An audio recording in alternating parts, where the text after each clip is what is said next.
go on thinking that is life. So what is life? What is life is actually the what you perceive through your sensory organs. So what you see, what do you see?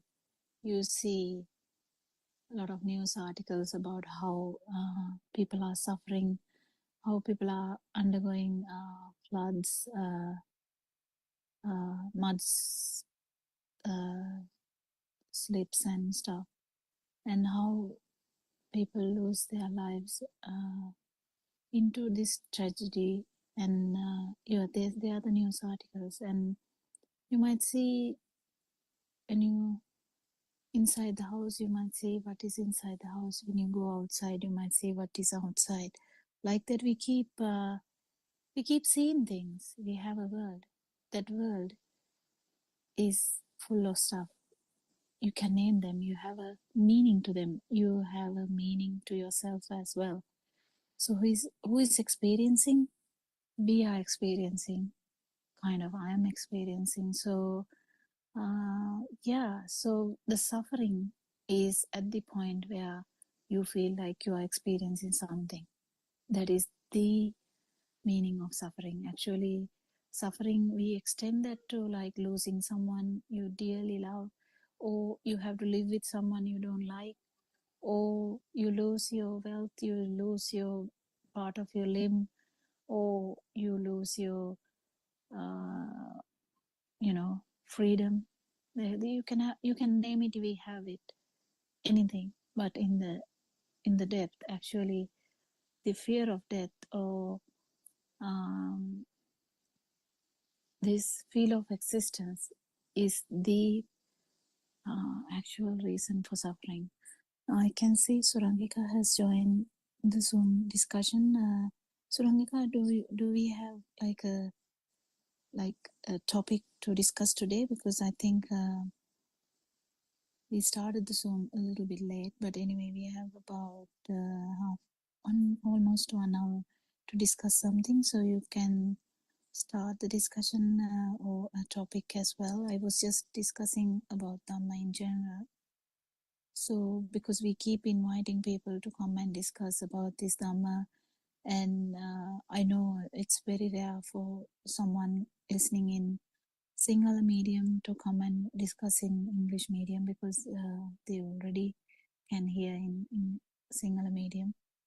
But the language does matter, because to give this to the whole world, we have to tell this in another language too. But this Dhamma is very important for you to end suffering, and suffering has so many meanings, isn't it, Surangika? Yeah, we can build up a discussion actually. Yes, Thiruvan Sanai, Dr. Pokila, and Thiruvan Sanmani to all Dhamma friends. I think I just caught the last bit of your last 1 minute or so on YouTube before I switched over. I think you were talking about the flood situation, and not only in Sri Lanka, but I think it's moving over, or already moved on to other South Asian countries as well. So affecting families and a lot of things across the country: economy, agriculture, livelihoods, families' lives have been lost as well. And I think you also mentioned the fact that things that have been held dear to people, houses that they have worked hard for years and years, maybe a lifetime, to build, have been washed away in certain districts and areas. Lives have been lost as well. So these are things that I think R.N. Mahansa, our noble spiritual teacher, mentioned. I think it was the morning Zoom, saying that isn't this the fate of mankind or society, isn't it? And There also, is, isn't this yeah, enough to understand how the suffering can, suffering is endless in suffering is different endless, ways. yes. Yeah, it And is. I mean, we talked about the stories in the Buddha's days about Patachara and Kisa Gotami and things like that. And again, our spiritual teacher says to understand nirvana and to seek the liberation from the nirvana, one needs to first feel that suffering, feel the dukkha.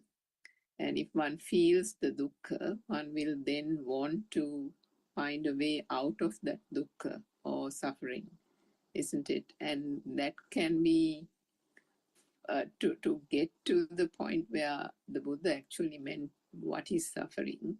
One has to actually, even at a very, what shall I say, mundane or conventional, in a conventional term also with the outside world, one has to feel that suffering at that stage first, isn't it, Dr. Kokila? I think that's a good place perhaps to start.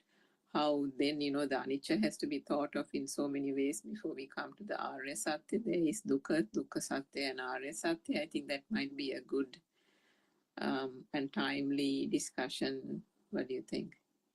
Yeah, actually, we always talk about this in different angles, but today we can see how dukkha, or how just general suffering is interpreted in our minds. I mean, we we don't need any kind of explanation to that, but because we already know from childhood to until now, we have someone have always have lost has lost someone, like dear to you, and you have lost something that you held dear to you, and you might actually uh, lose your health, your whatever. But even status and even the good name, because these carry a whole lot of thing. Some people say, I don't mind dying, I need my good name. We have heard so many stories like that, how people describe their pride, or their name is the most important thing, not the actual life. So kind of we describe this in different ways, but it's something outside. Actually, we kind of describe these things as we are holding dear to us something, and when we lose that, we kind of feel sad. Or when we that sadness is just a general sadness we feel in any way.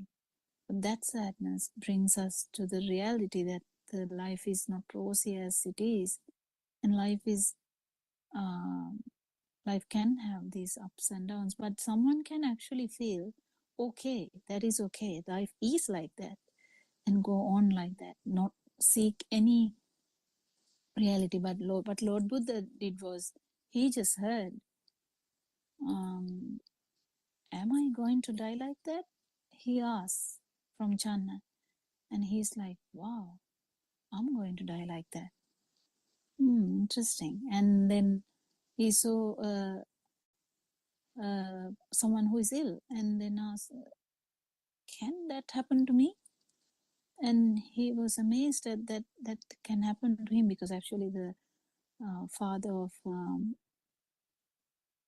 uh, Lord Buddha's at that time was able to actually hide everything, every suffering from him. So likewise, he went on understanding that, okay, I'm going to go through all this. Then what? Is there any um, any way to stop suffering? That's how he went on. He started the research by himself. He was not scared to do that research. He was driven very beautifully to do that research, and he found, at the end of a lot of years and years, he found that actually it's in a view. And isn't that beautiful? That's all suffering is in a view, and all the suffering is in the mind. That I mean, that is the truth in this world. And to find that suffering is in a view, and and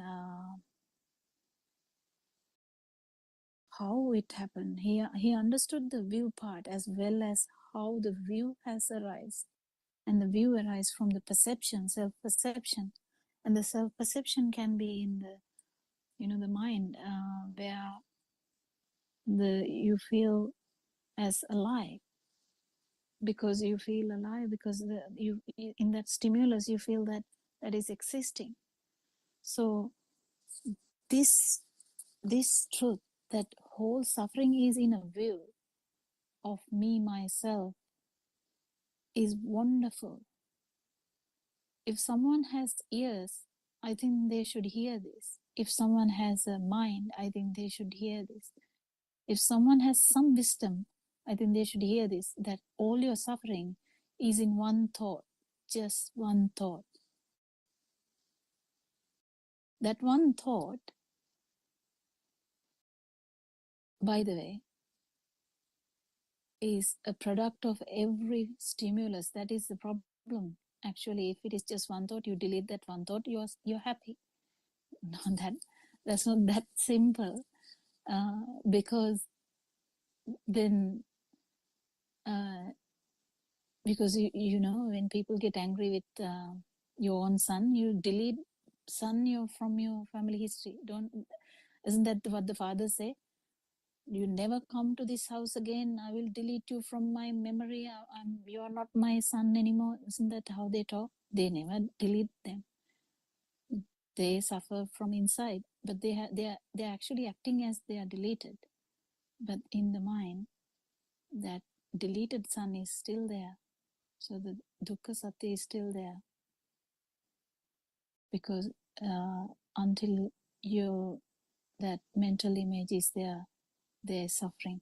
But actually, when people say that, people think, okay, they like that, like in that example, just delete the thought. What? The myself, me, myself, just delete that thought. It's very easy, just forget about it. Yeah, I mean, that's beautiful to say that, but the problem is that doesn't happen that way, because this is kind of not something like you forget about it and just live on like as you forgot myself. Even person with dementia has the self-perception. They always feel the temperature happening to themselves, the light happening at to that self, everything. So this thought can't be deleted like that, even if you want to. Then we have to understand, how did this thought arise? This thought actually came to light because the self-perception was there. Why the self-perception is there? That is the magic here. Actually, understanding this solves the whole lot of problems. Why the self-perception is there is that the stimulus is felt as a thing. Stimulus has a value. You feel that the stimulus is actually there, and then when you feel like that the stimulus is actually there, you want it, because uh, it is giving you the feel of alive feel. So once the alive feel is there,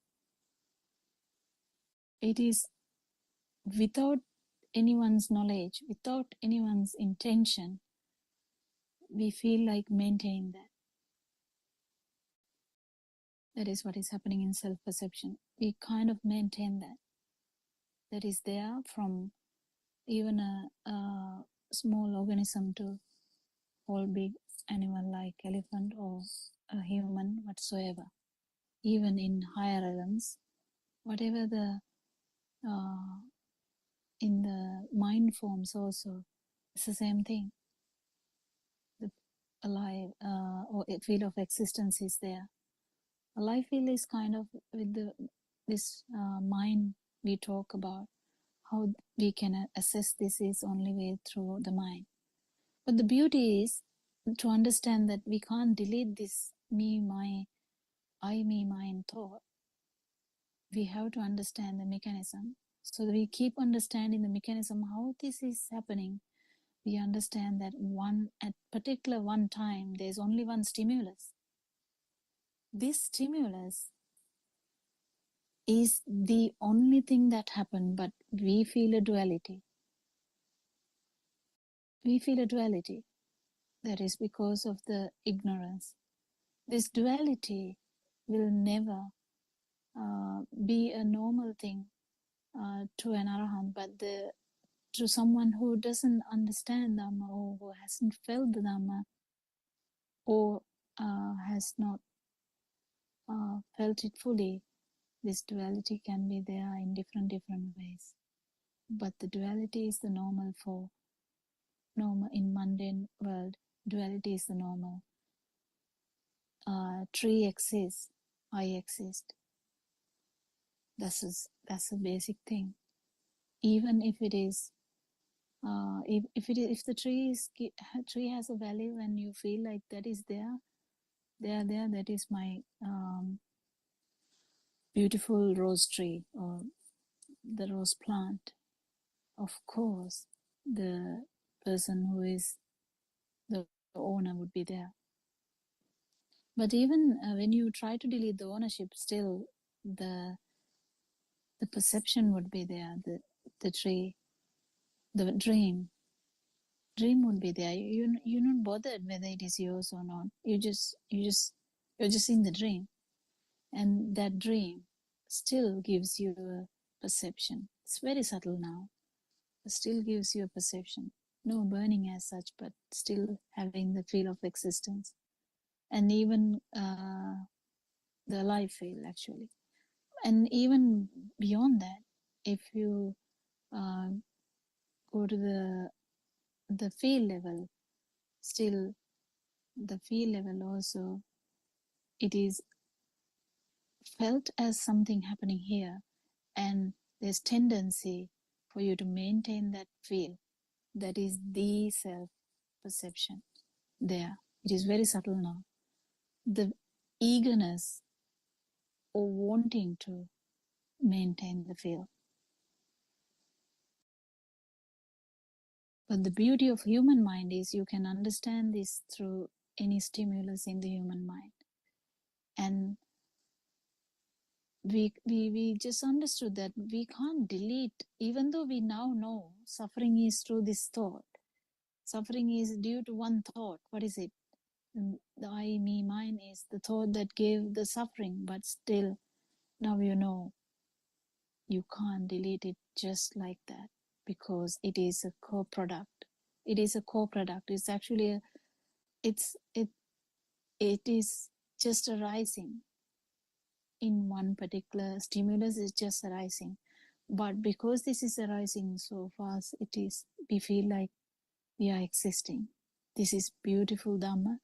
And if you understand this, you understand that feel of existence is nothing other than a construct. Nothing other than a construct. And someone who can understand this will feel the beauty just by hearing it, just by hearing it. And if someone understands this, they kind of feel a relief, because you just heard the most beautiful words. What is that? That the feel of existence is a construct. Thank you, isn't it? Thank you, because we thought the feel of existence is like a thing with which will last forever, and that is bringing suffering. No, it's just a construct. You feel you as existing, but that is actually a construct. And it's beautiful to know that, even by knowing. You don't have to feel it, just by knowing. Then we get to know this more and more. The more you know, more you feel that the how many things that we have been attached to has been kind of a mirage. what are the things you are attached to? I mean, we wanted to get a better place. You wanted to get a comfortable life. You wanted something. Who wanted it? You wanted it. And that is with all the perceptions that we have. Better life. Even that word has a kind of a heaviness. I have a bad life. I want a better life. If someone says, do you know how heavy those words are? They actually mean that. They're not lying. They actually mean that, and they are kind of struggling hard to maintain that or achieve that good life. They even don't know what is good life is, but they are trying harder in whatever the views they have. Okay, if your aunt had a good life, if you think in that way, okay, then maybe that is the good life. Or if you see your friend doing something good, and you might feel, oh, that is the good life. Or if you see a monk and you might say, oh, wow, that is the good life. Anyway, we start the life like that. We have been cruising through this whole scenarios like that because we wanted a better life, better circumstances, quality life, if we say. What else you can add, Surangika? There's so many things we want, isn't it? But then we keep understanding doesn't necessarily happen in that way just because we want something. Doesn't necessarily mean that. Doesn't necessarily mean everything will go beautifully like we want. No, we can dream, but it doesn't. And these calamities, the natural calamities, natural disasters, keep proving this to everyone again and again, again and again. And we race from that and we just forget about it. How many died? 300. Okay, then, oh wow, 300 died. But you don't really feel it unless it's someone of you or someone close to you. But even if it is your dog, you might feel better than that. So that is how it is. It has to hurt you to feel something, and then if it hurts you, you kind of come out of it by thinking so many things. One is dharma, one is okay, this is life, or this is karma, and something like that. Someone might pray for God and might feel some solace in that. Actually, it is okay because temporarily this mind can go into a shock or can go into despair, can go into depression. That will hold for some time, but this is temporary. This is temporary. And the moment you close to death, the utter despair you are going to be in, can you imagine that? Can you just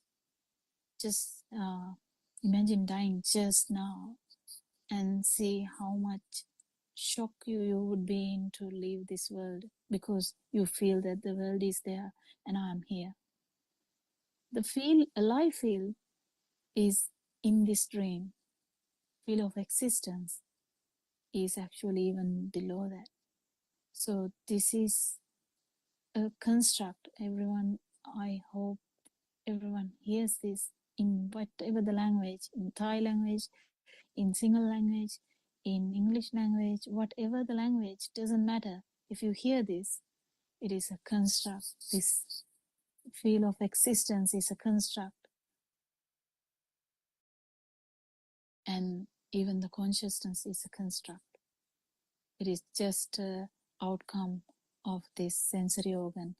And a life field is actually the part of it only. Then do you have anything to worry about it? No, just go on with your life. Help other people. Just do whatever you can do, because you can do what you can do. You can't do more than that, but you can do a lot of things to help people to understand this suffering, how the suffering has arisen. I'll give Surangika, I think she can add more to this discussion, isn't it, Surangika? Dr. Vogler at that point, so that with this Dhamma, the feeling of existence is the thing that diminishes, isn't it? But the existence is there in terms of the one has to carry on, and that was the point you were trying to make. But the beauty is it is the field of existence which propagates the self-perception and the self-vibration, and that is the thing that diminishes. It's like two sides of the same coin. If there is one, then there is the other, and that is also, I think, the Buddothpada Samuppada, isn't it? This is there, then that is there, isn't it? Yeah, that's beautiful, isn't it? Mm. Yeah. And more we understand this become more beautiful, and more we feel that everyone should feel this. And if someone has, Lord Buddha could go to his family and say, be ready for death. He could just go there and tell, because every one of them understood Dhamma. He just he could go there and just say, death can't be prevented. There's going to be a war and you all will die. And isn't that great? That, do you think in current life, like current trend, if someone comes and say, "Oh, be ready to die," will anyone like be happy to listen to that even? I mean, they will be like, "Oh, you are cursing us. Go away. What is this? We don't want to hear that. We are not going to be like we are not going to be defeated like that. We are going to fight and we will live." But Lord Buddha could go and say that because they understood that this Dhamma, they were in different stages, so they resonance to that Dhamma. So Lord Buddha actually could go and say, it's coming. But yes, this end is coming, the war is coming, then end is coming, and we know that the whole the clan, or the family circle got killed. And he tried twice apparently to prevent that, but couldn't. But what is the difference of mundane war? Mundane world, there are wars. Do we like, okay, say the war is coming, yeah, be ready and just, succumb to that? That's not how it happens. Happily die, or kind of happily succumb to the situation.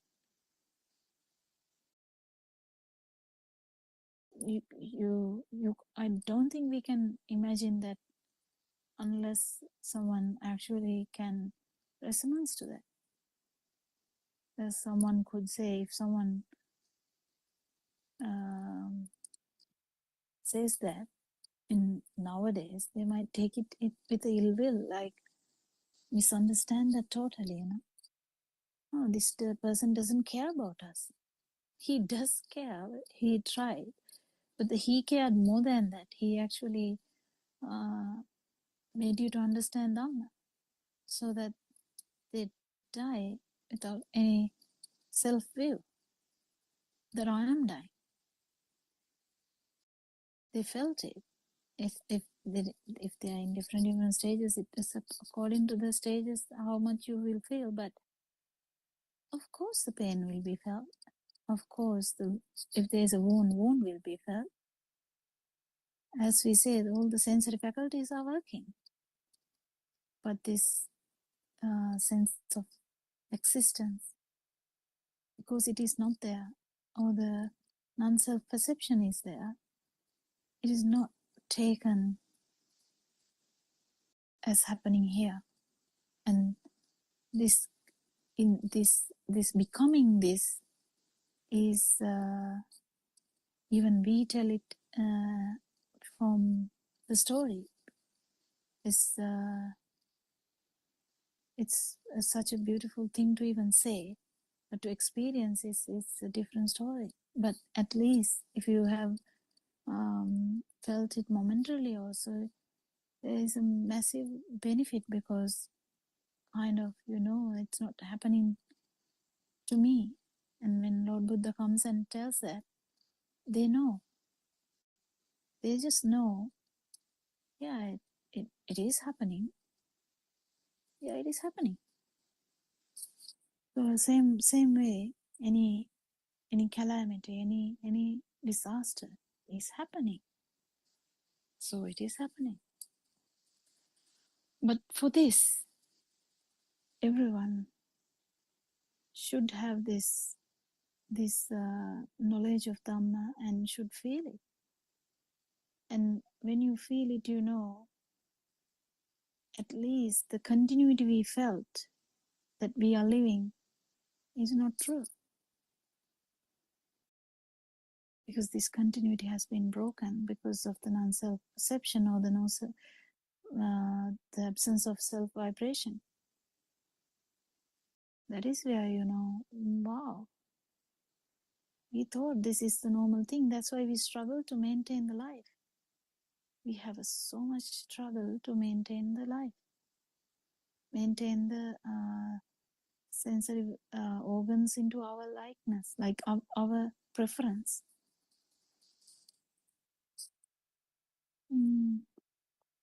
Anything to add, Surangika? I'm glad that you came, because there's not much people today.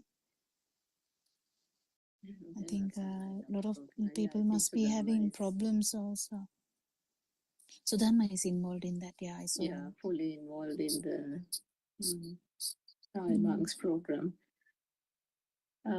So I mean that external part of the anicca, because anicca has different understandings in society or amongst Buddhists as well. So one of the traditional understandings is of impermanence, isn't it? And I mean, our noble spiritual teachers said that, look, even to that extent, if there is an understanding, that is, I suppose, better than nothing. But one has to, at least, gradually progress, isn't it? Yeah. Yeah, at least, because if you know that at least this environment is not going to be permanent, there's impermanence in that aspect. There's some solace in that, some good feeling that it's okay. But the actual impermanence means this continuity, the self-perception which feels as continuous. That is the depth where actually the impermanence is fully important. I mean, that what you said is important too, because no one will actually understand. No one will actually understand about the impermanence of self without understanding the impermanence of the outside. Yeah, but the other point with that is that if one just thinks about the impermanence, that is based on objects which are impermanent, isn't it? Because then there is something that gradually decays. There is something that gradually dies or grows old. So there's an implicit acceptance that there is something. The dream will be there. Yeah, exactly. Yeah, the dream will be there. That is dukkha satya. The dream part is the dukkha satya, and the next, the feel part is dukkha satya. So the dream can't be erased as just because we think the outside is impermanent. It's a bit difficult. Not bit difficult, I think 100% difficult. Because you can't just erase a dream just by saying it is impermanent, because what is impermanent is there. Yes, it is impermanent. Tree is impermanent, but tree is there. So, and that is the beauty of this Dhamma. How we describe that this is just a kind of a vibration of the sensory organ where we keep understanding the tree. where did the tree arise? Tree arise actually in collaboration with the sensory organs, and Mm. that's it only. And I mean, I suppose you can always say, not the tree. The best example is the person itself, because if you can say, you will grow old, you will get sick, and these are the usual calamities that will befall a human person, kind of thing. And then what happens? That person gets used to the fact, or that person Yes, will try to do things to prolong the youth, the um, life.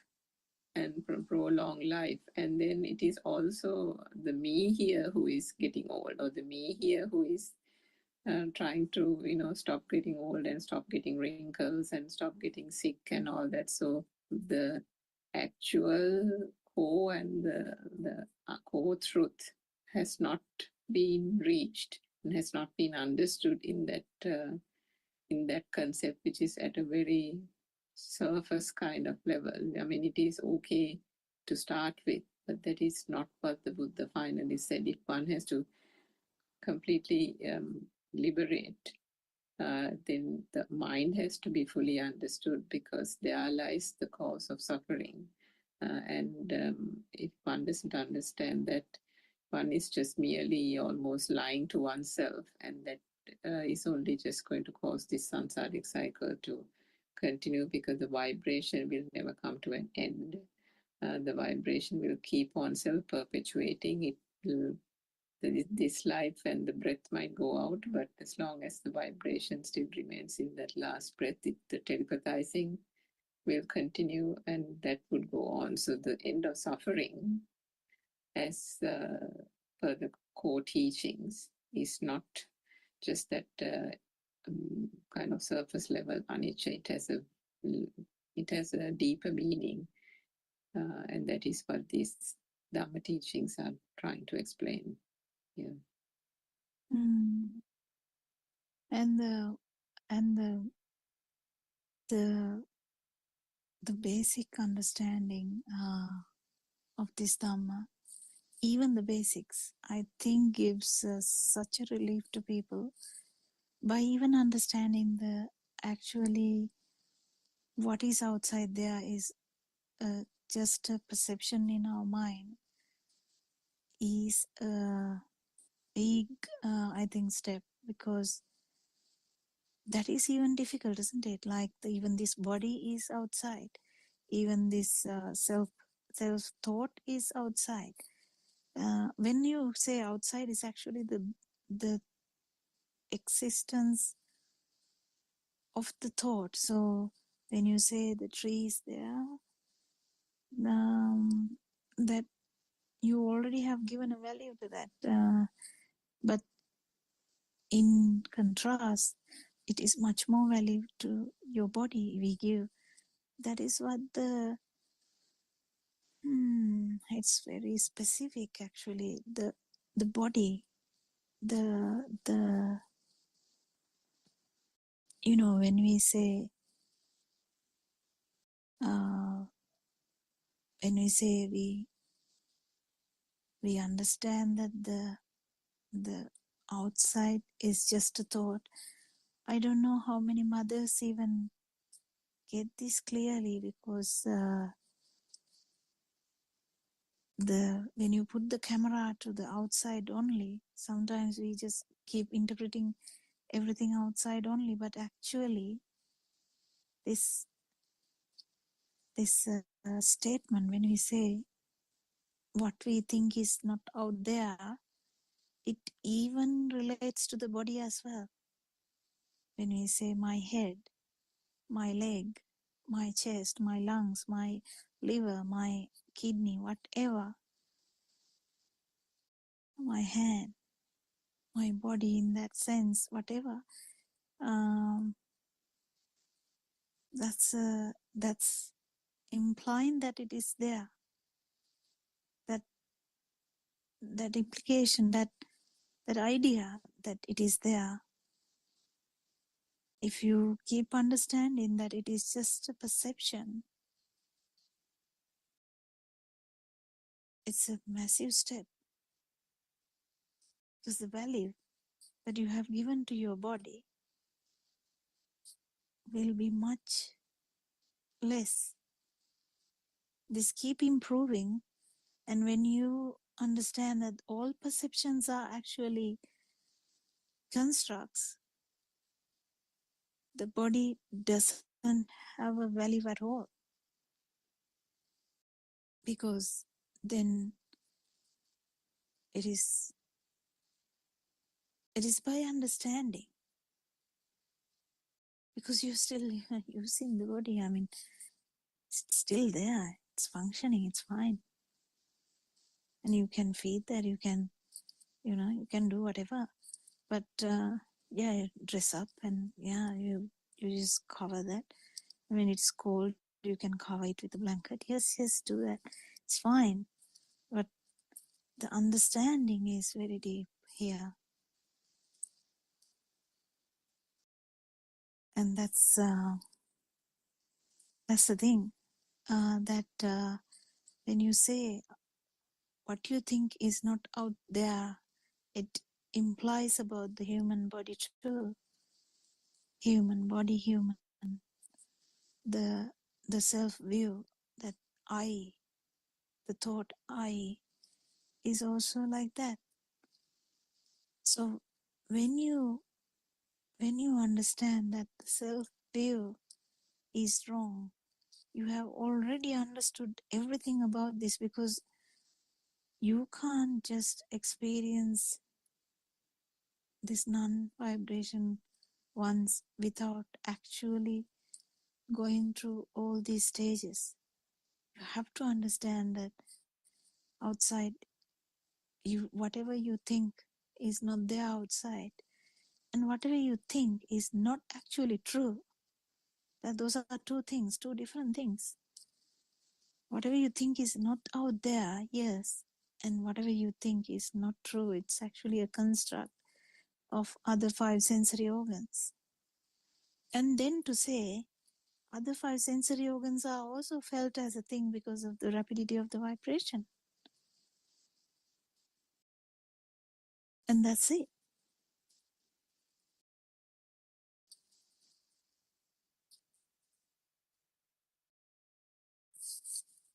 Because the when you have when you are not inside, kind of not, when you have peers that mind bubble in one thought, one particular stimulus, the vibration you feel is just why we say it's a vibration. Actually, this should be clarified too, because we can't. I usually use that word because it's a feel. We can say feel, but it's just a better way of saying that, because what you feel is a feel. It doesn't matter whether it's the ear. It is kind of similar to the uh, other sensory organs. Whatever it is, a feel. It's a vibration. That's why we call it vibration. So don't misunderstand. It's not an inventing thing. Anything inventing. It's just there in the same stimulus, just stages of the stimulus. And whatever you feel is the feel of the sensory organs, the rapidity of the sensory organs. That's what you feel. So in that moment, you will definitely feel the self-perception, and this will keep manifesting again and getting more stronger, and that vibration is going to dwindle each time you experience it. And once you become the non-self vibration, that means there's no vibration at all. Yeah, anything to add, Sarangika?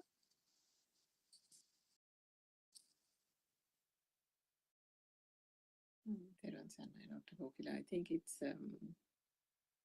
for our English speaking listeners, I think it's a gradual journey, isn't it? A journey that has to be taken with small steps, because this is a type of teaching which is not prevalent or has been heard of before. I mean, there are teachings of Buddhism right around the world, true, but as we spoke of earlier, there are different types of dukkha's, and what in the traditional sense of the word, what was considered to be dukkha as the Buddha taught is not actually exactly that. That can be part of it, but there is, as we said, a deeper meaning to the word anicca, and it it cannot just be the impermanence, as Dr. Kokila Actually, just explained. I think actually now people are starting to talk about anatta. In that case, the anatma or the no self. I hear in Australia some of the Dhamma sermons are slowly adding that now, starting to talk about more about anatta or anatma slowly. Was Like that like a Sri Lankan monk no, kind of no, thing? no, no, English one. Or English speaking ones? Because I mean, the monasteries that I go to generally, there is still the person being here, and the talks are generally around. I mean, there is on one side there is No, Vidarshana. only just starting. It's Yeah, not but in depth. yeah, but there is still a lot of conversation between the monks and the lay people about doing good karma, making Oh sure you go yeah, to a good place, that you have to keep on doing, because this world life yeah, is not going to be your last life, and so yeah, it almost completely nullifies the Vidarshana, which just then goes to show that did they really understand what the yeah. Vidarshana means in the They correct sense of the contradict word, isn't it? Yeah. themselves. Exactly. That is They because they yeah, don't have that core teaching that our noble spiritual teacher has given, because they found this word and they think the deep reflection as one goes into concentration, meditation, or otherwise, a deeper reflection about non self almost in a theoretical way, isn't it, Dr. Kokila? mm. Some kind of, And also yeah. someone can feel the the absence of vibrations, because that's the other way around. They talk about not the absence of self vibration, they talk about other vibrations, so they don't feel the surrounding, and they that's the point they take as maybe this is nirvana, but they're still, the person is there because Yes, that's the thing. I think that's that's the thing. where the thing confusion lies as well, isn't it? Yeah. Yeah, because they don't feel anything. They say, oh yeah, I don't feel anything now, and that contradicts itself as well. That's not what Lord Buddha was trying to say. Yeah, and in you can turn this to English better than me. Like that, once he said, "නැති වුණා නම් නැති වුණේ, ඉන්නවා තියනවා කියලා ගත්ත එක විතරයි නේද?" How do you A say that? thought only, yes, a thought, exactly. Yeah, Lord Buddha said that. Lord Buddha was asked, I think it's like a mental discussion that he had. Did you get anything? And do you remember that? Yes, I think, as you said, it's of course a mental, almost kind of a conversation between, yeah. So I think, well, upon being liberated, or with the self vibration dissipating completely, there was this thing about, so now that there is full liberation, are you happy? So then the Buddha said, what is there to be happy about? And then the question was asked, then are Are you you sad? sad? And then the Buddha replied, saying, what is there to be sad about? Because the only thing that was lost was the thought of there being something. Yeah, that's the most beautiful thing in the world. That's what I was trying to say in the beginning. It's only one thought we are struggling with, that the self view or the self thought or the self perception or the self vibration. Isn't that beautiful? It That is very, to very beautiful. understand that suffering is not there when this thought is actually dissipating and not like hiding it somewhere, because in concentration meditation it hides. It just hides. Basically, arupa dhyana means formless. Dhyana means it's hiding, just hiding, and it comes back. Yeah. Oh wow, that's the thing. I mean, it's the suffering has so many variations. Suffering has kind of three ways to discuss. Also, there is so many stages of liberation too. One will feel so kind of tranquility, kind of absence of suffering is what the word is actually for the there, because tranquility or the the happiness there can't be compared to just normal happiness from getting something, because this happiness is from absence of self view. The first one is absence of self view brings such a relief, and that is the word. I think the good word is relief. Such a relief. You know, when you have a, just imagine you put a 5 kilo rice on your head and you start walking, how much you would feel. I mean, I don't know whether someone would feel 5 kilos, but just imagine that it is heavy, or 10 kilos in that case. And then you release and 5 kilos, you would feel less suffering, isn't it? Like that. The relief of releasing from self view is also massive. And Lord Buddha said, now the the there was a simile he told,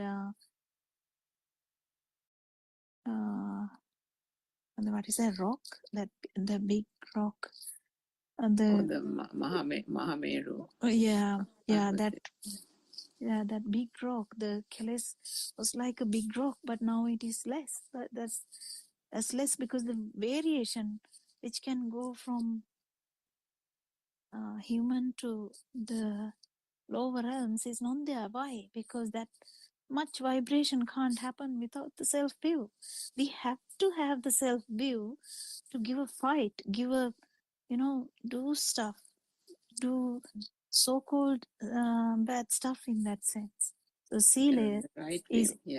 Yeah. inevitable. Right view brings the Sila, inevitable Sila. You don't have to like do anything to get the Sila, because there's no self view. The struggle that we do to maintain the view is not there. So the right view brings such a relief. And also, just by reducing the defilements brings more relief. And when one ceases to enjoy all the perceptions, there is so much relief more. And the final relief, the full relief, is actually liberation from self vibration, or becoming the non self vibration, or non self perception in that sense, or absence of self vibration. So that's sukha, I think, best word for sukha, because it's the absence of suffering that brings the sukha, isn't it? Yeah. Yeah, I mean, I think putting any other thing to it will give it a wrong Wrong idea. interpretation. It is the Yeah. absence of vibration itself. And we, everyone listening to this dhamma can feel it to different stages. Even though we haven't become that, we feel it to different stages. And even in someone who is trying to understand this, just imagine someone has not felt it fully, but who is thinking about it will feel the same thing, because whenever they get the feel, the self vibration, they are thinking, wow, what did I do to get that? what what what became real? That's the that covers the whole thing, because that person can't go more than that, because that insight comes. Yeah. And What the brought this measuring, yeah, the measuring vibration? itself is the fading of the defilements, which is, Defilements, yeah. yeah. Yeah, not the actually the you can't really go by the amount of relief. But the amount of relief should not be confused with this dhyana also. People can get confused with like the status of Yeah, we those can get jhanas, yeah. stages of dhyana. So you don't have to confuse that. This is a relief you have, and in massive burning point only you will understand how much relief you have. It's beautiful to know that. I mean, you can only understand that by day-to-day life. And actually there is a beauty, I think, even with the difficulties of day-to-day life, of being not being a monk, but being living in society. You are always bombarded with difficult positions, difficult situations, difficult the hardships or uh, calamities, whatever. And more you feel the relief, uh, more you become, like Aranwanse always says, ice cube in between fires. And It's that, that has nothing to do with that. It's nothing actually to even tell. There's nothing to tell in that sense, I think because the it's one of just the a most, feel. yeah, I think one of the most beautiful examples is the lotus growing out of the muddy water, isn't it? It's completely untouched, but still, what is that term? Melovat Midila, Elovat Midila thing. Yeah, you have liberated from this world Both as from well the as the, worlds, yeah. yeah, the other world is actually the I think I don't know how to explain that even, but the feel and this dream, I would say this dream is the this world, because this world is like 45 years of age or 65 years of age, whatever the dream we have here is the here. The sensual world, and then the others can be Yeah, form and formless or formless, yeah, yeah, perhaps. formless, Yeah. formless. Yeah, and more we more we talk about this, actually it improves everyone. And I don't know why. I mean, I think people should talk about this no self dhamma, and everyone in the village. And just imagine, Surangika, if everyone in the village start talking like this.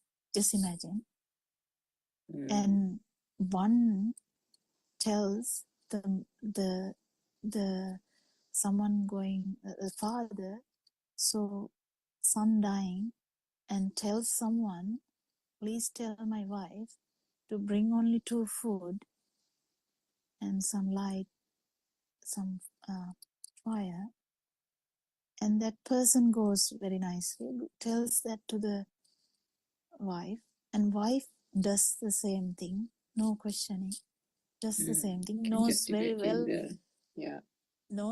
well what is happening, and comes, eat, and then light the hurt, the body, and does the rituals and go home. And isn't that if the whole village is in this kind of mindset, isn't that a possibility? Exactly. Yeah. And isn't it possible now? It is possible now. Even now, in this era where entertainment of sensory organs is massive. You entertain by games, you entertain by films, whatever. There's so much more things than that time. But still, is it possible? It is possible. And actually, we invite everyone. If you have any idea about Lord Buddha's Dhamma, and that he has told the Dhamma, he has enlightened everyone with the Dhamma or truth, which is going to give you end of suffering, just come and listen to the truth. I think we'll finish our discussion today, Swamika. Thank you so much for coming. It would be a very pleasure to have a discussion rather than keep talking alone. Everyone, and we'll worship Aran Wahanse. Therwan Sanai. Dr. Kokila, Therwan Sanai, Aran Wahanse, Namaskaram.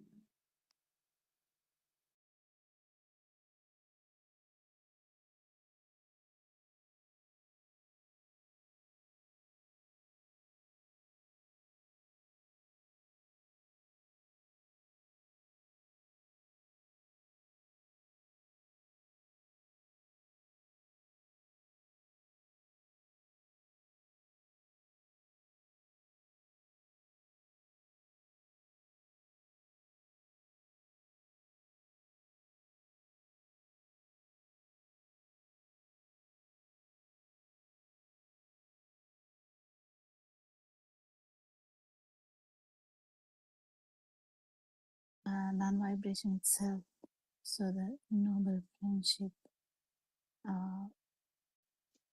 will be something that even the vibration will actually succumb or fail or to the power of the non-vibration, because we feel like non-vibration must be not having any power, but actually I don't know, it tells us all the time, like non-vibration is the power. That is the power actually, because we have different powers in everyone through the vibration, but non-vibration is the power which is actually radiating to everything, to the trees, to the beings, and the whole world. It will be felt. It has to be felt, and it will be felt knowingly or unknowingly. Knowingly is the people who actually know that this must be one vibration, but then unknowingly, it's happening unknowingly too, and that's beautiful, because the non-vibration to manifest in an era is very rare. Lord Buddha has explained that non-vibration, there are times that non-vibration can't be, does not manifest, like Buddha Shunya Kalpa. Buddha Shunya Kalpa means that it is not happening. You can't telepathy into non-vibration in that, so there's no noble friend, because noble friend is none other than the non-vibration. It's not a, we feel as it as a like a person. We might specifically in the beginning you might feel it as a person. It's not. The noble friendship is uh, not with a person, and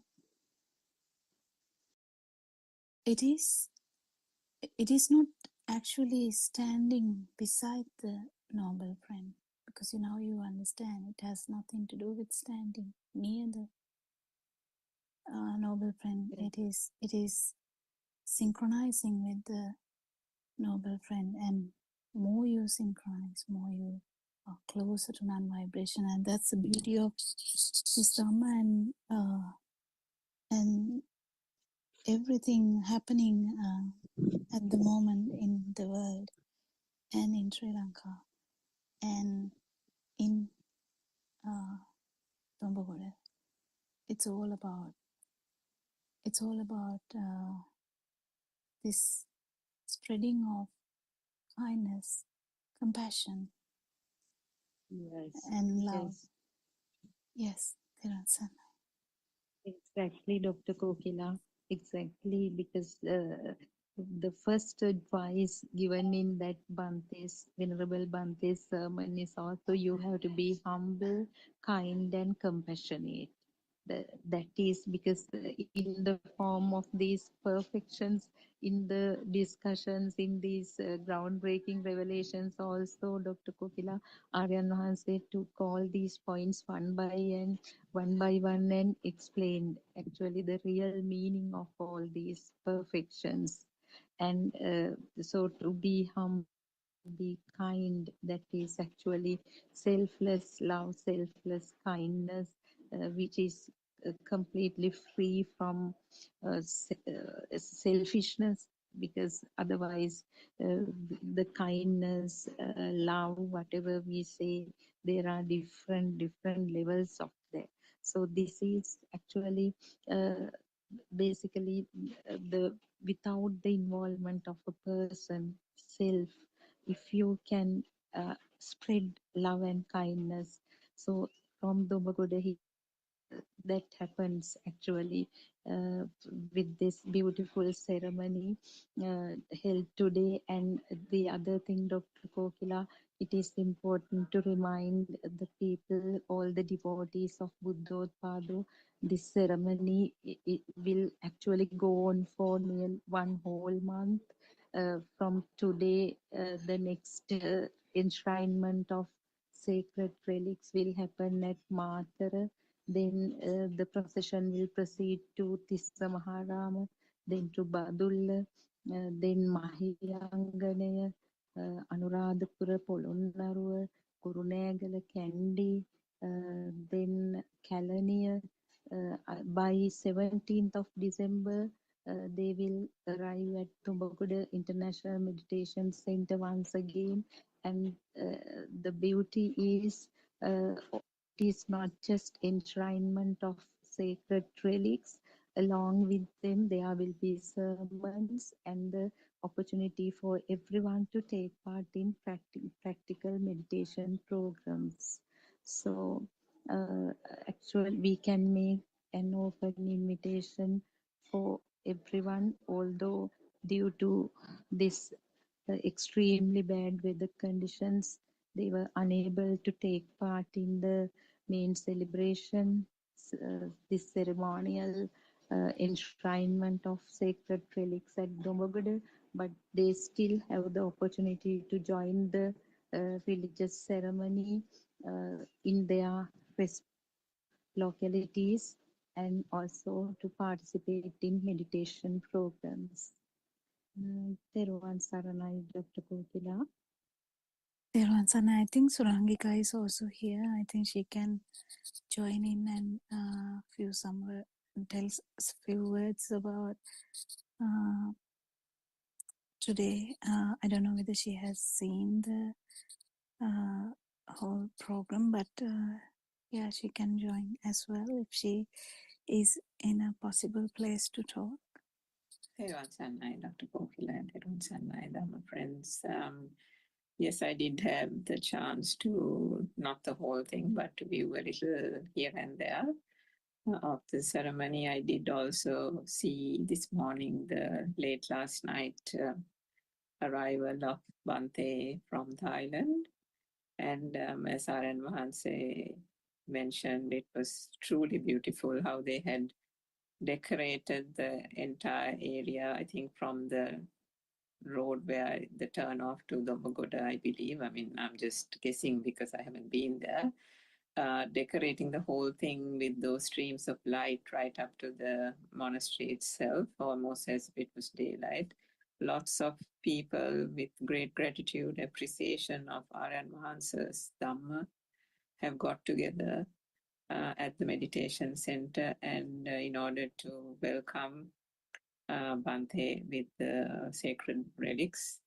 And not only that, I think this opportunity, as R.N. Mahans and quite a few people had mentioned in certain talks during the day, what is so significant about this is that this relationship that is being closely bonded kind of thing with Thailand and this Thai monk and the Venerable Bante is just a prelude to things to come, to a stronger relationship between the countries, stronger relationship between monasteries, Sri Lanka and the Thai monastery that the Bante resides.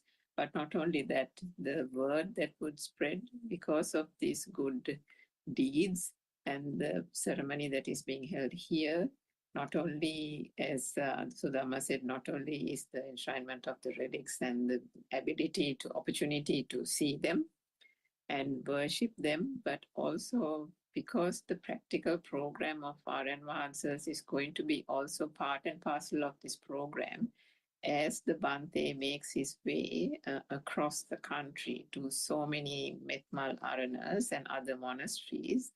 The combination of the visiting and seeing the relics along with the practical program is going to attract so many devotees, and most of them, or possibly quite a lot of them, could be people who are new to Buddothpada Dhamma or the true Dhamma philosophy, and that is going to be the greatness of this whole endeavor, isn't it?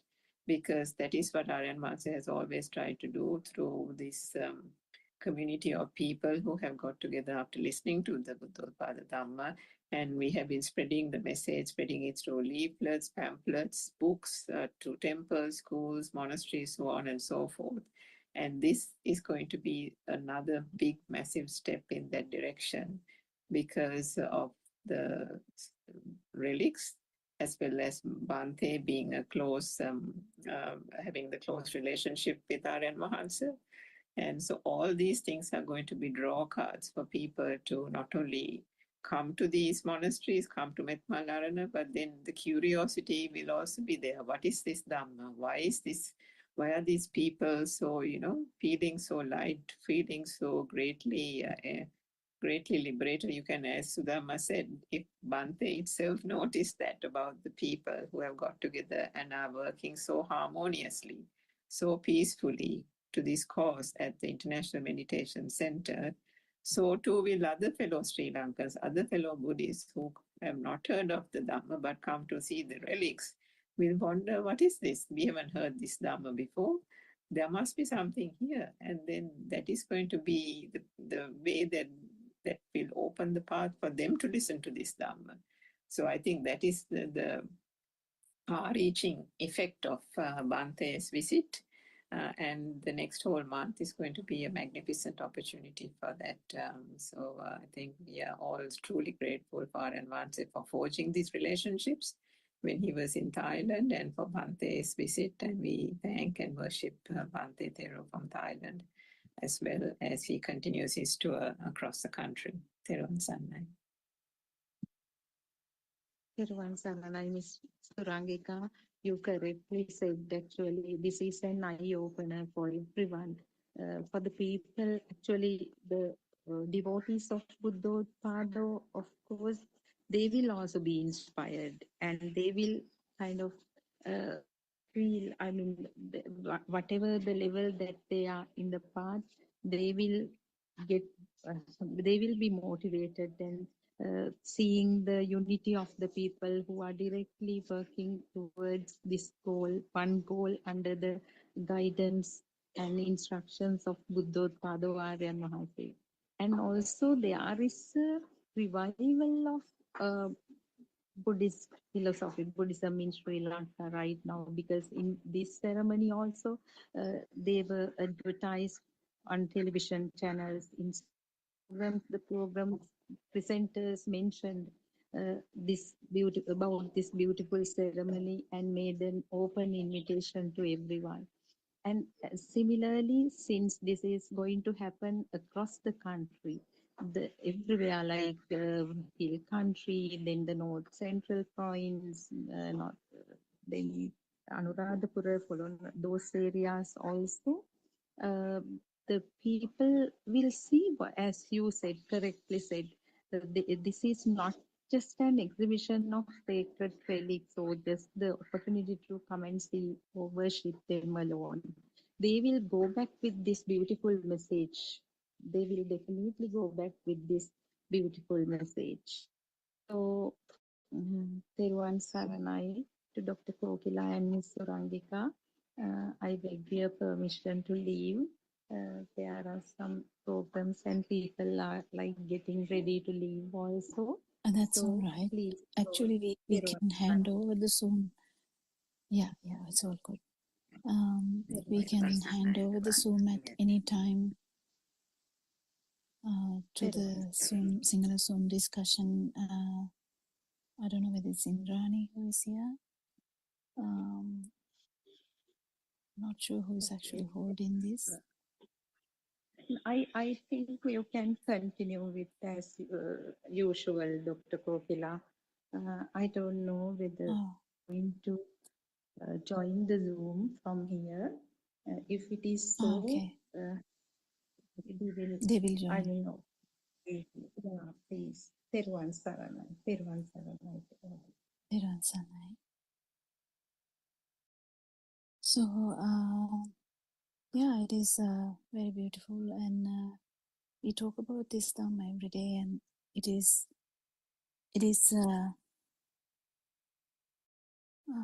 I mean, we need to kind of reach, Dhamma should reach, the truth should reach people, and for truth to reach people, we kind of has to do something, and we do things like we put the sermons into TV programs, we put the Dhamma sermons to radio, and this is kind of another way of actually getting the truth to all the people in the world. And that's not easy. And just by getting their attention, it doesn't mean that it is definitely going to be understood. Some people might say, "Oh, it's too much, too difficult, or too deep." But still, someone definitely might try and understand too. So this is open for everyone. Even if you come to criticize it, you might find that how beautiful this Dhamma is if you are an open-minded person. The difficulty is we are not open-minded people. We are usually close-minded people. So it is like pouring water into a close cup, isn't it? Because then no water will retain. Sometimes it is like that, but we don't stop there. Lord Buddha's message was to give Dhamma to everyone. And Aranwase is trying his best to do that, and we all support him for whatever the way we can. And we try to put a little notice saying Buddothpada and put the YouTube channel sites there. Someone may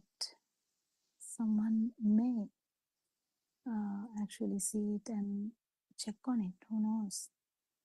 Likewise, we try to put it out there so that, like, very randomly only we started listening to Aranwanse. So it never been told to, never been pressed into listen to anything.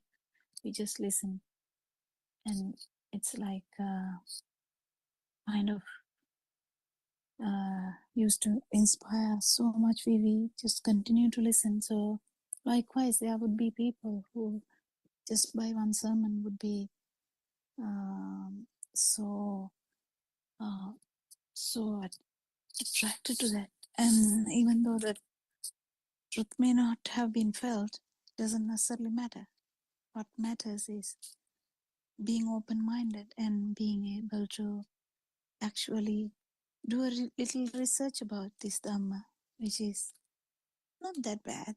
You have to have a kind of ability to research on something where kind of another way is just take it wholeheartedly without any argument and just take it as it is. That is another way as well. That can happen to any mother in the village also, because they might take it so literally, so they are so close to that truth, and they will feel the non-vibration, the Lord Buddha state. And but another one would be having so many arguments about it, but still that also might open up the avenues to understand this. What do you think, Surangika? Do you think you can add something there? Yes, definitely, Dr. Kokila, because it just came to my mind that R.N. Vase has said that, when someone is not having 3 meals a day, or at least even 1 meal a day, when someone doesn't have a roof above that person's head, when someone doesn't have a meal, you can give that person a lunch parcel. You can give that person some food. You can maybe provide that person a temporary one night's shelter. But then that is only temporary, isn't it? That meal that is given is going to assuage that person's hunger only for a day. You might give the person for a week, but can you keep on doing it? No, you can't. And that person's hunger is going to come back over and over again. But whilst that kind deed, and no one is going to say no to that, everyone, a person who is humane will still do that. What is going to be done, or what is being done by giving the true Dhamma message to a person, is that we are turning the person from that whole samsaric cycle and paving the way for that person to realize through innate understanding and bringing a cessation to this whole suffering by understanding that there wasn't a soul here, that this is a non-soul existence, and this whole so-called existence has been created, and the suffering comes from this whole misconception of a self and a persona that we think and we have created purely through ignorance. So the true Dhamma message is by far the most profound message one can ever give. It is the most profound act of kindness in every sense of the word, but definitely not from a conventional sense of the word. One can think about it from a conventional term as well, but the kindness, the compassion that we talk from a metta perspective, from the Dhamma angle goes far beyond that point. And Sudharma explained earlier about the Bhante saying, be kind and happy and be humble. But when Aryan talks about those words, it is not a person here being kind. It is not a person here being humble, isn't it? Because when one realizes the Dhamma and when one realizes there was nothing here in the first place, and there was never a person here in the first place. And when that whole self persona and the self vibration melts away, there isn't anybody here to fatten the ego. There isn't anybody here to protect and to enliven or to give value to, and so on. And if there is no one here, then it is that selflessness that comes about automatically, isn't it? And through that itself, the protection or the interest is only of the other person, of wanting, of the doing good, is the doing good in the sense of liberating or helping to liberate or show the path to liberation for that other person and to others, because there is no longer an agenda for the self, because the self has been annihilated because there wasn't a self, and that realization itself brings that understanding, isn't it, Dr. Popila? Yeah, and in Sinhala we call metta, karuna, mudita, upeksha, and not exactly sure whether we are telling exact the meaning when we say loving kindness, compassion, and no, yeah, I don't know whether we have any specific words for them, but I think it is kind of beyond our normal day-to-day life. What we talk is actually far less than this one which will be felt by a noble friend with non-vibration. So what is important is how much loving kindness would be felt by such a system about the whole suffering, people with suffering. Suffering can be really variable, but everyone suffers in one way or another. But actual happiness is in the same place. You don't have to go anywhere. You don't have to actually seek anything. It is here. It's just that we don't know. And that's where we get corrected every day by the noble friend that actually non-vibration is just here, and the absence of suffering is just here. And it's actually the absence of suffering which we call the extreme kind of tranquility what we get when we understand this Dhamma. So it is so beautiful, and the programs like this will actually attract the vibrations, and it will lead to more and more non-vibrations.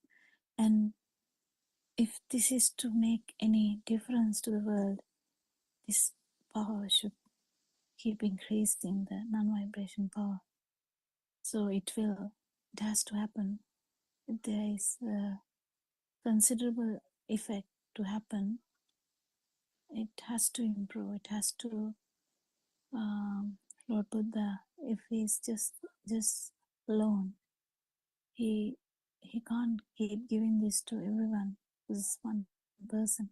I mean, nowadays we have Zoom meetings, we have internet, we have YouTube, we have more opportunities, but the power is having more power of non-vibration, or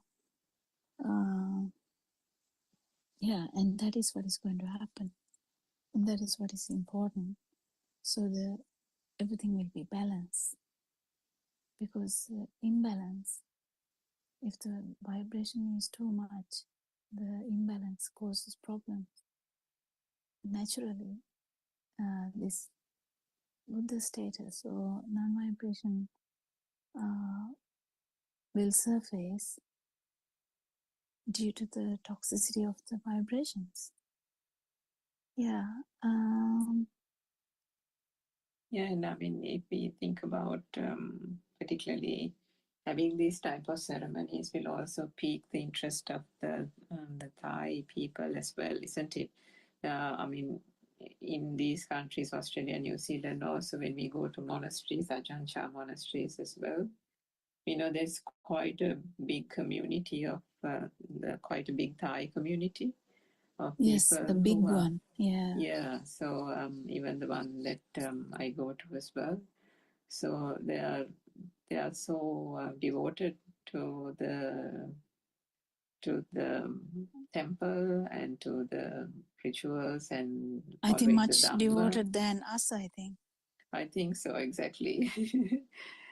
And so if in these monasteries and through these visit ones, the word spreads as well, if they get the opportunity, what we'd like to say through this English Zoom is approach, if you haven't heard of this Dhamma before, approach it with a sense of curiosity.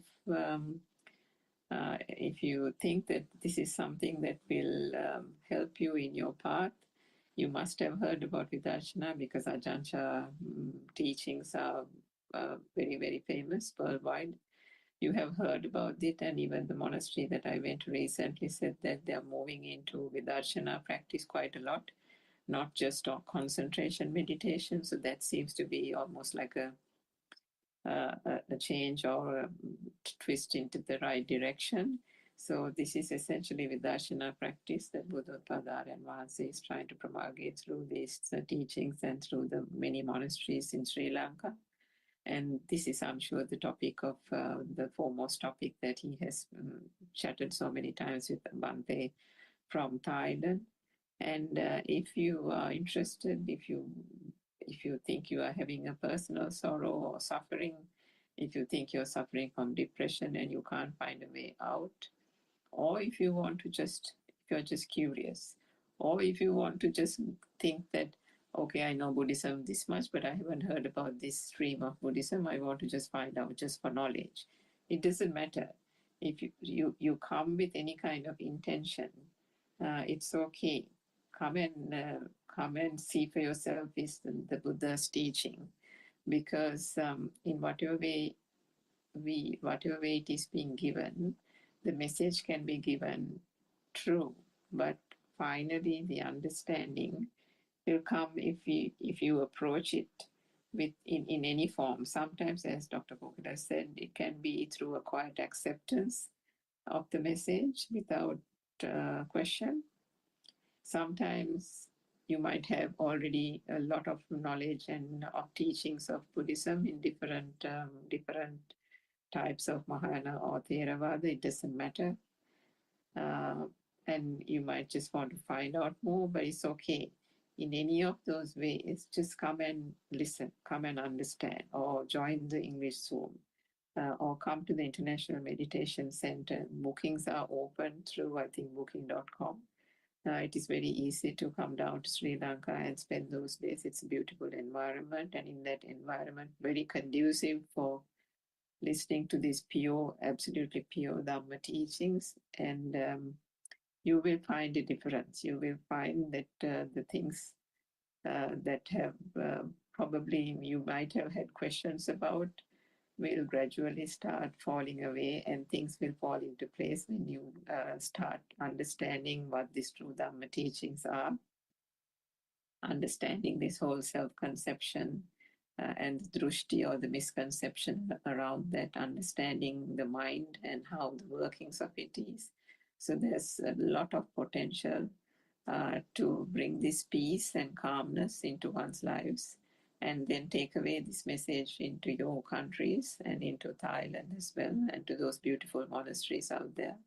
So we invite people to think about all this. And either participate in the proceedings. If you are, there could be Thai people in Sri Lanka who would be interested as well. You can take part in these proceedings. But then even for the international community as well. Yes, Teruan Sannai. Yeah, that's kind of a summary here. The beauty of Dhamma is unspeakable. Actually, we can't actually finish talking about it. I think Lord Buddha once said, yeah, once said, if I start talking about the value of Buddha or the features of Buddha, even if my lifetime is over, or he used some other words, that we won't be able to finish it. It's kind of a verse in Lord Buddha's time. And yeah, we can't just, we can't finish talking, or we can't actually express much about it. That's that deep. But we can have glimpse of that, and we can understand how beautiful this Dhamma is. And the nice thing is, it's not that deep either. I mean, because we have so much knowledge only, as I said, we have so many questions, but even a 7-year-old, there's a tendency for a 7-year-old to understand this Dhamma, how uh, a thought is made, how it is, how this body is not the self and the thought is not the self, and then what is the thing that you're feeling, and it is just the vibration of the sensory organs, and that's all. And isn't it very simple? It is. It's just that we are not prepared to listen to something simple. We just need it to be complicated, so we like it to be complicated.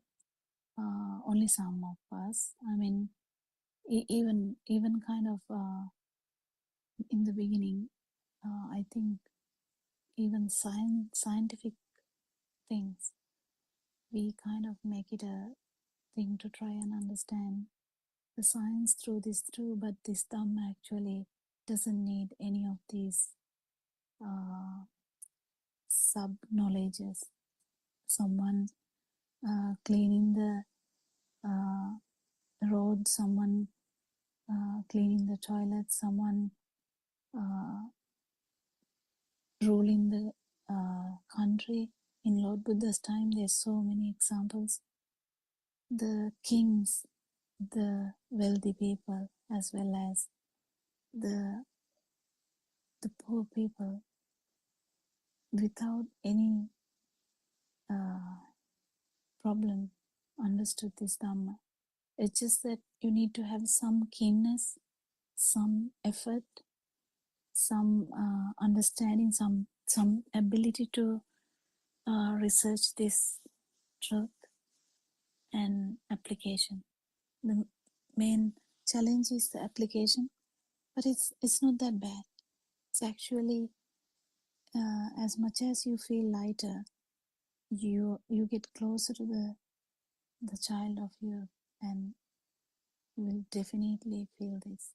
The application will get easier and easier, and the picture will be bigger and beautiful, isn't it, Sranka?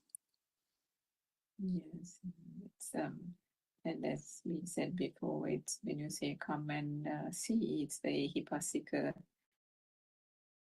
nature of this Dhamma, because one has to come and understand, one has to listen to the teachings initially through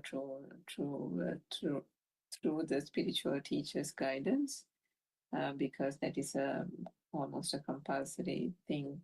You have to hear it, the authentic teachings, and you have to be guided by the noble spiritual teacher. But once you do that and you embark on the penetrative insight, because what we have got so used to doing from our childhood days is, apart from the time of the baby, where the radiant mind operates, from probably the age of 3, 4 years of age, the mind takes over because of various facts and data and stimuli that we have taken on. And then the mind becomes more and more powerful to the point that we can't think of anything or conceive anything outside the mind. If we say the feel, one cannot even fathom what feel is, because the mind has become all consuming, isn't it?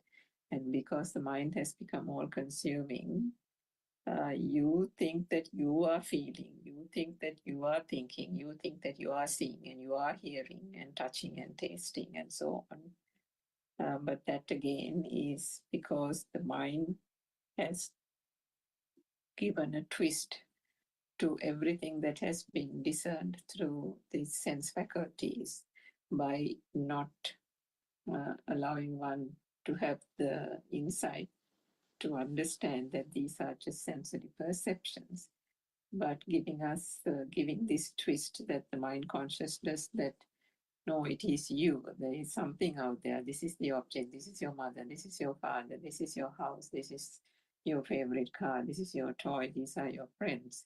By making all this to be real. So this is the function of the mind sensor. It is not anybody's doing. Neither is it your doing, nor is it anybody else's doing. But because of ignorance, the way the world goes along, the conventional world and society is that we have built a world around us. We have built this world to be the world that we want, whether it is good or bad. Whatever it is, it's a world, and you still want to be part of this world because you have taken this world to be real. That's the way the understanding has happened. It's not your fault. So understand it to understand how this whole thing works. It is not an easy task, but there is the teaching and the guidance available through these true Dhamma teachings that we are trying to pass a message about. And with that understanding, one will understand this whole mind. It is the mind that is then seen as the cause of suffering, not understanding the mind, not understanding the self vibration, which is causing the suffering. So, if one can see those through penetrative insight by prajna and arise the wisdom within oneself, which is always there. The nirvana, as we call it, has always been there, the non-vibrational state. It is because of the mind becoming too powerful and therefore the self-vibration becoming too powerful that the nirvanic state is completely clouded. So what this true Dhamma does is brings that to the fore by gradually dissipating or making the self vibration cease by seeing through, cutting through the shroud of illusion, cutting through the shroud of ignorance, and making this whole process, the mechanism in which this mind function works, very crisp, very clear, so that one can see through that delusion to be able to allow that nirvanic or non-self vibrational state to emerge. So it is a beautiful Dhamma, but it is something that one has to come and see. Ehipasika. Yes, Dr. Popula. Yeah, we are able to give this Zoom discussion at any time. Just if anyone wants to transfer this to the English one, just let us know. We can do it easily. We are talking about this truth every day. Actually, yesterday also I reminded we have multiple Zoom discussions throughout the day, and any of you who feel like joining can join to the YouTube or Zoom discussions, as well as if you go to Buddothpada website, you can find Aranwan says thousands of Dhamma courses like sermons. There are some are discussions, but some are not. Some are actually sermons from himself, and they are such a valuable asset to everyone because this has to be heard, and this has to be understood, and this has to be felt too. So there are three levels. It has to be heard, but this has to be understood, and this has to be felt too. Felt. And so if someone is keen, you can go to the website Buddothpada Dhamma dot. Yeah, that's Buddothpada-Dhamma.com. And there's another one too, isn't it? And there's another one called Buddothpada.lk as well if you're in Sri Lanka. But there is also, I think there are quite a few websites, but there is another one called wisdomofasia.com. Where there's quite a lot of reading and insightful YouTube videos about quantum mechanics and concentration meditation, and how that itself alone is not the path to liberation of mind. So there's quite a bit of material there that you can read through and try to understand. All of these are very, very informative websites. The Buddothpada-Dhamma.com also has the Sutra Deshana from the Pali Canon, the Tripitaka. Of course, I think those are in Sinhalese, but that website also has a section for English translations of Aryan Vahansava's spiritual teachers' talks. So True Dhamma Awakened, I think there are 6 volumes along with some other books as well, isn't it, Dr. Popula? And that is that series of books are the ones that we use daily in the English Zoom to start off the English discussion. Yeah. If you are keen, you have it all.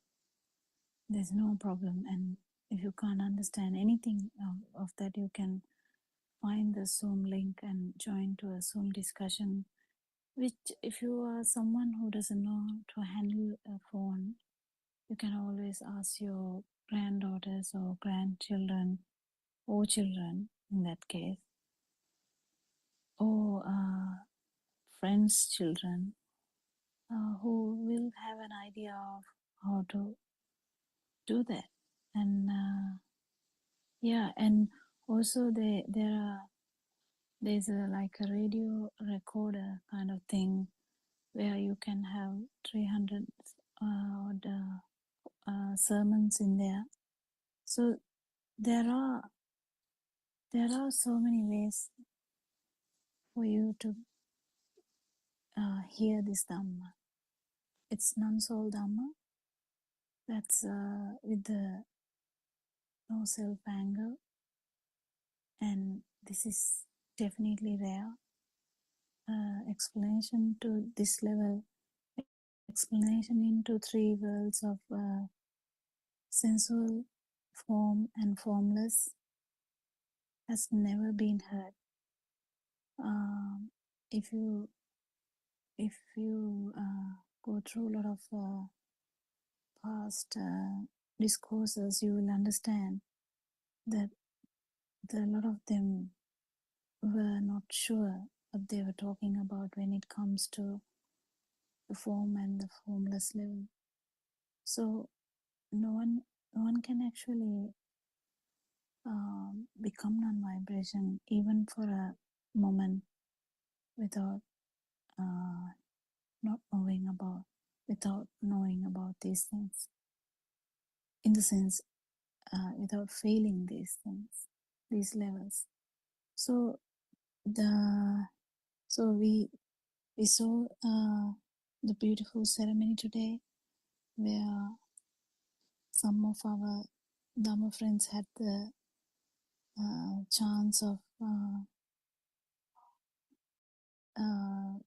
seeing all the relics and worshipping relics, and as well as being close to Bante from Taiwan, as well as Aramanse. And yeah, I think it must have been very empowering, very, very beautiful, very soothing experience. And yeah, anything to add, Suramika, for the closure, kind of last few minutes? No, not really. I think we've discussed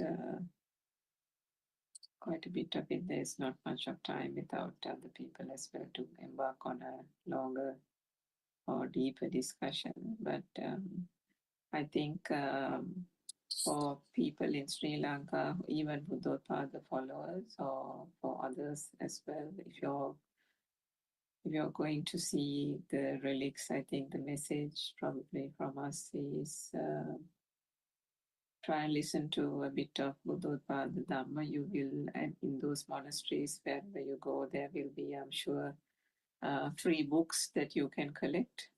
And other kind of, maybe the radio with the 300 odd talks, there might be those available for sale as well. It's a very nominal fee, I think, maybe 3,000 Sri Lankan rupees, 2,900 or something. That might be available, or you might be able to apply for one. But certainly the books are free for distribution, and you can collect them. You can sit and listen to a talk, or you can, in certain monasteries, the relics ceremony is combined with a practical program. That's only a one-day program, but you get a good introduction of the true Dhamma philosophy, and then you also get an introduction to the practical program of actually putting the Dhamma philosophy, what you learned, into practice, and trying to understand, trying to experience how the non-self vibration, how the senses work, and the fact that this is all thought-driven. So all these aspects one will be able to experience through the practical program. So I think we encourage you, if you haven't done it before, to go in search of it, go find it, because there needs to be an effort if you want to find a path out of suffering. And that if you haven't found it, despite 30, 40 years of going up and down to the temple, being as you would call it, a good Buddhist, being, as you would call it, always giving alms and all that. But if you're still suffering, if you're still feeling the pain when you lose a dear one, then ask yourself, have you found the truth? If you have found the truth, should you be suffering? And importantly, in this Dhamma, you will find that, was there a person here to suffer? What is suffering? Well, who am I? All those questions, there will be answers. But, some people, you might get the Dhamma by listening, turning on the radio and listening it. But for the person who seeks, that person will find it. So there needs to be an effort from you as well. And if you go and listen to it, as lots of us have, you can hear one sermon and then you will never turn back. And for some people, it might be 5 or 10 sermons, but take that first step. And that's what we would encourage you to do. Yes, Thiruvan. Yeah, true. I think we are coming to the end part of the English Zoom discussion. We can hand over this Zoom to, I don't know whether we can hand over or we leave the Zoom so that they can start the 4 o'clock one. I think. Yes, I think there's enough people. I think there is Neela as well, who is one of the co-hosts. I think she was there for the rest of the program. So if we just leave Dr. Kokila, I think the others will continue Yeah. with the program. So we'll worship. Kokila. Yeah, Tiruvan I will worship Arananse, and we actually salute him for what he tried to do to extend this Dhamma to everyone. And thank you all, Dhamma friends. May Triple Gem bless you.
can continue.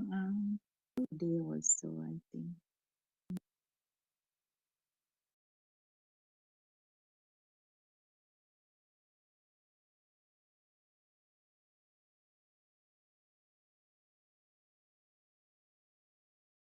Thiruvan Saranai, Dr. Kokila, Thiruvan Saranai. Shani will not be able to join today also, I think.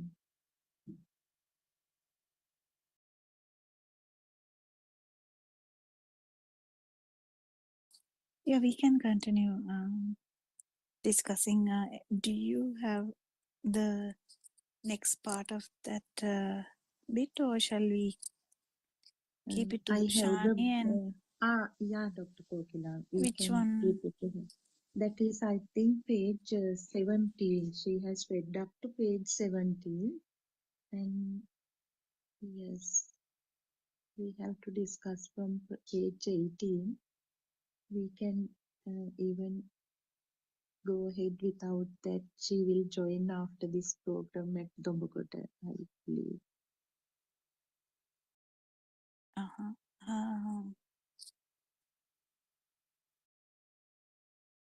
Yeah, so we can start the discussion. We worship our advanced as usual, and may Triple Jim bless you all. If someone can actually bring up like a fraction, like whatever the fraction that we can speak about, then we can build up a discussion on that.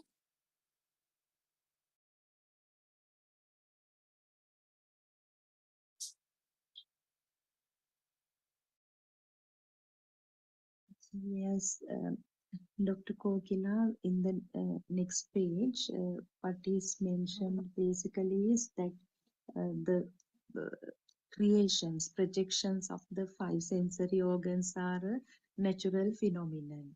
So that is what we have been discussing, I mean, every day. So can we discuss based on that? Yeah. And Dr. Kokila, I have to request from you that you did a beautiful explanation regarding consciousness and five aggregates yesterday when somebody questioned. So if you can explain further about that, it would also be very useful to clear our doubts about that consciousness and how Lord Buddha talks about non-vibrational. Mm. Yeah, it's difficult to like I mean to talk about that spontaneously, but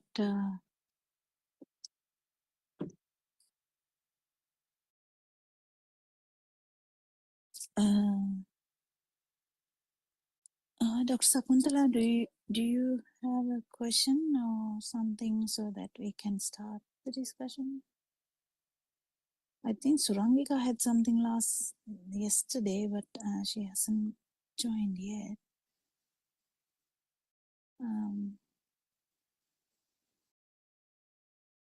I think if we are talking about the consciousness, I mean, there's nothing much to talk about the consciousness. It's a basic function where you feel it as a thing.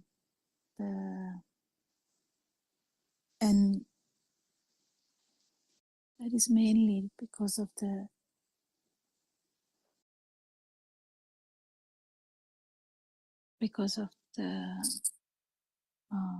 ignorance that we kind of feel it in different way. But once the main thing to understand here is, I think I don't know whether it came out yesterday, the understanding of one stimuli. If it is chair, actually all these three layers.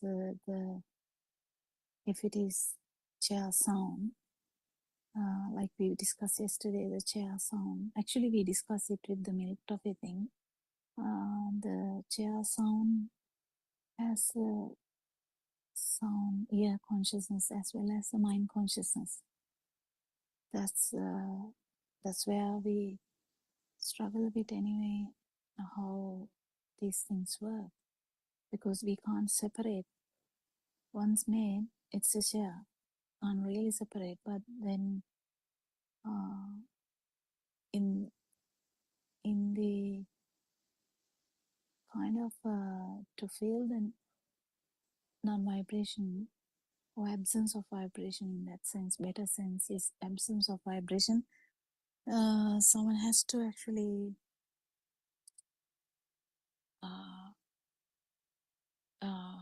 get the a specific vibration, specific stimuli where the mind consciousness is not a thing.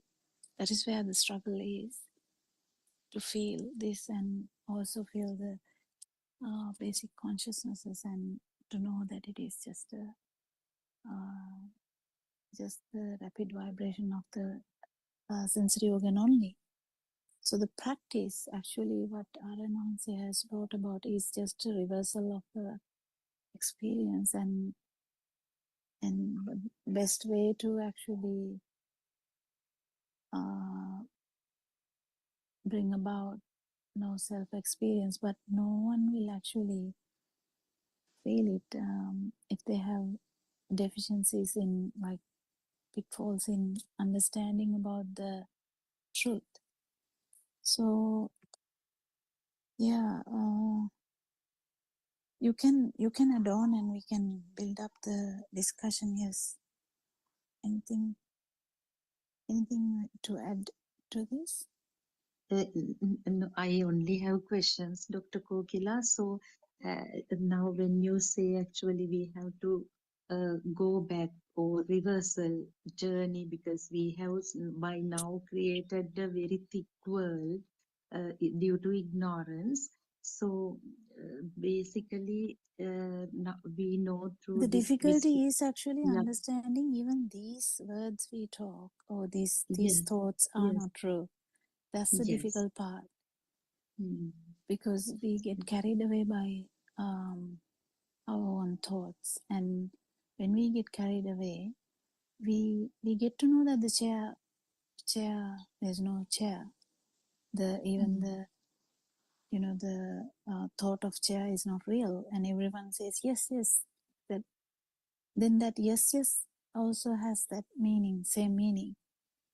That is where people can struggle, but then with practice, it's all come to more into our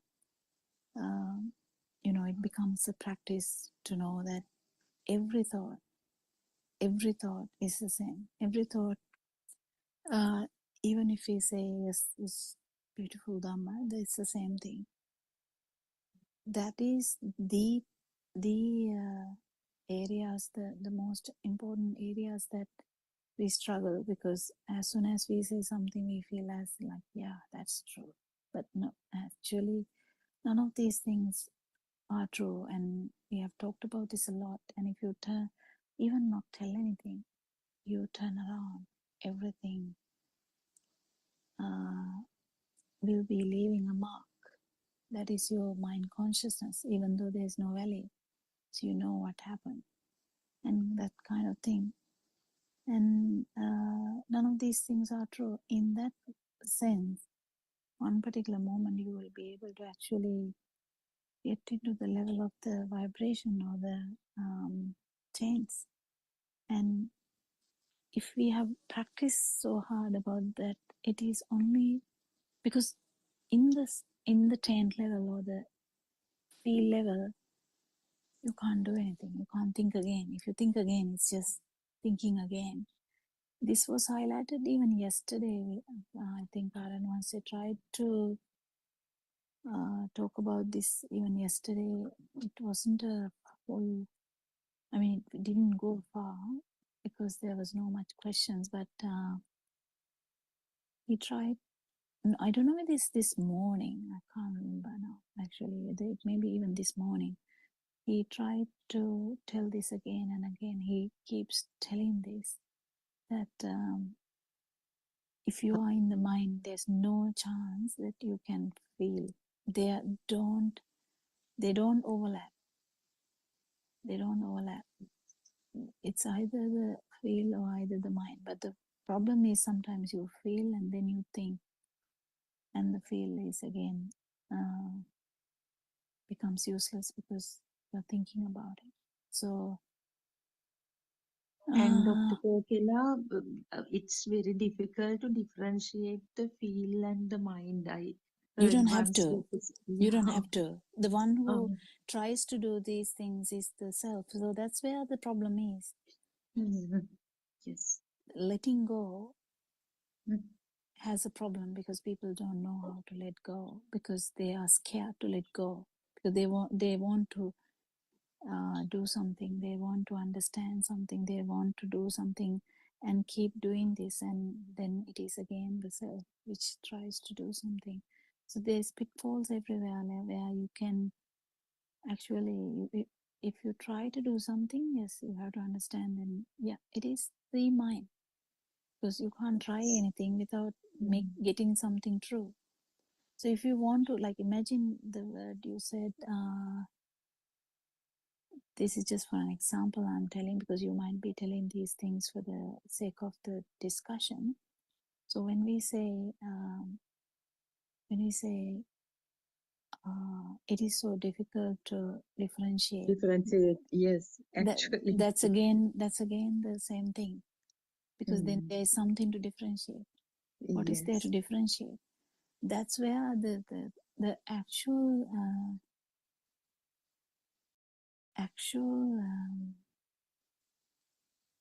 value of Dhamma when it comes to this level is massive because it's all the thoughts, not just one part of thoughts. Because if you are to get rid of you, if you are to get rid of you, you can't just keep one part of the thoughts and just keep praying that the you will go. You can't do that. So if you are to leave you, all the thoughts uh, can't, can't leave like a trace. I mean, should not be a thing. So if there's something for you to compare, yes, definitely there must be something interesting there to compare. If you want to compare something, isn't it? Yes, there is the person and there is the thing to be compared. That's what you have been trying to like convince from the very first example that I gave that day too also, but still I can't get it somehow.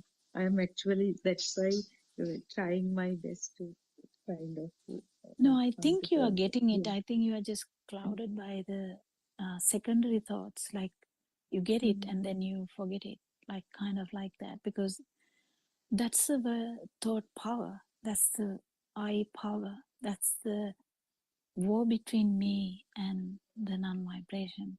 And if you have the actual understanding, you won't succumb to you, you, your self vibration. You won't succumb to that. So you keep understanding. Oh, the understanding can't come keeping you safe and then keep understanding that this is not there, this is not there, this is not there, this is not there. That's not the point. The you is actually the comparison. If you think there is a value in comparison, yeah, that is you. If you think there is value in nibbana, yes, that is you. And if you think there is a value in you know, getting rid of taints, that is you. But the thing is, we can't comprehend this fully sometimes. But if you, that's the importance of letting go and just take it easy. Those are the two words that we can't do. Basically, we don't know that. We are so full of energy. We want to do something and we want to take things seriously. We are waiting for that. Can you give me something serious? Yeah, you can have something serious. Yes, you've done Yeah. that for So entire life. Yes, Dr. Gopala. yeah, that is the life actually is this happening of these things. So we have a story, we have a thing to do. We get scared when there's nothing to do. We are actually lost, kind of, if there's no stimulus which uh, which can actually bring up your self vibration. That's why we change from dal and some, in the morning, if you eat rice with dal, you can't eat rice with dal again noon, and you can't eat rice with dal again in the dinner, because the self vibration that that needs some, it wants to kind of Some change. in the sense, Mhm. it's actually the change is the self Self. vibration. Yeah. So it is just the manifestation of that which keeps going, because the life is this going feeling, because we feel like something is happening and I'm living, yesterday I lived there, I went to school or I went to work, today I'm home because I can't go, it's raining. Tomorrow I might be able to go, because if it doesn't rain, So we kind of have a story. Don't misunderstand. The story can be there, but the actual doer, uh, when we keep understanding this value, will not be there, and then the doer will not be there. So the story, yeah, it's just floating like another, leaf fallen from the tree. Has no meaning, has no power. It just falls. Yeah, we have Dr. Sakuntala as well as Surangika has joined. So you all can add something to make this discussion a bit more interesting and, live. Yes, Thiruvan Saranai. Actually, as you said, it's the thought everywhere. Thoughts are the ones everywhere. I mean, whether it is the thought as it is, or whether there is a word or an action. Everything has the thoughts in the base. Yeah, It actually, is. when you said that, I just Mm, wanted to add this mm, because it might not come again. When you say, yeah, that Arananse's example where he read a book, that mm, we don't have to actually read the book, but we get the point. Remember, we see a butterfly and a flower. We know, like, mm, butterfly is going to the flower. Kind of, we have mm, that image. That's the mind world. mm, That's actually the form world, because there's always the question about these things. We don't have to think about that. There's this. How do I say this? How do I say this? So the Kamal Ambagas Satanagi, we don't have to really mm, say that when we. How do we say that in English? Okay, we are reading a novel, then we read Kamal is climbing a tree. Then we read it. We don't read it loudly. We just kind of see yes. the sentence, and don't you get the meaning? You get the Mm, meaning. You don't have to actually read it. Likewise, the the dog can be there, the old shoe can be there, the new shoe can be there, the train can be there. The accident can be there, everything can be there. Still, self-vibration or the self-perception is there too. To get, this is the point I find it difficult to give across. I think it is our like kind of problem of communication here, our inability to communicate it properly. But in the context that actually that sound didn't have a sound, that kind of thing, it is very beautiful if you can understand that the dream, even though we don't talk about it, we don't do any action, it is still there, kind of. But then when we understand that even that is not true, can you imagine how light you would feel? And if you actually do this in one stimuli to the point that you don't even get the mind consciousness part and directly feel the change or the direct feel, then you have to have the practice to understand that it is the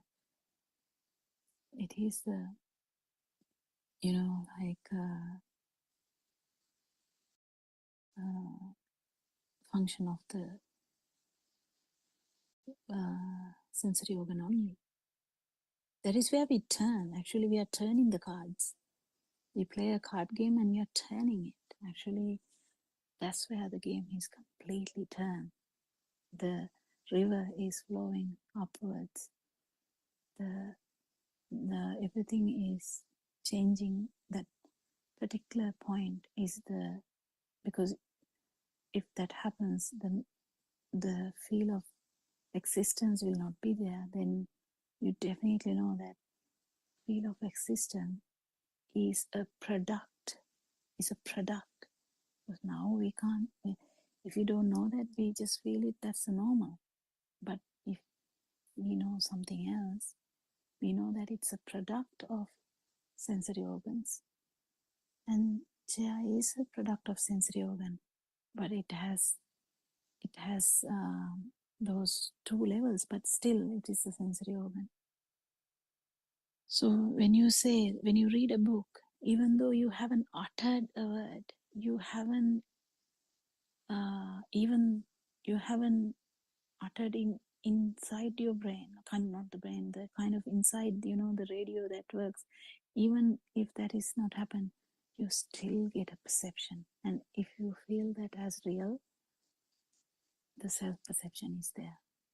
But if you actually go through and through that, it is the direct vision you get. If you are looking at a book, it's a direct light perception you might get.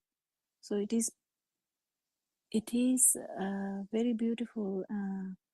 We can only like discuss in different ways, but sometimes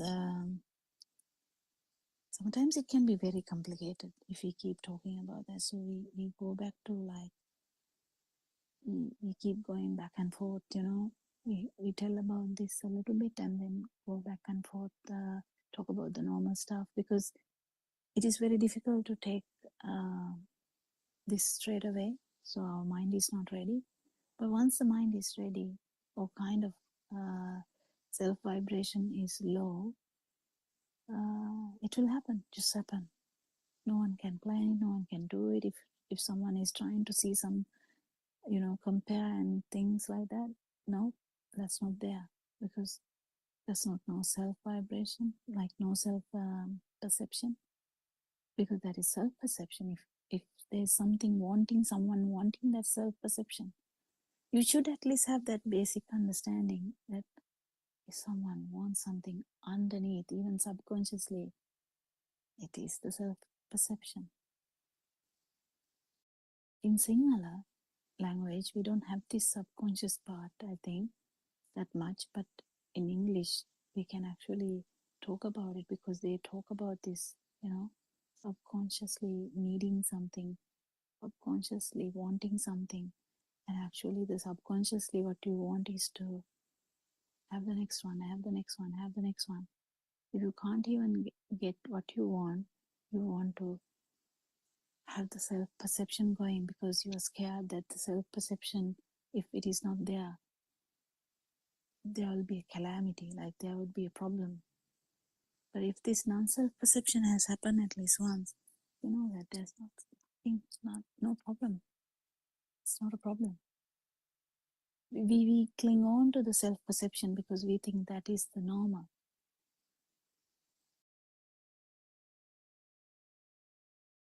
But we feel that we are clinging on to the son, daughter, my brother, my sister, my family, my money, my lands. We feel like that. But actually what we are clinging to is the self-perception. That's from the self-view. I think maybe today morning Aranwansa was trying to explain that how actually this extends, once, I think we have discussed it too, like once the baby to the child level, once the child level after about 7 years of age, how the self-view is the perfect, strongest way. So now everything happens to you, everything happens here, everything is important to me, and me is the boss, me is the Katanayaka. What do you mean? The what is the word for that? Like me is the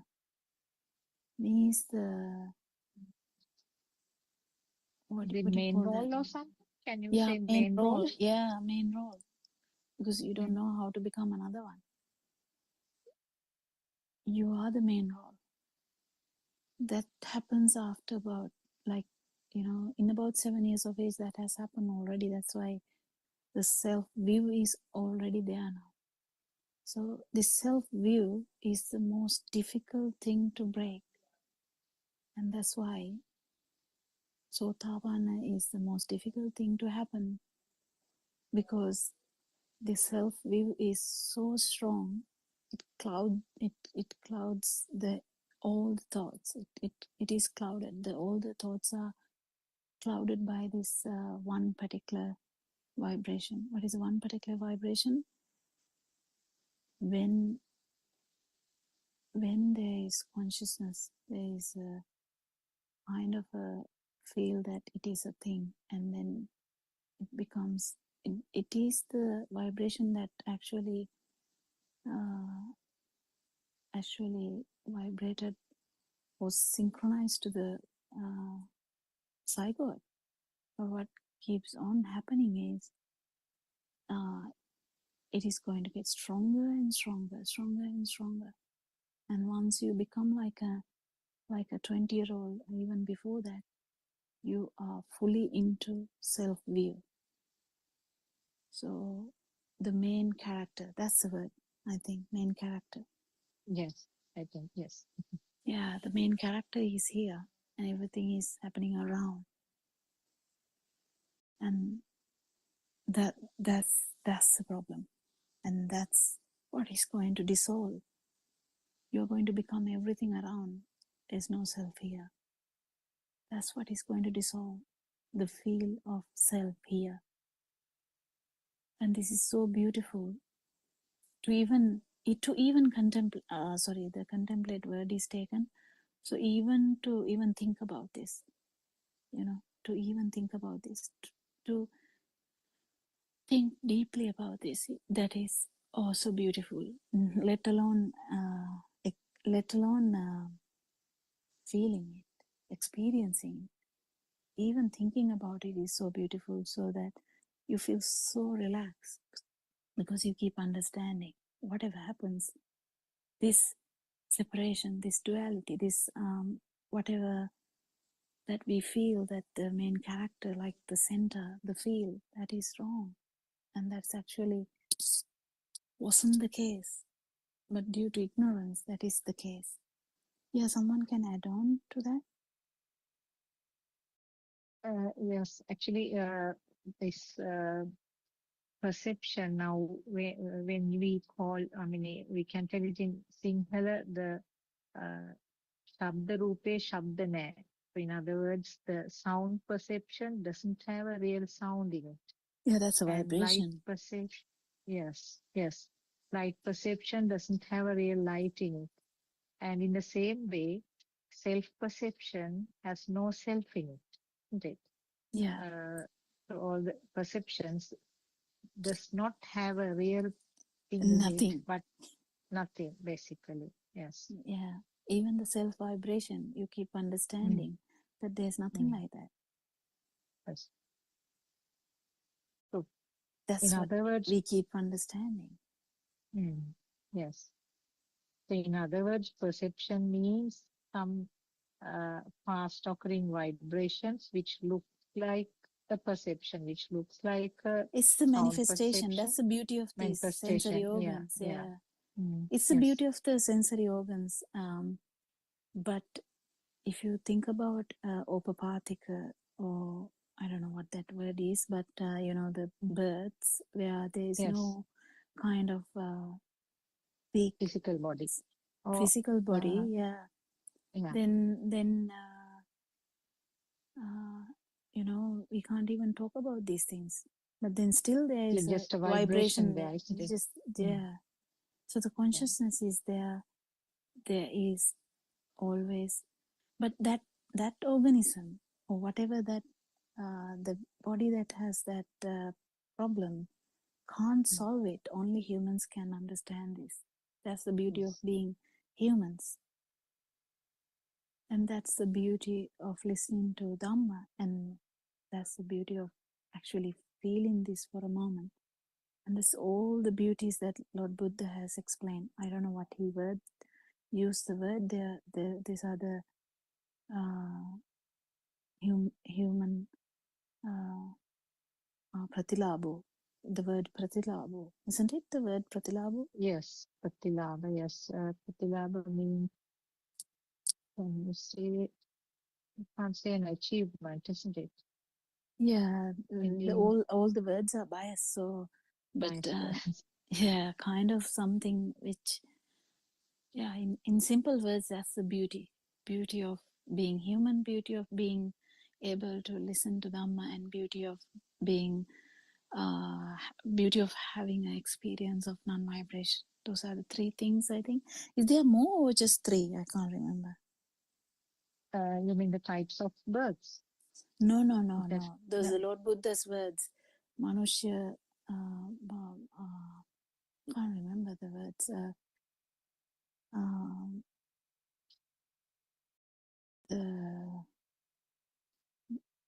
In Sinhala it is ධර්මය ඇසීම ප්‍රතිලාභයක්, මනුෂ්‍ය ජීවිතය ප්‍රතිලාභයක්.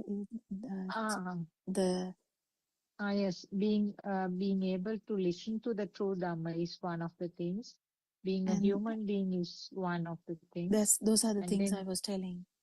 Yeah. And being able to experience this for a moment, the non-vibration is the other thing. Is there any more? That was the question I asked. I think there is another one. There's another one, yes. I don't exactly remember. Yeah. The Sudharma, Sudharma Surangika, I don't know whether you I think it is Pratirupa Desavasot, isn't it? Even that Lord Buddha, the Aran Mahanse actually told that is the same gives thing a different meaning, isn't it? Yeah, it he gives gives Pratirupa Desa is to turn against the stream rather than go along with the stream, isn't it? That itself is so rare. Yeah. And actually what we heard was being born in a land where the Dhamma can be heard, but we can understand a different. Yes, we can understand that it can't be that simple, because even Brahmas can understand this Dhamma. So being born, or like this it's okay to give a broader, I think, idea for everything. Anyway, the most important factor is being able to feel this, but we have kind of everything, because we have the chance. The main thing is to practice. It is difficult because we are addicted to our mind, and we feel that the mind is our power. Actually, it's vice versa, because mind is the power, but at the same time, mind is the trick where we are tricked into this Vijnana Maya. Do you have a word for Vijnana Maya? It's a consciousness. It's Consciousness. illusory consciousness, Dr. Kokila. Illusory consciousness. So it is there everywhere in any consciousness. Whether it's a light, whether it's a sound, whether it's the tactile sensations, whether it's a nose with the smell, whether it's the taste, whether it's the mind. But apart from this tactile stuff, and the feel stuff, every other thing has mind consciousness directly related to that. But the skin and stuff, the fluidity, the solidity and stuff, they don't necessarily need mind consciousness for manifestation. That's why it is easy for you to get these experiences with the walking meditation. But it doesn't necessarily mean you need only. No, that's not the point. Anything else? I don't know whether we are deviating, but we don't have a book today, so we can talk freely. So enlightening and insightful. When you mentioned main characters, at once I was like thinking now, in this family, now I have this, if we use words, now main character, so a self vibration, and I have my own world. So there I am the main character. But we never ever thought the son or husband or my mother or other one has, the others had their own different worlds. We used to make decisions and do everything from our perspective, because we ignorantly uh, thought everyone is thinking like me. It's the same world. So it's very interesting and enlightening, Dr. Kokila. That made me think of a simple activity we do in school also. I don't know whether it's relevant. If we take a simple story like Red Riding Hood, it is revealed to the world. The story is narrated from Red Riding Hood's perspective. So we get the children to narrate it from the world's perspective or granny's perspective. So that this, I don't know, when we understand this little by little, it can be applicable to any situation. And I think that is how the wisdom emerges, isn't it, naturally? Theruvan Saranai, and thank you so much. It's so beautiful. I mean, then and there, while listening, we like make some realizations. That what I wanted to share. Thank you so much for these beautiful discussions. Anyone else to add anything? Suranka, do you have anything to add?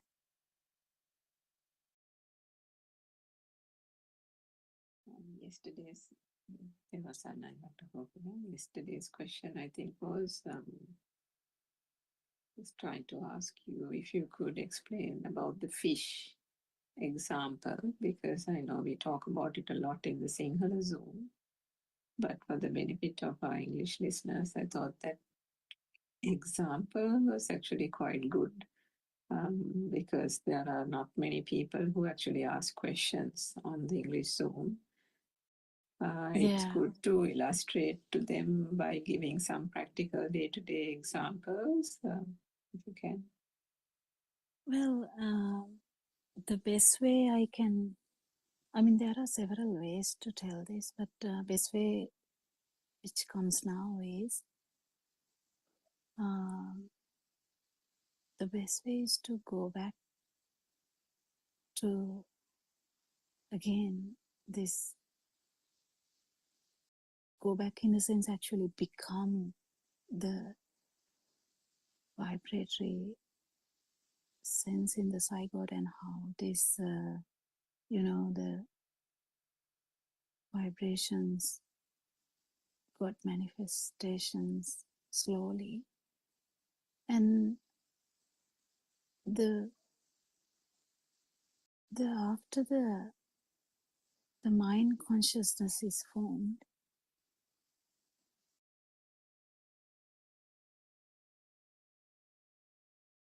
this new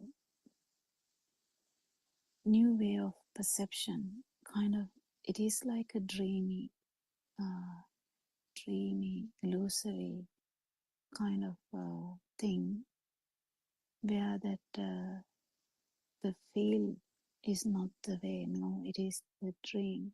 Because if you turn up, you feel, you see the sky, and you if you turn around, you feel so many things.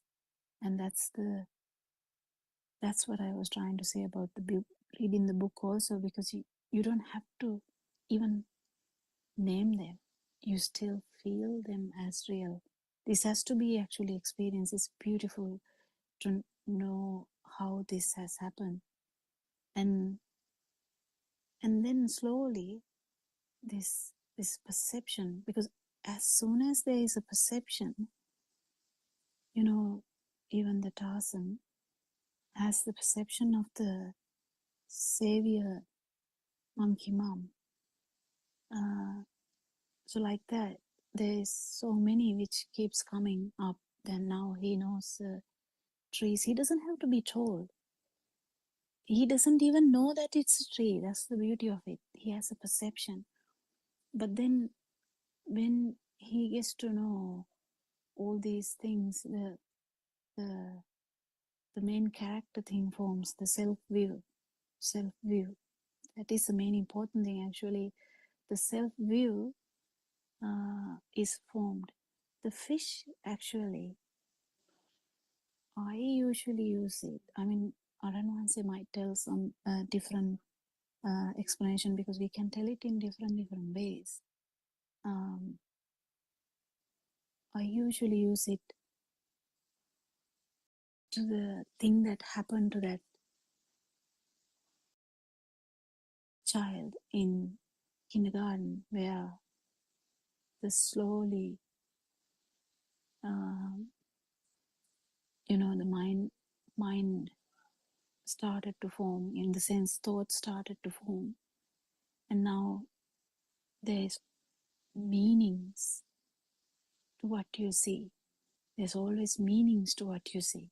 There was never a meaning before. Before it was just eye vibration, ear vibration, touch vibration, or tongue vibration, or nose vibration. But now there's a meaning to what you see. So that is the from there onwards, this bubble of meanings. It's a bubble of meanings. So the child gets up in the morning, there's so much bubble of meanings. He's running around, he knows that is the house. He doesn't have to be told or reminded, maybe in the beginning, but later he knows he's going to the garden to play. He knows this is the brother, this is the sister, like that. So this meaningful illusory world is the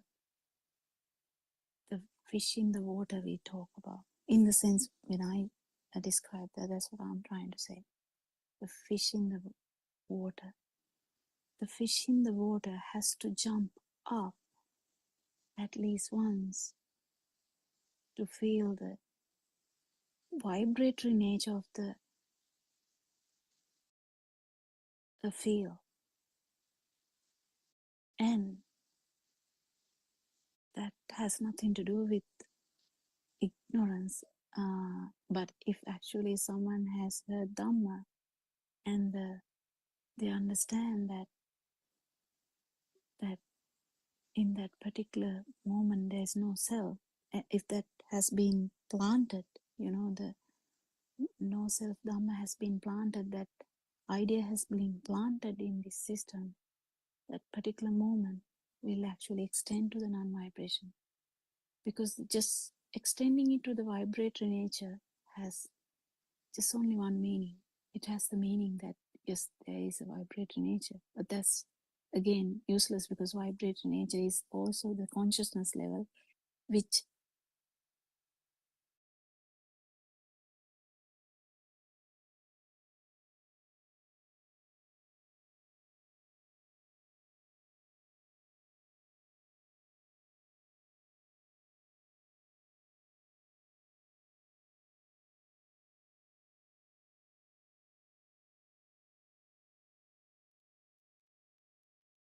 Teruvan Saranai, I worship Triple Gem respectfully. Also, I pay homage at the feet of our Kalyana Mitra, Buddothpada Aryan Vahanse. May Aryan Vahanse live long to spread this Dhamma through every corner of the planet Earth to end the suffering of all human beings. Teruvan Saranai, Dhamma friends. I am presenting now the true Buddhist philosophy Lord Buddha revealed 2600 years ago and again fully awakened by Buddothpada Aryan Vahanse, showing us a very clear and steady path to overcome the samsaric journey. That means the cycle of rebirth and death and rebirth created in the human mind, and to feel the super awakening to the moment. This is the continuation of Sermon 8, self-translated Darshana Samapattiya, True Buddhist Philosophy, preached by Buddothpada Aryan Vahanse 5 years ago.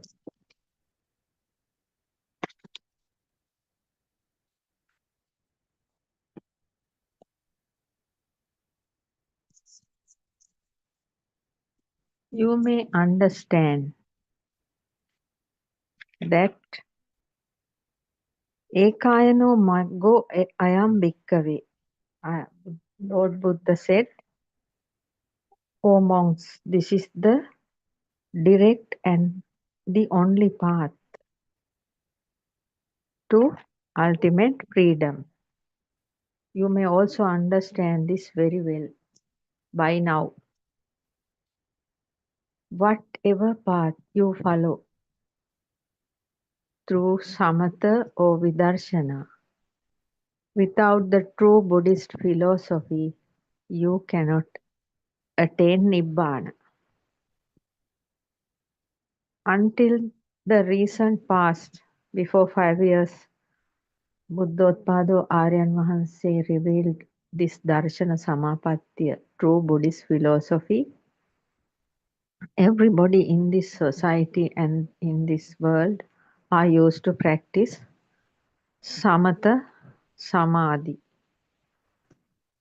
Anybody can practice Samatha Samadhi or Vidarshana Samadhi, but they should know the true Buddhist philosophy first. Because without knowing the foundation of the house we are trying to build, we cannot build a house. And without knowing the path, correct path, because we don't know how the creation of this mind and how is the creation of this world, without knowing the correct address and the journey path, we cannot complete the journey. Like that, this true Buddhist philosophy is the pillars of the path to Nibbana. Darshana Samapattiya. True Buddhist philosophy is handling the large part of this path. You can feel it when hearing this true Buddhist philosophy. Certainly, this is not a meditation. This is a knowledge. We must hear this and understand what is the true Buddhist philosophy. Darshana Samapattiya, to get to know the world created inside the mind and who we are, who are the beings, human beings, how the creation of this body and mind. Without knowing the body and mind and without knowing how the self created, though we are meditating for years and years, there will be no any kind of release or any kind of growth in our path to freedom. This is called in Dhamma Prajñavantang Ayan Dhammang Ñayan Dhammang Duppanyassa. That means this Dhamma is to be known, understood by the wise. It is hard for the unwise to understand. That means wise people can easily find what this Dhamma is.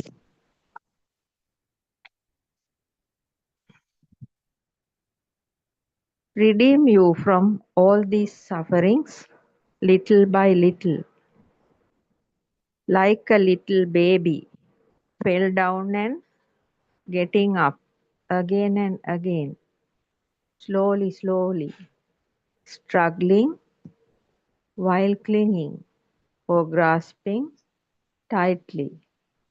Like a little one, you are slowly, slowly strengthening your mind and straightening it.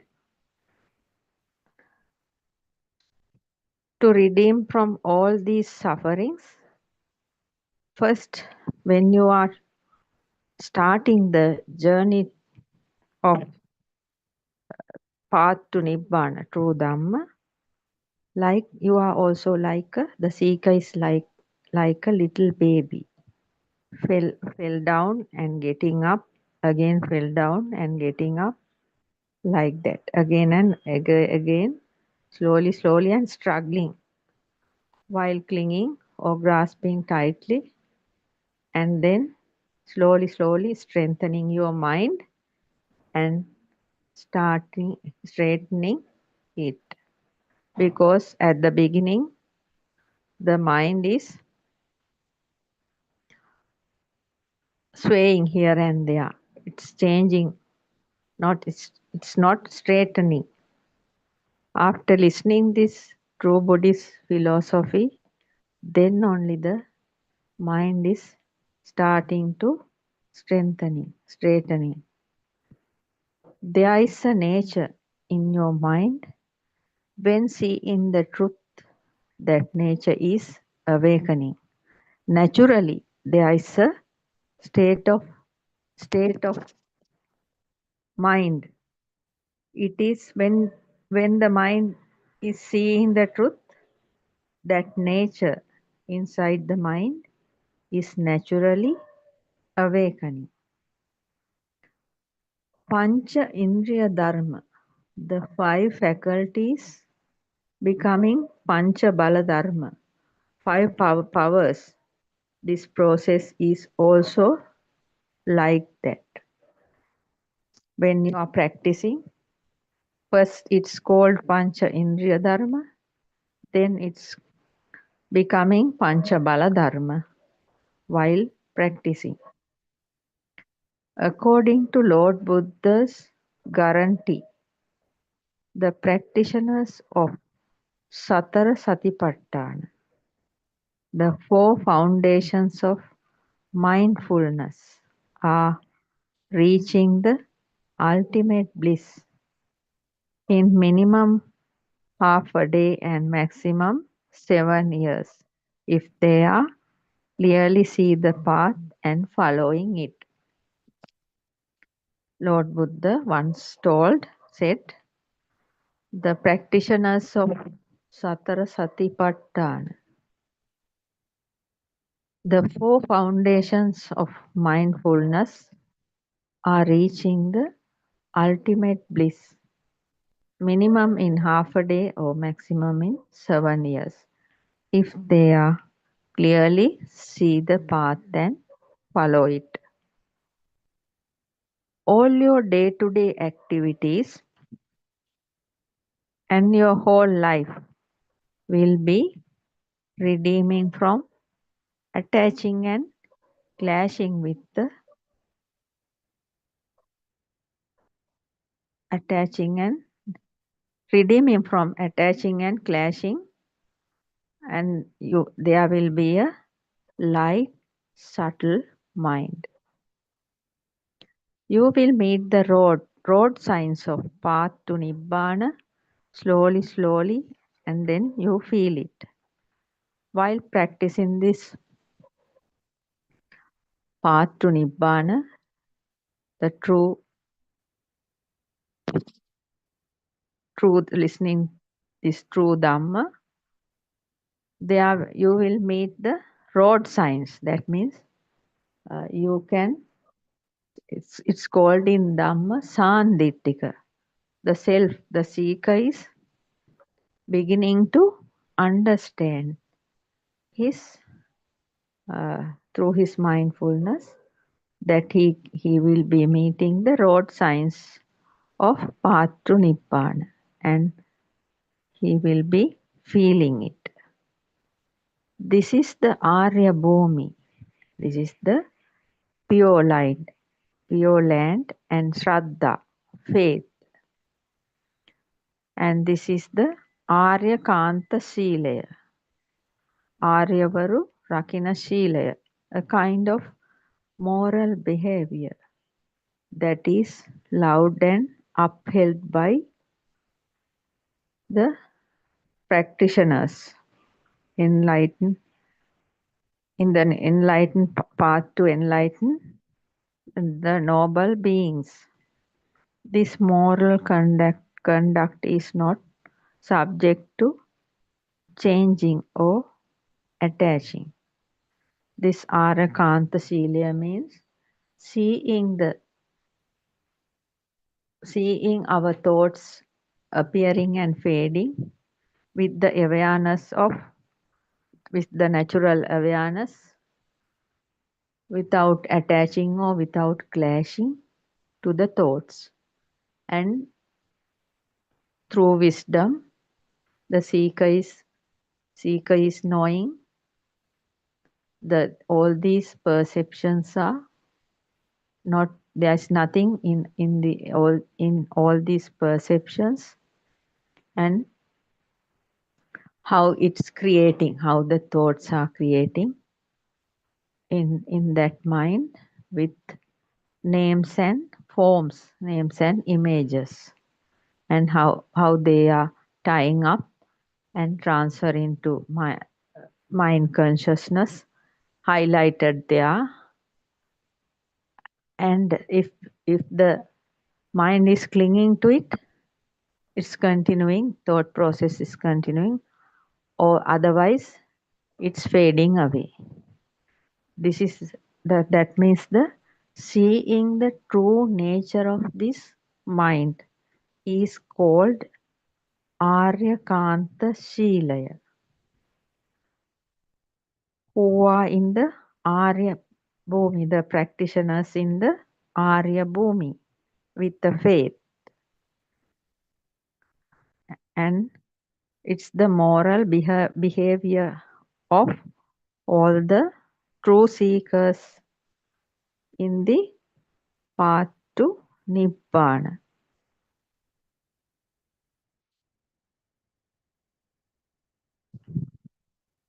In that moral behavior, you will find delight, pramodaya, and preeti, uplifting happiness, pasabdi, calmness, serenity, tranquility will take you to the peaceful and sublime Nibbana, calm and refined liberation. These are the road signs the seeker can see when he is listening to the true Dhamma, Darshana Samapattiya, and doing the practice according to the Aryakanta Sila, and practicing the 4 contemplations to understand there is no self here. When in that way, when the practitioner is practicing, the seeker is knowing. The seeker can see the road signs. Those are delight, uplifting. Some of them are delight, uplifting happiness, and calmness, serenity, tranquility, and and also will take the seeker to the peaceful and sublime nibbana, calm and refined liberation.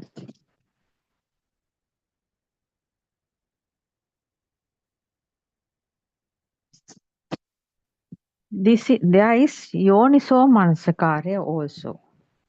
When practicing, the natural way of proper attention, wise attention is also appearing in the mind. It is called yoniso manasikara. It is to understand the thoughts, wise and proper attention. And there will be Satara Samyak Pradana. The 4 right efforts are also growing. Shraddha, Virya, Sati, Samadhi, Prajna. And Pancha Indriya Dharma. This is the place of growing Pancha Indriya Dharma. Also the place where the 5 spiritual faculties are developing. Also, this is the place where Pancha Bala Dharma, the place where the 5 spiritual powers are developing. This is the place where Sapta Bojjhanga Dharma, 7 factors of enlightenment, are also developing. Sapta Bojjhanga means Sati, mindfulness, Dhamma, which investigating of phenomena, Virya, effort, energy, Pramodaya, joy, Passaddhi, tranquility, Samadhi, concentration, Upekka, equanimity. All these are the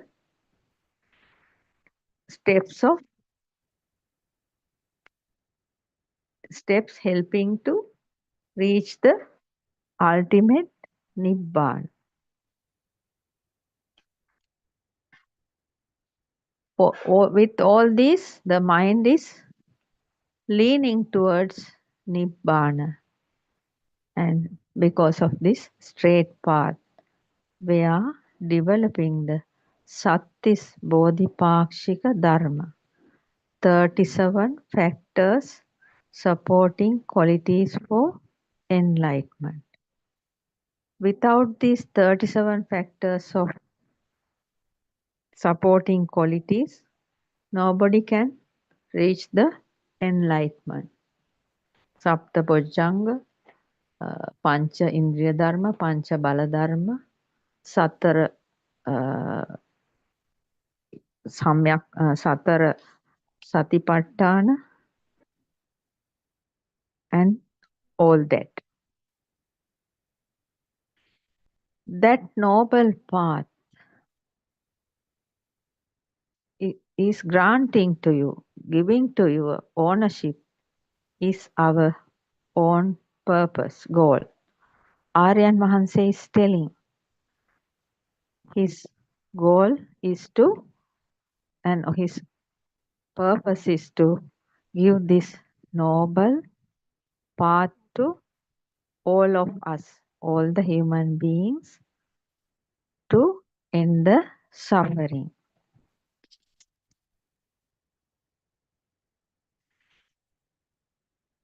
All these factors presented, offered, submitted to you on this purpose. That means Aryan Mahanse, for the past 5 years, trying hard to preach this Dhamma through various ways.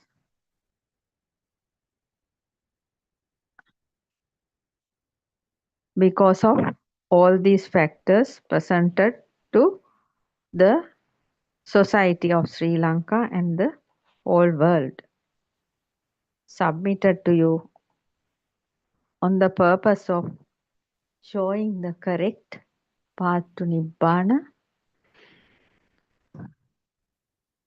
to end the suffering of all the human beings. Because so many years anybody couldn't be truly enlightened, because the true Dhamma was not there. There was no true Buddhist philosophy. On behalf of Buddhist philosophy, there were Veda methods practicing all over this island and all over the world. And finally, without gaining anything, leaving the body. So, Aryan Mahanse, with the greatest effort of Aryan Mahanse, all these factors presented, submitted to you on this true purpose of showing the correct path to supreme bliss. Now you can see this true Dhamma is awakening in this society. Also you can feel it. Yes. Everybody over 50 years should know how many times we tried to understand the true Dhamma, going behind different types of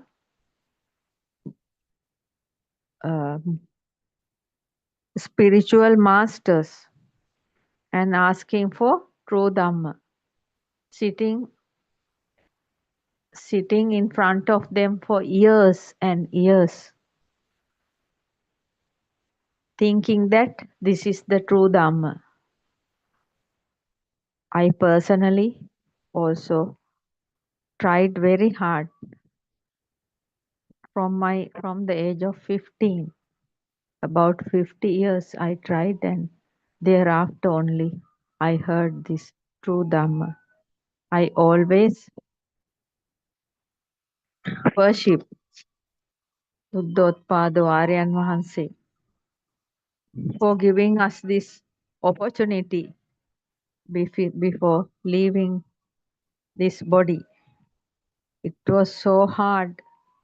Everybody know, between the age group of 50 to 80 who are living, at present how much we tried to listen to this true Dhamma, and we are fortunate to hear this before leaving this body. It is the greatest gift ever we had from this human world.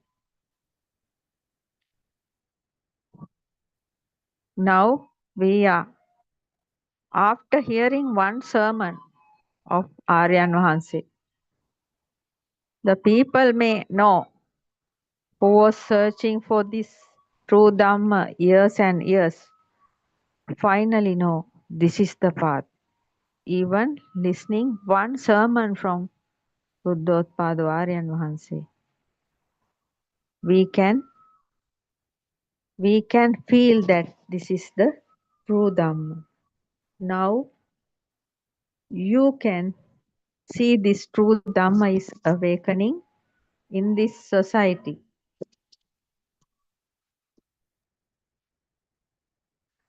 where the true Dhamma was covered thousands of years with so many useless things, useless books and practices.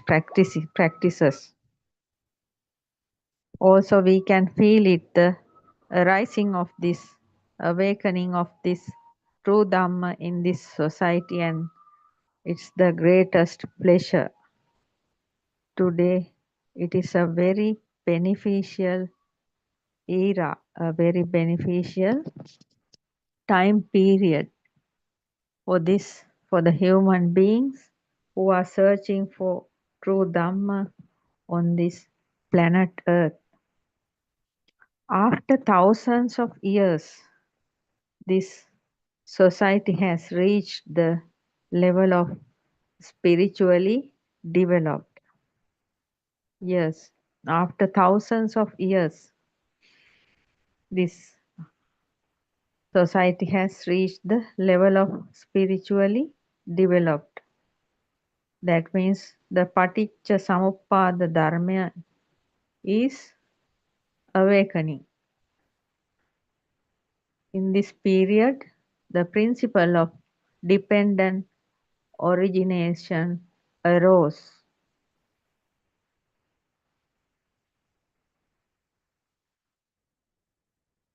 චතුරාර්ය සත්‍ය කතා කරන යුගයක්.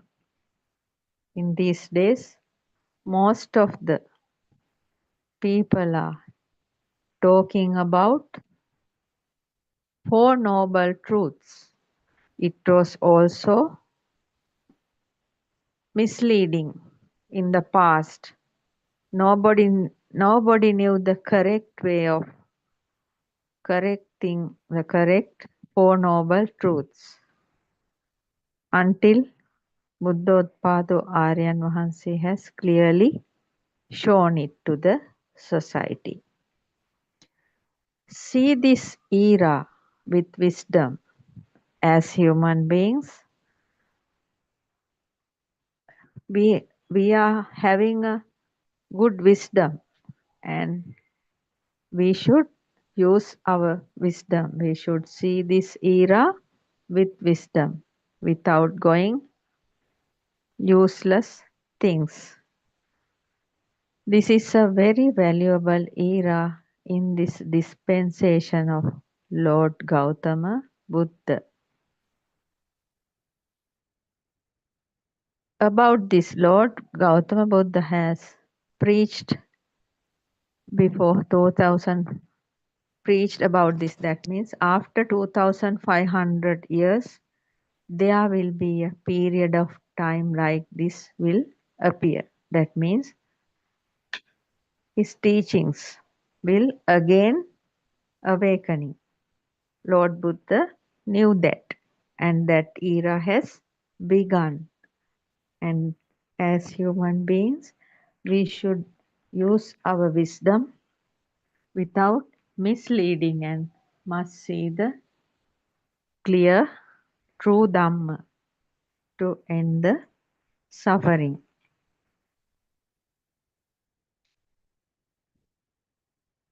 You can see them in the ancient books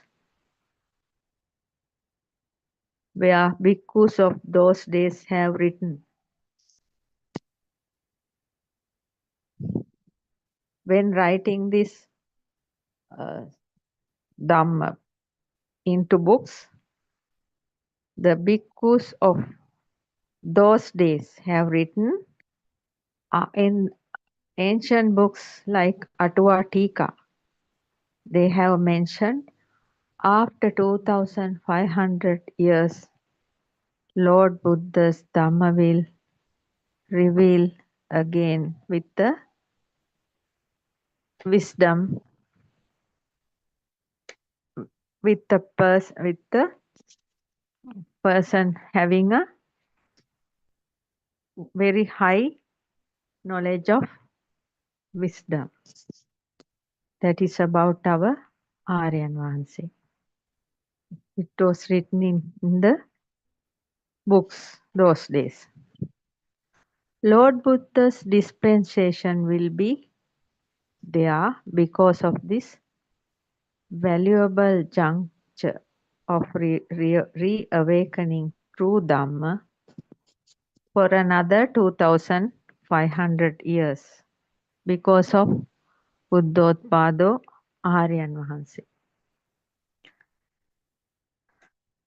That means Lord Buddha's dispensation will be there in this human world for 5,000 years because of this valuable juncture of reawakening true Dhamma by Buddothpada Aryan Vahanse at this period of time. In this Dharma Dvipa, in this island of Dhamma, there will be a massive duty and a responsibility will be in action for true Dhamma in the coming years. That means in Sri Lanka, there will be a big change happen in the coming years. That is for the massive duty, responsibility will be in action for the true Dhamma in the coming years. We are also contributing to it, Aryan Vahanse said. Aryan Vahanse had reawakened the Dhamma, and Aryan Vahanse is trying very hard to spread Dhamma throughout the country and throughout the world with the great effort to end the sufferings of human mind. Certainly, you are a very fortunate person who is listening to this Dhamma. Actually speaking, we are very much fortunate to listen to this Dhamma. True Dhamma has the best ability to fulfill our mind. It has the greatest pleasure. When we are listening to this true Dhamma, it is the greatest pleasure ever we had, because it's such a wonderful Dhamma.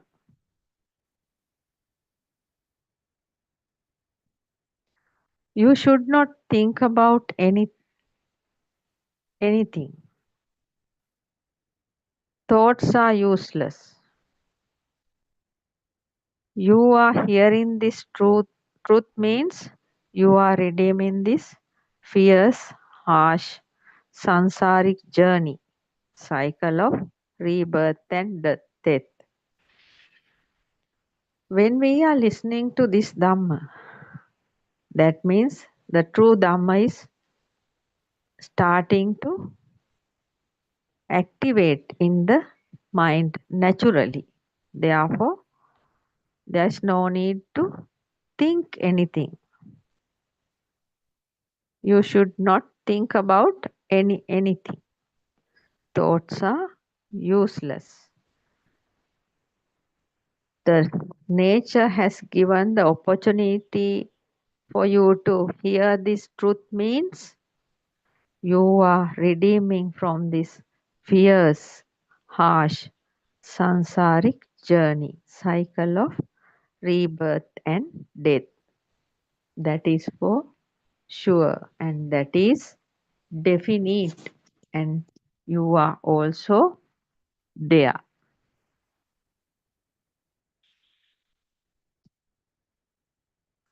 We all are here to redeem from this fierce journey of samsara. Actually speaking, but the happenings of our surroundings are not giving us much trouble because we know there's no self here and there's nothing outside. We are only seeing our mind through the six senses, and all those are images and names combining and then appearing as thoughts, and those thoughts are transferring to the power of mind consciousness, and they are highlighted, the thoughts are highlighted in the mind consciousness. Like that we know this whole story.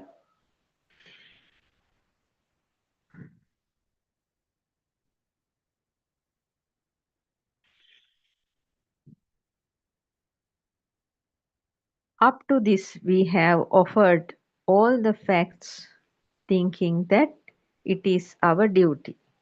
Aryan Mahanse is telling, trying very hard and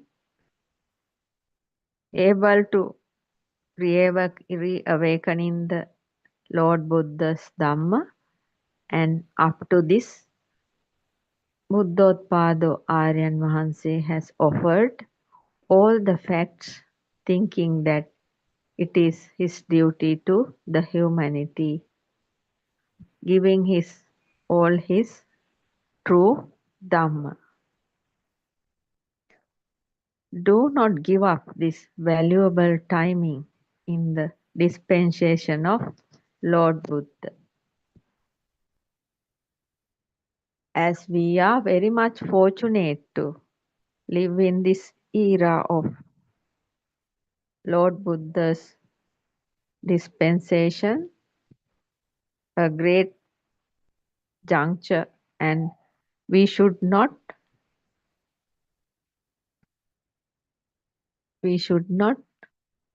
leave this aside and just living. We should always have faith on this and have faith about Buddothpada Aryan Mahanse and the Dhamma he is preaching and the practices he is showing.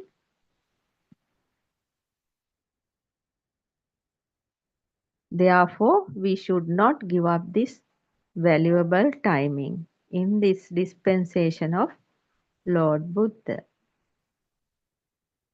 The forces of Mara, evil one, is everywhere. You know, the forces of Mara is the main reason for anybody to continue in sansaric journey. That means the death and rebirth cycle is happening due to the forces of Mara, the evil one, is everywhere. Evil perceptions are everywhere. Your mind is the evil one. Yes. Mind is the evil one. That is why mind is clinging to the evil perceptions coming through eyes, ears, nose, tongue, and body skin. So we must understand our own mind is the evil one, which is covering our path to Nibbana. Nobody else. Nobody else is not responsible for the sansaric journey because of our own mind, the evil one. Due to that only, we are still in this sansaric journey. See your mind and its evil thoughts. Yes, we must always see our mind and the pop up of evil thoughts and how the suffering starting with those evil thoughts. It is called Anusotagami Pratipadava in Dhamma. That means the sequentially followed path is in accordance with your mind. That means we are living and we are activating according to the thoughts of the mind. That is called Anusotagami Pratipada. If the mind says, now go and uh, go and have a tasty meal, then the person is running behind tasty meals. Then another thought is occurring, now go and have some kind of liquor or something, then running behind that. Like that, going behind each and every thought to fulfill the evil one, Mara in the force of Mara in the mind is called Anusotagami Pratipadava. The sequentially followed path is in accordance with your mind.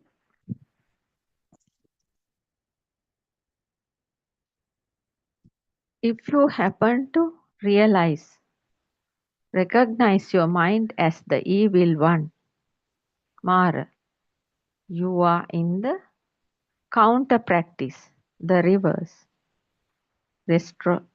retrospective path. If you are wise enough to realize and recognize your mind as the evil one, you are in the counter practice. Yes. After listening to this true Dhamma of our Kalyana Mitra, and then now we are in a position to realize the nature of the upcoming thought without clinging to it or without clashing with it. We know we can understand in the evil nature of the thoughts appearing.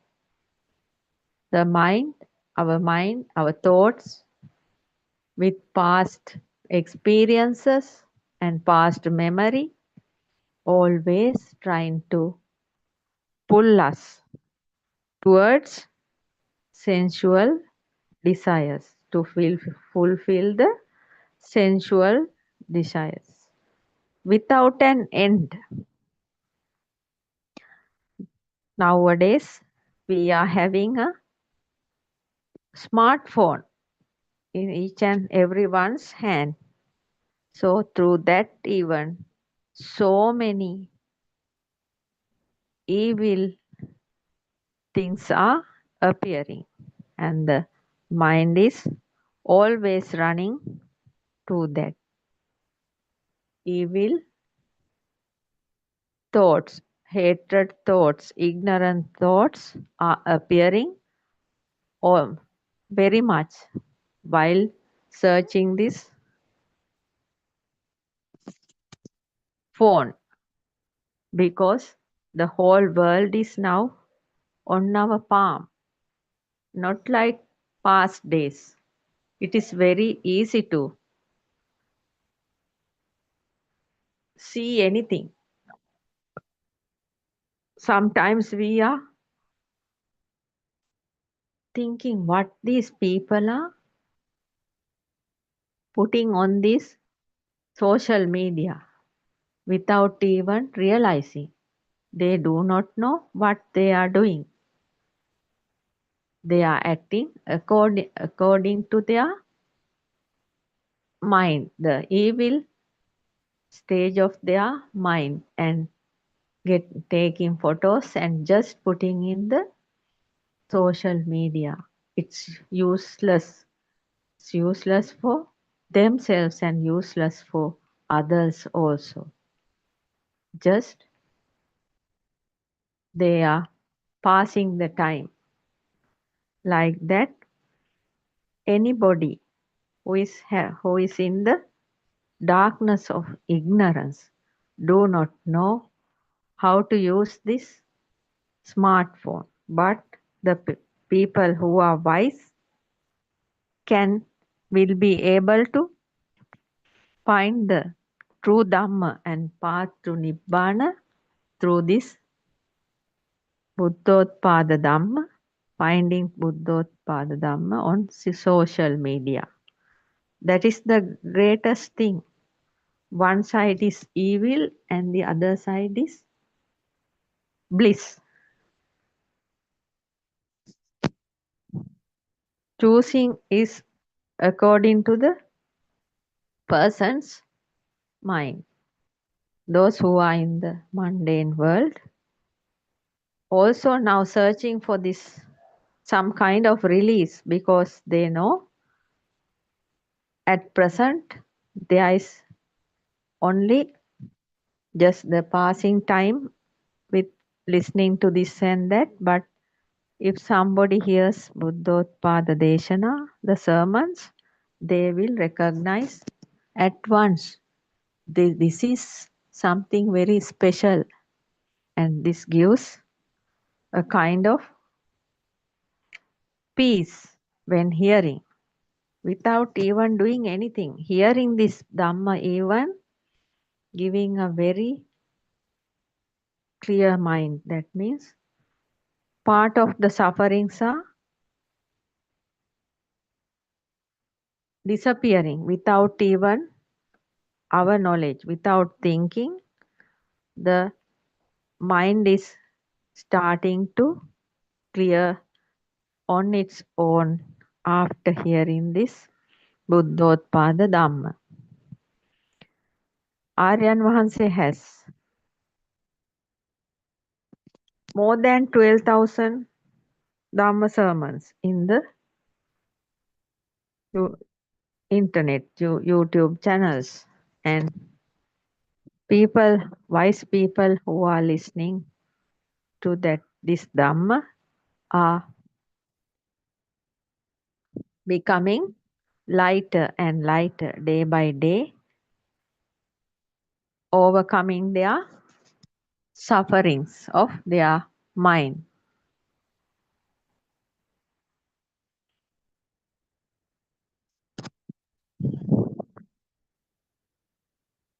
That means if we are able to realize our own mind as evil one, we are in the counter practice, the reverse, and we are searching for true Dhamma and listening to it, understanding it, practicing it, and going towards the ultimate truth, the Nibbana, the path to the path to sequentially followed path in accordance with your mind, and the counter practice path, the reverse path, are divided by a very thin layer, like eating curd and honey with a knife with both sides sharpened. Therefore, we must always be careful in each and every thought and activity, because there is a thin layer between Anusotagami Pratipada and Patisotagami Pratipada.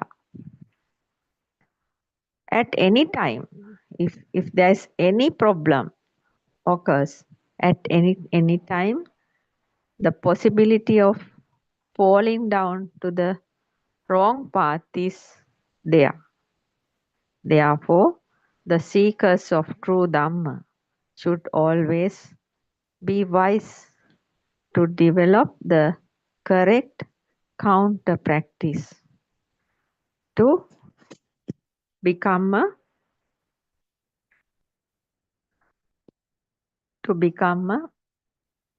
blissful person. It will be a very minimal change of a tenth part, like attaching like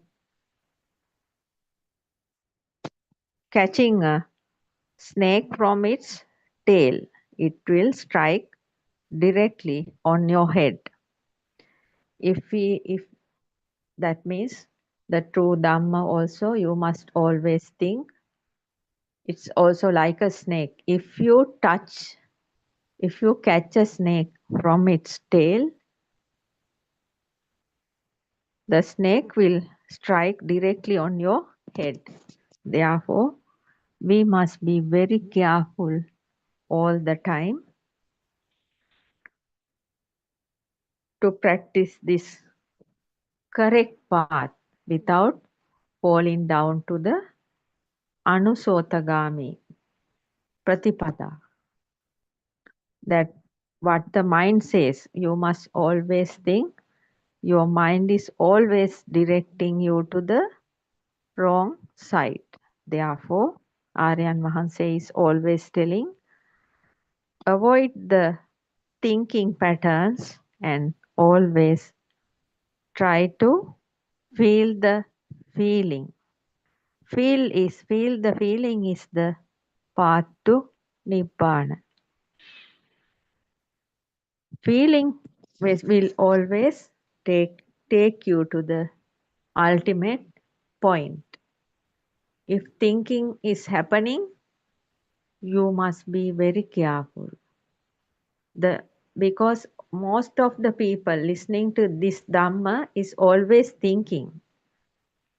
There is a self.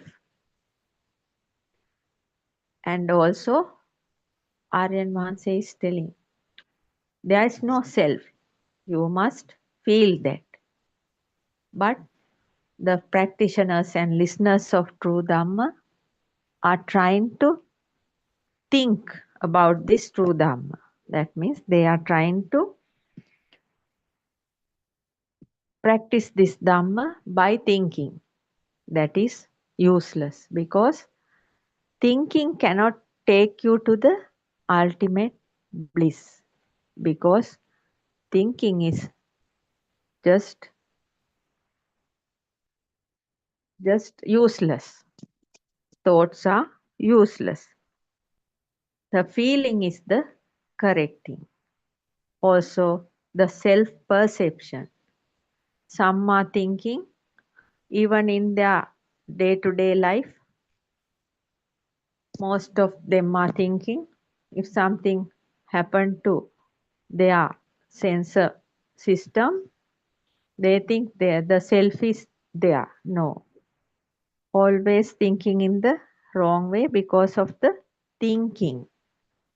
We shouldn't think about anything. We just have to listen to the Dhamma, and we should do the practices of 4 contemplations given by Aryan Vahanse and just live in our normal life, day-to-day life, without thinking too much of Dhamma. If we are trying to think too much of Dhamma, that means at that point the self is there is a self is occurring. That means there is somebody who is practicing this path will occurring. This path is very subtle. Therefore, we must always let go the thought patterns and listening to Dhamma and practicing the contemplations and must do our day-to-day activities without thinking of anything too much, because thinking is always misleading. Therefore, in the first steps, thinking is giving some kind of help to understand the Dhamma and the practices. After a little while, we should let go of thinking and we should try to stay in our normal life activities. Then that true Dhamma will start activating inside the mind. It's just happening because Lord Buddha said there is 3 kind of wisdom: Satya Jnana, Krutya Jnana and Krutajnana. Satya Jnana is for the person to know about the true Dhamma, and Krutya Jnana is for the non-person to do the practice, and the final wisdom is automatically arising. Therefore, we shouldn't think about anything after that. Now I am going to conclude this session, this Dhamma session for today.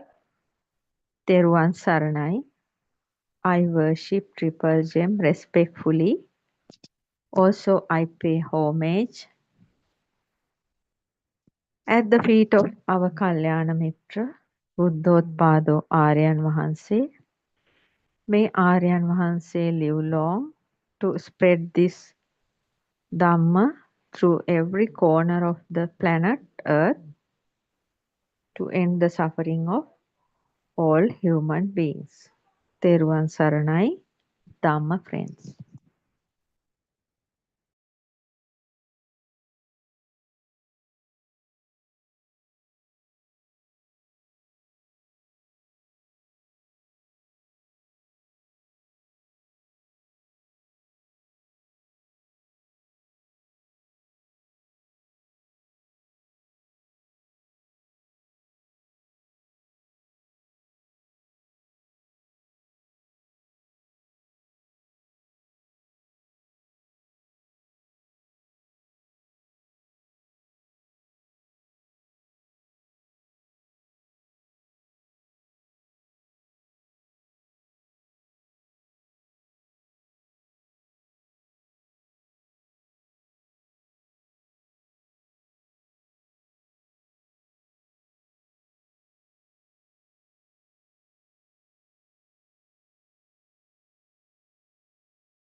Respect.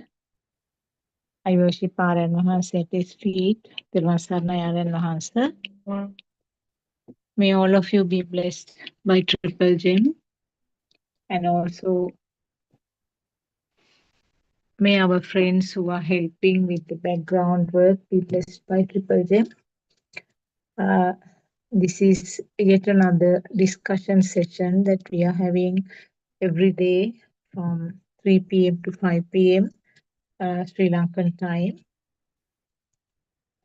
This is as a part of this Buddothpada POTV English channel, which is there around the clock.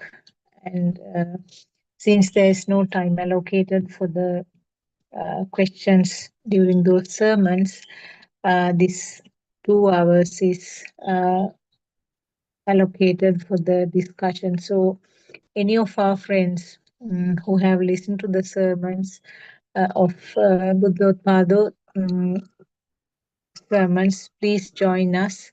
If there are any doubts, you can bring them up at this moment, so that we will try in our best to give the answers. If there is any problem, we can always get in touch with our noble friend Aran Mahanse. And so we will start the discussion. As you know, if I just briefly mention, this is a no self dhamma or no self teaching. Actually, right from the beginning, we should get that concept. There's no self here, and but all this time, not only in this birth, but throughout the samsara journey, we were having that concept of having a self, and now we have got the opportunity to listen to this true Dhamma, which was actually disclosed by Lord Buddha 2600, nearly 2600 years ago. So true Dhamma is actually not confined to Buddhists. True Dhamma is something that is applicable, or which can be applied to any situation, applied to any person from whatever the country you are, from whatever the religion you are following. So truth is basically common to everybody. So we can start the discussion. If there are any questions, now that Dr. Kokila also has joined, if there are any questions, we can start with anything, any topic of your choice. Everyone, Saranai?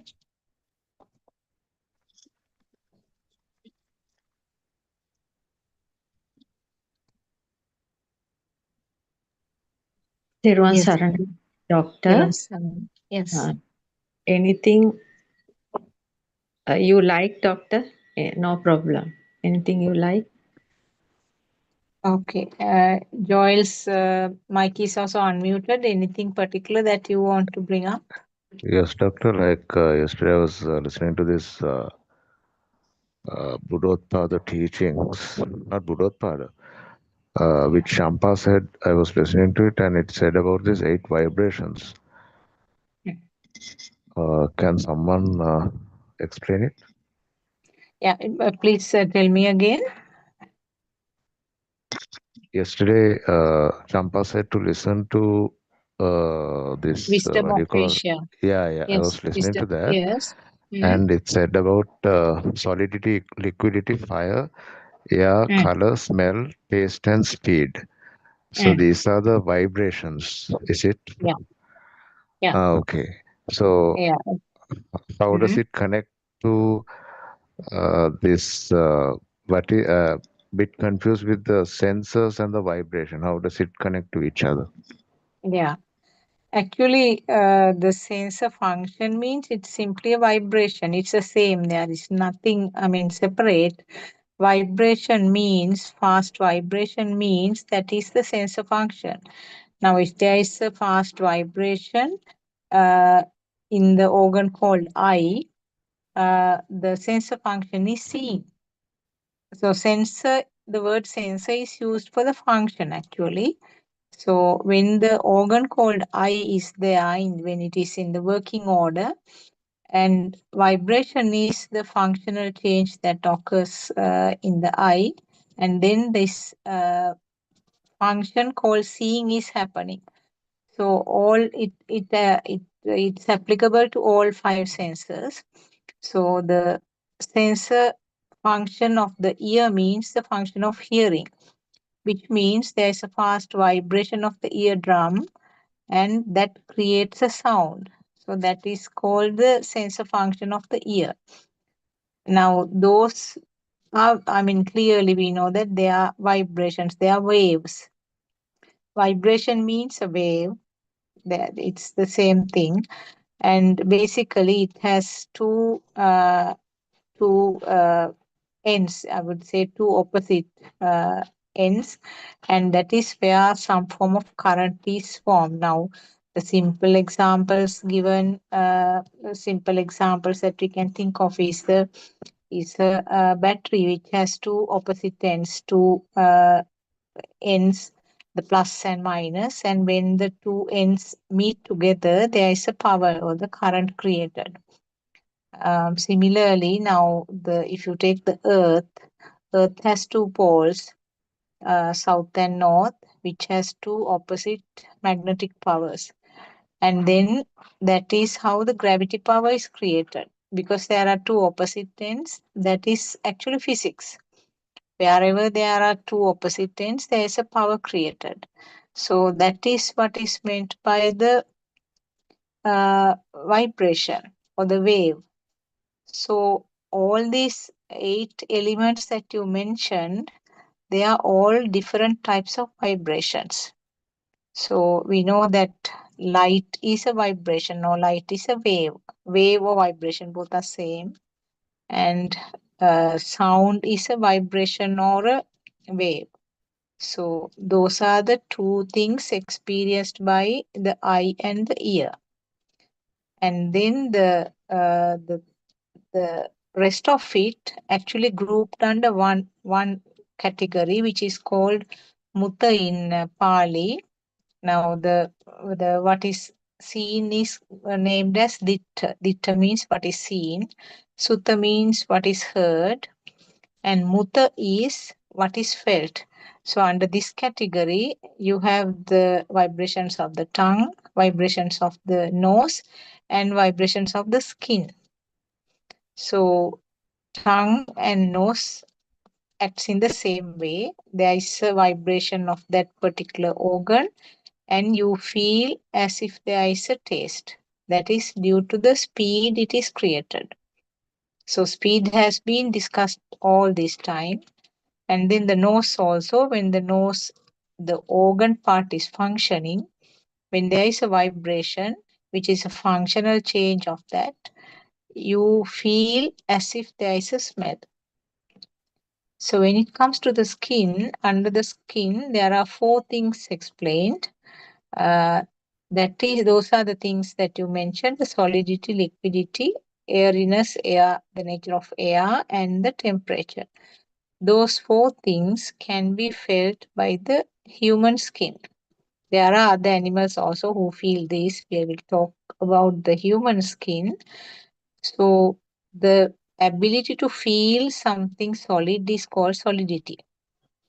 Ability to feel something watery or liquid nature is called the liquidity. Ability to feel something like air is the airiness, that nature. Ability to feel the temperature is the 4th one. So those 4 can be felt by the skin. So they are actually in Pali called Patavi, Apo, Tejo, Vayo. Patavi means solidity, Apo means the liquidity, Tejo means the temperature, Vayo is the nature of the air. So those 4 actually, without the help of the mind consciousness, skin itself vibrates and then recognizes those 4.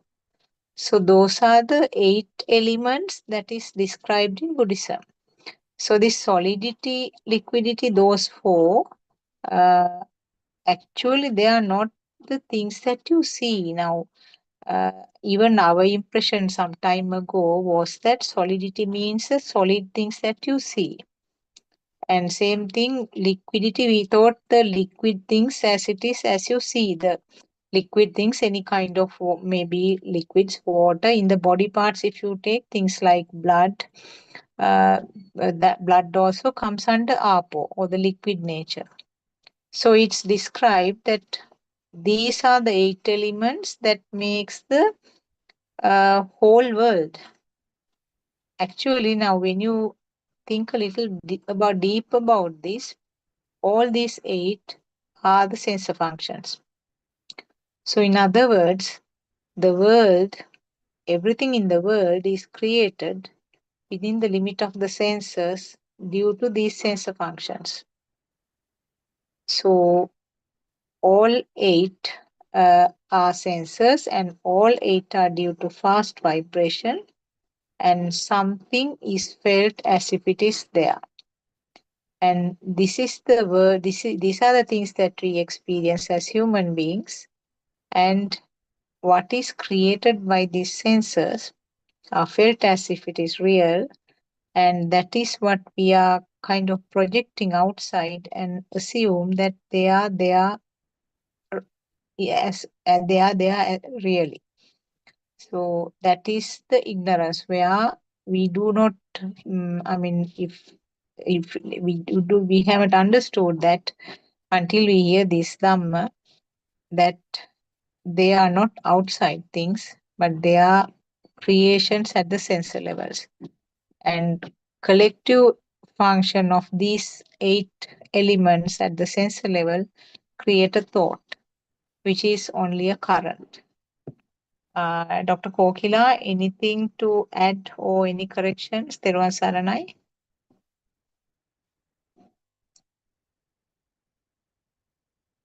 No, I don't think there are corrections as such. It's all good. Yeah. Yeah, anything? What about Yes. going deeper into that?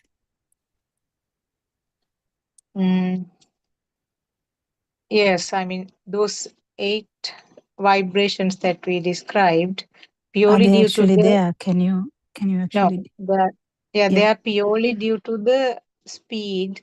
It's felt as if it is there. So the light is felt as if No, go to the it is the perception level and the consciousness level, because the perception, there's a light perception as well as, because see, the Aranas consciousness. is a really beautiful way of telling these things. The sound perception doesn't have sound. Yeah, okay. But when it comes to consciousness, we feel it as something new. Yeah. Mm. Yeah, actually, this is where I don't know whether you have come across, you may have seen something called 5 aggregates, which actually describes in simple terms, if I say, that is how it is explained, how this light is felt as real, how the sound is felt as real. Like that, all 5. That means how the sound is felt as real, how the taste is felt as real, and how the smell is felt as real, and how the skin sensation is felt as real. So that is how we feel actually. So now if we take the eye, there's a fast vibration as I mentioned earlier, and fast vibration is felt. So that is a sensation. So vibration is felt, and this felt vibration is manifested as a light because it involves the eye. Because depending on the sense organ, the manifestation is different. So when it comes to the eye, that vibration is felt as a light. That is the perception. So perception itself is not strong enough to indicate that there is a real light. So then what happens is there is some form of aggregation or construct. The perceptions are constructed or aggregated to give a stronger version, and that is the result which we call the consciousness. So when there is the construct or aggregation of the perceptions, there is there is an experience of light. Because of that aggregation, that fine current which was there right from the beginning in each vibration, there is a stronger current, and that current, because of that current, we feel as if the light is there. So it's merely because of the fast vibration and this combination of so many vibrations together.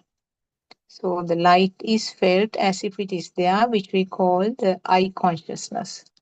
So similarly, the ear, there's a fast vibration of the eardrum, and it's felt as a sound, which is the sound perception. So all these perceptions actually, because of the speed, it's felt as if it is there. So there is no real light in the eye consciousness. There is no real sound in the ear consciousness.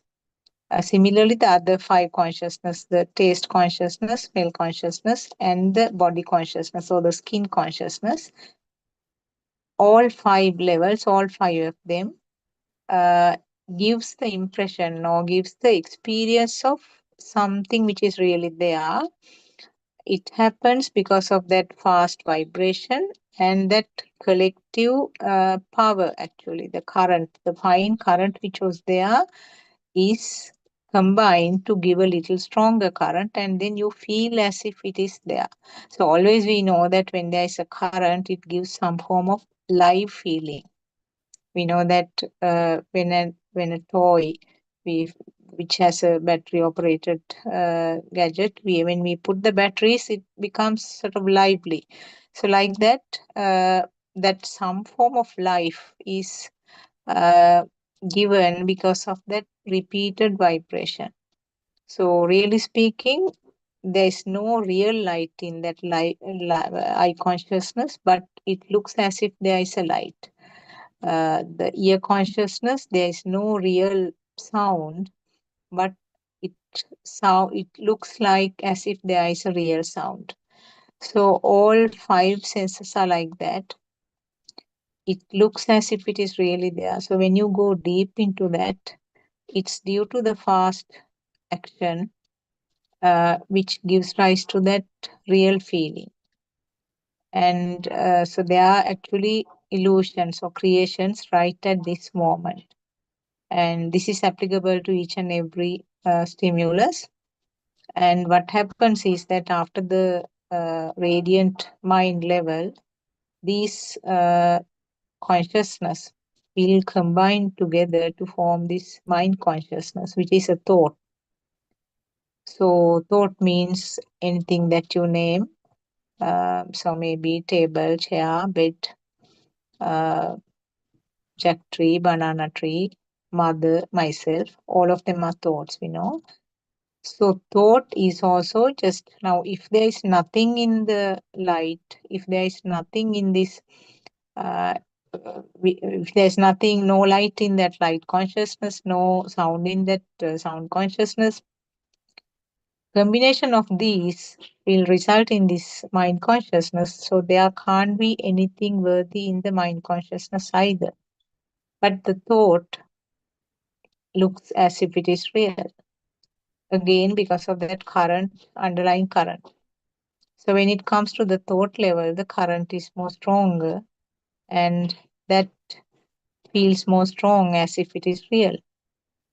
And that is not the end actually, because the thought is also vibrating so fast, it gives rise to that feeling of existence. And feeling of existence comes hand in hand with the feeling of self. So that is how the self is built up. So basically, they are all sensor functions, including this solid, liquid, that sort of nature also. They are all sensor functions. And it's actually scientifically proven that all are vibrations. That is, there's no doubt at all, even among the scientists. They are differently, their amplitude and the frequency could be different, because when it comes to the solidity, the frequency and that solid the amplitude of the wave is strong and it's happening very close to each others. That is why it is felt as a solid thing. When it comes to the liquid level, the vibrations and that thickness of the wave is less. Therefore, it's felt as something flowing. And when it comes to the air, it's still loose, more, I mean, the looseness is more, the amplitude and the power created is less when it is the nature of the air. So all are vibrations and different types. So because of that, they are differently felt. So something felt is taken as real. Something felt due to the speed is taken as real. And that is how we think that there is an outside world. I don't know whether Joel got the complete picture. Any questions you can ask if there is any doubt. Or Dr. Kokila, if there's Actually, anything to add. Yes. you know, when you take this practically, Joel, this theory part is actually not needed. What you have to see is, you know, Aran says these things. I mean, we make it bit. Every one of us make it bit more complex. But when Aran explains, this is really with the normal day to day life things that he explains. Like, how can you see a lightning? I mean, everyone knows how we see a lightning. Lightning happens because there is a, you know, like billions of light vibrations happening at the same time. So it's very you know, when you see something like the same thing with the round of fire, you see a round of fire because of this like speed occurrence of one just fireball. Same thing with the good, like the olden days bulb. When it is vibrating fast, you can see a light.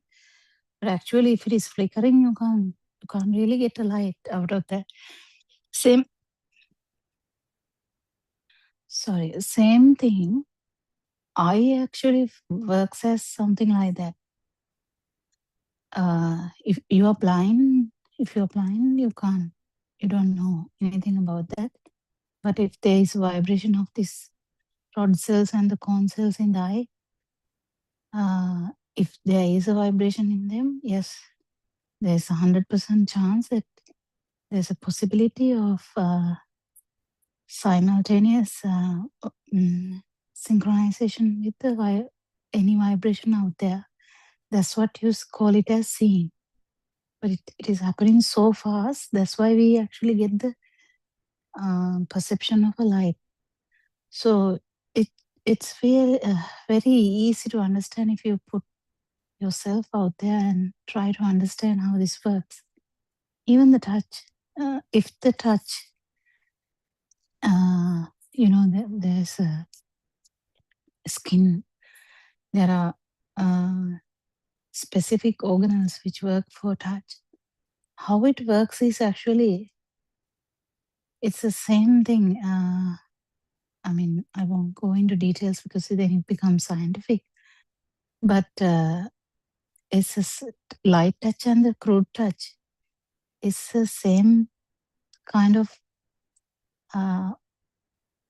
organelle which is working in different angles, like different ways. So these touch receptors or touch in the skin or the temperature, they work differently. And that's why they have taken it as two types. And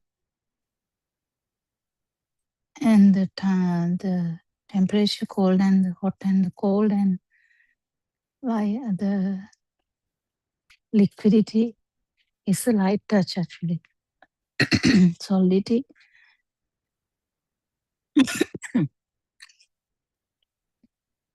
And when you understand these things, the hearing again.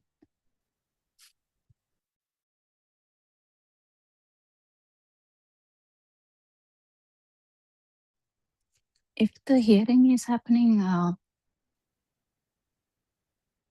if the ear is not functioning properly, then there's no hearing as such. Hearing is actually a vibration of the inner ear. There is a vibratory nature there. That vibration is actually synchronizing with the vibrations outside. That's how we call it sound. But actually the sound, when it happens so fast, this is felt as existing. It's like the same thing as the lightning, or the same thing as the fireball. It is felt as it is existing. The light is felt as existing. That's why light consciousness means.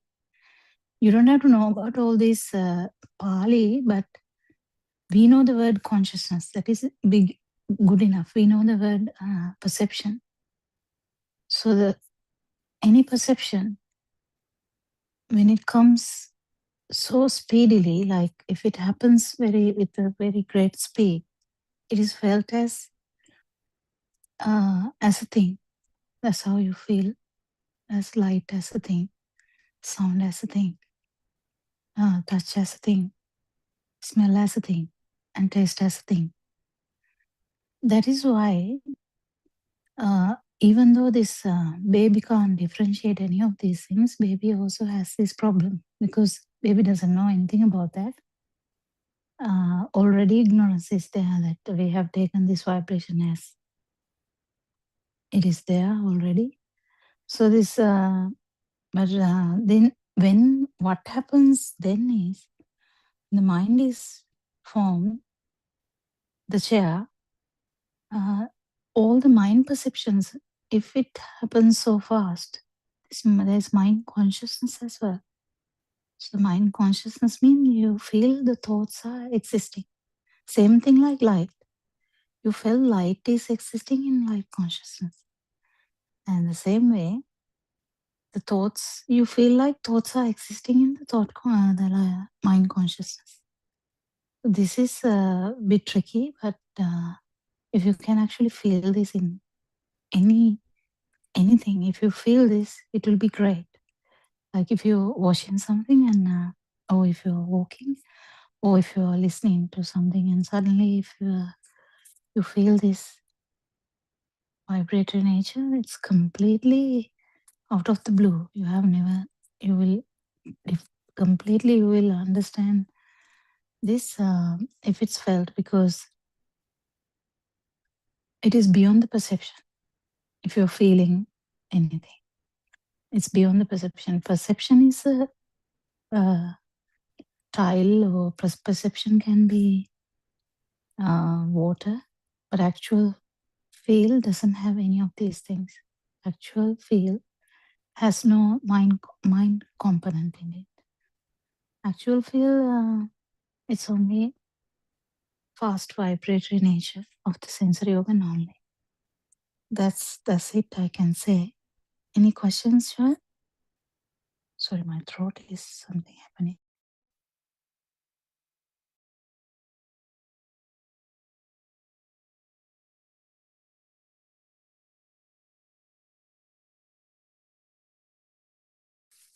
It's a very important area to discuss, actually, the question of Joel. Because I don't think we all understand it fully until we actually feel these things.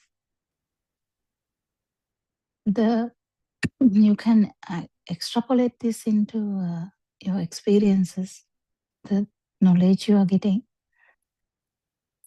Any skin, whatever the skin, if you are anesthetized, just imagine local anesthesia. If you ever had a local anesthesia, you don't know whether that part is even existing.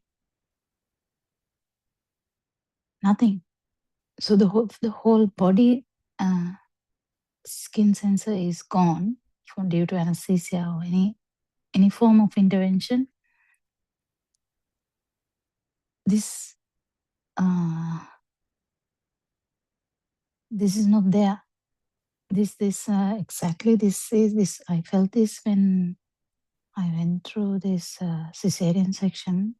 They gave me the spinal, and spinal means you can't feel the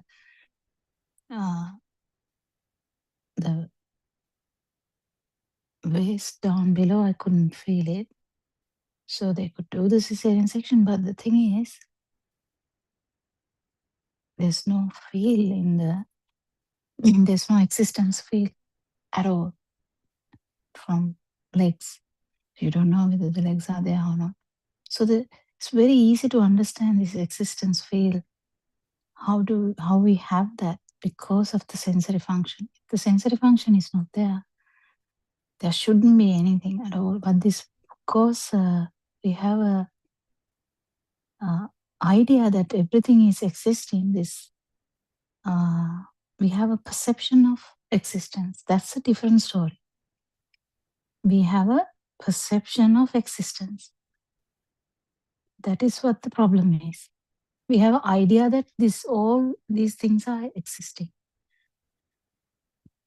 If you didn't hear this number, you will think that the light is there, and that's why I see the light. And you will think the sounds are actually outside there, and I am listening to the sounds. And you might think the table is out there, and I'm touching the table. That's how we know. Unless you feel otherwise, it will be the same thing.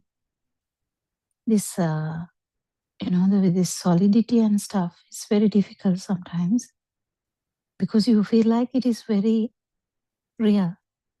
You feel it is very real.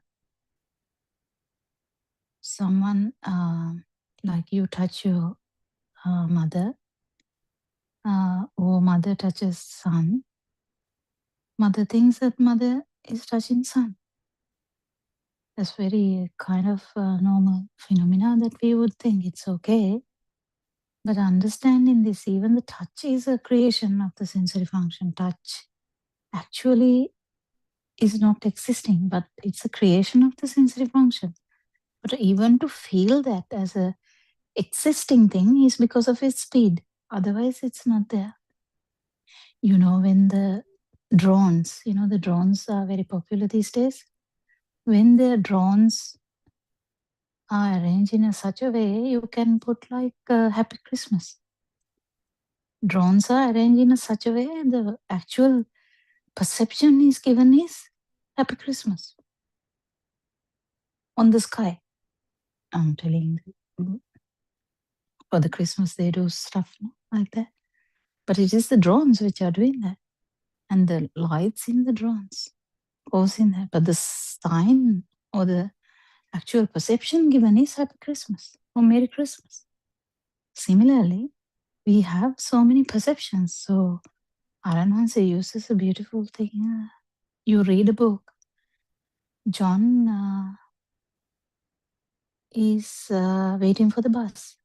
And you get a real idea about this, isn't it? John is waiting for the bus. So, but actually speaking, you're getting a perception out of this. And just imagine, you read this in a book. You don't even utter a single sound, but you still get the idea of that just by looking at it. You just looked at it. So just looking still gave the idea of this same thing. So the looking, so the the human mind, specifically human mind, is magic. It's like magic. So when you read the book, you get the picture also. When you look at a picture, you get the reading also. And also when you touch, you get the table, word, how it's related. Kind of everything is in one vibration. Mind vibration has 8 vibrations in it. That is the thing. I have told about this before, like the tunnel or Niagara Falls. When I say Niagara Falls or tunnel in Sri Lanka, like Demodara, you can say, yeah, I just have to say this here. I just made a song, and you can visually see that. And not only that, if I say demo the channel, you can actually feel what kind of thing that is. If I say like a waterfall, if I say Dunginda, you will definitely have a vivid picture, like a perception of that. You will also have the liquidity. When I say Sigiriya, you don't obviously think about anything like a waterfall. Why? Because it's a rock. So you get the solidity in that same mind. Can you understand this, Joel? This science, actually the perceptions are all in that just one. When you say Sigiriya, the rock perception is also there. Sigiriya picture will be there. So the light picture, the form, sound is already there. Oh, and if you have gone there and you have some emotions attached to that, that will also come. That's how it works, isn't it? What do you think? Yes? Yeah, doctor, like from yesterday, I was listening to this Wisdom of Asia videos, and only I got this thing. So, yeah, thank you. Did you understand the eight types of vibrations in the same vibration of a mind? Like when you say you just any word, you can say in Tamil also. You can say any word, and it has all this in every aspect of it.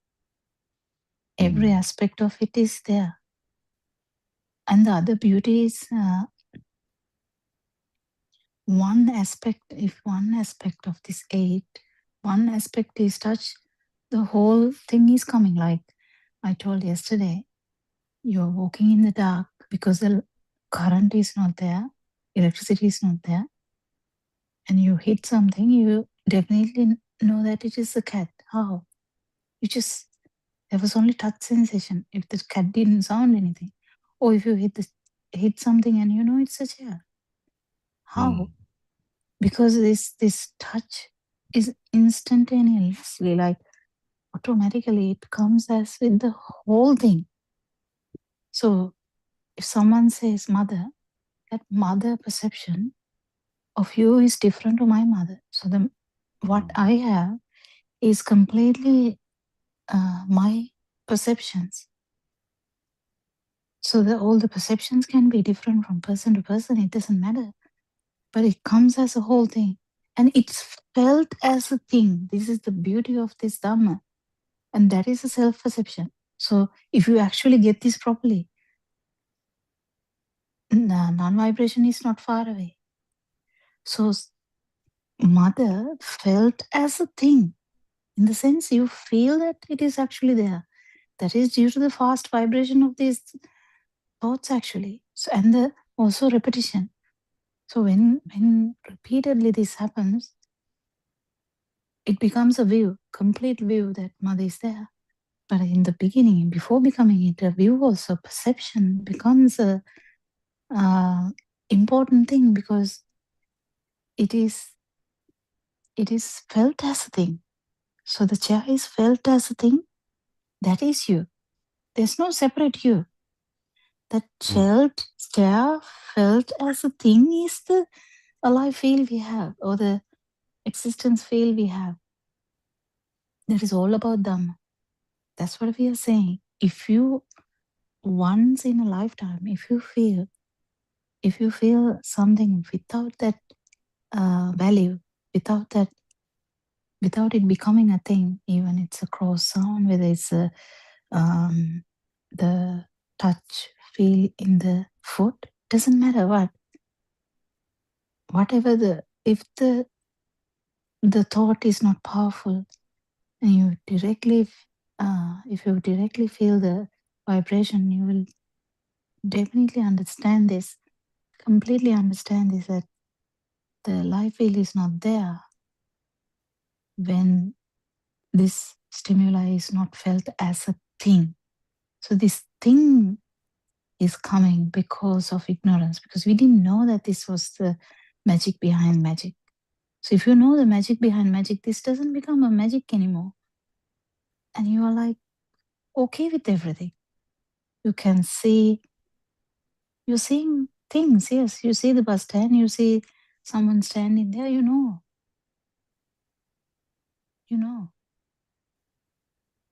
But as well as you know, deep in your wisdom, that you know it is not a thing. And slowly this feel will go down.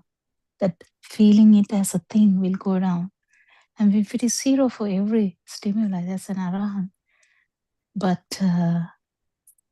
there can be stages in this. This is the beauty of Dhamma. The feeling it as a thing is because of the vibration, because of the speed, actually because of the speed. And if you know this magic, nothing becomes a magic to you. And everything will happen accordingly. Whatever happens to you will happen. Yeah. Yes. Anything else? Yeah, doctor, like another thing that I was listening to it in another video, it says about the insights, right? Regarding this insight meditation. Yeah. And it says about practices on insight into the body, insight into the feelings, insight into the mind, and insight into the mental phenomena. What does this mean, doctor? That's the body is the kaya anupassana. So that's the actually the bodily feelings. The kaya anupassana, kaya is in English, we have put it as body, but it actually is a bit deeper than that, because their actual thing is, when we say body, we feel like that this is, we are talking about this body. Bhaksha actually deeper than that. It's actually the stimulus. But some take it as this body that we see. But if you are wise enough, you will understand. Chair also is the same thing. You're seeing someone's body, you're seeing a cat, you're seeing a puppy, you're seeing a chair. What's the big difference? It's the same thing. It's the form, isn't it? It's the form. So when you say body, yeah, actual in Dhamma, Kayanupassana meant to actually understand every stimuli. But when you try to convert this into English, it becomes a bit difficult. So it is put as body. But you have to remember, every stimuli fall into this category. Every stimuli. So every stimuli. So you imagine Joel is walking along the path. You can hear things, you can see things, you can feel the temperature or the touch or whatever, wind. You can, if there's slight miduma. What is miduma? I forgot the word. The mist. You might feel the mist. Yeah, you might feel the mist. You might feel the sunlight on the body. You might feel the heat. You might feel the crunching of the leaves on the floor. You might feel the knee pain. I don't know, whatever. Doesn't matter what. And a thought might come too, because your thinking is so fast. A thought might come as well. Oh yeah, sometimes if you try to do anything to do with that, thoughts might come as fast as possible. So this is just seems system. It's just system. But the Kayanupassana, or the actual this first one is actually, it falls into every stimuli. So the cessation of arising and cessation of all the stimuli. If you can actually see them, that's beautiful. It's very difficult in the beginning because, as you said, the thoughts are coming and it's okay. But if you know the thoughts are coming, that is also again seeing the same thing. But there are deeper aspects into that, because what you actually see is they are not real.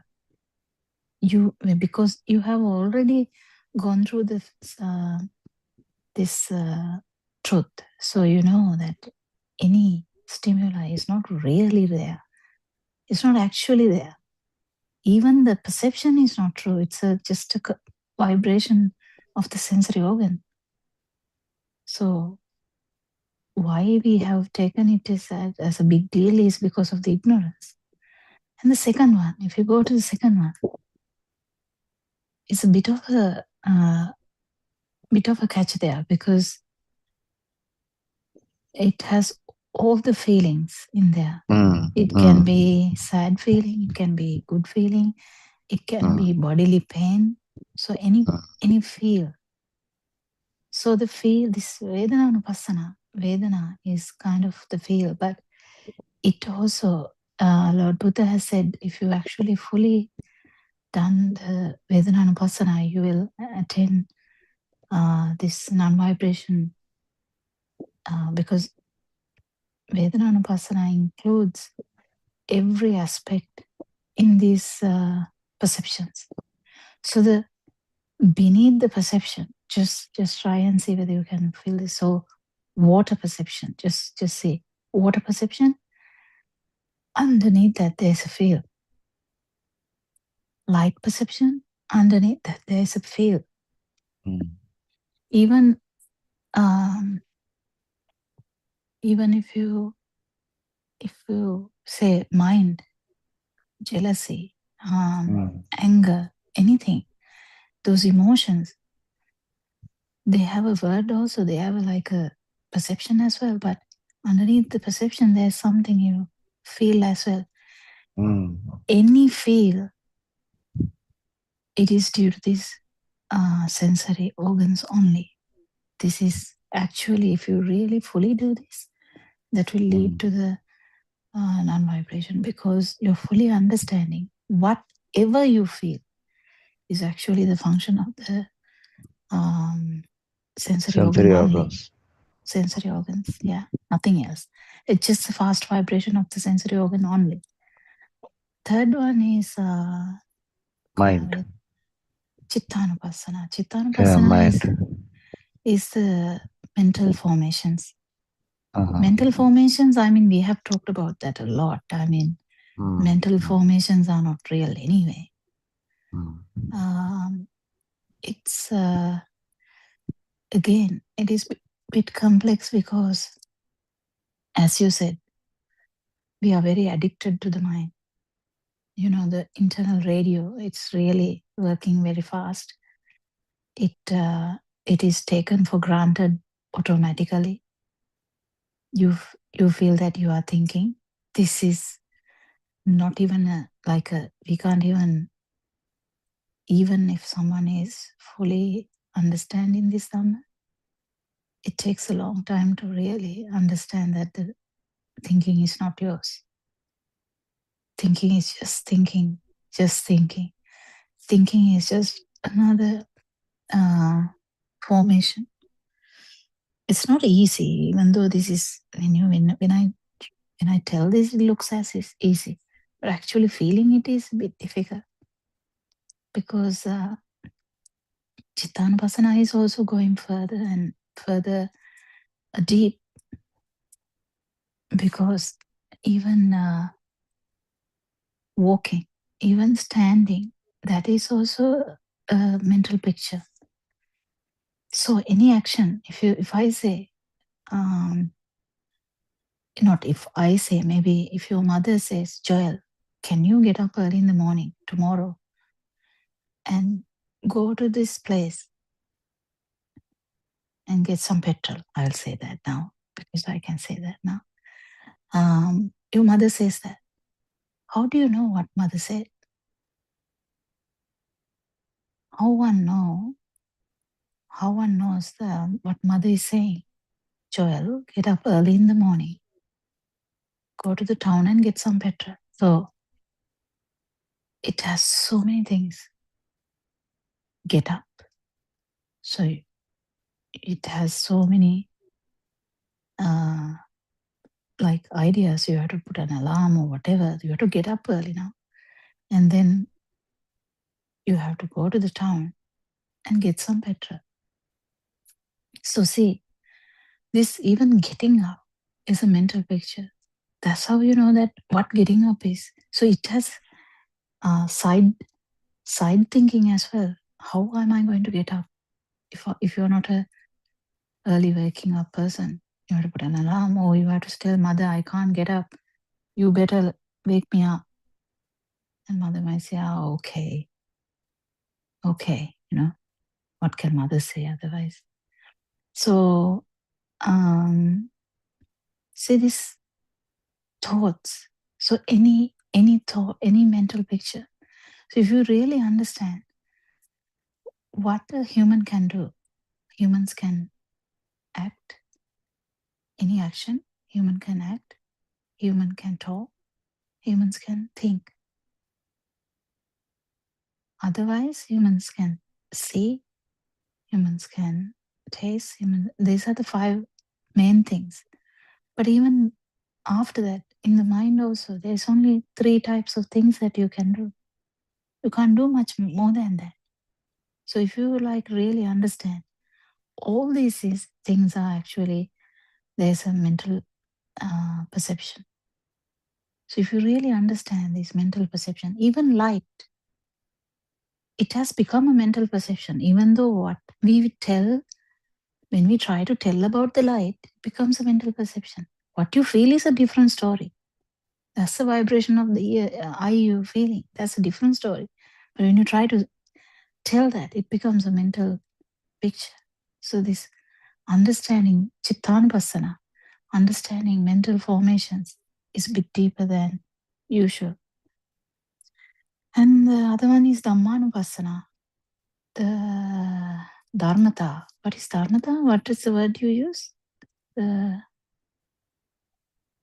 What's the English word used there? Dhammanupassana. What did Joel say, Dr. Sakuntala? I can't remember. What was the Dhammanupassana word he said? I'm also trying to remember what he said. What was it, Joel? Shall I tell it again? No, the Inside fourth one. Fourth one, Fourth one. inside into the mind, inside into the mental phenomena. Oh, mental phenomena. Okay, that is dharmata. Yeah, that's fine. So the dharmata is actually what happens here. That's fully understanding what happens here. The phenomena that we talk about. Every day we talk about this phenomena. So that's fully realizing the whole phenomena. It doesn't need to be the mental.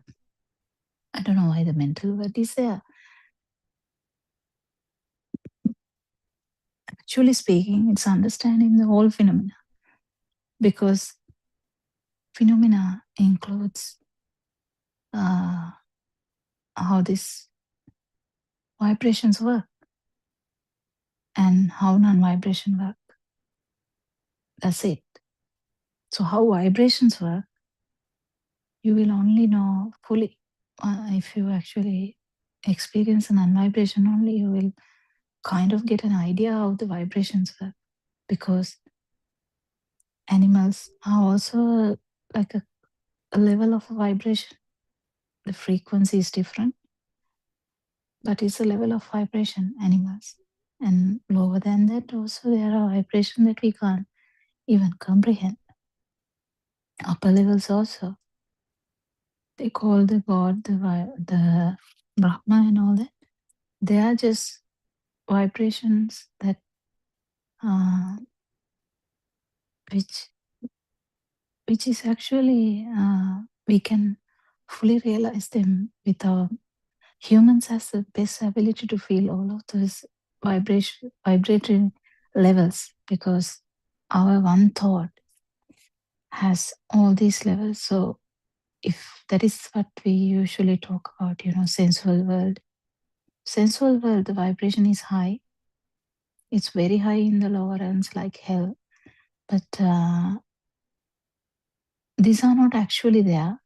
These are the vibratory nature. Even the humans, Joel, the word human, any word we have told that none of these words are actually true. But the word human, it is felt as a big thing to us, isn't it? Yeah, we are humans. We are not aliens, we are humans. But if the aliens come, we might be in trouble. We can say that. But we feel like there is someone called alien, and we feel like there's someone called human. But actually speaking, it's a perception in the mind. So we can't associate anything other than this perception, other than these sensory organs. We can't feel anything other than the sensory organs. We can't actually, when you come to the complete end, then you will realize at the innermost layer, you have only associated the self vibration. But we are actually changing it here. We fully understand that the mistake, what was the mistake, that whole samsaric journey, why this mistake was happening? The mistake was happening was the misunderstanding that it is me. The fast vibration of the sensory organs was misunderstood as me, was felt as me, actually. But if you feel otherwise, in one single stimuli, it can be anything, chair, pineapple, whatever. If it is not felt as a thing, this self is not there. That's the beauty of this Dhamma, if you feel it. The so-called self that you felt as there from the day that you remember to now, you felt as a single line. You felt so many things happen, but it happened to me. So much suffering. But this self is arising only in one fraction of a second, in one stimuli. This has to be experienced, otherwise you won't believe. You can't believe, actually. It's useless to believe because there you will have doubts. But experiencing it in one single stimuli, if you actually experience this, if the stimuli, whatever, whether it is the pineapple or whether it is the puppy, if it is a puppy, just imagine you are looking at the puppy, and if you really feel like your side is not there and you have become the puppy, it looks like that, but it's just a metaphor, because actually puppy is also not there. But when you lose this self-feel, it is felt as if it is the only thing that is existing is the other side. But actually that side is not there. We came from that side. So it is a beautiful Dhamma. These 4 steps, the Kayanupassana is actually about not only just this body, because I think we have talked about it. If you think about the head, it is as if you are thinking about the chair, same thing. It's a perception. Head is a perception, kidney is a perception, liver is a perception, body is a perception. When you focus only, they will be there. Just imagine if you have to focus on your heart. You will be dead immediately because you keep thinking about other stuff, isn't it, Joel? Definitely you will be not alive because you keep thinking and thinking and thinking. You can't concentrate on the heart if you had to concentrate on heart to work. But it works anyway. But when you focus, oh my God, my heart is beating so fast. Yeah. Then you're kind of aware you have a heart. Yeah, when you focus, everything is there. That's the stimuli. If you focus on the chair is there. But what we are trying to understand here is whatever the focus is, whatever the stimuli is, whatever the perception is, it's actually a production or creation of these sensory organs. We don't have a problem with this creation. We are not angry with the creation. We are not upset with the creation. We are not trying to suppress the creation. We are not trying to change the creation. No, we just understand that it's a creation. That's all we are doing. We just understand how this self-alive feel is coming. That's all we are doing. Do you get it, Joel?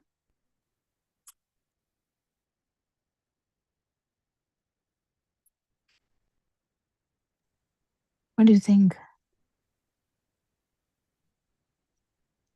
Yes, doctor, with listening to that video and all of your explanations, yeah, it has to be a thing that has to be felt a lot. And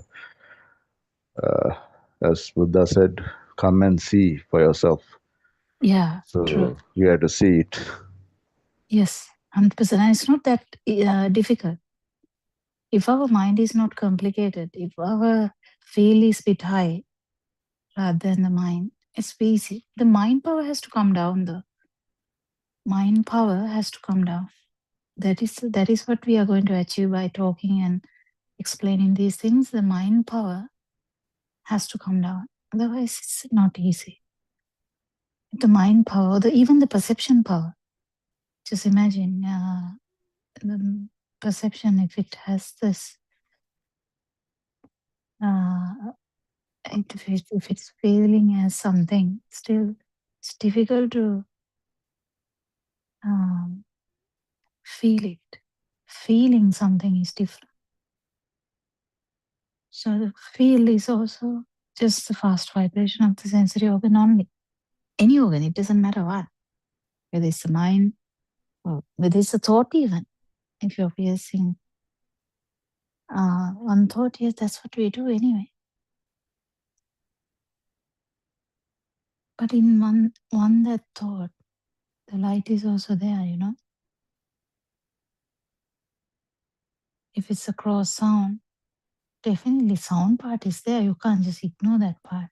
That's what we fully realize, that none of these things are actually true. It's a creation of the sensory organ. What do you think, Dr. Sakuntala? Yeah, actually, you gave a very good description. Nothing much for me to say. As you said, I mean, it's described in 4 types, that Kayanupassana, Vedananupassana, Chittanupassana, Dhammanupassana. Those not as different categories, but we have been discussing about them from different angles, and maybe from it's kind of a mixed explanations have been doing all this time. So now that we know the 4 names are given, but basically those are the facts that we have been Actually, discussing again and again. when you said Yes. that, I just remember this. Mm. Aranwan says 4 steps, Joel. Yeah, They're that's what I actually was going to matching. say. Yeah, Yeah. actually matching that. So yeah, you can say that. Dr. Sakuntala, can you say that? Yeah, actually 4 steps, I think again we have mentioned it earlier also, So because how right does it from the match to the other beginning, one? How does it match? because now first we have to see that it is all the uh, nothing outside. These are all at the level of senses. So in other words, the camera which was turned to the outside direction is turned inwards to see how it is created as thoughts always.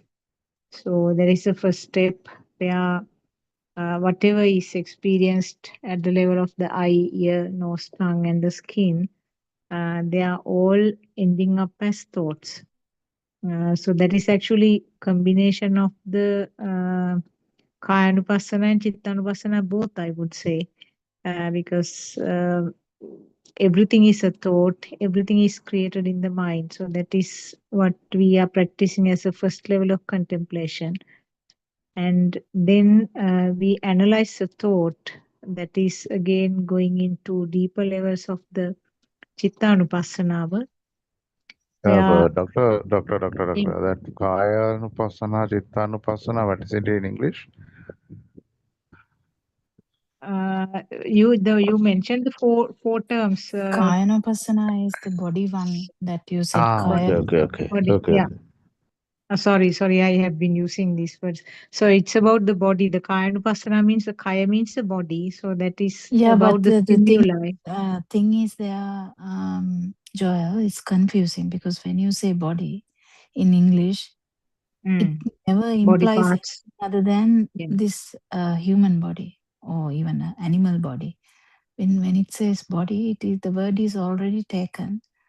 It implies something already. We have a perception of a body. But actually what Lord Buddha said was stimuli. So don't forget that. So I think if I actually help someone, I would put within brackets body, insight about body. I would actually put insight about the stimuli. Within brackets, I would put stimuli because that's the aramuna or the thought. So that is the thing. So, but for the sake of telling, you can say that.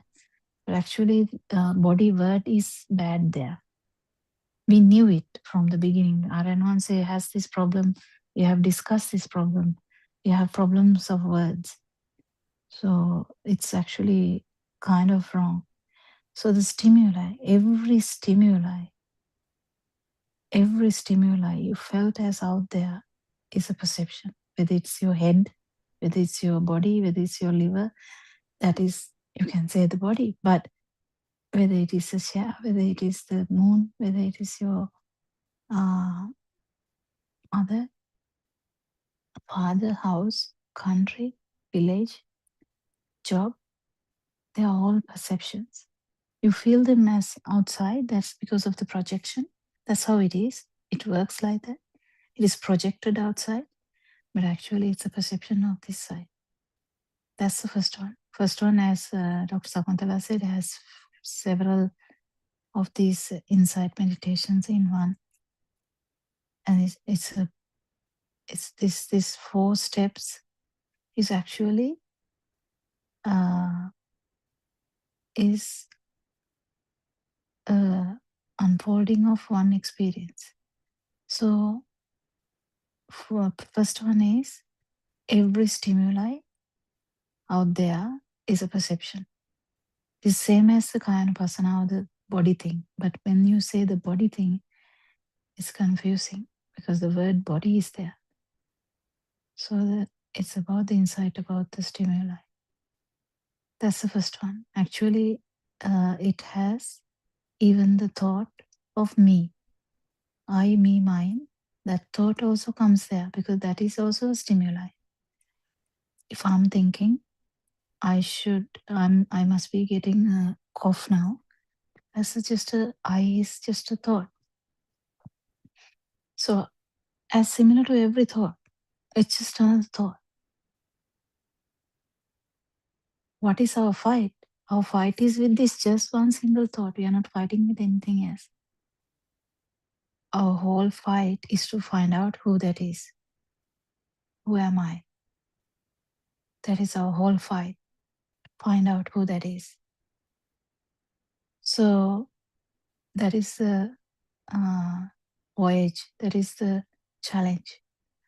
So this every thought, chair, mother, father, moon, sun, slippers, whatever, it doesn't matter. Whatever, the stimuli, including I, me, mine, whatever this thought about me, self, it comes into all that category. Kayanupassana or the stimuli, insight meditation about stimuli, or the body in that definition. Second one,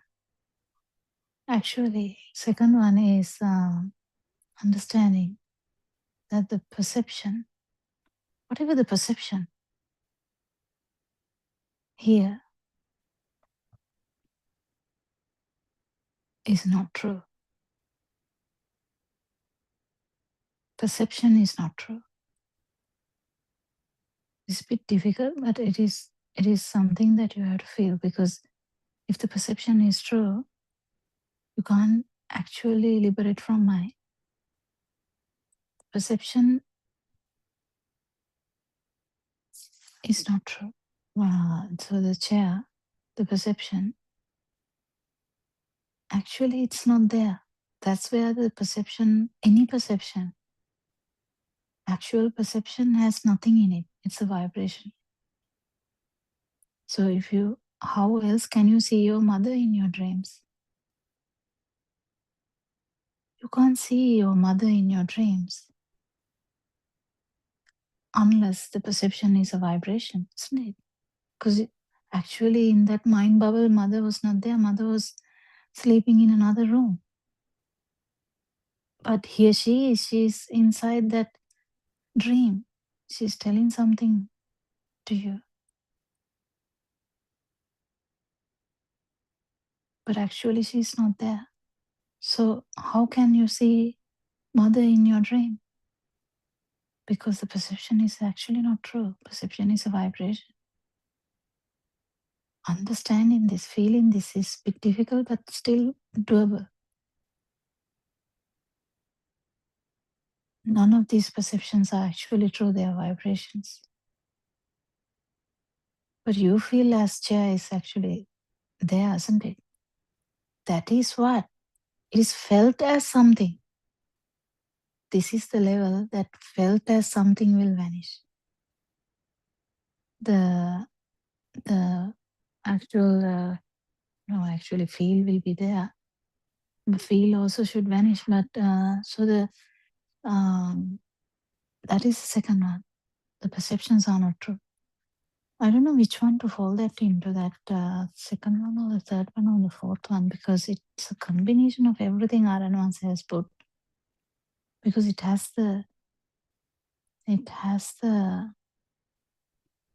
Vedananupasana in the mind perception. Because Vedananupasana, or the feel, second one, the feel, you feel the chair. You feel the light also. So there are different aspects in this.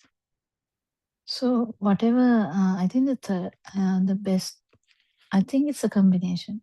I'm not 100% sure what the exact thing is.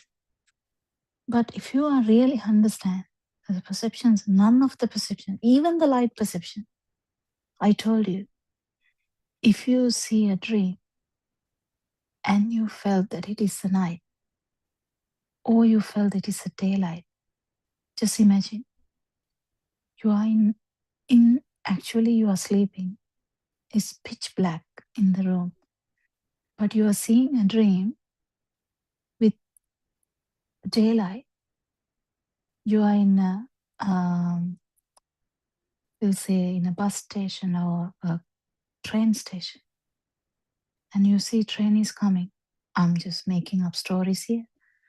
So just imagine you are actually in the train station in the dream, and the train is coming in the daylight.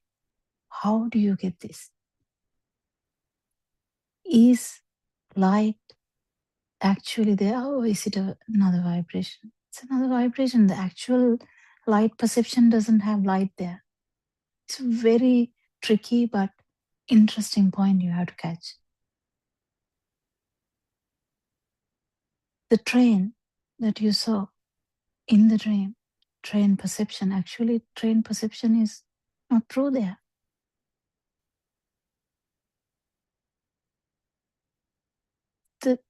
It's like iCloud, you type something, it pops up, but when it is not there, it is still there, even though it is not popping up at any time. So whatever the perception you have from maybe 1 year of age, If Joel is some 30 years of age, all these perceptions that you have is actually ready to be popped up. They were felt as real. So they are everything is there in one vibration. That's what Narayanansa is saying. You're just thinking you are seeing a train station, but every uh, vibration is there in that one vibration. Every possibility is there. Every vibration is there. The strength is there. 33,000 watts is there. That's the thing. Just in this one thing. So we'll go back to the train. So there's a train station, there's train coming, and it's a daylight, even though it is pitch black in this room. So just see, none of these perceptions are actually true. But it looks like it's true in the same way. Even in the true life, it is the same way. They're felt as real, yes, but they're not actually true. So it's a bit of a field side as well, a bit of a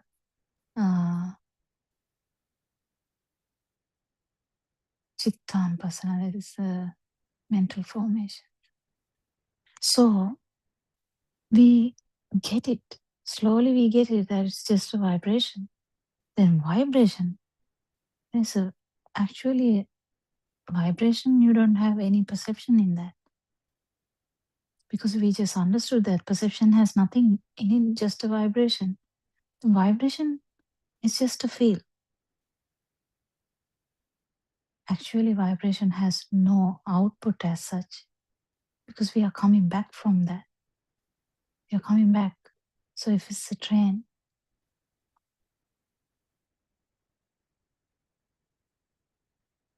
you're seeing the train coming.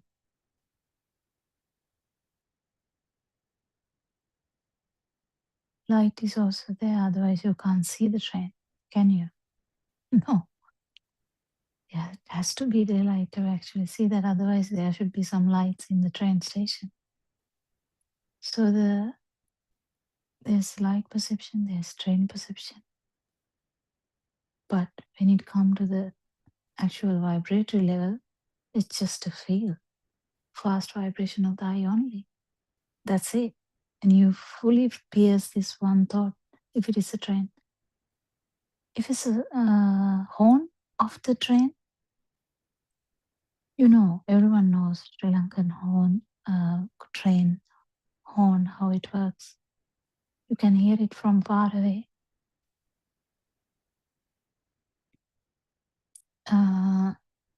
That horn, it just has, you have to hear that and you know it's a train coming.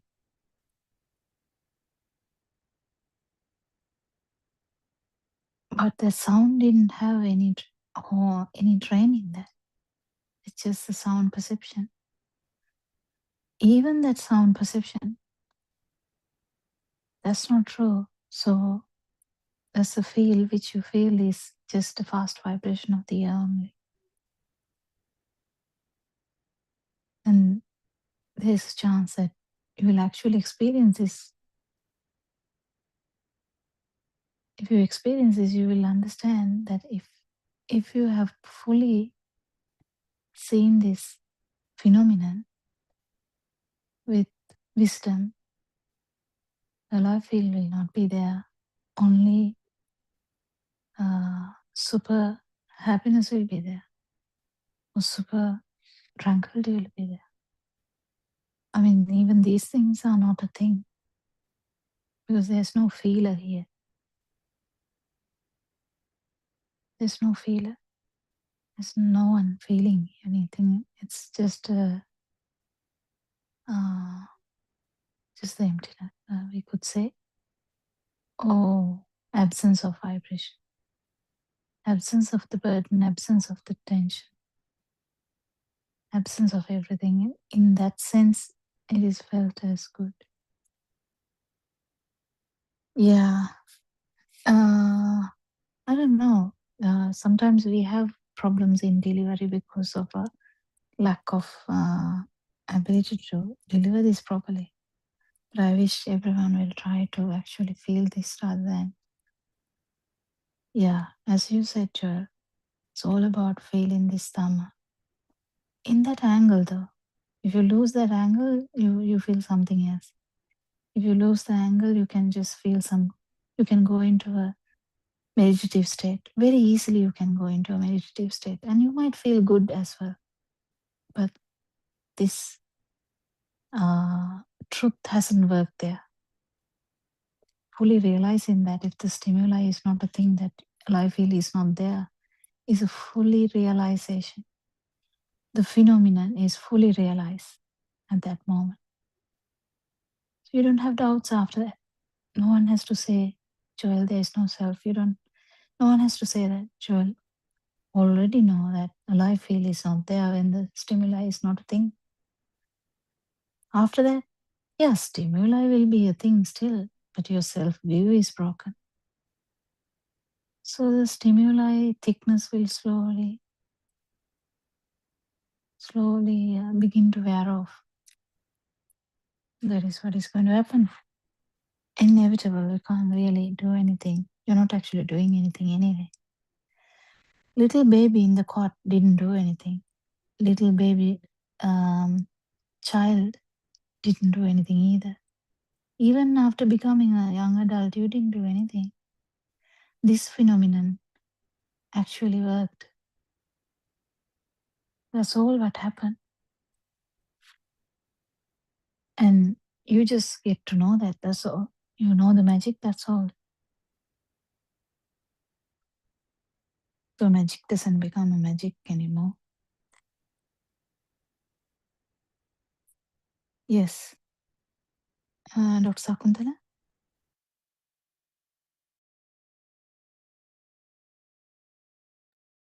Yeah, actually, as you said, when you understand these things little by little, I mean, some might feel that will I be confused because now we have been accepting everything as real, and now this Dhamma says that nothing is real and just creations due to vibrations. But then there might be sort of doubts whether this will lead some sort of difficult to communicate with the society and difficult to live as it was. No, actually, now one of the beautiful metaphors given was that a mother playing in a dollhouse with the child, because the mother will imitate everything with the child as if she's preparing food, eating. Sometimes might make comments about saying that I would like a bit of sugar to this tea, or this curry is very tasty, things like that. So likewise, as if, I mean, you know that it is not real, but you can act in the same way and you can enjoy and experience the world in the same way, but with that understanding that it is a creation at this moment. So as Dr. Kokila beautifully explained about the 4 steps, the most difficult one, I would say, is the first one, because we are used to project everything to the outside and we expect the happiness, sadness, everything from the outside world. That is what happened all this time. But now that we know that it is all confined to this ability of these sensors, the camera is turned inwards, and first, as the first step, we try to understand that it is everything. Everything is in the mind. Everything is a thought. So that step is it's a sort of great step actually, because trying to reverse it. So that might need to be practiced for a little longer time sometimes to realize that everything is a thought. And then also, while doing that, this knowledge, you might be able to find more details from these websites, I think. This about this creation of we have actually touched on those in many occasions, but how these senses are functioning, how the thought is formed, what is meant by this self-perception, that simply it is a current which cannot be located anywhere. So those aspects should be cleared more and more while you are practicing this first step. So from then onwards, I think the rest of it will not be that difficult to experience.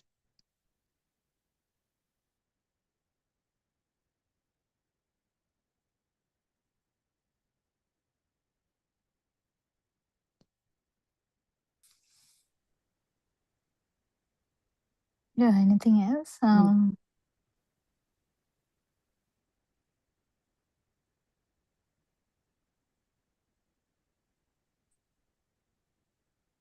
Does Champa has anything to add to this? There was Saranai doctor. Yeah.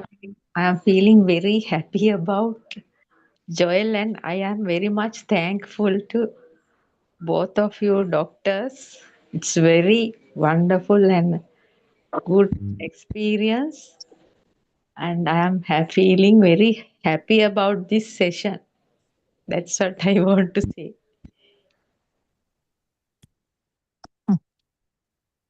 Yeah, okay. Yeah, it is really good that Joel is asking questions. Real questions are the best questions ever. And also within one day, he has listened to the web. He has gone to the website and checked also, which is very nice. He has found time. Yeah. Yeah. And within the limitations of translations, we are still trying to understand them. There are limitations of translation to Sinhala to English or Pali to English. There's a lot of limitations, but still, it's our duty actually to explain this as much as possible and try and see whether the other person can feel this, because the feeling this is the most important thing. Knowing is also good because you have to know this first. So you have to listen to a friend, noble friend, yes. But then feeling it is important. Then only the doubts will be gone. There was never a self when the stimuli is not a thing. Why the stimuli is felt as a thing is because of the not knowing what the magic is about. Consciousness is actually, it's like magic actually, and also mental consciousness, which is tricky. So even the bodily functions are any faculty, I would say, because when you talk about seeing is so fascinating. People are still investigating how people are seeing, how humans are seeing what they see. And people will continue to understand about this hearing, because people will not know that the life field is coming from these five sensory organs coming together with the mind. If everyone knows about that, there will be a lot of philosophical ideas. But usually science doesn't go hand in hand with spirituality, because spirituality is taken as something very different. But actually speaking, every aspect of Dhamma is just the bare truth, nothing else. Even the science, okay? Even the science, Aranwansi said this beautifully recently. Even the science, you can associate that with these sensory organs only. How can you associate anything? Just imagine NASA. NASA is a place where all this space stuff is happening. Just imagine you are looking at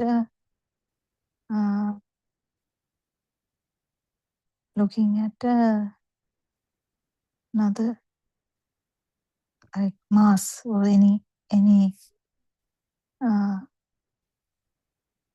Earth-like structure. Just imagine you have found one and you are looking at that. And you feel like elated because you have found something.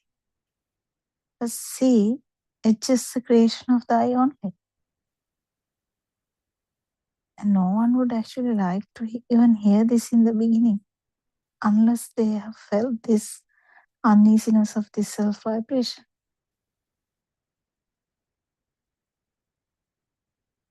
Isn't it, Dr. Sakundala?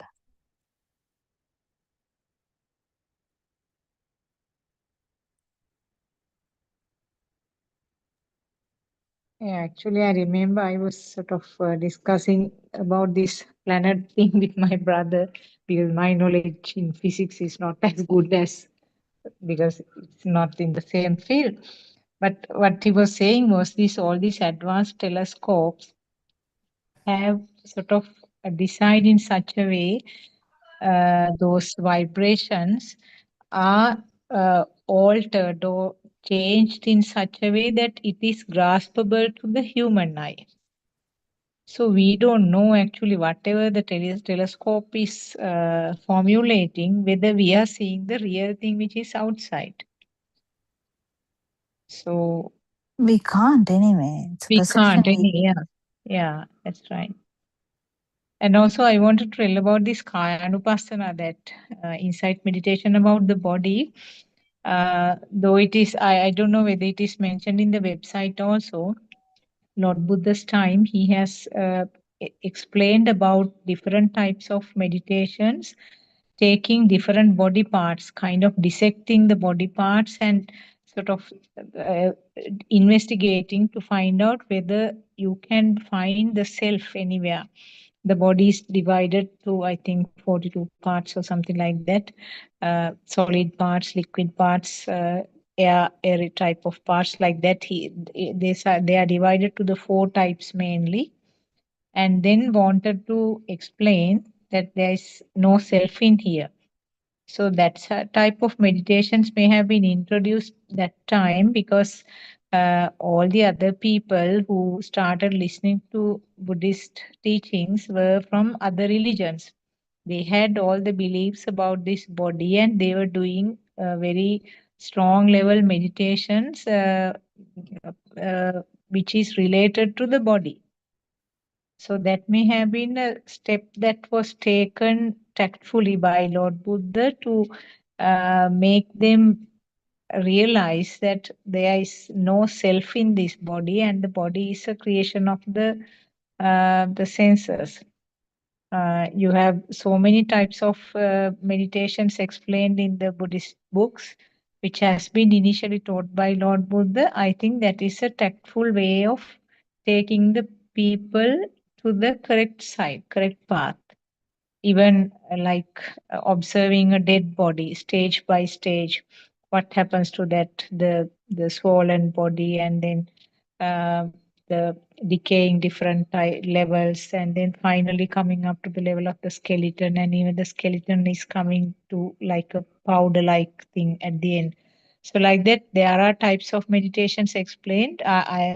Maybe they are also mentioned in the website that I don't know, but they are with the concept, basic concept that there is no person here. That is a basic concept which is reiterated throughout these meditations. Just I thought of adding that. Yeah, but that was, I mean, Aranhanse's Dhamma actually is much easier because Skandakaya or the aggregates or the stimuli, if you don't really get the stimuli properly, actually, if you understand that all the stimuli, this body, even the word skeleton or the bluish skin whatever these things are stimuli only, then you don't have to go into this body as a different area. That's the thing. I think people who are addicted to the body needed maybe some support in that area, because people may have got addicted to the body kind of thing. And, you know, people fully may have believed that the body is the actual person. Possibility is there. But Aranan says Dhamma's the truths so much easy, so that from the moment he starts talking about perceptions, that none of these thoughts are real, but it's a perception in the mind, you actually don't have to even do the deep part about just separately about the body, because you just realize that everything is a perception. So that any thought is a perception. So any thought, any stimuli, the body falls into the same thing. So the body falls into that, me, my mind, the self falls into that. Every thought falls into that. Whether it's a skeleton, the beautiful body, or the whatever the body, the male, female, they are also perceptions. But we feel as no, that's real. No, that's not real. It's just another perception. But the thing is, we are not actually trying to change the world here.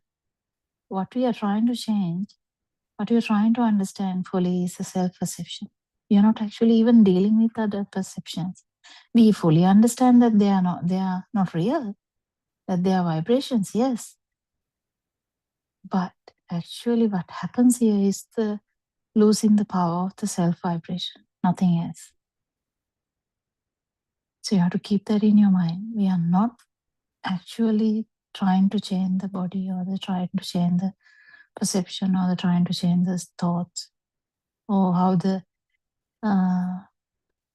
are focused. Because when this self-vibration power is not there, you continue to function as normal. Still the kitchen will be like kitchen, living room will be like living room. Nothing is changing. What changes is this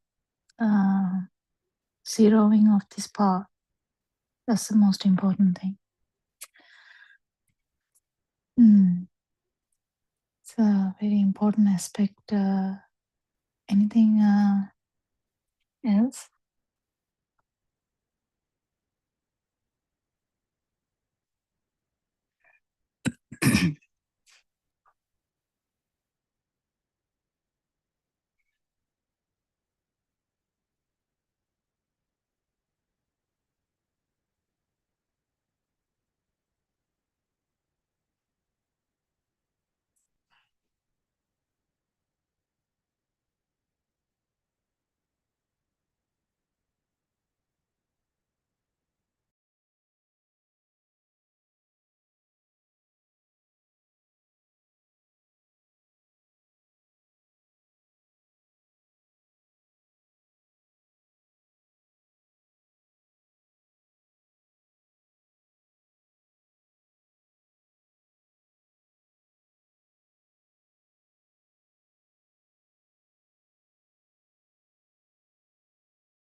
Anything else to add?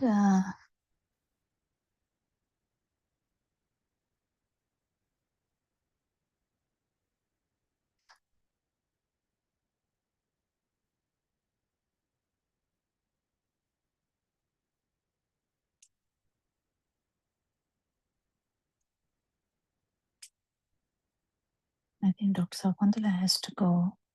It's only few people here.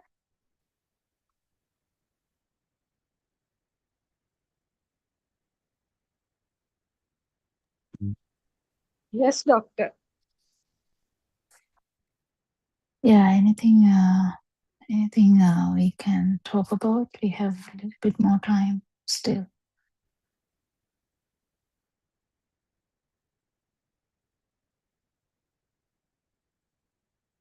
Did you get the chance to listen to the Aranwansis Dhamma today morning and last night? Yes. I listened both of them, both the sermons. Can you tell whatever you gathered from that? Mm, Anything? Yeah.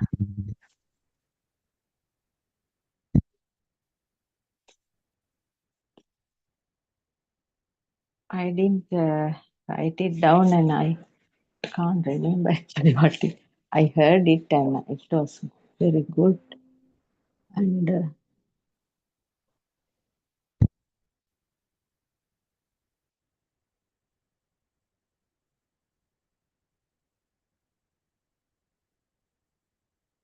I can't remember anything from that doctor.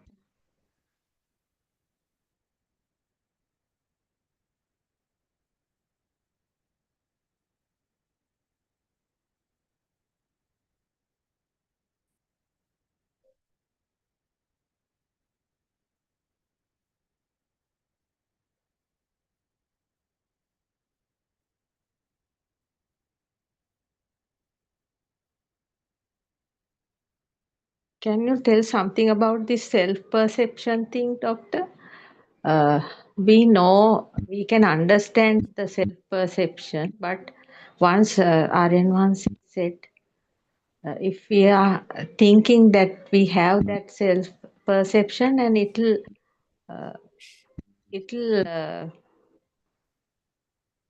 increase something like that. Yeah, thinking, so the what we have to understand here is any thought, if there's any power in that power,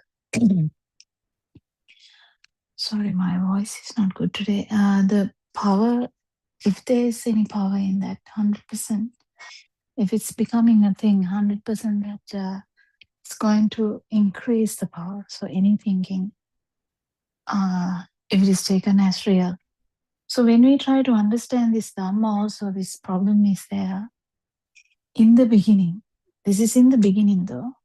In the beginning, we take these things as really true. Even Dhamma, it is kind of felt as true. And we kind of go behind Dhamma as well and try and see what it is.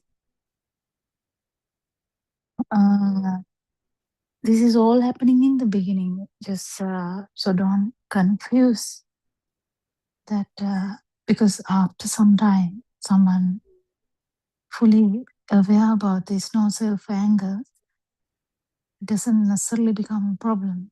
Thinking thoughts will come and it will just go as it is when the power is not there. The problem is the power when it is felt as a thing. So any thought,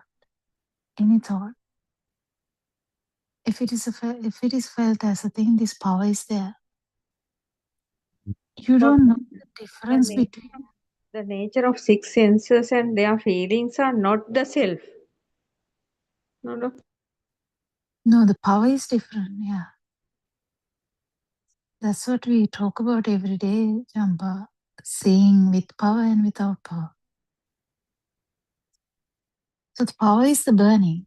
This burning, it's not like the burning when you lose your puppy, you are crying. That's not the actual burning we are talking about. This burning is more deeper than that. This is kind of the alive feel we are talking about. Yes, that can be felt, no, when something is happening and the burning sensation is there, it can feel very well. No, the problem is, Champadaya, just try and see whether you can understand this. When you are sad, your dog died, you are sad. Just an example. You love that dog a lot. The dog died and you are sad. This is very easy to understand that there is a fire behind that. And maybe if someone is fully kind of aware that how craving is also a fire, you try to hold on to something. You can see how the suffering is, and you can feel the craving is also suffering. But deeper down,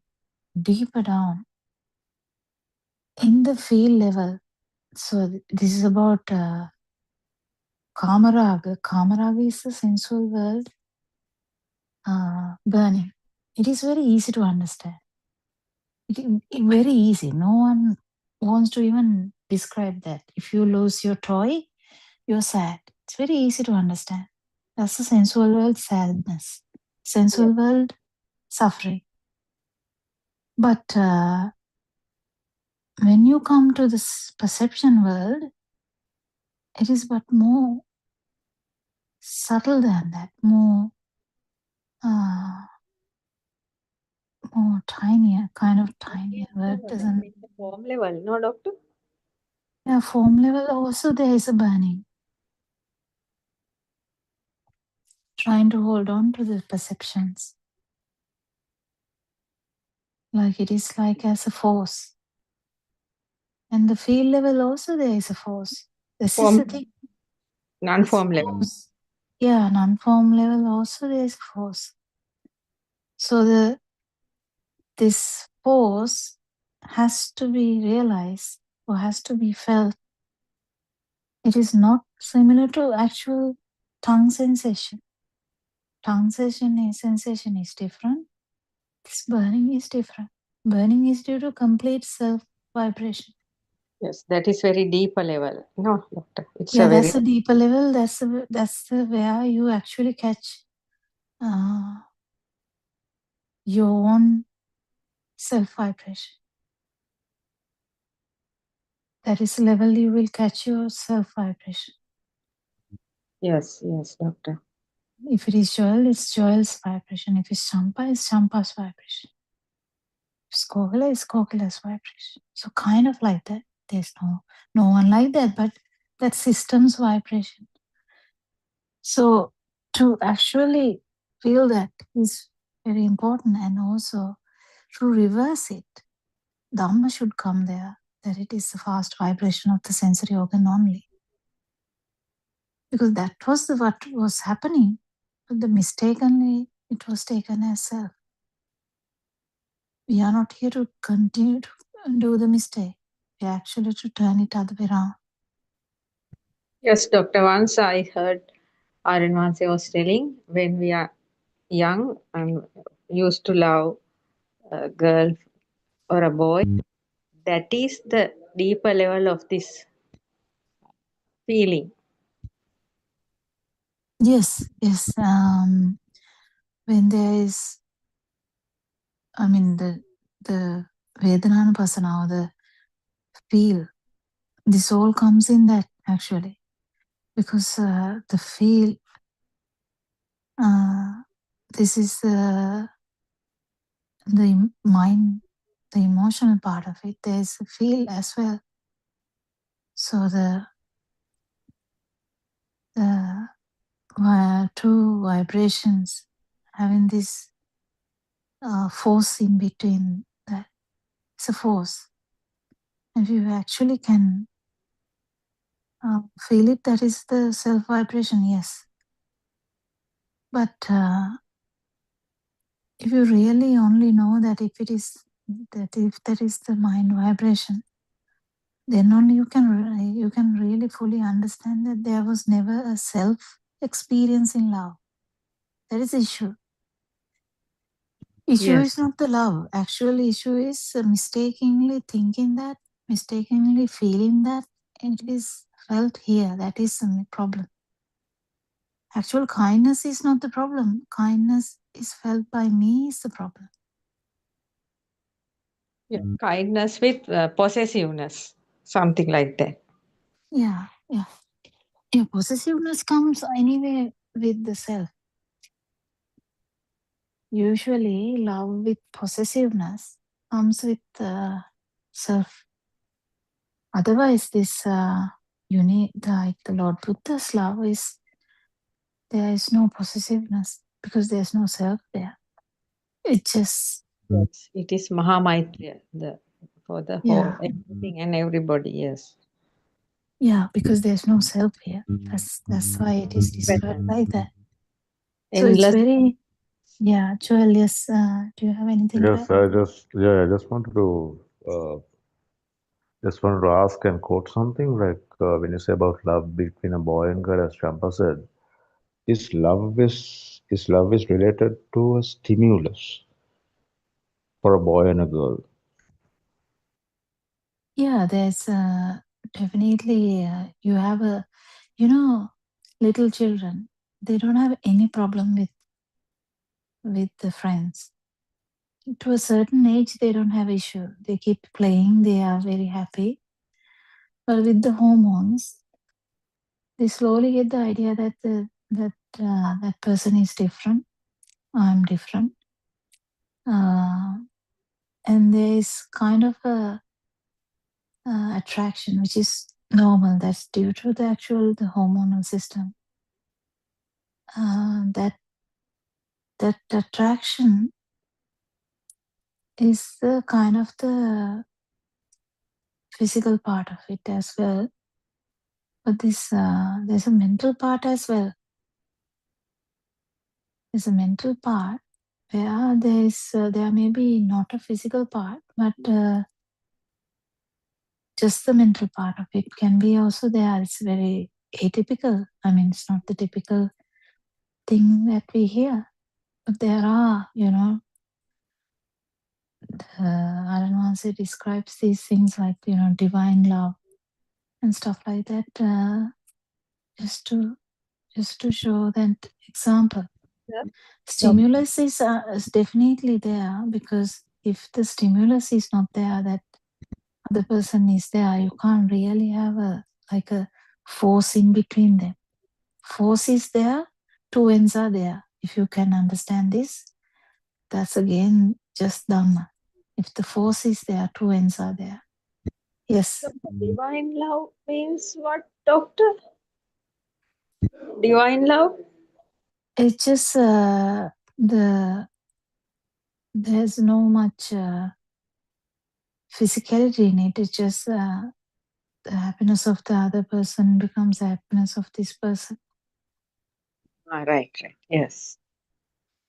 I mean, there are so many various things that Aranwansi says. I can't remember all that. But I'm just saying, it's just mainly nothing to do much with the possessiveness again. But the thing is, self-view is there. Even with the divine love, self-view is there. Because the self-view is there, when the divine love is not there, a person can even die, because this system is solely depending on the other system. So the self-view is there in any of these kinds of things, because it is felt as you are loving someone. So it is felt as something here. It's always felt as something here. Even the anger is felt as something happening here. Only someone who has felt this non-vibration would really understand that even though it is felt as like that, it is not the truth. So slowly this power of the anger is going to go away. Power of the love is also going to go away. But it's not the actual super love we are talking about. Because this is the love with the possessiveness. Because all the kind of whatever the love with the self-vibration. So again, that is human emotions with power without power. With burning without burning. That is the thing. Finally, it comes to that. If there is burning, yep, the suffering is there. If there's no burning, love is there, suffering is not there. That's it. That's why Lord Buddha is explained as the most lovable, not lovable in that sense, most loving person in the whole universe. Because he could feel, actually, he could feel his feel is so high. So he could feel all the beings. Even though he didn't say much about these things because people can misunderstand. He told Mugalantero, once he told, when Mugalantero felt something, he also felt the same thing, and he told, yeah, I wasn't talking about that because I thought no one else feels that. That's the thing. He feels everything, every being, everything basically. That's from So any lower realm or a upper realm, no, doctor? Yes. anything, yeah, anything. All the 31 realms. So actually, if there's someone standing in front of him, he can say even the previous vibrations of that person and the future vibrations of that person even. That's how deep his feel is. No one else could match his status of feel.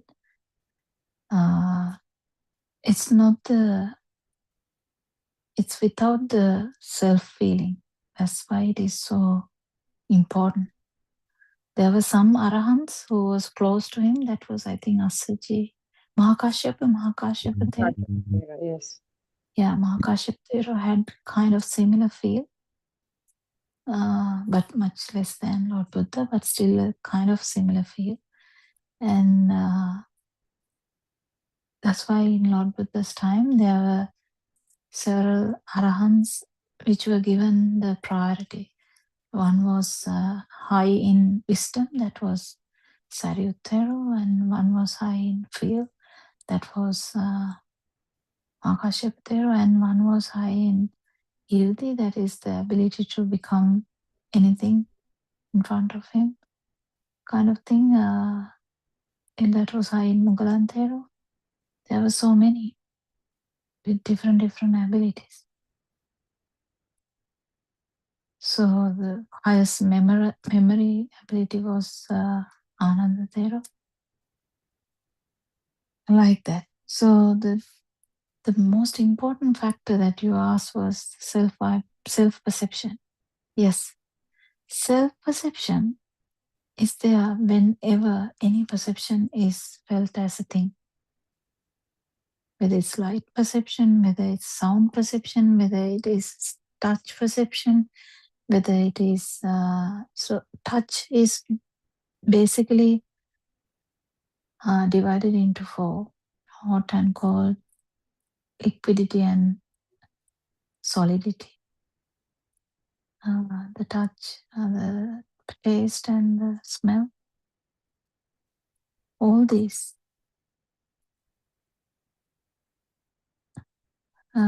If it is felt as the thing, self-perception is there. Yes, doctor. Thank you very much for your explanation. And Teruan Saranai, doctor, and Joel Teruan Saranai, Aryan Hansi. Yes, Theruvan Sana, everyone. Thank you so much for coming for the discussion. Thank you, Aran Mansa, for your noble guidance. May Triple Gem bless you all.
spread the truth so clear, so bright. The Dhamma's flame, the guiding light. You reawaken Buddha's way, the sasana shining day by day.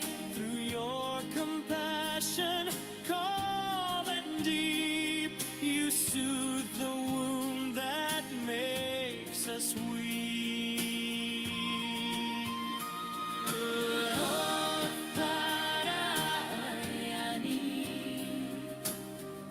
You show the path through gentle words and sermons vast. Step by step, you lead us on until the night the fear is gone.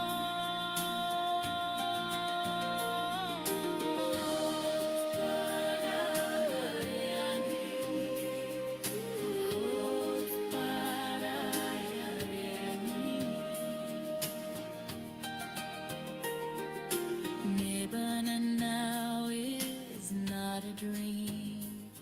It flows within like a peaceful stream. Oh, Ariani, live long. Our hearts forever sing your song.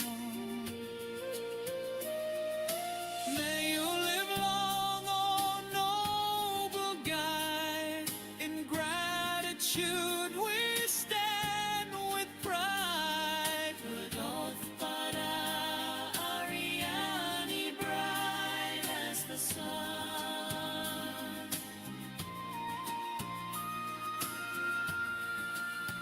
May your holy work never be done. May your holy work never be done.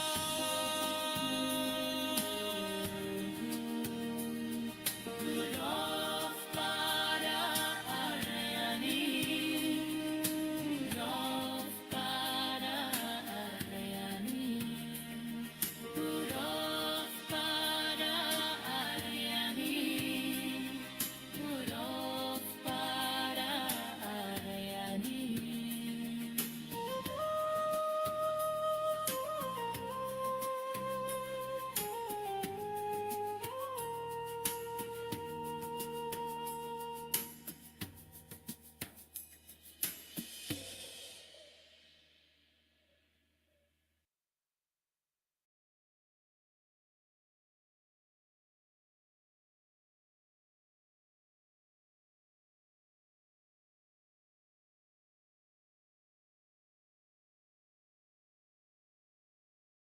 Dr. Kokila, I think Shani is busy probably, so there was no reading from the book. We can start on some topic which may be related to what we were discussing yesterday. Therwan Sarnai. Yeah, we can do that. We always have something to discuss. I mean, this will never end. The Yes. discussion never ends because this is a vast kind of very subtle things we talk, which we sometimes take ages to even understand and then take ages for us to feel. Yeah, Yes.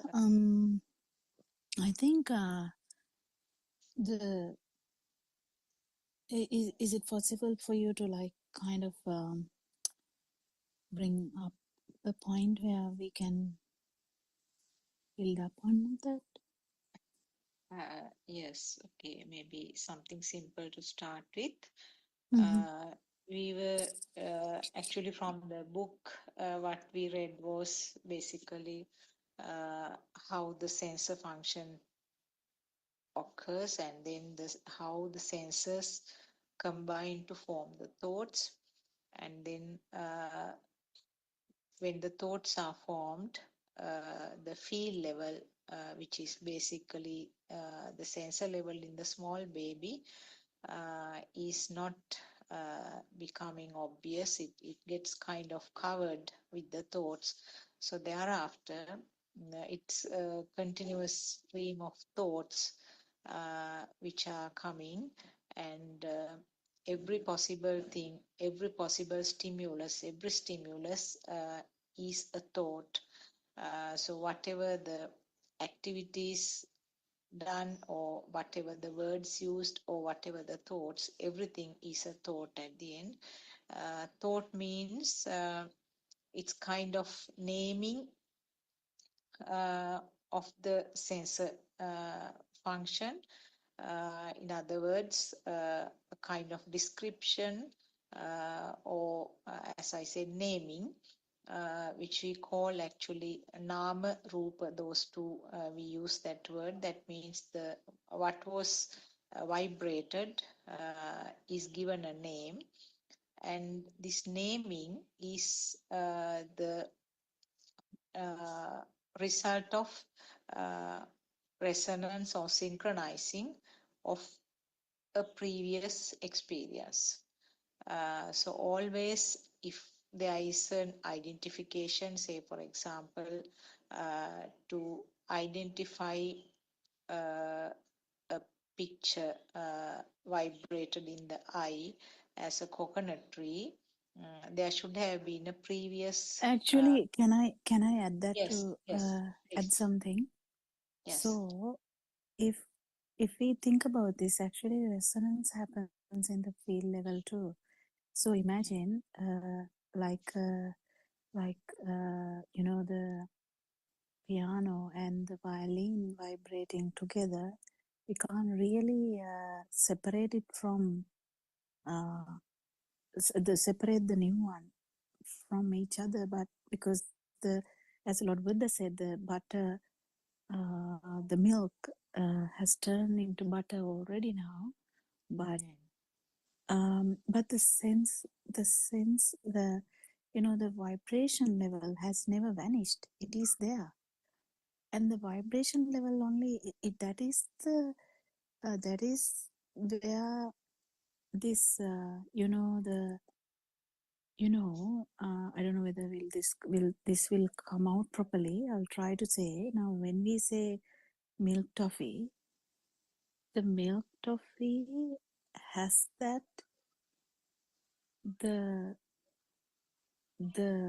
picture, the photo of that, or the, you know, the mental picture we have about that, and it has that thickness, it has that, you know, kind of temperature. We don't feel like the piece of ice, because when we say ice cream, we kind of sense the cold, something cold. We don't know anything burning ice cream. We have never experienced anything like when you put ice cream into your mouth, it's not burning hot like a chip. But so what I'm trying to say is, when we say milk toffee, that particular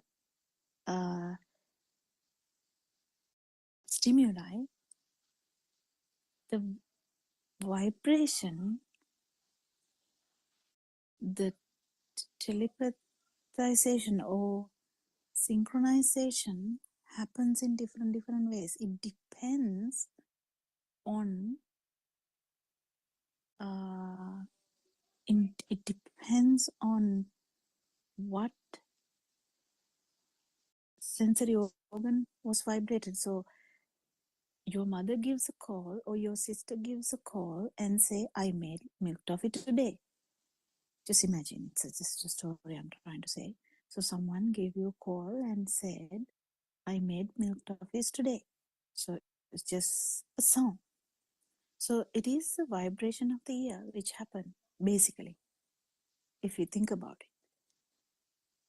But, so the basic milk toffee started from a vibration of the ear.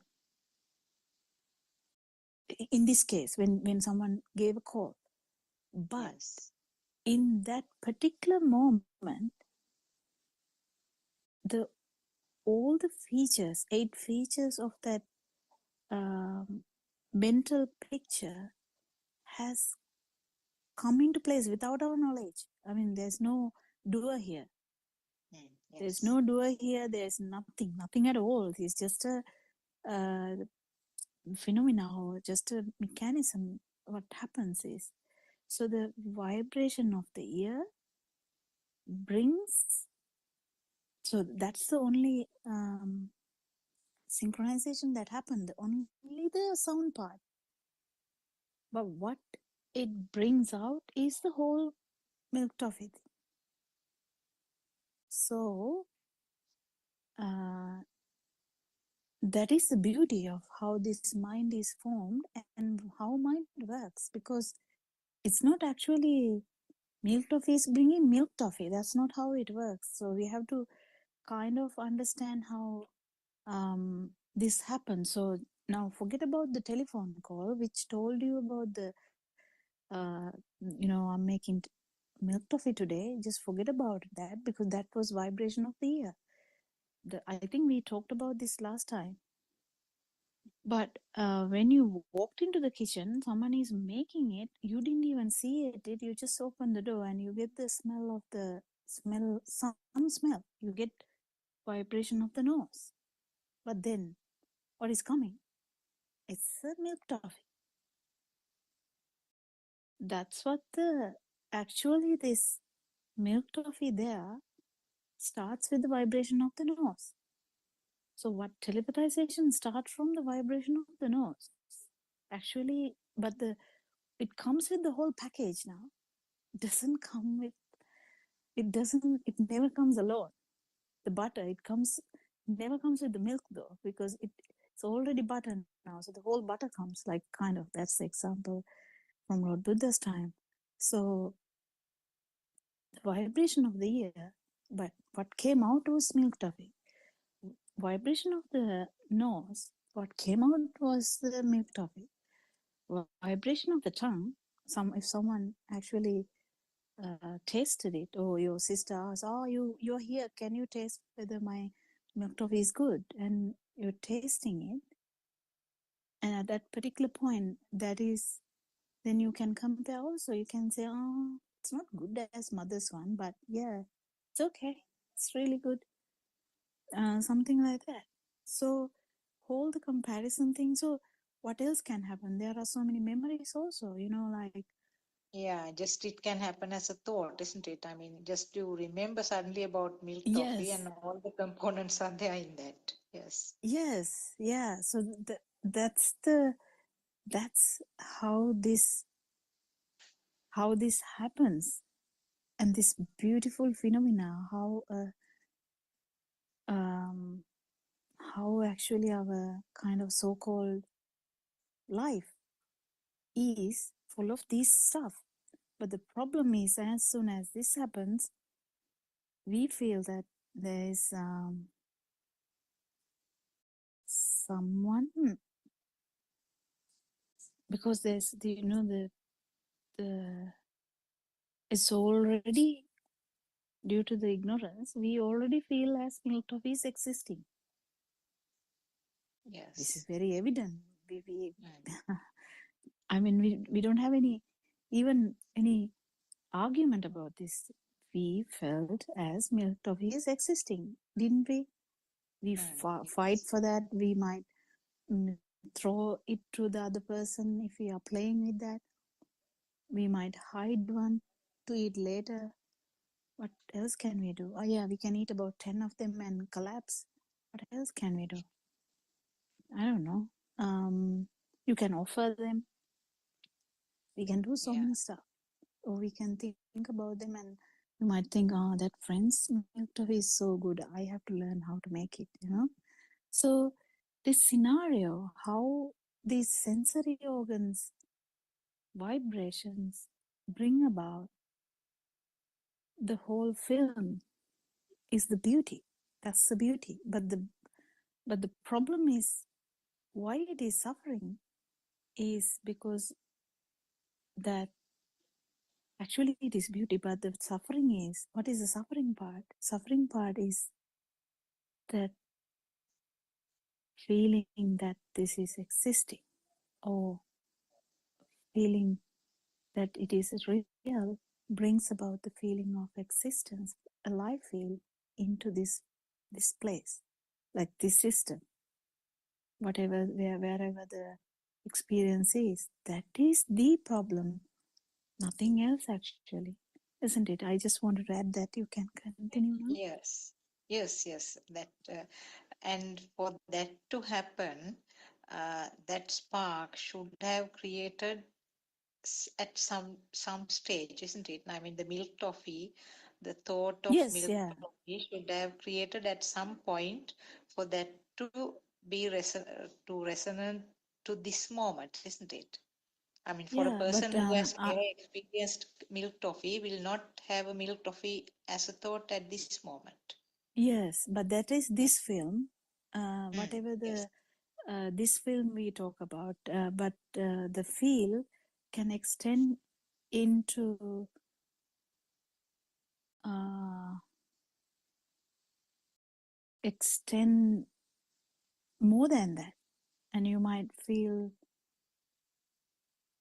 without even knowing anything. Uh, the feel can extend. That's not the topic here, but feel can extend. Like because we feel that feel is only milk toffee because we know milk toffee this time, but the feel actually can extend to stuff that we don't even know. Then it is not from this time.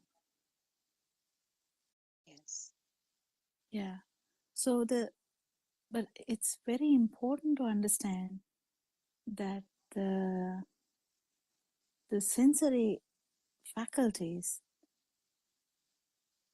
are the beginning of the world we perceive, and that world we feel, or we see, or we hear, or we think, is actually a construct. So when it comes to the mental constructs, that is the milk toffee, mother, sister, everything is the mental constructs.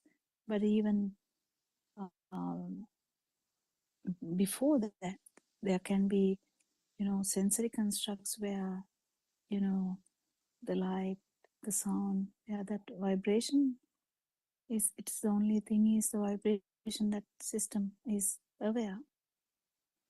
But when you say that system is aware, there is always that, even in subtle level, there is that duality. But when if we have done the practice really good to understand that there is no milk toffee here, it's just a function of the sensory organ, there's a chance that in particular any one stimulus you might feel the non non vibration. It's the absence of the uh, duality, or absence of the uh, feel of existence. Yeah, anything else to add? Uh, yes, actually now again talking about the milk toffee, the same thing.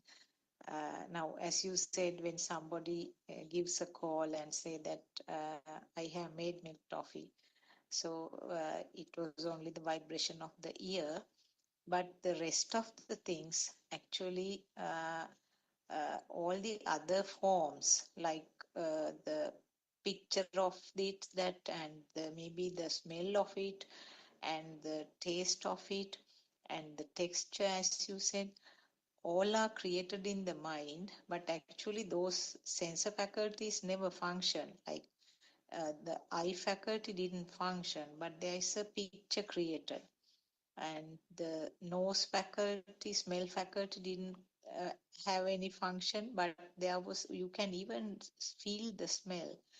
And almost the taste is also there, like the tongue or the taste faculty didn't have anything to do, but you feel the taste, and sometimes even your mouth is wet with saliva about thinking about the taste, and also the texture.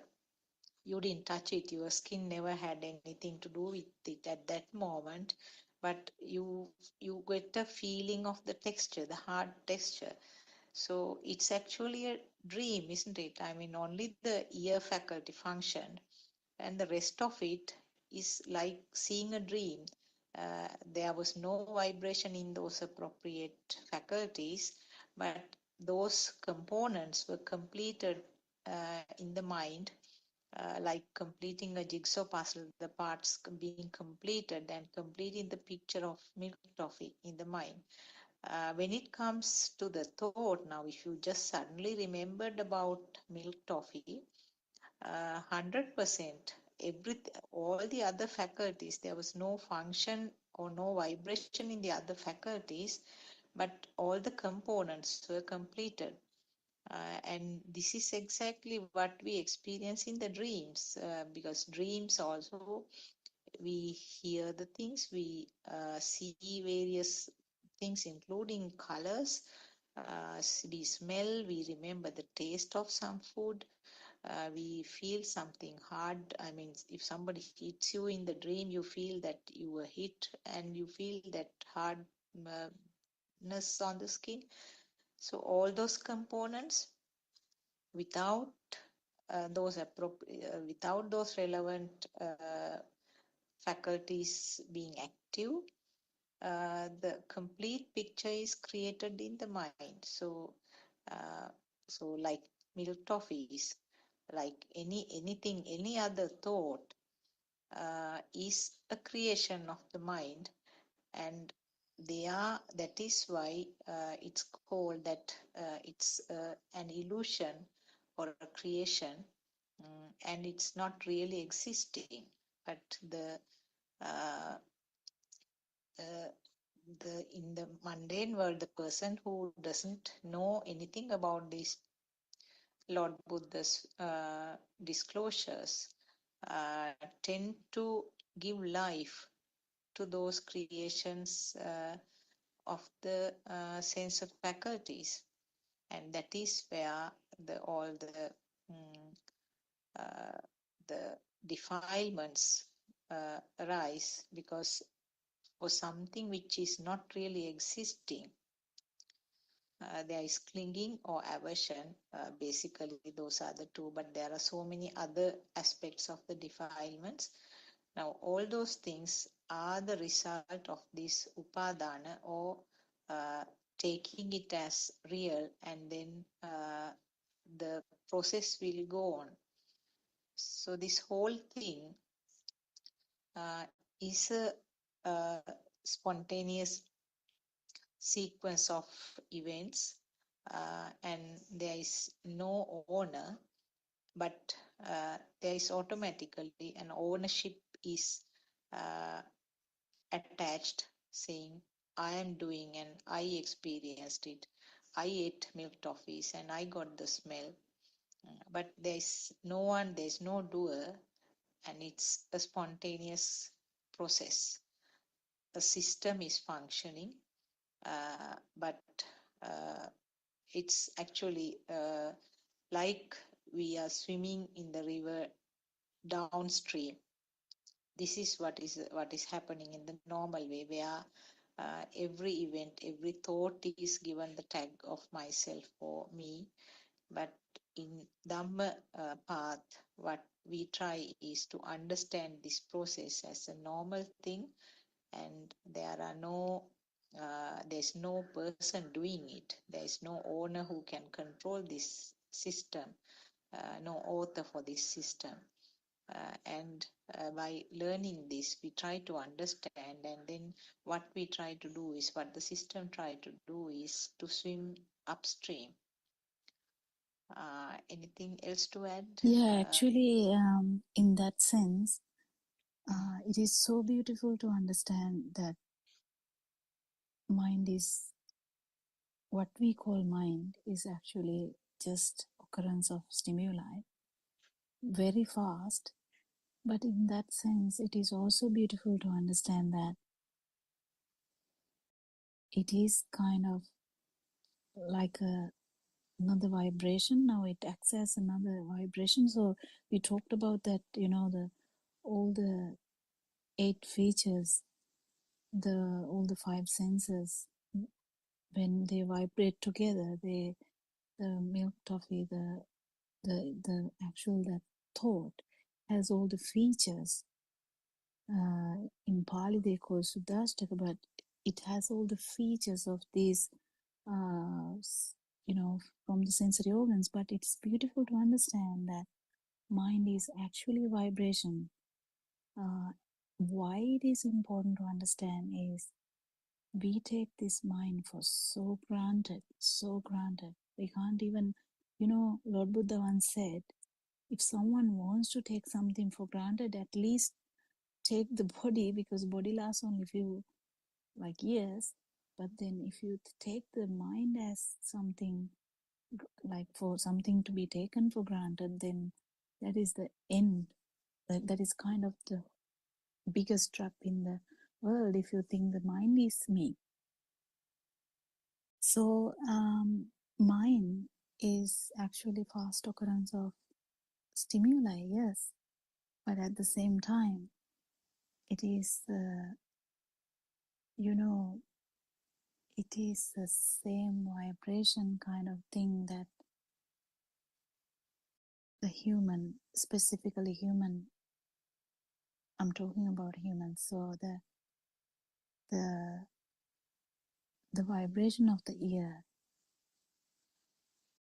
making the ability to think, because this ability to think is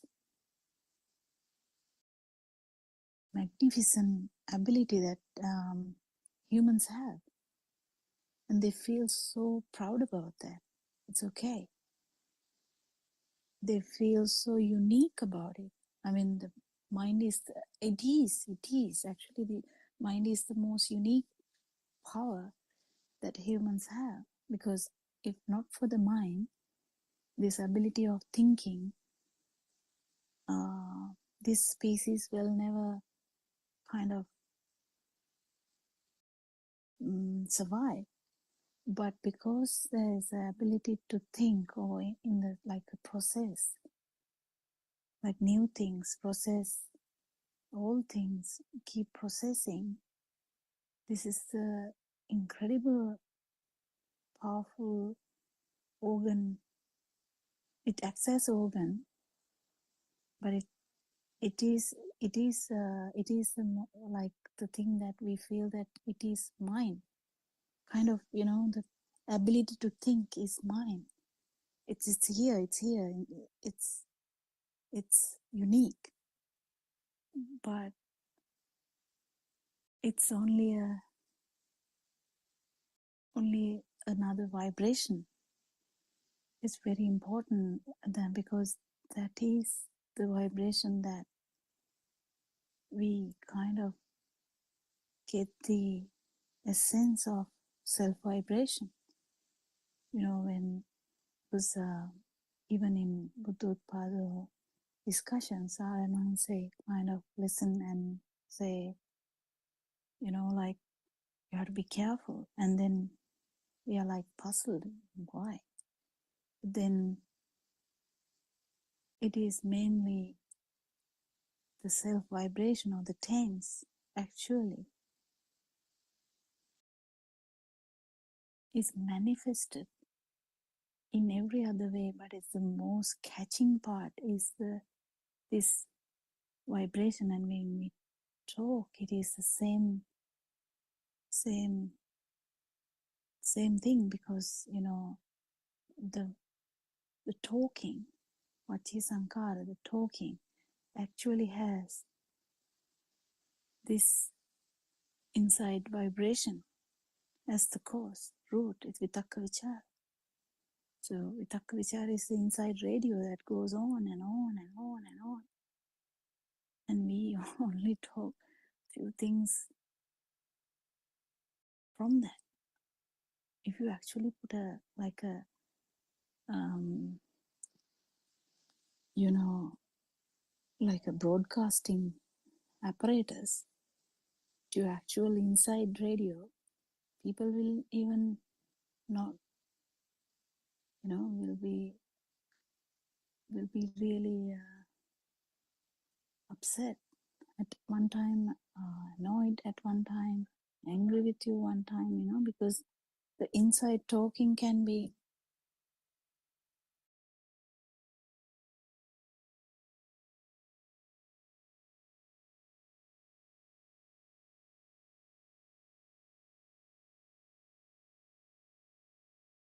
sorry, I had to mute it because of the intervention.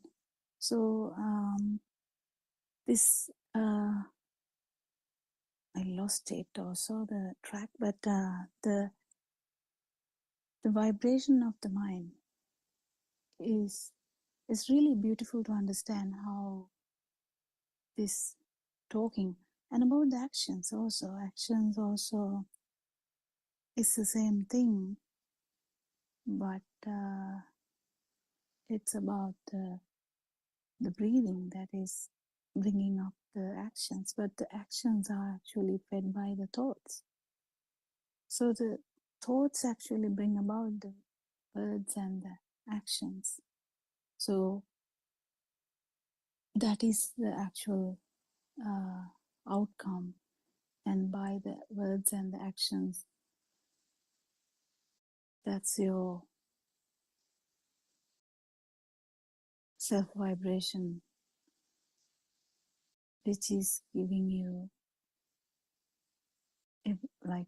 But once just imagine an arahant who the self vibration has you know, has become low and then has come to the non-vibration. Still the actions will be the way they are, but without that power, without that essence of it, that which gave the kind of you know, like the alive kind of thing. But people, when people hear this, they might think, oh, then that must be very sad not to have some power. No, that's the utmost tranquility and absence of suffering, which brings about super happiness, I would say. I don't know how to say that. Yeah. Anything to add to that?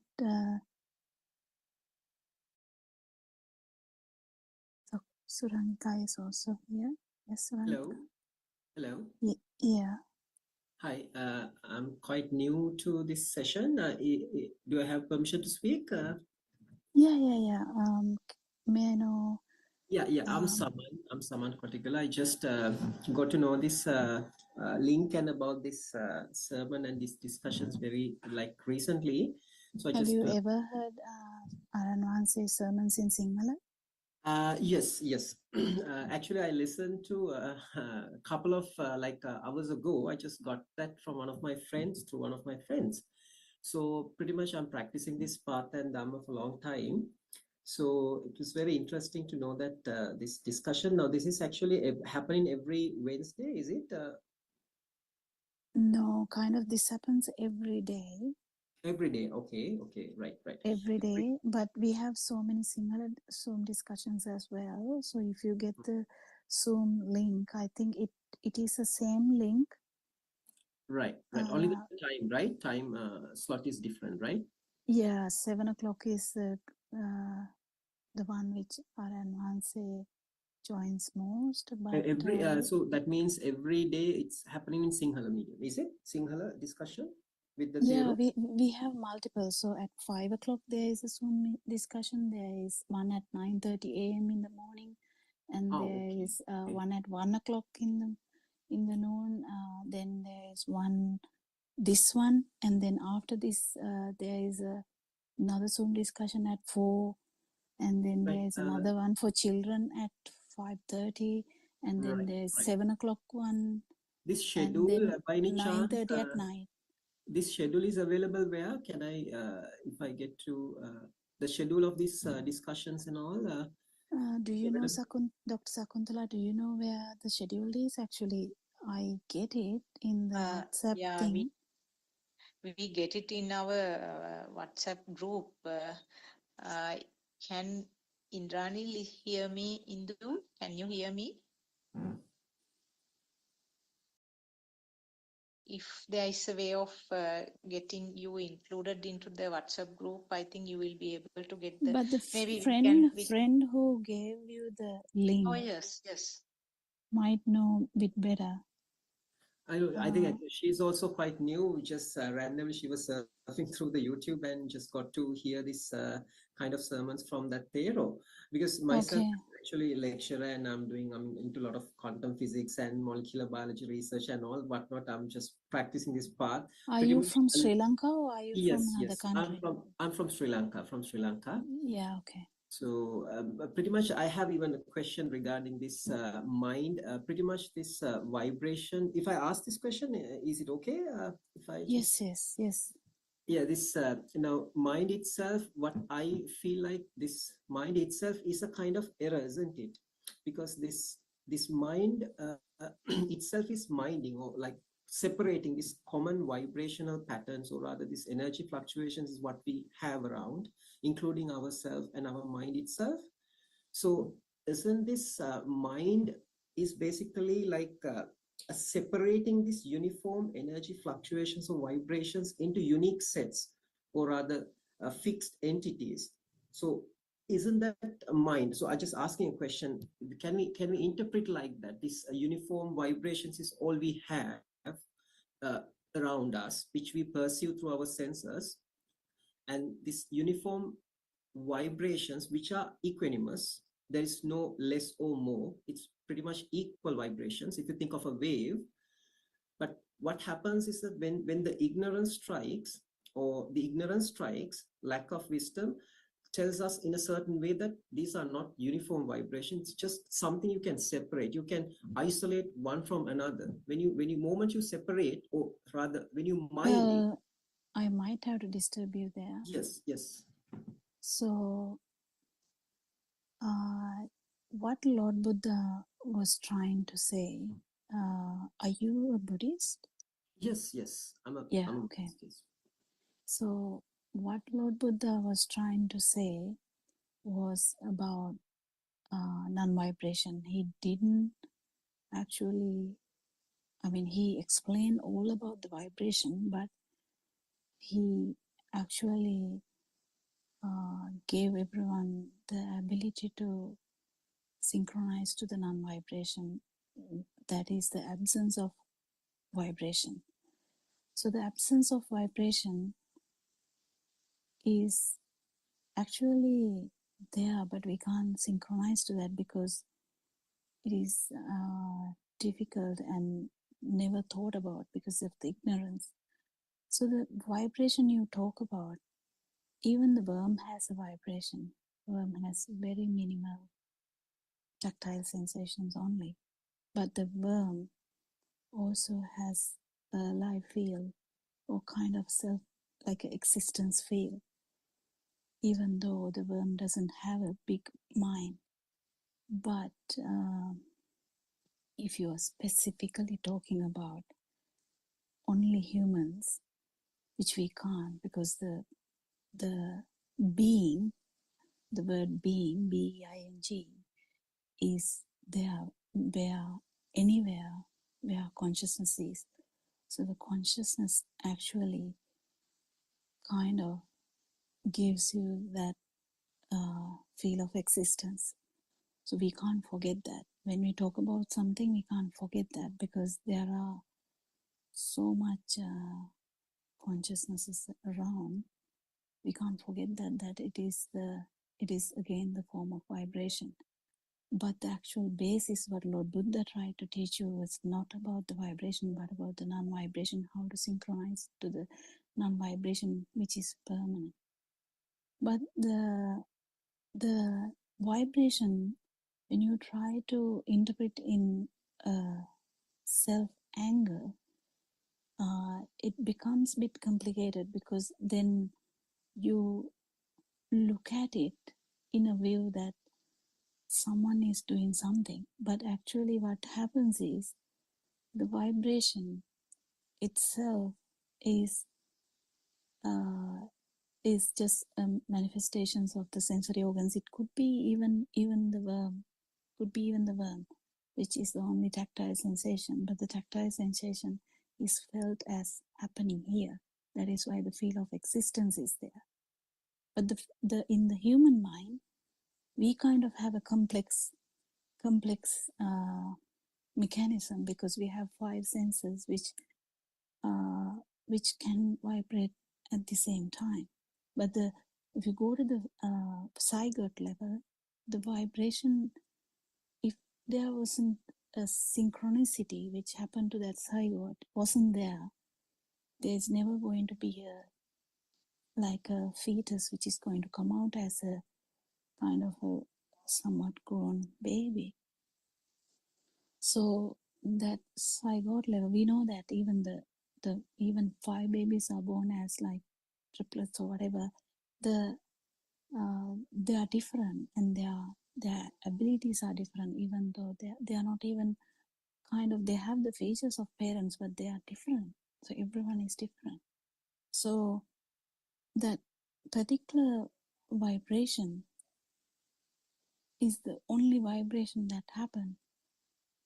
And when that is actually forming into the sensory organs in the fetus, then slowly they grow, and the vibration is still the same. But once it is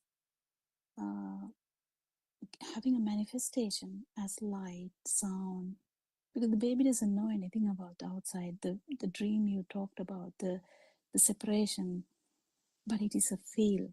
The baby also has that feel. The small baby who is born, even though that baby doesn't know anything about the world, that baby also has that separation kind of thing that you are talking about, because of the consciousness, because the consciousness itself is felt as it's happening here. That is the feel of existence. That is the feel of existence that a worm can't die. Why worm is also like wanting something, like would like to creep into the watery mud. So in that sense, any being has that need to feel, need to have the next feel. That is the kind of thing that happens with the ignorance.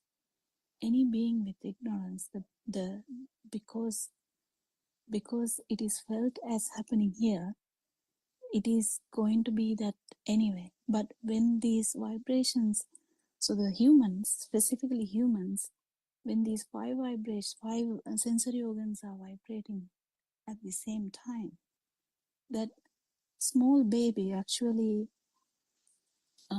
will start putting things together.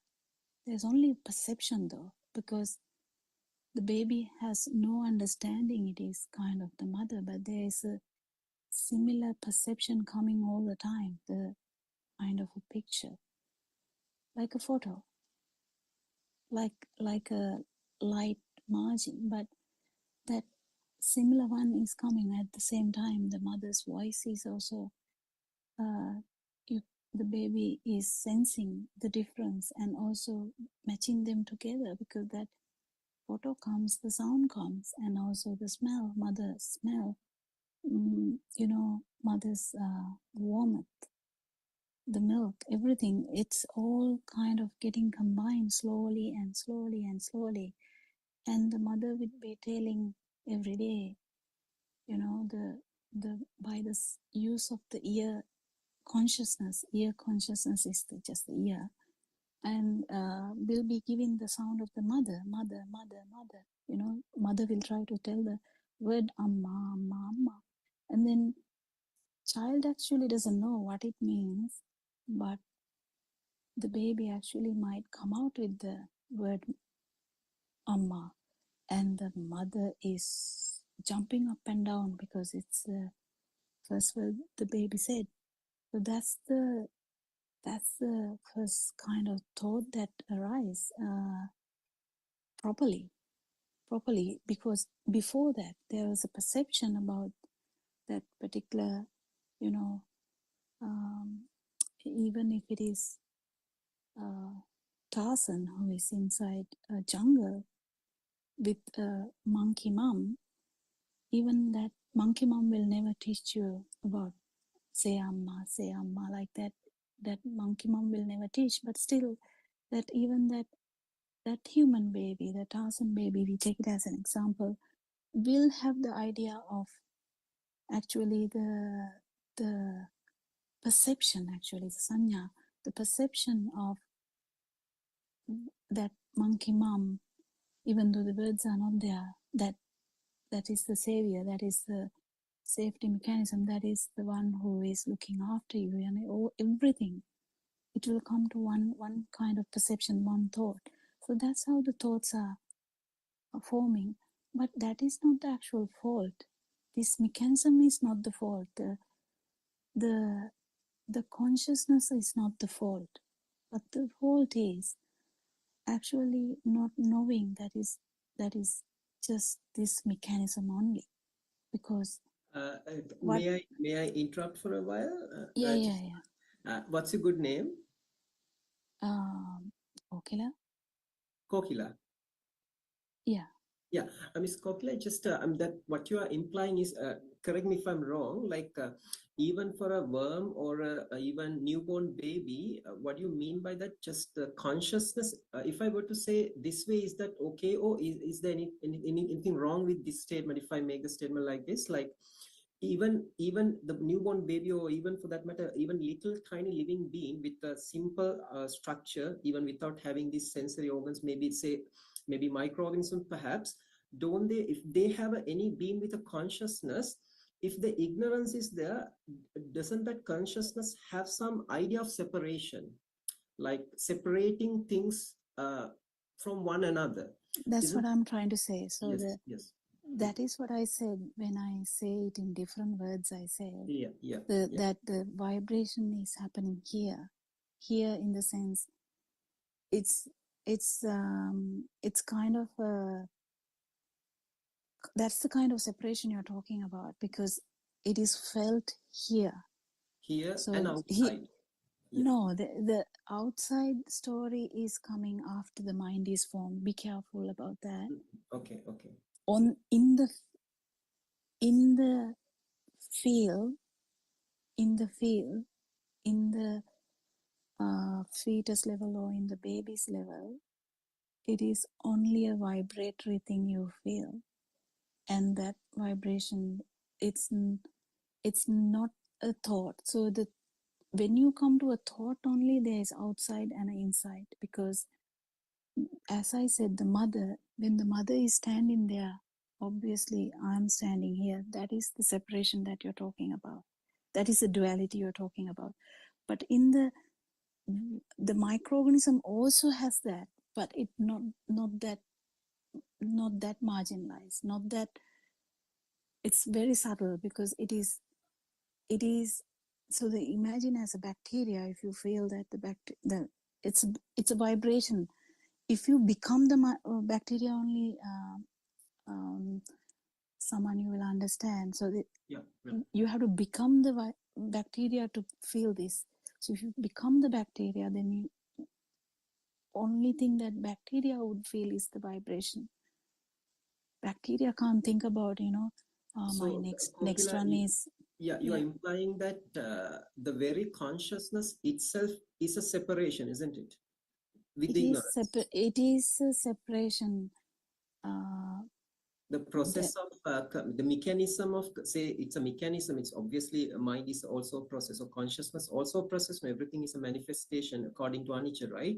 So cause and effect. And also I forgot to add the consciousness, the ignorance part is also there. But once a human hears this Dhamma after about 7 years of age, any child has this idea of self now. They know I am someone. This is my mother. It's all good now. Separation has done beautifully. Now you don't have any problem in separation. You definitely, this is my friend, this is my mother, this is my dad. I am someone. That's all done. But once someone hears this Dhamma, the Dhamma itself is about how the consciousness is a problem here. The ignorance is about consciousness is brought about only by rapid vibration of the eye, or rapid vibration of the ear, or rapid vibration of the skin, or rapid vibration of the tongue, or rapid vibration of the nose. Mainly, it is we mainly talk about all the nose and the tongue and the skin. We mainly talk it as the kaya, in the sense it's the kind of the Aggregation. feel we have, you know, the actual feeling. So when you touch, you feel the liquidity, the all this stuff. They are actually not outside. They are rapid vibration of organ itself. That is where the problem is. That is where the separation you are talking about is problematic too. Due to the ignorance, the vibration here, we have to get to know this properly. Otherwise, ignorance will be actually feeding us anyway.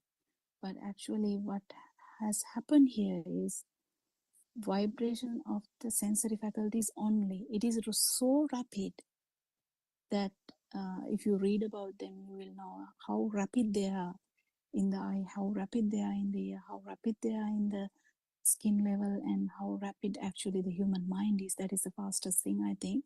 So the fast occurrence of these vibrations is the reason for consciousness, not the self. There's no self. There's no separation actually. And that is the understanding that leads to the non-vibration. This has to be felt. This has to be understood also first. But this has to be felt. So feeling that is the difficult part. But if you actually feel it, you understand the non-vibration. In the non-vibration, that separation you're talking about is not there. Yeah, got it. Much merits. Thank you. Much merits. And kindly, Kokila, shall I share my text or whatever this WhatsApp, so I could just get into that group so I could get the details of the discussions? Shall I leave a message here? Or?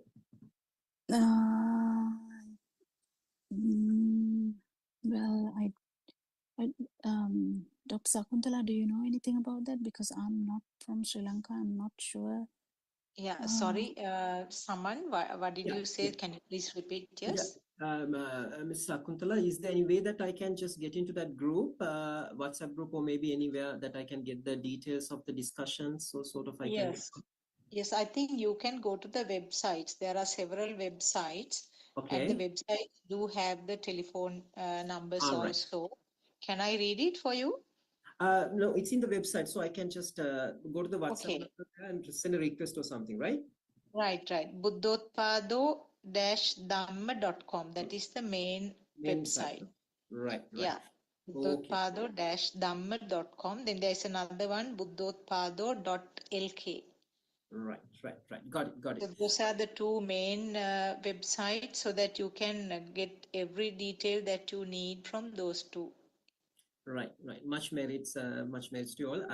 I just need to leave. I'm planning to attend a lecture now. Thanks, much merit. So I hope to see you soon. Okay. Thank you. All Much right. merit. Thank you very much.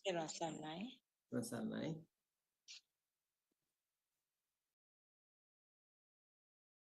So I think, Sakuntala, we were talking about the mind being a dhvaniya, or mind being a yes vibration as well. So anything to add on to that? I think Suranka is also here. In some, Yes, maybe we Surangika can can have a join. a Yes. like a discussion. Yes. Therwan Sannai, Dr. Kupiwa, Dr. Sakuntala. Terasanai. I was thinking along the lines of the milk toffee still.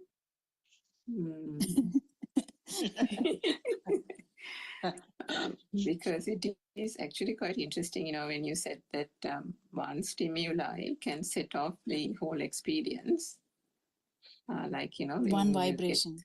one vibration, say it's from the nose sensor, but then you get the milk toffee sensation. But then the thing is that everything happens from one vibration also, isn't it? One vibration. Yeah, if you just dig into that, it is if you dig into it it, is the exactly. taint. It's the taint, yeah. So that one vibration then kind of splits itself only because It's not of splitting. Don't use that word. I think splitting gives mixed ideas. I think the telepathization is the phenomena there too, because Lord Buddha has always told it's only one sensory organ works at one time. If it is eye, it is not the ear. If it is the ear, it is not the tongue. But because this happens so fast, we can't comprehend this. We can't, we can have an idea, but it says beautifully in a sutta, or I don't know if it's a sutta, but you know that where Lord Buddha explains about the spider kind of thing. It's I can't remember exactly, but when it's only one sensory organ which vibrates at one particular moment. Yeah, I haven't actually come across that in a sutra. No, it's not. I don't know what it is. I'll take it back because I'm not sure. But what I'm trying to say is that particular thing, once the mind is well formed, which comes is the product, the gitel, the butter, not the milk.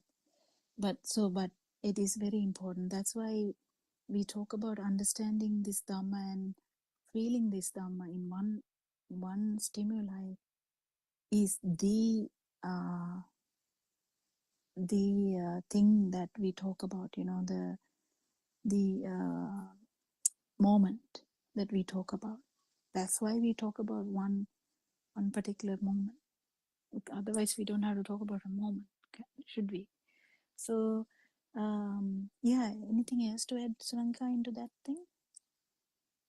So what I was trying to say was, so for example, now the child may in the nursery classroom first be shown by the teacher. The teacher might show a picture. So now let's say the teacher will show a picture of the milk toffee and say, this is called a milk toffee. This is a sweet. And that's it. Now, supposing this child has never seen such thing before, but is now learning, sees the picture of a milk toffee and knows that it is sweet. That's it. So then maybe 1 month later, the mother makes milk toffee at home, or somebody comes with milk toffee. And then the child actually links that name and sound, the picture and the sound given in the classroom with the taste, because now the child actually gets to taste that's actually like Surangika's waterfall now. Because Surangika was, you know, remember we were discussing about how we feel alive near the waterfall, but when we look at a picture, we don't feel like that alive. But now the child must be kind of surprised and, you know, like, wow, this is the milk toffee. Now it's in your hand. So then the texture of the milk toffee, and say there's cashew inside the milk toffee, all that now, so these are additional through the taste sensor. The child is taking on these additional, what do you call those things, volitional formations. And so the telepathization that is happening at that moment is the Montessori vibration synchronizing, and then the new taste sensation kind of thing as well. So then every time, say again, 1 year later, the teacher says, bring something to school. Everybody has to bring something to school. So the child tells the mother, okay, I know you're not very good at baking, but I want to take milk toffee. So mama, can you help? And so now finally the mother makes it. So then, finally maybe that was not as good as what the friend brought home, but still it's milk toffee, that'll do. And so now that is taken. So again, now that entire experience of the mother making it. Yeah.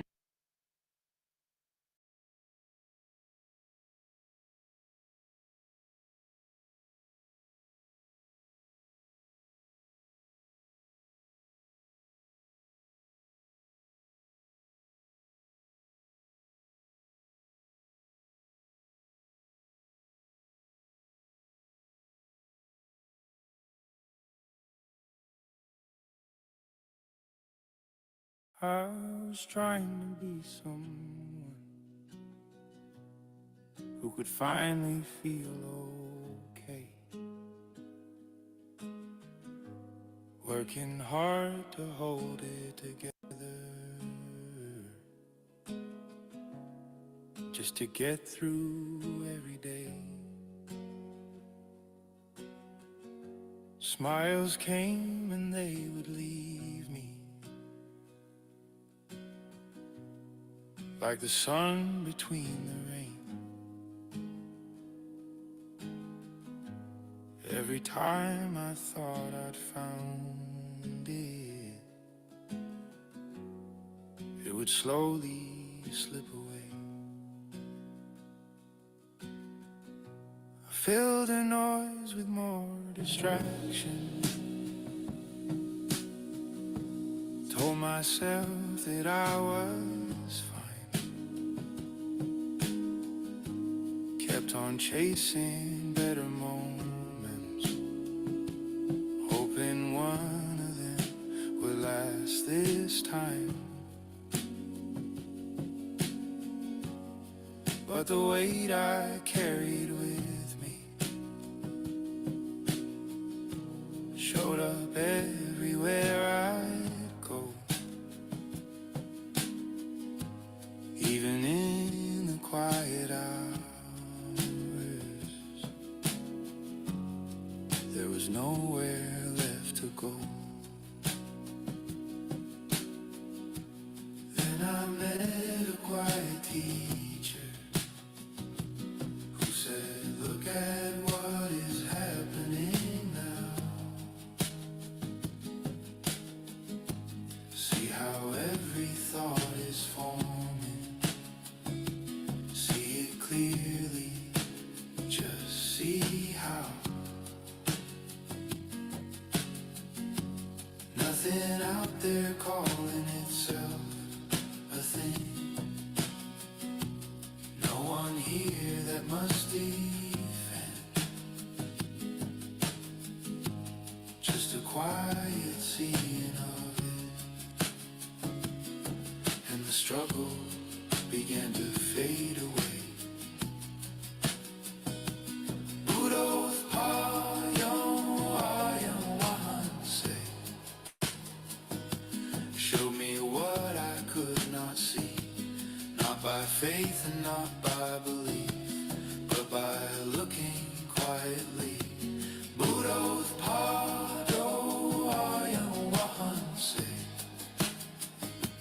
change the way this life is known. Nothing added, nothing taken. It was truth we'd never seen.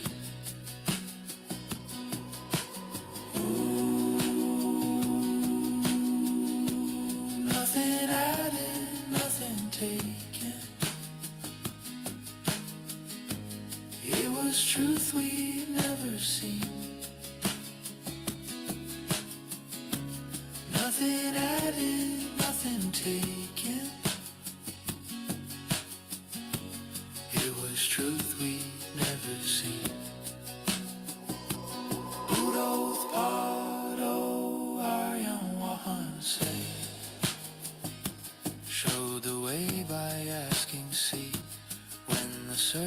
at last grew silent, there was space to simply be. Nothing added, nothing taken. It was truth we'd never seen. Nothing added, nothing taken, and nothing was the same.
Teruvan Saranai. May all of you blessed by the triple gem. First of all, I would like to pay my utmost respect to Buddothpada Aryan Wahanse. Pada Namaskara Karami Aryan Wahanse Avasarai. This is the English Pure TV Zoom from 6 to 7 p.m.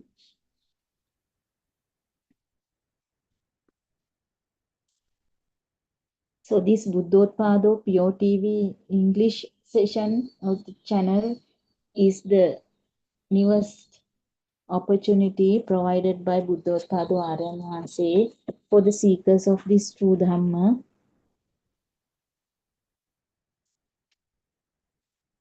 all over the world.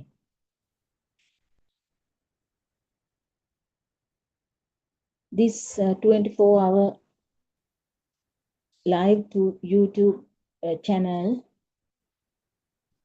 operates daily, where you can listen to these Buddothpada Dhamma sermons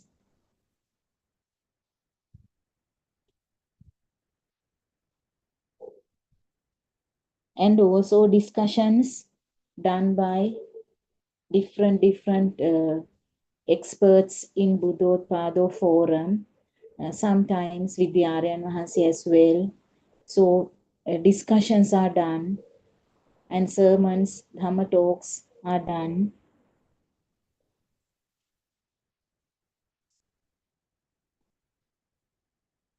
Actually, this is a golden opportunity. Those who search for the truth, actually, truth of the life, if I say that's true, the true Dhamma disclosed to the world by Lord Buddha 2500 years ago. So that is the only path available for the mankind to end this suffering. So as we all know, we all are suffering, whether it is happiness or sad.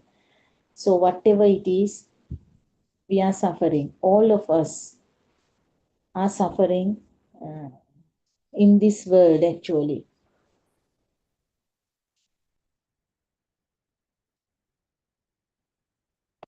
So Buddothpada Aranvase has revealed after 2500 years, he has revealed this, the truth what Lord Buddha has preached to eradicate the sufferings of these people.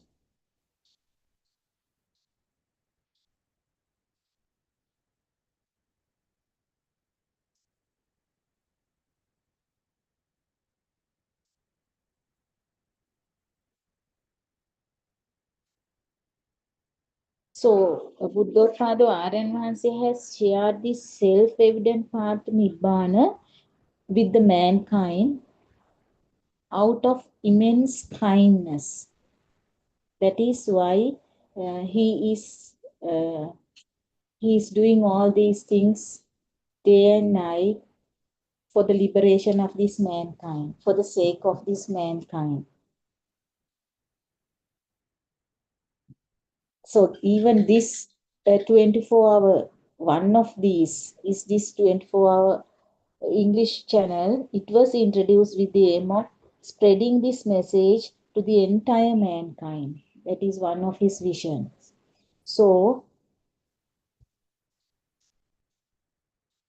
we are fortunate to listen this Dhamma even in English, Sinhala or Tamil throughout the day, 24 hours.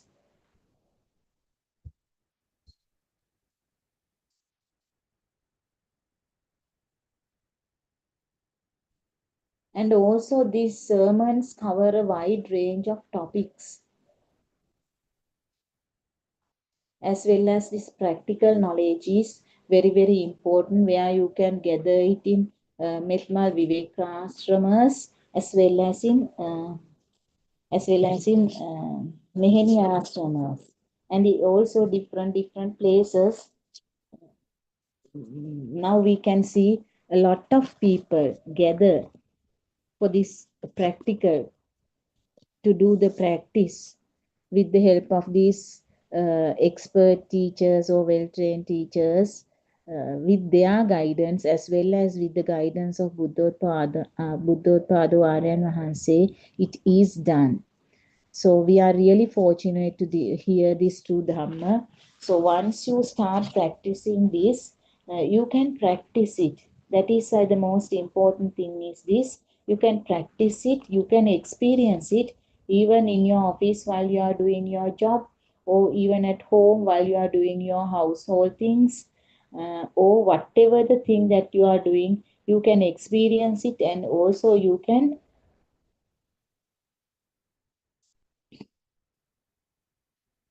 feel it. The way you acquire it, then you can feel it. So this is one of the best opportunities, because all these things were hidden actually. It has been hidden, and also lot of things were added actually after what Lord Buddha has preached. Lot of things were added. Sometimes maybe we were learning, or we were experiencing something mixed up which we did not know. Ultimately, once you start listening to these sermons of Buddothpada, you understood that we were not even in Sammaditya. That is what.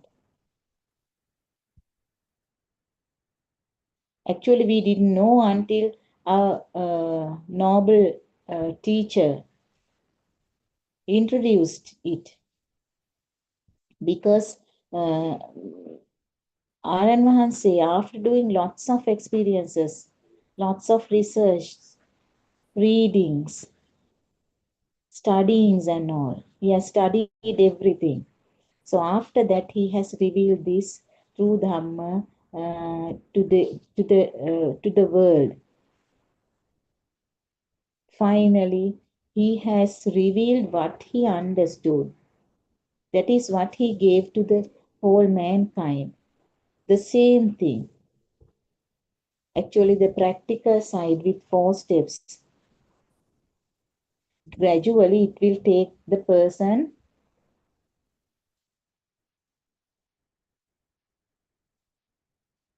to that system in the sense that the system which is happening, that is what no I, my, mine, no doer, all misconcepts.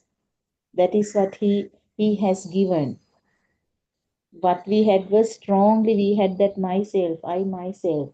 So understanding this system is the most important thing. Once who understands will be liberated. So that is what, in short, if I say, that is what we can listen throughout his sermons, how he liberated with his own experience, that which is unique to him, other than none other than Lord Buddha, actually.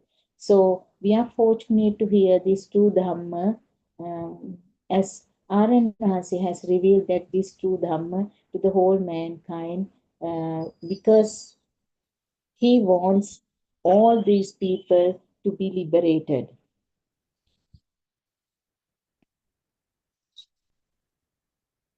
He always says, you cannot find anything inside or outside.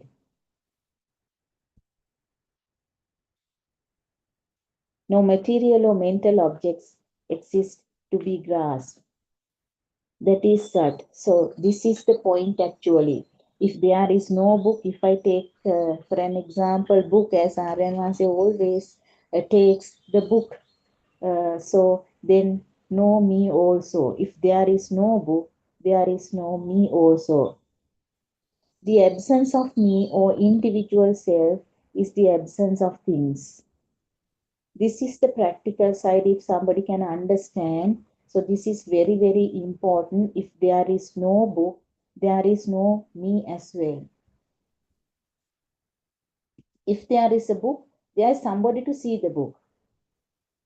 So if there is no book, there is no somebody to see it. The absence of me or individual self is the absence of things. Don't know whether you can understand what I say. If you thoroughly think about this, if you go in deep, you will be able to understand. So that is what, there is no I, my, mine concept here. This is the emptiness. This is freedom from the mind actually. So everything is there. If there is no chair, then no me also.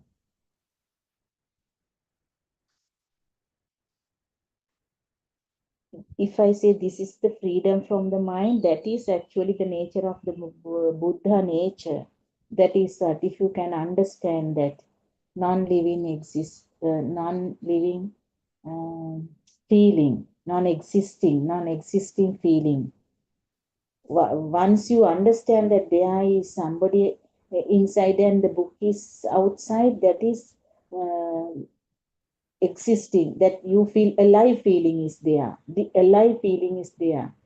So this non-existing feeling, in the sense, to understand that, to feel that is not that easy. It is not that easy. So you have to have that much of courage to understand that, with the help of our Kalyana Mitranan Mahanse, because as you all have said, the whole Dhamma is with the Kalyana Mitranan Mahanse. That is what it is said, Anandaya, in Sinhala it is said, Anandaya, Buddha Sasasnena Pavatinne Kalyana Mitra Matai. That is what it says, not even half the whole thing. It depends. So, if we can understand what the message of this Kalyana Mitra and Mahanse, that means the freedom of mind. You have realized, or you have felt that freedom from the mind, freedom from the mind. This is the Buddha nature of the moment. If I say Buddha's birth is at this moment, Buddha's death is at this moment, death in the sense passing away, and also what do you call that? Demagula, that is passing away, enlightenment. That is also at this moment only. Just imagine what a nice saying there. Once you understood this Dhamma, everything is at this moment.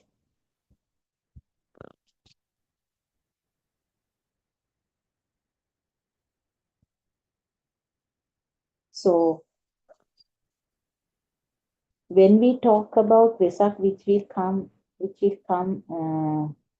after 2 months later, so we have separated that Vesak is this, Osam is this, and this is the birth, and this is the passing away, and also this is the enlightenment. So if with regard what I said a little while ago, every moment is a Vesak, isn't it?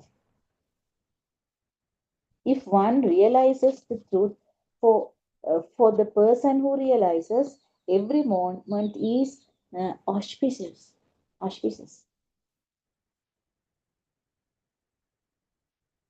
The greatest achievement in human life is the realizing truth. That is the most auspicious thing. Awakening to Buddha nature is the most auspicious moment. All defilements will disappear with the awakening to the truth. Now, once you understand this emptiness, or once you understand that there is no I, my mind, no alive feeling here, or non-existing feeling. So that what do you mean for as Arayanans is always telling that sukhaya, that the burning sensation. Once it becomes zero, that is the most important thing. All defilements will disappear with the awakening to the truth. For such a seeker, there will be no birth in the lower worlds. He will eradicate all his sufferings. Completely, he will eradicate his sufferings. That is what. So there you have to understand that even we have separated different days to celebrate different things. For example, Vesak, as I told you earlier, Vesak. So Vesak falls on May. So for Vesak, we celebrate this birth, enlightenment, and passing away of Lord Buddha, which is, if I say, which is at this moment only. So once you understood this, Dhamma will come to this state, because so for that person, she or he, for them, they have only this moment, awaken to the moment, awakening to the moment, which is very important. So that is actually, once you understood that there is no I, my, mind concept here, and once you understand that there is nobody here, only these faculties are working. So that is the work of that factory. That is actually the sensory faculties. So once you understood that, only you will be able to awaken to the moment. Only at this moment. Everything happens at this moment. Even what you call this Vesak, Urdu, whatever it is, everything is at this moment for the person who understood this Dhamma. That is really beautiful. So these are just words I'm talking about, but the meaning inside is very important. So that is not just words, Once you understood, only will understand what I am talking about. So if I say Vesak is at this moment, that means the birth, enlightenment, and the passing away of Lord Buddha is also at this moment. So what a nice saying. What is, if you have understood this, you will understand what I am talking about. All mundane people who are ignorant of the truth, there is a chance of getting birth in lower worlds, no matter how religiously they do meritorious deeds. The mundane world is full of wrong beliefs and concepts. There is no right vision. Actually, that is what, uh, before listening to these Buddothpada sermons, all of us were in this mundane world. We did not know what is right and what is wrong, because we always wanted to do meritorious things, meritorious deeds. Our sole aim was meritorious deeds, because we thought we had that intention of going to the heaven rather than going to the hell.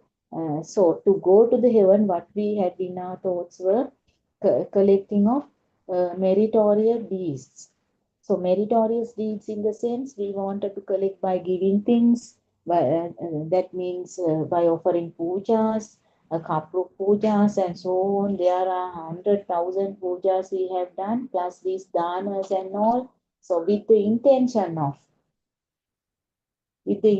of going heaven and collecting of these merits, we did all these things. So there, I, my, mind concept was there, which is Mithya Dushtiya. Now only we understood, we have already understood that what we did earlier was completely wrong.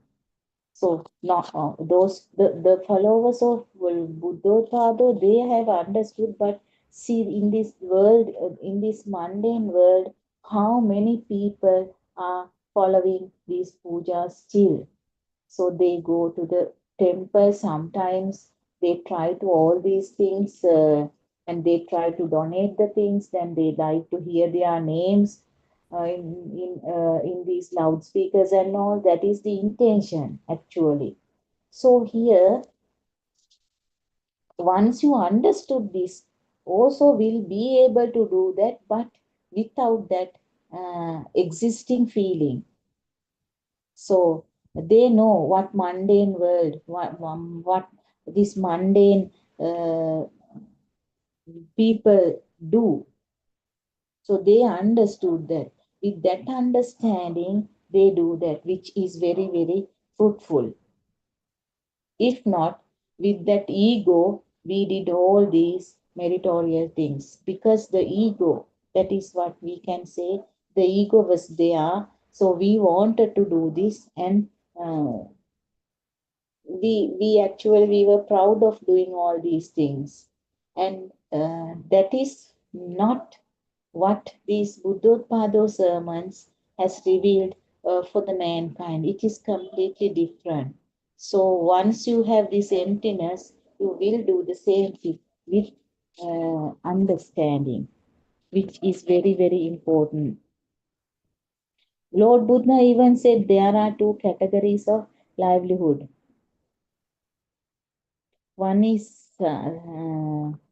if I say right livelihood, and wrong livelihood, if I say, that is Samma Ajiva and Mithya Ajiva. That is what it says. All mundane people are on Mithya Ajiva. Those who are on Samma Ajiva in this, actually, as Aryavansi says, this Arya Bhumi. Arya Bhumi is where the awakening to the truth, happiness. This is what. So now, earlier, actually, we didn't know about this Arabomia, actually. That is the truth, actually, what Lord Buddha has taught, what Lord Buddha has given, what Lord Buddha has revealed to the nation.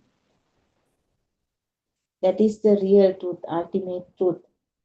which we could not understand. Although that truth was there, the problem was that it was mixed up with several things. So it was only to the knowledge we understood, rather than the practical side.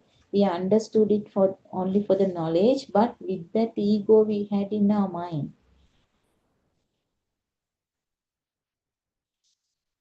If I talk about the eightfold path, this eightfold path is found only when the truth is understood. Can you understand now when only the truth is understood, it is said, as Aran Mahansi says it. Before we thought we are there with this eightfold path. So then only you start walking along Buddha's path. Not only that, actually, those who believe the world is real are very far away from the truth. Now, can you understand this? Those who are those who are believing actually the world is real are very far from the truth. How many of our friends, how many of our relatives are in this category? Just imagine. Although at your family, how many of them are in this category? What I told you. The world is real. They are far from the truth. They are in the wrong perspective. So even at our places, at our home, we can't take them to this truth.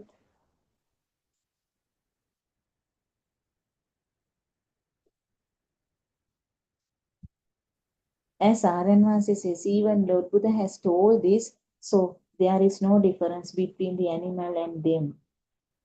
Until we hear the truth from the spiritual teacher, Kalyanamitranan Mahanse, and understand the truth, there is no end to the cycle of birth and death. Just imagine what a dangerous thing this is. Actually, when we hear these things, we are scared to hear these things. That is why I told you, even at home, we can listen that there are some people when they are talking to these Zoom discussions and all, what they say is that is really pathetic. I will not be able to get. I will not be able to get a call and contact this to have the contact with these Zoom connections, because at home they don't like it. So they don't like it. This is what they say.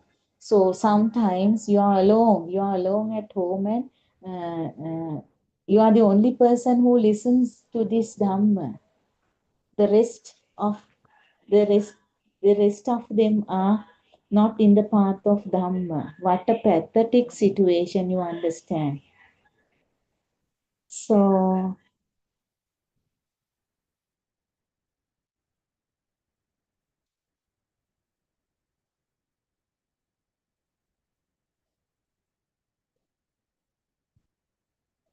for them, there is no end to samsara. It requires a detailed explanation to describe how the endless birth and death cycle happens. As we discuss now, you can understand what is this Vesak in the sense this Temagula. It happens, as I told you earlier, it happens only at this moment. So even this Dhamma is very simple, although it is difficult to understand. So everything is simple. Actually, we can apply this to our day-to-day life. The most important thing. So once you are experience this, or if you are on the path of trying to find the truth, or if you have the knowledge about this, don't make it as a burden.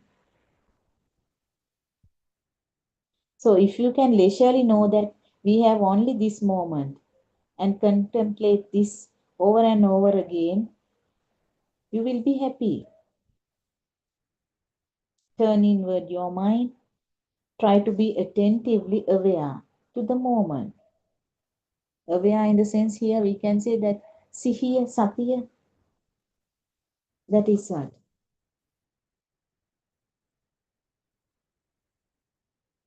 As you all know, this mind is false. When you understand this, the mind is false, it itself is the contemplation. Do not make this contemplation a burden and suffer. You know, traveling, we are traveling along this spiritual path. It is very beautiful and it is very light. Maybe some of them, some of the seekers, some of these followers, they have make it as a burden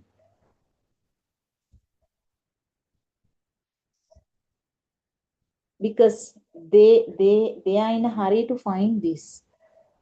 They are in a way, they are very in a very hurry to find this because maybe they have understood this at the age, at the last stage of their mind. So they are afraid of death as well. So before their death, they want to catch this. Even this nirvana, or it has become a thing for them. But if you do something like that, actually, you will lose its beauty, the beautifulness of this, and also this is very light, and this lightness. When you create unnecessary clinging and expectation of finding this truth, if I say nibbana, that is true. So that is what they are in a race. Sometimes some people are in a race. Even I have that experience when I explain this to some of our relatives, friends, and all. Now they have understood that this is the truth. Now they are trying something to find this very fast, which is not that easy.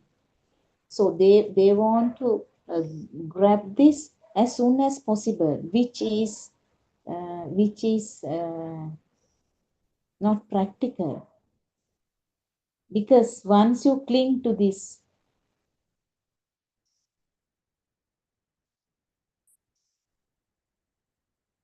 it is another burden for you all. So this is not that Dhamma. So this is very light, this is very simple. Happily you can find this, and you can apply it to day-to-day life. If you uh, try to find or try to feel it very fast, so that is also not good, because you try to cling next and next, something like that, which is not practical. For an example, as we have heard, we have to catch the serpent at the right spot. If not, it will bite you. The right, I mean the right place, actually the right spot, we have to have it. If not, definitely it will bite. Similarly, we have to listen to Dhamma talks or Dhamma sermons with the keen intellect and grab the correct meaning.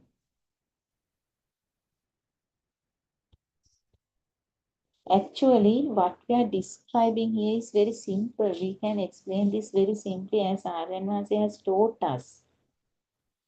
Aryan Maharaj, especially, we are always giving what we preach here, what we tell here, what we try to give here is everything is actually what Aryan Maharaj has taught, what Aryan Maharaj has preached.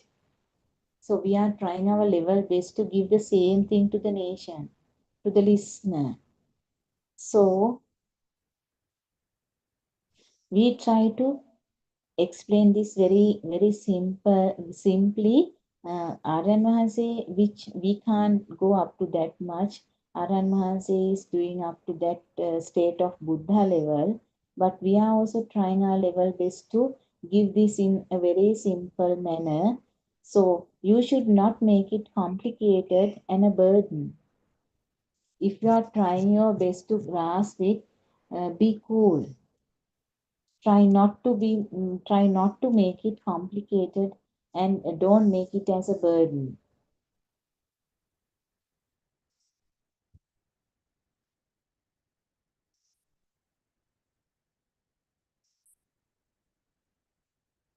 Due to this, due to past habits for a long time, we are naturally tempted to go outward towards the world. As I told you earlier, this mundane world, it becomes real because of these past habits.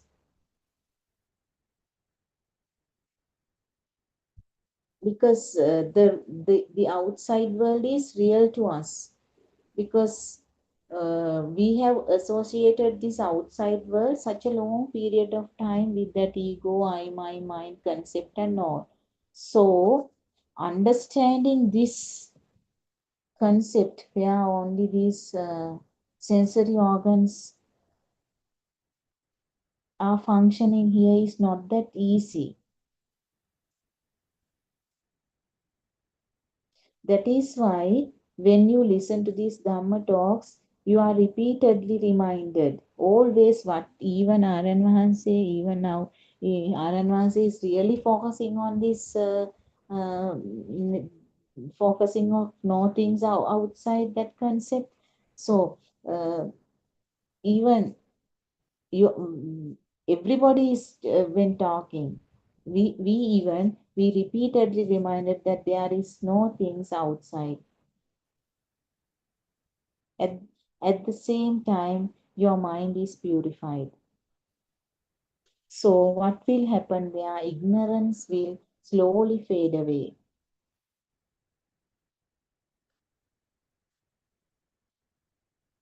You start looking inward. You start seeing your own mind. How thoughts come into existence and disappear.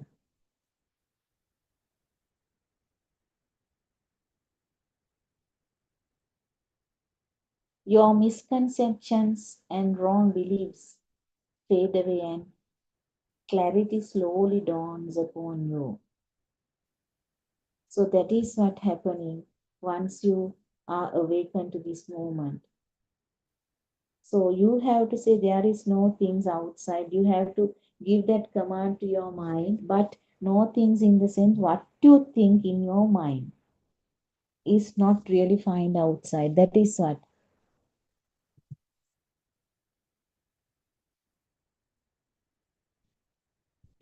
That is with regard to that.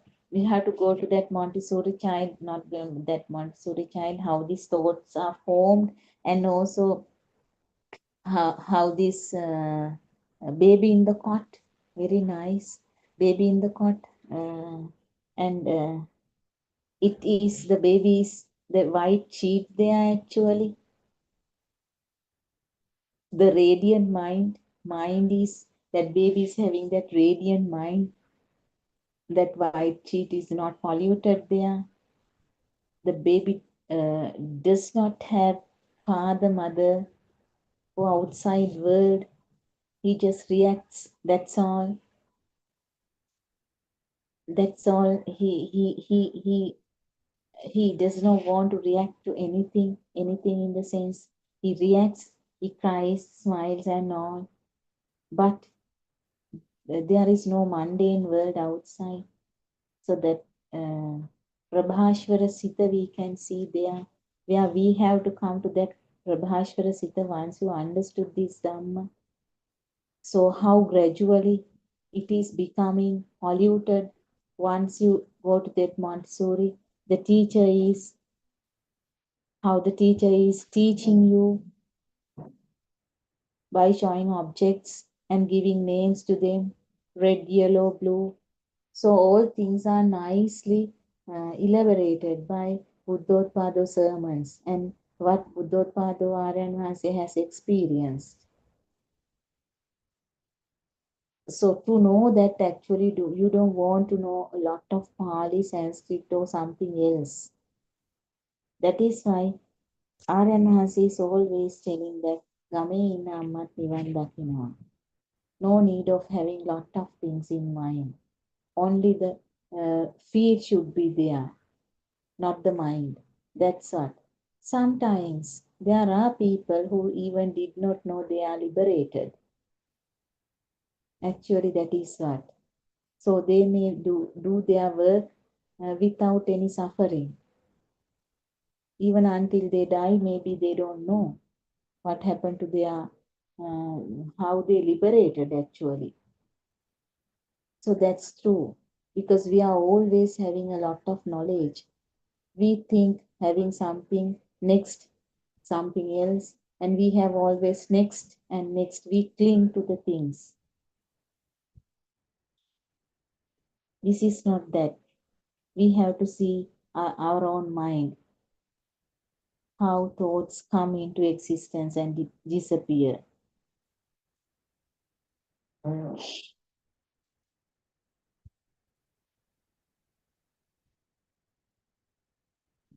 As I told you earlier, like a clean sheet, it is that clean white cloth. If I say your mind should be purified.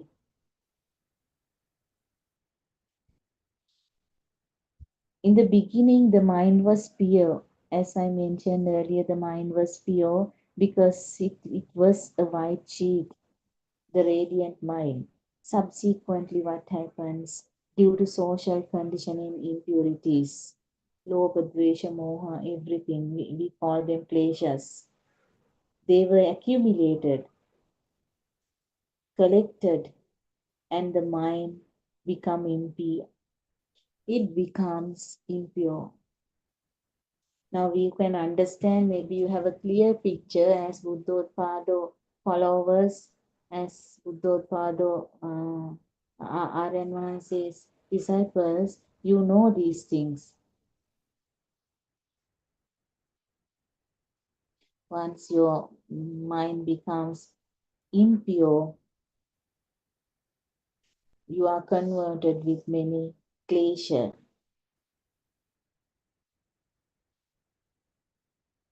So if you can, if you are strong enough, if you are wise enough to see the truth of your mind, if I say, these klesha, lobha, dvesha, moha, we can say, will begin to fade away slowly.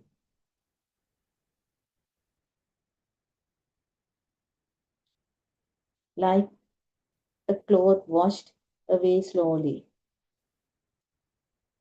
They will fade away. At once, we can't do that. It takes time. Because you do not need to rush. Cleansing of pleasure will happen gradually and automatically when you are on the spiritual path. That is the most important thing. Now you have found the path to Nibbana.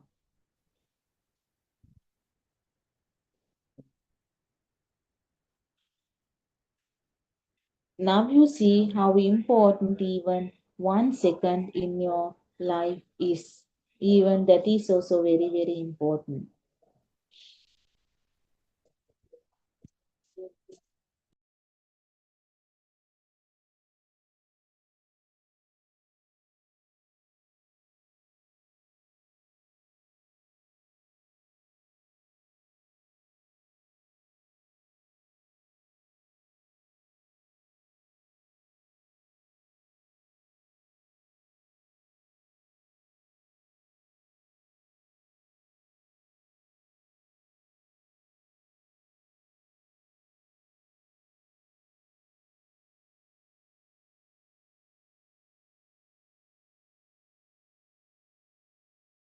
Actually, if you are afraid of your last thought in your life, most of us are the same.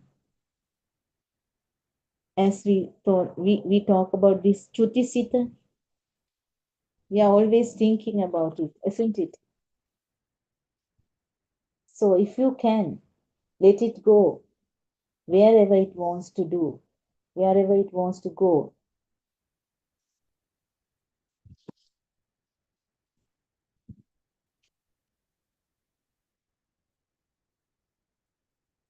if you actually, if you grasp even this Chutisita, what you call this last breath, even it will pollute your mind. And not only that, you will get fear and doubt as well. Most of us have a doubt about this, most probably. And also, we are afraid of, we are scared of talking about it even. Actually, R.M. Maharshi even says you should not think about all of these things.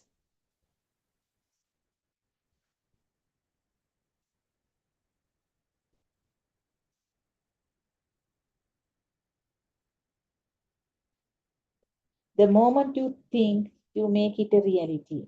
You make it a truth for you and you solidified it. It will lead to lower things.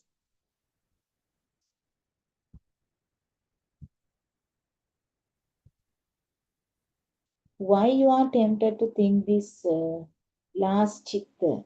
If I say chutisita, it is due to your sense of individuality. The me, they are also because of me.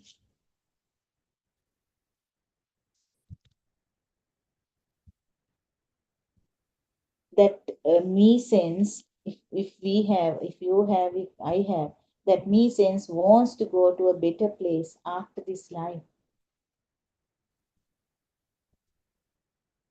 If we can understand there is no me to go anywhere else, that means you have understood this true Dhamma. There is no I, my mind concept here. There is no me to go anywhere else.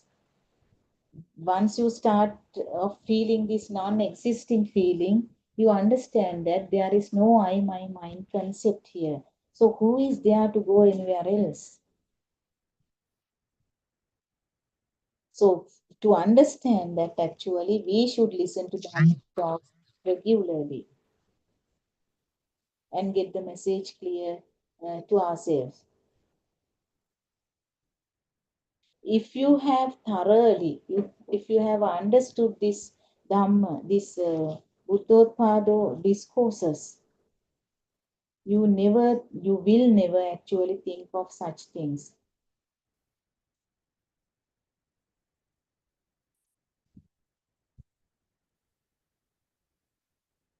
You have to have that clear idea of that there is nobody. If there is nobody, who is there to go to the heaven or somewhere else? If you are free from such thinking,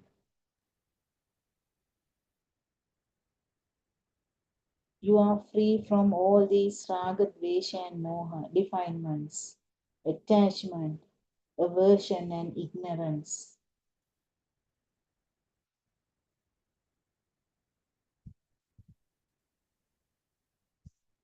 Less burden.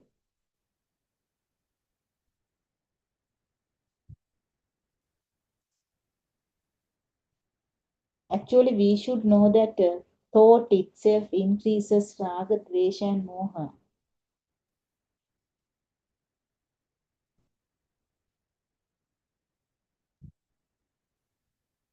We cannot make our way to anywhere by force as we wish. What we can do here is calm our mind and be peaceful.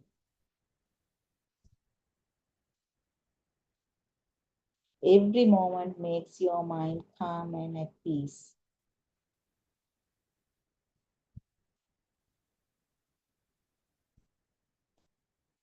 There are very nice examples. Even although we have heard these examples earlier, we didn't take it as a granted actually. But after listening to these Buddothpada sermons, the story of Angulimala, such a nice story actually. When we talk about Angulimala, he killed so many people to find out these fingers, to make that garland actually. but he did not fall into the lower world.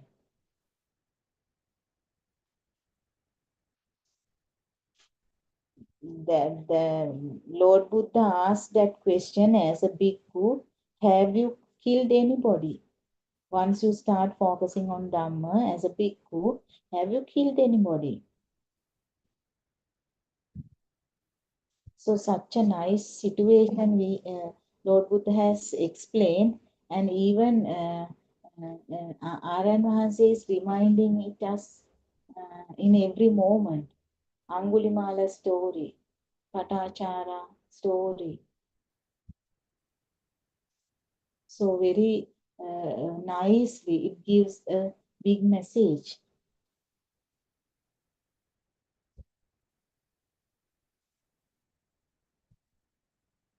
That means your past cannot come and weigh the present moment.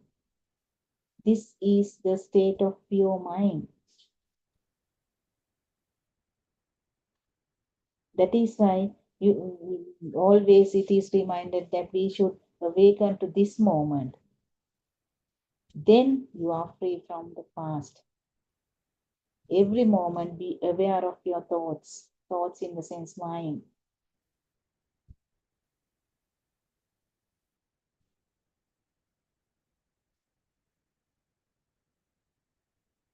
So it clearly says no use of thinking the past, whatever it is. Oh, such a nice story actually. Whatever it is, no need of thinking about the past. So it is nicely taught, it is nicely given in this Angulimala story. Here the story is about the mind and thoughts. Thoughts appear and disappear. If you see the nature of thought moment to moment, you will know that there is nobody here. There is no personal life here. There is no me here. It is just nature. So listen to Dhamma, especially these Buddothpada sermons, and follow these sermons. So gradually you will understand that you will stop this suffering. Your suffering will become zero. You will understand that there is no I, my mind concept here. The state of Buddha is within you. That is what Aryan Vahanse, with the intention of giving the whole thing, what he has learned, he wants to give it to the whole mankind with that kindness, noble kindness. He wants to serve this mankind. That is why he works 24 hours a day for the liberation, for the sake of the others. And also, he always advises those who understood this Dhamma, give it to somebody else. That is what you should do. He is pushing the others. He is very concerned about these others. So he gives this message. He is giving this message and asking others who understood this message, please give this message to the others. So that is how within 5 years, this Buddothpada sermons have become widely spread all around the world. The one who understood this gives this message to the rest of the world. So this is another attempt that we are doing here. So Dhamma is really beautiful. So once you start learning, or once you start knowing, or once you start feeling this, you don't feel that time passing. Once you are with Dhamma, your life will be very beautiful. So that's really nice. So Dhamma is that much beautiful. At last, I would like to say. As usual, I would like to wind up my speech, my Dhamma talk this way. May we have the courage to look deeply. May we have the wisdom to let go. May we awaken to the moment, and may all beings be free from suffering. That is my last wish as usual. May all beings be free from suffering. So at last, I would like to pay my utmost respect to our noble spiritual teacher, Buddothpada ආර්යයන් වහන්සේ. පාද නමස්කාර කරමි ආර්යයන් වහන්සේ අවසරයි. තෙරුවන් සරණයි.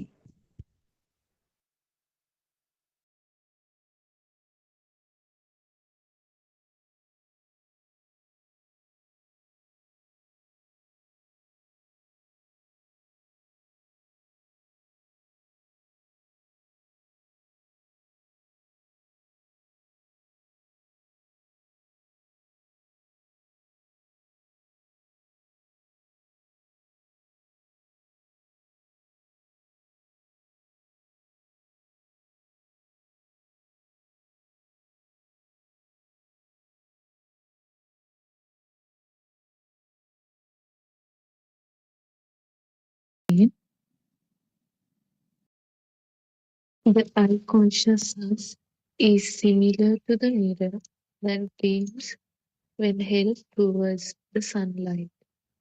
There is only a gleam or shine on the eye consciousness. The forming of the mind consciousness is a natural phenomenon. As soon as the senses receive any stimulus, automatically a thought is formed in the mind consciousness. When a shape called mother is given a sound like ma, ma, ma, then the child tries to produce the same sound from his voice as ma, ma, and he forms a word. The learning of words is similar to when there is thunder up in the skies. When the frequency of the vibration from the noise of thunder matches the natural frequency of the window pane, then window panes begin to vibrate to the sounds of the thunder. But nothing came from the sky towards the window panes. Nothing came from the sky. In the same way, when an adult teaches a child to say mother, the child uses his voice to imitate the sound of the vibration he hears. And that is how he learns to form the sound or the word. Learning of words is also a natural phenomenon. It happens automatically. The fact that we don't understand this natural phenomenon is avidya, or the ignorance of not knowing the Dhamma. Due to our ignorance, we create sankhar and pains such as lobha, dvesha, moha, which takes us in this unending cycle of suffering. The text Avidya Pachaya Sankara explains that our ignorance about the pure truth bring about suffering. Ignorance about the pure truth that the outside does not exist bring about sankhara or mental formations. These sankhara locks us up in a false view to steer, and that prevents us from seeing the illusion of our mind consciousness. Within this illusion, there is a natural phenomenon that happens automatically. This natural phenomenon, or this Swabhavika Sansiddhiya, is that along with the shape and the sound, all the other information about that image is automatically tied up to that image. තෙරුවන් සරණයි බොලී.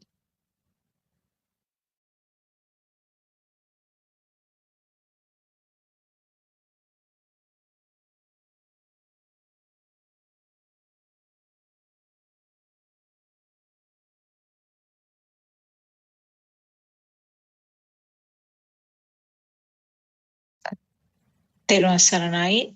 Dr. Kokila, please go ahead. Teruvan Saranai. Teruvan Saranai, everyone. May Triple Gem bless you all, and we will worship and say, first of all, and I joined a little bit later. Were you there from beginning, Dr. Sakuntala, for the reading? Yes. Could you Yes. please summarize it? Okay. Yes. Most of it actually. Basically, what was read was how the sensor level is functioning, what is happening at the sensor level, and subsequently a collective function or combination of the sensor function will give rise to the thought formation, and how the speech or how the child learns to talk. That was another point that was described. That means again at the sensor level, there will be a sound formed at the ear level, ear faculty, and as a sequelae of that, there will be some function of the uh, body sensor level, that means the throat level, and the sound will be kind of repeated at the throat level, and the child will try to imitate the sound which was created in the ear. So when the sound like mama is vibrated, the subsequent function of the uh, body sensor or the body faculty will create that sound, and then we say that the child is talking, child is telling what I am telling him. So that was one of the things that was described, and also it was also briefly mentioned about how this synchronization occurs. Now, when there is a sound somewhere, we say that we heard a sound. Actually, what happens is that there is vibration at the ear level or the ear faculty, and then there is some synchronization with another vibration which was somewhere. So the both become same. That means there's nothing which came from that side to here. There's nothing which came from outside actually. There is synchronization or telepathization of two similar vibrations, and that process we call we heard. And another example was given, actually the lightning, which as an example for the process of seeing. When there is a series of rapidly happening sparks, we see a light. We tell that we assume that there is light. So that is what is happening at the eye level also. There's a series of fast vibrations, and that creates something which look like which we name as a light. And also another example was given about the thundering sound. Now, when there is some thundering, at the same time, we observe some of the windows will shatter. Actually, there is nothing transferred from the clouds up to the window, but there was some similarity in the vibrations, and then we hear the vibration or the shattering of the windows. So like that, the examples were given to indicate that sensor functions are not manipulated by something outside. Sensor function occurs then and there, and that is simply a vibration at that level. But the process called hearing, seeing, and the feeling of the skin, all these things are something that happens then and there, and then there is some synchronization with similar vibrations somewhere. So we cannot assume and say that those vibrations are persisting, that those vibrations also occur then and there, and then instantly there is some matching or telepathizing to the sensor faculties. Actually speaking, the sensor faculty means vibration at that point. There's nothing called a separate sensor faculty which feels the vibration. Occurrence of the vibration means that is the occurrence or the appearance of the sensor faculty. That was actually, those were the facts that was read from the book Dr. Kokila. Anything you can elaborate on that, Teruvan Saranai? Yeah, I think we have discussed a lot about in this towards that side of thing. Most of the time we discuss the same thing, and we just have to kind of reiterate this again and again, and tell how actually this stimuli is the only thing that was there, but how we felt differently. And the stimuli is actually a constellation of all these things, the eye faculty, and then the mind. Because just eye faculty, it would be just the light, but because we kind of have a different way of, different mechanism how these sensory organs work, they vibrate in the same time, and they actually act as a different new vibration.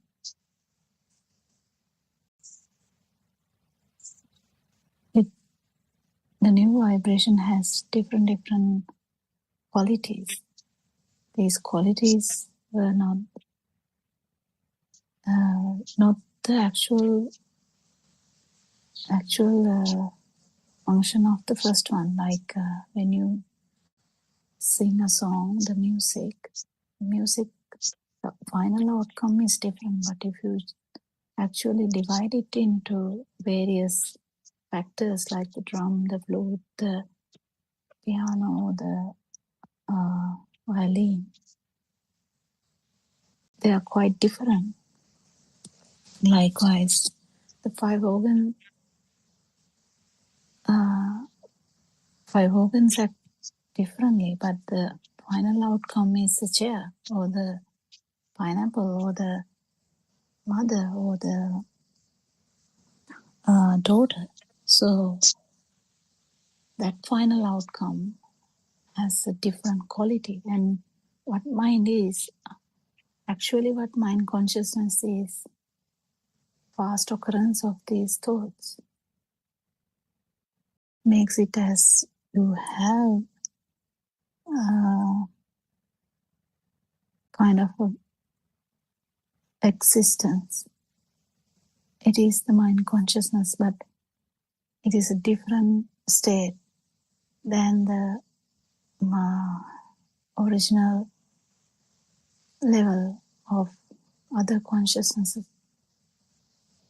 So when we understand one stimuli, all these levels are there. The basic eye, ear, nose, tongue, and the skin,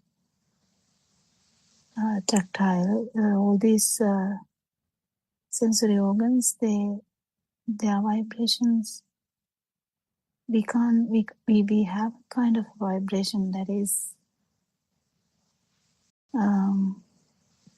without the mind consciousness. But with the mind consciousness, we have that new quality, new kind of a meaning now. And there, being involved in the dream. Now you are actually in the dream. You are part of the dream. You're actually the center of the dream. So this feeling brings us the most damaging part of this is actually the self-perception. Why? Because always if you feel something, there is someone who is feeling it. So that's inevitable. So that is the problem. It has happened, but no one has actually done this. So what was there was actually the stimulus, because there's eye faculty, there's all the other faculties, mind faculty, and there's a final outcome, kind of. It's a phenomena which will happen anyway. And this is not going to stop until you stop breathing and, but then what is happening then? What is understanding Dhamma and what happens then is this extra power which has come because we have taken this as real. The stimuli is not real. So there's two types of liberation that Lord Buddha talks. One is from defilements, one is from skandha. Don't know what that means in English, like from sensory organs, sensory organ vibrations. So defilements is like actually liberation from mind, where you actually get rid of that, the underlying vibration as well, because one stimuli has all these three layers. But even after that,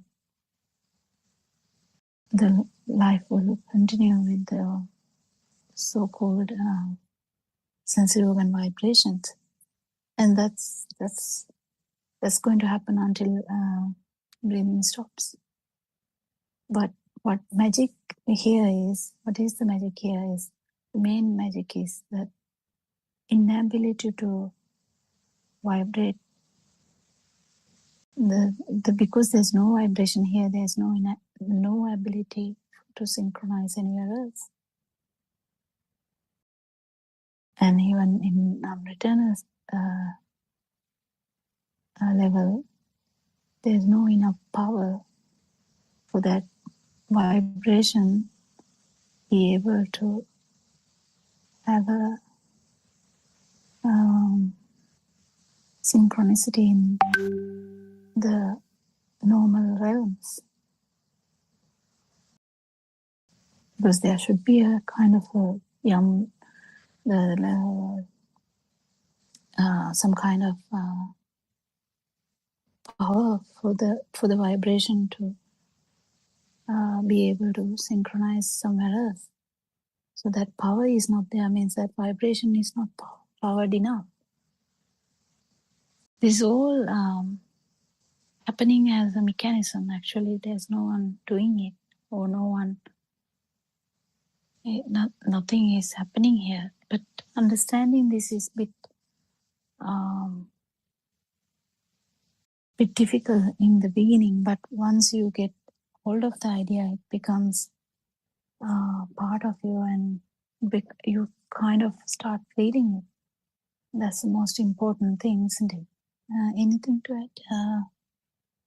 Suranka, do you have anything to add to that? We can build up a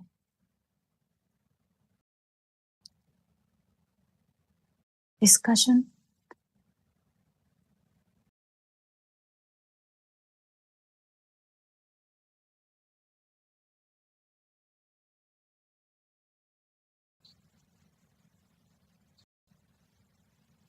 Yes, Dr. Kokila, I think you explained most of the facts around that These things have been discussed again and again, but because it is the basic important fact or the basic teaching in Lord Buddha's teaching, we are mentioning it again and again. So understanding that it is happening uh, uh, uh, at sensor level. Every action, every thought, every word, every action can be accounted to the sensor level.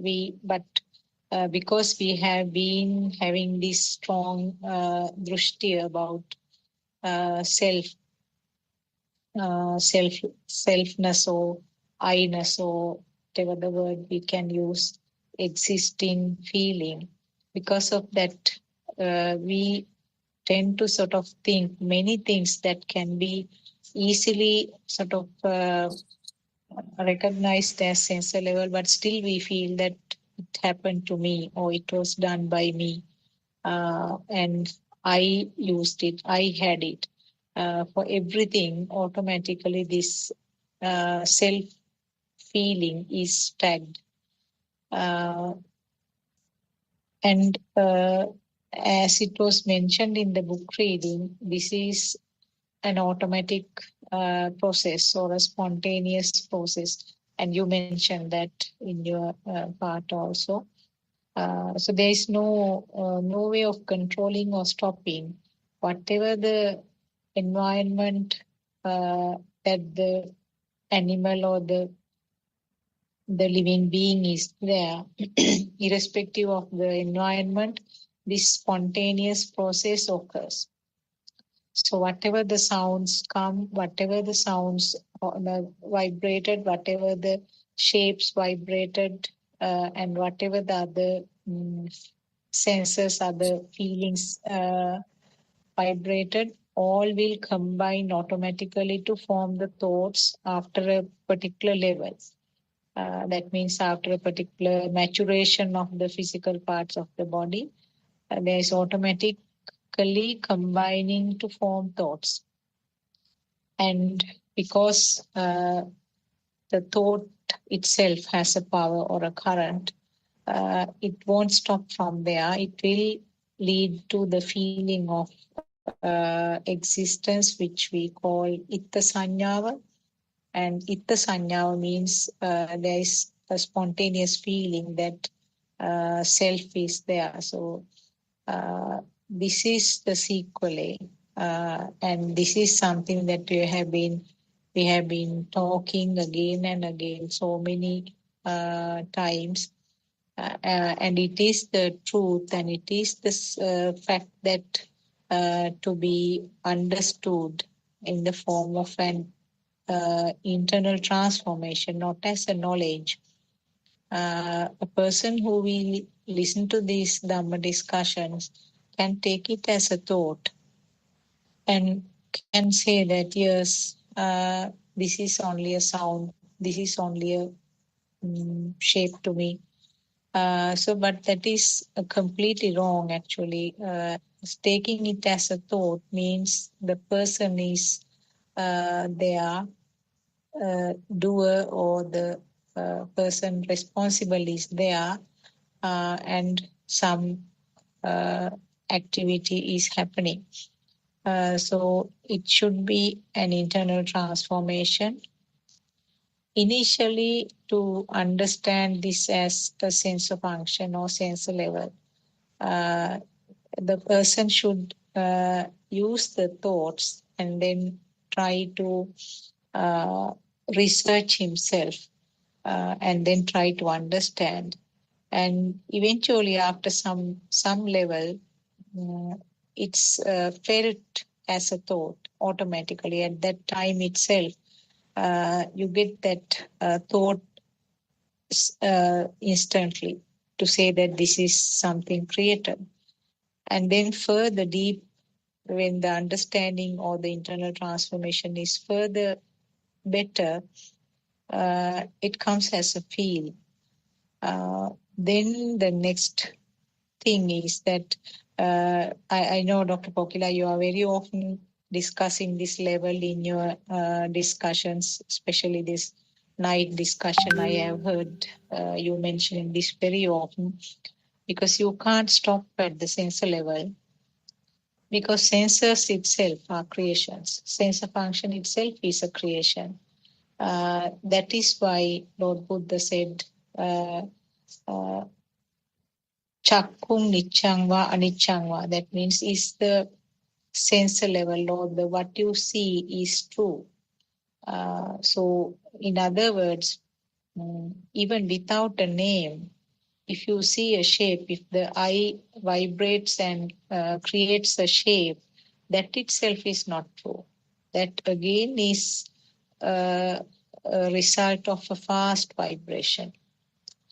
The usual example of the fireball, when the fireball is spinning very fast, you can see it as a fire circle. Similarly, when you see the blades of a fan, of a ceiling fan, or maybe an ordinary fan at home, or even the fan of a helicopter or flight, when there is fast spinning, you can't see the blade separately. You see it as a circle, full circle. So you can't say that there is no circle, because you can see it. And you can't say there is a circle, because it's just a creation at that moment. So that is the deeper level that you have to understand. And that is what the system will understand with the complete internal transformation, that there is nothing, basically nothing in any of these things which are experienced as stimuli, depending on the nature of the sense faculty of each living being. Something is created all the time. If the consciousness is there, consciousness in the sense, what I meant is that the level of consciousness that we describe in the normal world or the mundane world. So if the person is alert and conscious, then you will experience these stimuli one after the other, and different sense faculties one at a time, and collectively it creates the world. And the feeling of the existence of world is called bhava in Pali. Bhava means assuming that the world is existing. Even one stimulus. Now, if you take as a tree, if you consider it as an existing tree, that is also bhava. And all these items, the trees, houses, vehicles, people, myself, all, the feeling of existence collectively, we call the world is there, world is existing, there is a world. And opposite to that world, I am there. So this is the ignorance. This is what we don't realize, because the existing world and myself are the components that we have been experiencing, not only in this birth, but all these samsara cycles throughout this time. That is what we have been believing or taking as real. That is why we are born today as living beings here, because we couldn't break that cycle. So I think those were the things that I wanted to elaborate on from what was read, and maybe Surangika can add something to that. Therwan Saranai. Are you in the place that where you can talk?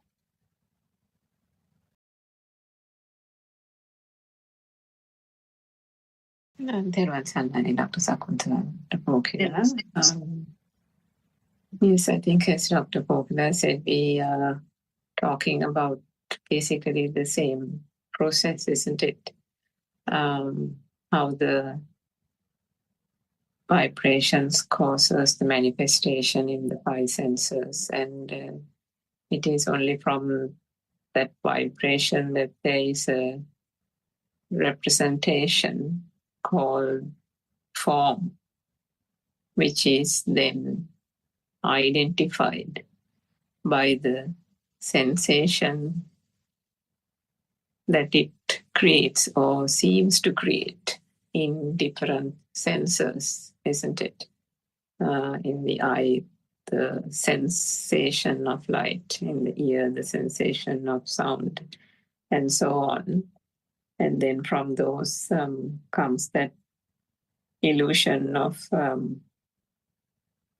and from those comes actually the naming or the identification of those various images and sounds purely for the purpose of experiencing those and distinguishing one from the other. And why is that also done? That is done for the purpose of wanting to savor it, wanting to enjoy one as distinct and different from the other.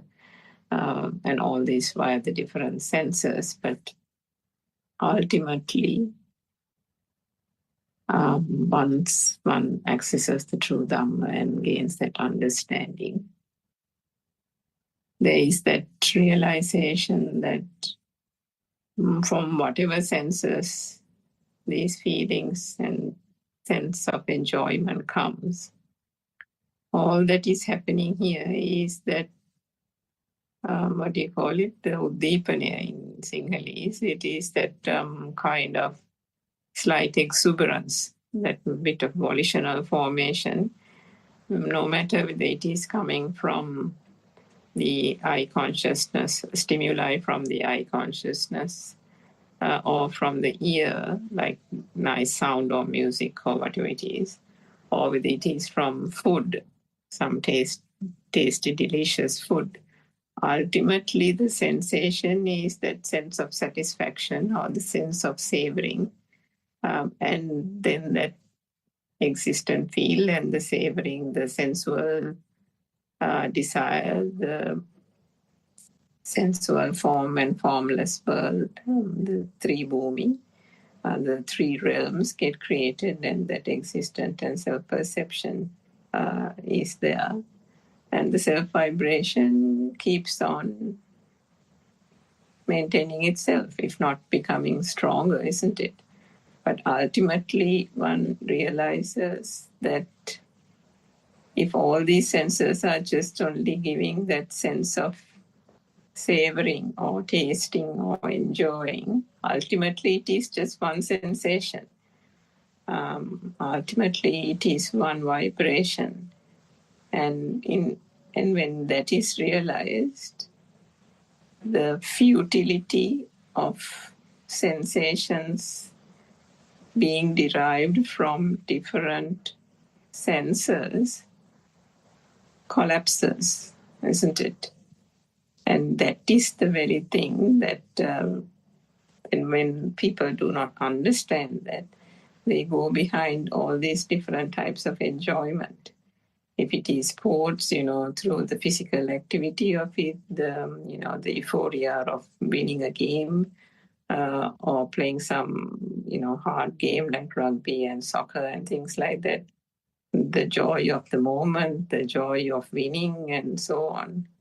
And then if it is food, you go to restaurants and you have these different types of cuisine. You go to the nth degree about how to make it, this, that, and the other, and you get this fine dining and all these kind of things. So that's the ultimate zenith of the taste sensor and the taste function.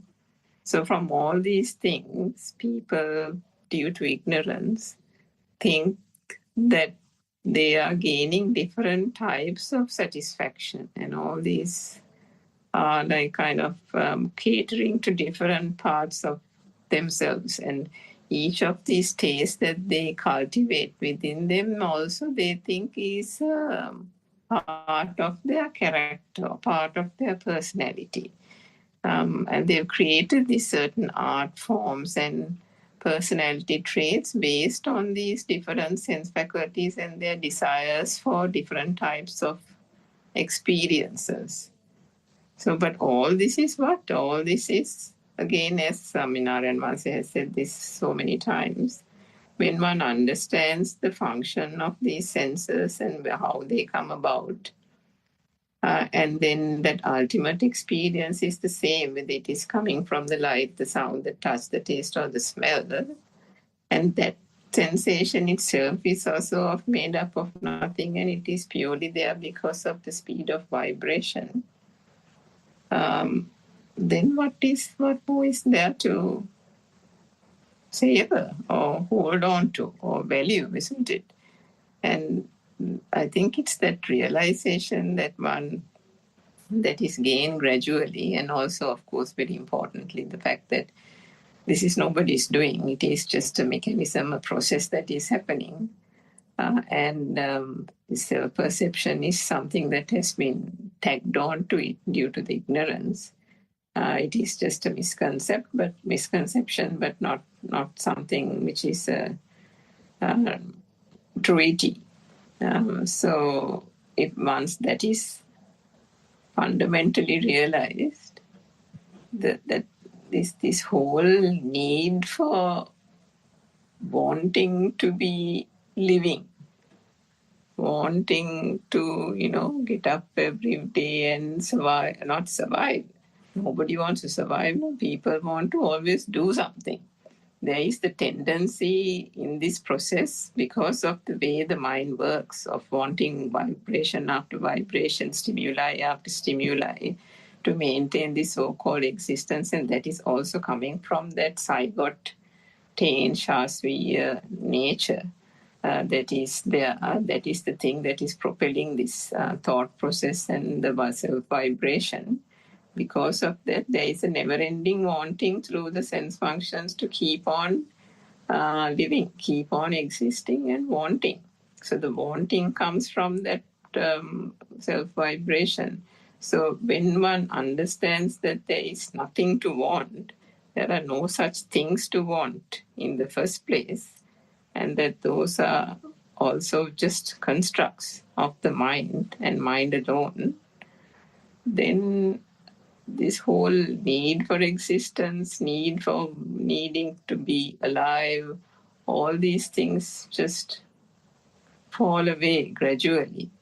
And with that only comes that tranquility. And one would still have to exist as long as there is the breath coursing through this so-called body. But there is in that moment of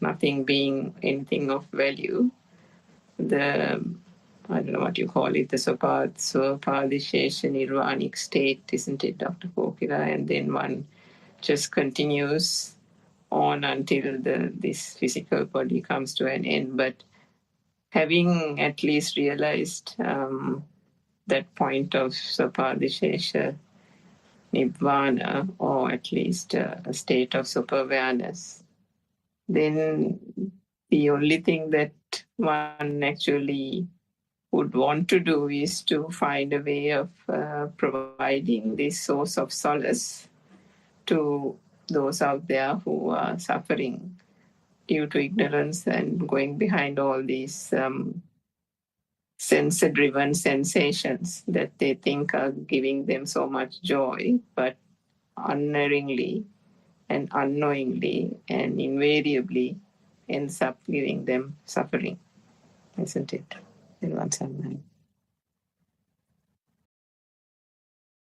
Yeah.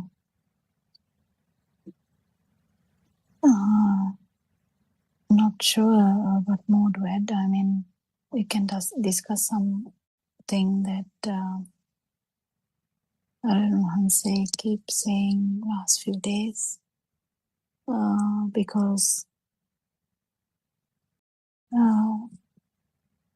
it's really nice to hear all the sermons that he does, which says the same thing, but in a different way every day, in a different context to because it changes with the person who asks the question. So I think we can talk about something he mentioned, I think last night, Dr. Kokila, to a mother, where he said that one starts on this journey by first seeing the suffering out there, isn't it? The dukkha satya. Yeah. That was so beautiful. But the thing is, when the actually that brings up the discussion I had even early morning, because when the self view is very strong, there's a possibility that this self view, or actually any view in that sense, the chair or anything in that sense, when they are very strong, what does that mean is when the thought is very strong, very powerful, actually the feel can be clouded. I mean, feel will not be there. So there is that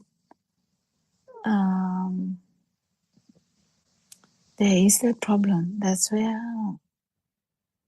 in Lord Buddha's time, Patachara, actually, if that calamity didn't happen to Patachara might not feel anything. Sometimes you don't know, but it's an example. Likewise, sometimes when the view is so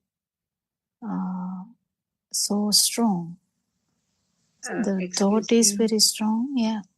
Excuse me, Dr. Kokla, if we can start with the basic explanation, basically explaining what is really meant by mind and what is meant by feel. I think that will be something useful for the listeners, because we talk very often about the feel and the mind.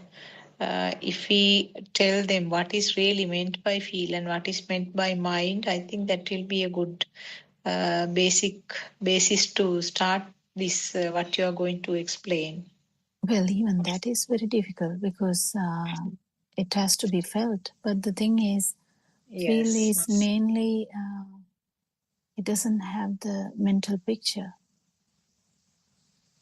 So the feel is the basic feel that even the child or the baby would have. Feel, even the baby would have a kind of a feel, and that feel, that's the way I could tell it. I mean, there would be more ways to tell that, but I think the basic example would be the little baby in the cot. How the feelings, without being clouded by a thought, genuine. I mean, I don't know if we can use that genuine word, but I think in this context we can use that word, genuine, basic feels. And in that, then comes the feel of the mind too, like the mind. There's a feel in the mind too. The mind, the outcome, there's kind of emotions as well. But so the feel entails the ones with the baby as well as the feel of the mind, because mind also has few other factors. That's the beauty of the human mind. It's only with the human mind though, because a lot of animals, they don't have the human kind of this mind nature. They have the feel and they will just forget about it, like kind of they don't kind of go back and go back to the same scenario again and again and again and think about it and feel sorry about that. But in the human system, because we have the ability to synchronize to the same thought again, this is the phenomena that happens in a human mind, where thoughts will just come to the surface because there would be a similar something. Imagine cry of a baby might bring a mother's memories about her own baby, something like that. She didn't even plan to think about her own baby, but there was a baby crying in the streets, and then this can bring about the like this, because they too are similar in vibration, so that can bring the same thought. But the feel actually is how strong you feel about it. And when we say that, actually this feel is an indicator for you how strongly you would have kind of it is the indicator for taints also. But when the mind is formed, it is very difficult for this to surface, because mind has so many explanations. Like we go to the baby. Imagine a baby kind of, or even a child would be so happy, then they will express that. But adult, even if they feel the happiness, they don't want to express that. Or the sadness, child will be crying like non-stop. But adult would not cry because it's not good to cry. So this everything is clouded by and buried by the thoughts which are governed by the culture, governed by the family norms, governed by the data you have, governed by the job you do, governed by the even children's attitudes, because the way mom performs can change due to a lot of factors. It's all in the mind. But because because of these restrictions we make in our own self, the feel is mass, basically mass. We even don't feel anything because it's kind of the way that people live. So this is very well known in psychology, very well known, that children who underwent some kind of harsh situations, they would learn to ignore things. They would learn to, skip things. They would learn to think about something else. And also in the other way around, if a child is exposed to all the time with like a very extreme conditions where like every time there's something happening, there's no much time for being single, to calm down. That person will not have an idea about anything, so always on the go. Kind of there's always the factors which mold this our external appearance as well as external kind of our actions and our words, our thoughts, basically. But this, remember, tense, there's nothing like that. It's kind of the same vibration that is there. That vibration can change from thought to thought, yes, of course, because the frequency can change. So imagine it is like an animal. Now you're trying to attack someone because you got angry. The kind of the vibration of the tense can be very high. And if that is the last thought, the high possibility is the synchronicity can happen to a similar level. That's how it happens. Anyway, it's very difficult to, because as we always say, we can say that this milk toffee is, or chocolate is sweet. But if someone asks you to explain what sweet is, you just have to put something in that mouth and say that is sweet. But then chocolate sometimes has a bitter taste too, and someone may not like it. But if you put some sugar into the mouth, okay, this is, you can only say an example. But likewise, the feel, everyone knows this. It's masked sometimes by a lot of thoughts and a lot of norms, a lot of cultural things, a lot of, there's so many aspects of it. Actions and words and our thoughts can be governed, can be manipulated, can be changed. But the basic vibration, nothing has happened. The vibration frequency can change. It's the same vibration. Nothing changes. Nothing happens to the vibration. Same vibration, but the frequency can change. That's where we feel it very hard. If you are tuned to that, the first tuning is happening when you actually go see through and through one stimuli. If you can see through the mind, like when it is not real, you can exactly feel that vibration and the non-vibration as well. But then after that, you're familiar with this now. That's where the hint is, I think. Because you're familiar with the vibration as well as the non-vibration.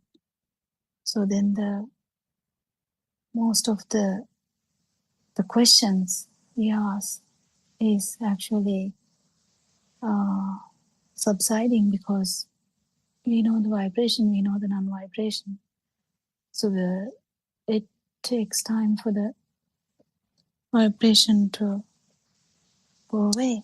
In the sense, vibration is a field. That's why I use that word. Sorry, the vibration is the field. The field is a field. So sweet or salt is a field.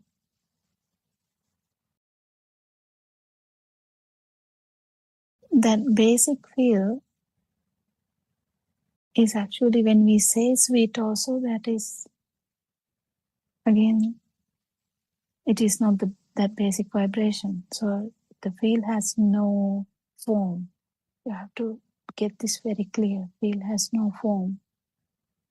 The mundane world we have, this is so soft. We have the word soft has a meaning to that.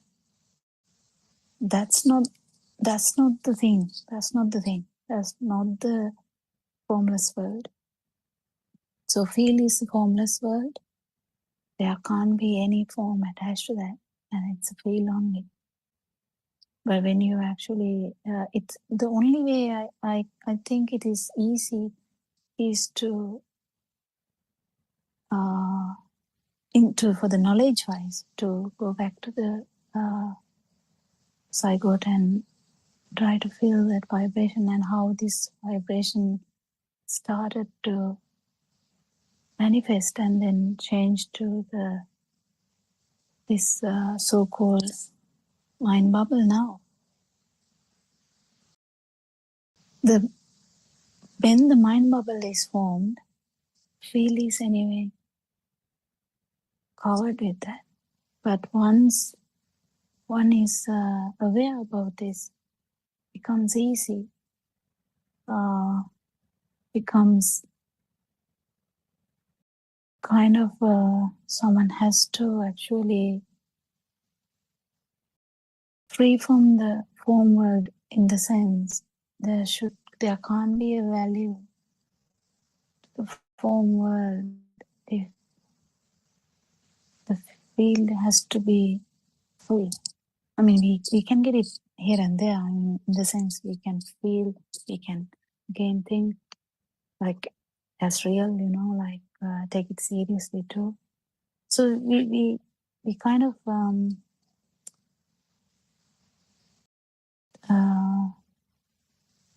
go from Dolan, even know what is the word for that we can be having this Oscillating, isn't it? Yeah, oscillating from one place to another, but as we have heard, non-returner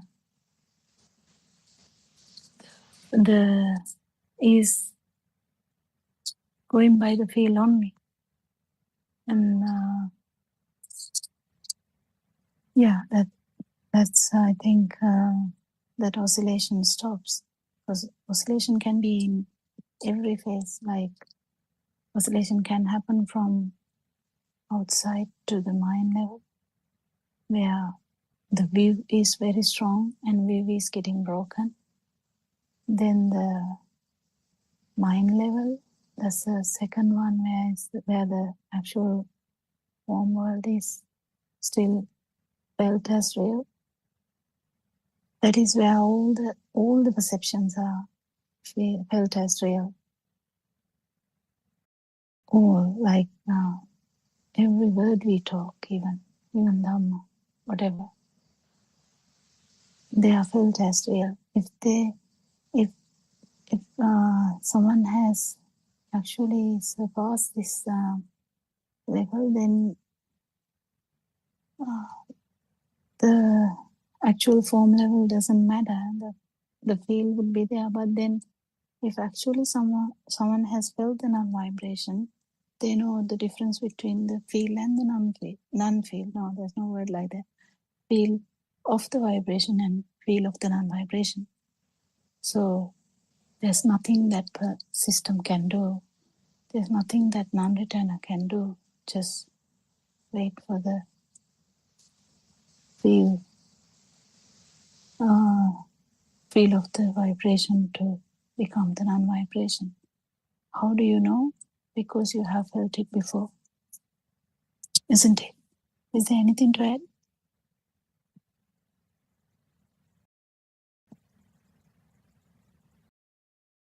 Yeah, I mean, I think that what Dr. Sakuntala mentioned about the mind part is that, I mean, if we think about the beginner, also based on earlier past experience as well, how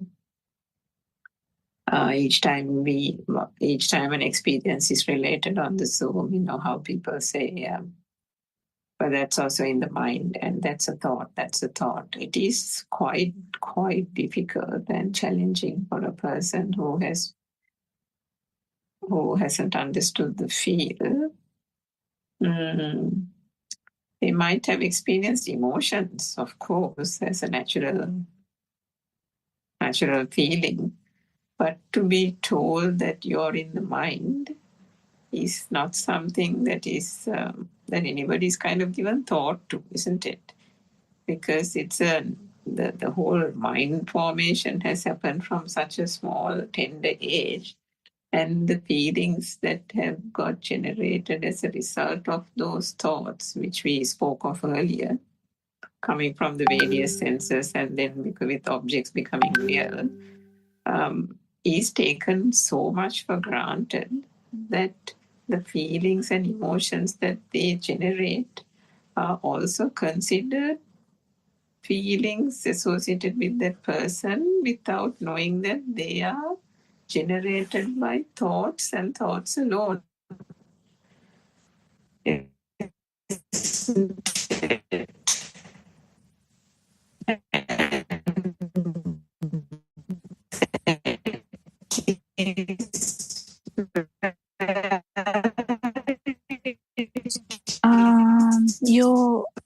I don't know whether Sakuntala can hear. Distinguishing, because so And now many it's times, time and time again, Surangika, is your Wi-Fi working one well? hears people, including ourselves at the beginning, speaking on. I'm wondering whether that's the part that. Sorry, maybe it's the fan. I have a fan on. I'll switch it off. Can you hear me, Dr. Kokila? No, you were in some parts. Your voice could not be heard that much. Did Dr. Sakuntala hear the No, voice? it was, yeah, there were some disturbances. It was dragging. Yeah. Oh, sorry. Can you hear me now? Yes. Now we can hear. Yeah, so what I was trying to say was that these emotions and various things that people have, they don't know that they are getting, they have got generated from the mind or the thought patterns with making senses and the sensory experiences real. So that is why there was a big challenge even at the beginner stage on Zoom when people say things and recount various experiences only to be told, but you're thinking, that's in the mind. So I think that's what Dr. Sakuntala wanted to you to explain or distinguish for the benefit of our listeners. When we say mind, what do we mean by saying mind, and then what is feel? Now you actually explained the feel, Dr. There Kokila. is a problem there actually, because we have a feel with the form. That's what I was trying to say. This is so soft, then it's with the mind. So one has to actually pierce the mind level to actually get the feel. That is the problem actually. That's the challenge here. Yes, but just before we get to the feel, if you can just clarify what is exactly meant by saying a person is in the mind. It has a form, that means. It has the form. So usually the whatever the description is not there in that particular moment. So that's the problem I think we come across when we try to say if there is a actual description, it's again in the mind, because there's a form. There's a story. There's a perception. And I think if we try to put it simply, Dr. Sakuntala, you can chip in as well. It's that every object and stimuli that has been created through the mind is the thing that through Dhamma, one gets the understanding that it is not the seeing, but it is a thought. It is not the crow that we see, but it is the thought that it is a crow. So it is all the living itself is one whole series of thoughts, and it is those thoughts that are referred to here as being in the mind, because all the thoughts, the so-called objects, persons, people, external world, reality, I, me, myself, all that, through the true Dhamma, we understand only thoughts, and it is to those thoughts that we refer when R.N. Manse or any Dhamma teacher says, you or he or she is in the mind, isn't it? I mean, just for the benefit of our listeners, just trying to clarify and distill that down a little bit more. Yes, I think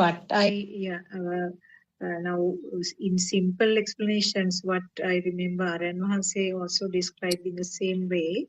That is how I could sort of pick this up. So as taste becomes chocolate, the feel of taste becomes chocolate as a thought, or or in other words, the feel is a taste and the thought is a chocolate.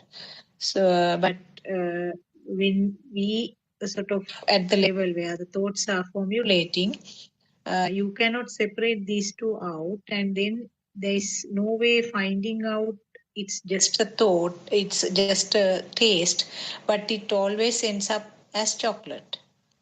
And when you go deeper, this field of taste, that itself is a creation at that point due to the speedy vibration. And beyond that, there is just one form of vibration which is manifested as a taste depending on the sensor faculty. That means when the sensor faculty is the tongue, or the taste faculty, it creates it as a taste, and then as a thought it is mentioned or it comes out as chocolate. I don't know whether is there anything If the correct in- form of chocolate is there, the perception of chocolate is there, the feel can't manifest itself. Yes. That Yes. the actually what I'm trying to say is it's even not the vibratory nature of the taints can't be manifested. Then only we actually understand that because we have contemplated it before, only it comes that is the vibration of the tongue only.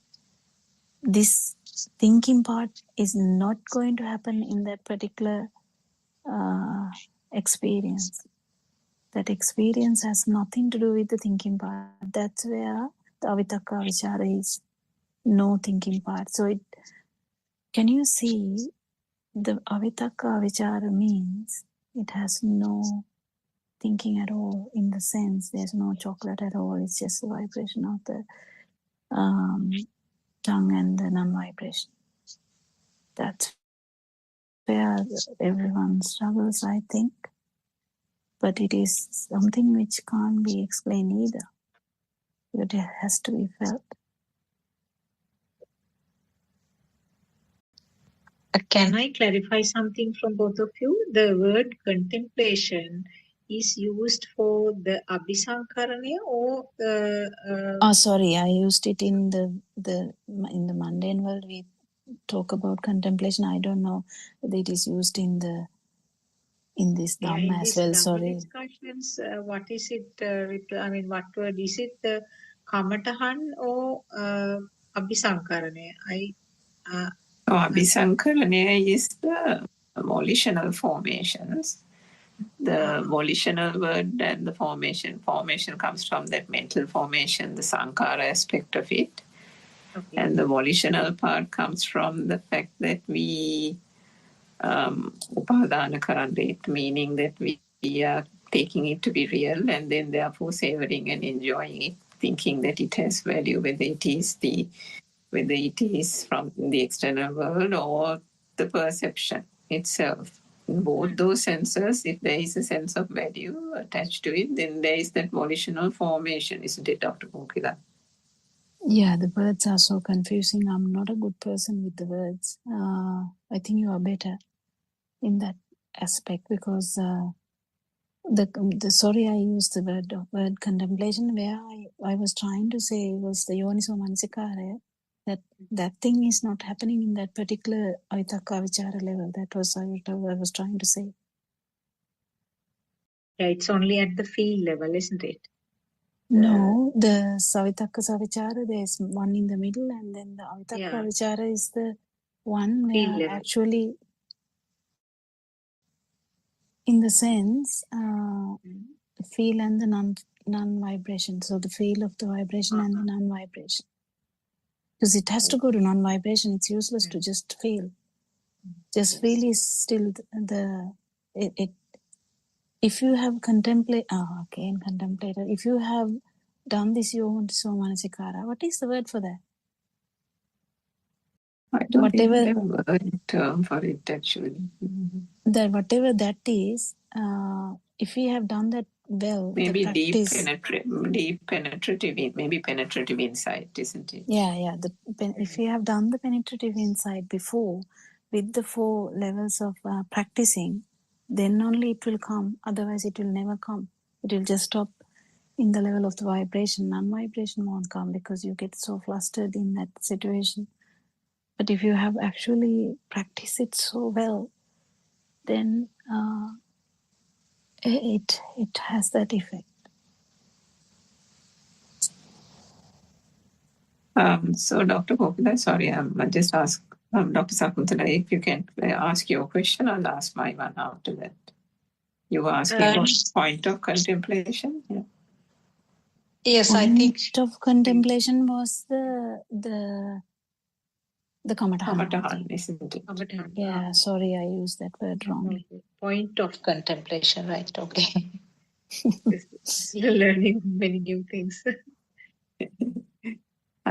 So what I was going to ask was, this Avitaka Vichara, Dr. Kokila. So at that point, when it's just the feel, so at that point, I mean, now that the thoughts coming and going thing is still there because of the sense. No, this is in one stimuli. So we can't talk about other things. It's just in one stimuli. Okay. Right. Okay.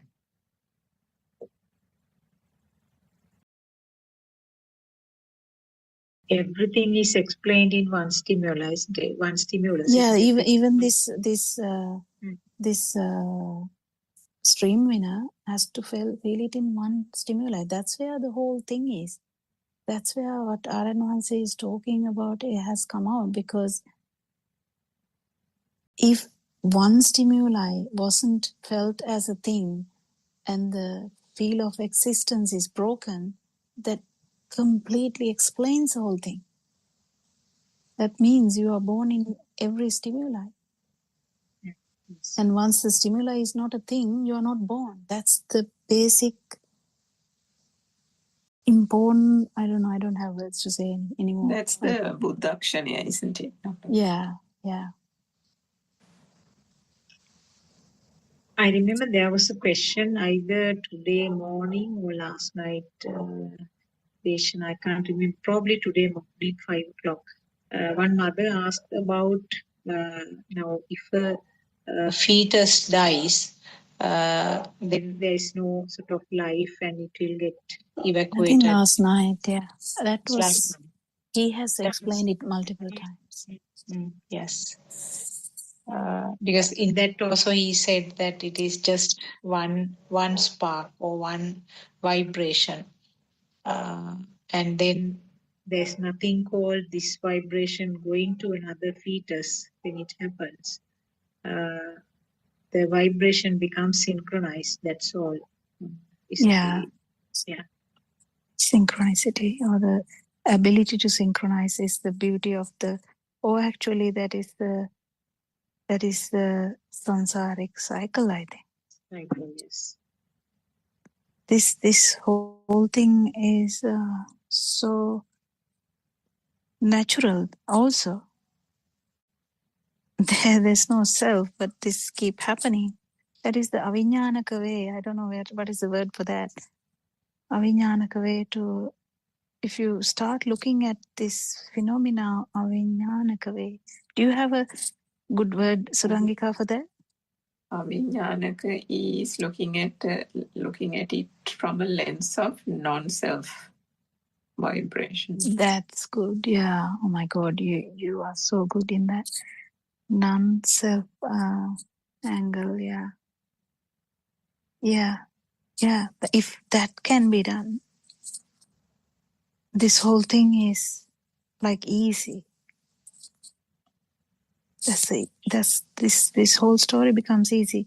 Why the scientists are struggling is because they have so much ideas about self and the consciousness, and because they have taken this consciousness as, power of us. They can't deviate from that, but I think in the future they will deviate from that and start understanding more about this. I think there are people, I mean, probably even people like Stephen Hawking and Arthur C. Clarke kind of cottoned on to it, isn't it? There are aspects in their teachings or in their books where they lean towards the fact that they can't find the doer. But they haven't really But quite touched yeah, it. Yeah, they didn't actually touch it in a way saying Lord Buddha actually knew the answer. They exactly. didn't say that. They didn't say that. They never say that in that sense. Even if they suspect it, they might not say that because it's not there. But although they embark on those experiments through a point from a knowledge perspective and a curiosity and a passion for science and so on, I think some of those people have the feel, and ultimately it leads them to the feel. They can't really put their finger on it, but they get the feel that this is not going anywhere. Yeah. Meaning, isn't it? Yeah. Yeah, I think we are actually going into the 4 o'clock mark now. Yes. So we will stop the Zoom meeting for today, and we thank Shani every day, and we thank our Hanse for letting us know all these actually ground breaking revelations and the science of samsara and science of nirvana. Thank you, Aranwansa, and may Triple Gem bless you all. Everyone, son and Dhamma friends. Namaskar.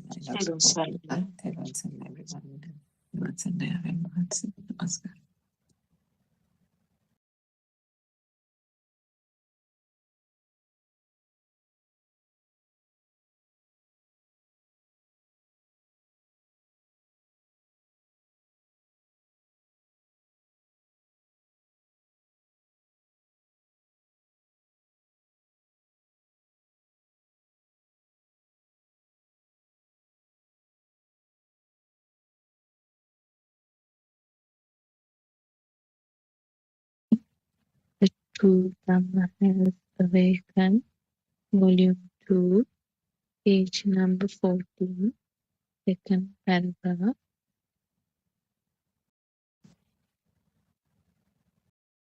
If you believe in the outside, you could say that you create karma, which will take you in an endless cycle of rebirth and death. Also, if you believe in the outside, according to your verbal, bodily, and mental actions, you would create good merits or bad merits and suffer endlessly. But when you turn towards the practical side of being on the path, you won't accumulate karma. When you go on the path, you will only consider the working of the Hetupala Dhamma. And one day, when you realize the pure truth, you will always see Dharmatava, which means that nothing exists. Iti imasmin sati idan hoti, imasmin asati idan na hoti. The meaning of the text above is, if you believe in a thing outside, then another thing would be created. But if you don't believe in a thing outside, then nothing will be created.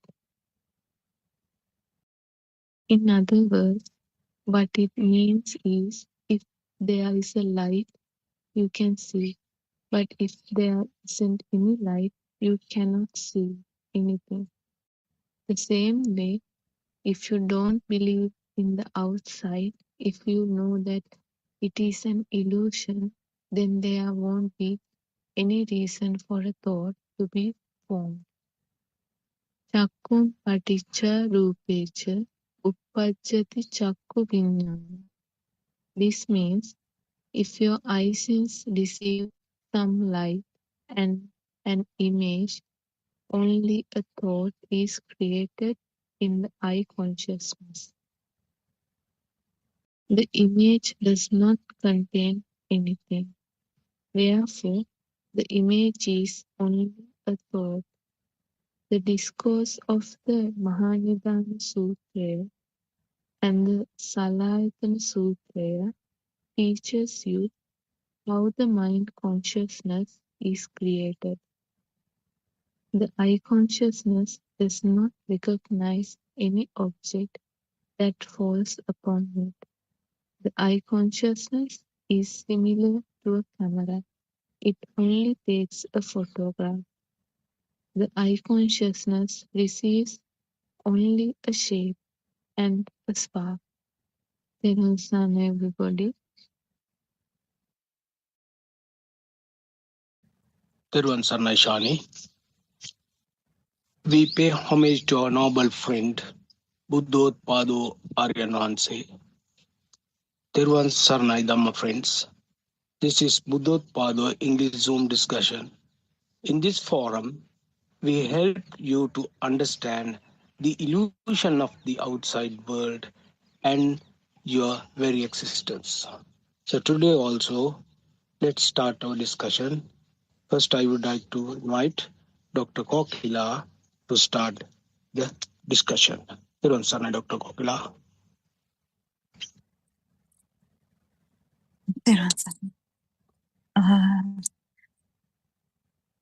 We pay homage to our advancing and may triple gem bless you all. We will start the discussion today as we were talking about very specific sentence in the book. I think we have talked about this before, but we can elaborate on that a little bit more. Dr. Sakuntala, do you think you can start the discussion about that, or is it? Yes. Thirwan Saranai, we pay our homage to our Wahanse. Thirwan Saranai, Dr. Kokila and other Dhamma friends. Do you mean the sentence, the Chakkuncha Paticca Rupecha Chakku? Is that the sentence you were trying to discuss? What Chani was reading? Yes, yeah, I think that is the sentence, yes. In Pali it says Chakkuncha Paticca Rupecha Chakku Tinnang Sangati Passo. That is, and I think that is a Pali term that she was reading. And in Sinhala, there is something related to that actually. Is the I permanent, or the what you see is permanent? And then the other monk says, no, Bhante, it is not permanent. Then the Lord Buddha asks whether then is the self-perception real, or is it something existing? And the monk says no. Am I correct, Dr. Kokila? Is that the thing that you are planning to discuss? Yeah. Okay. Yes. So basically, this is a very famous phrase in Buddhist teaching, and also it sort of gives the spirit of the teaching of Lord Buddha.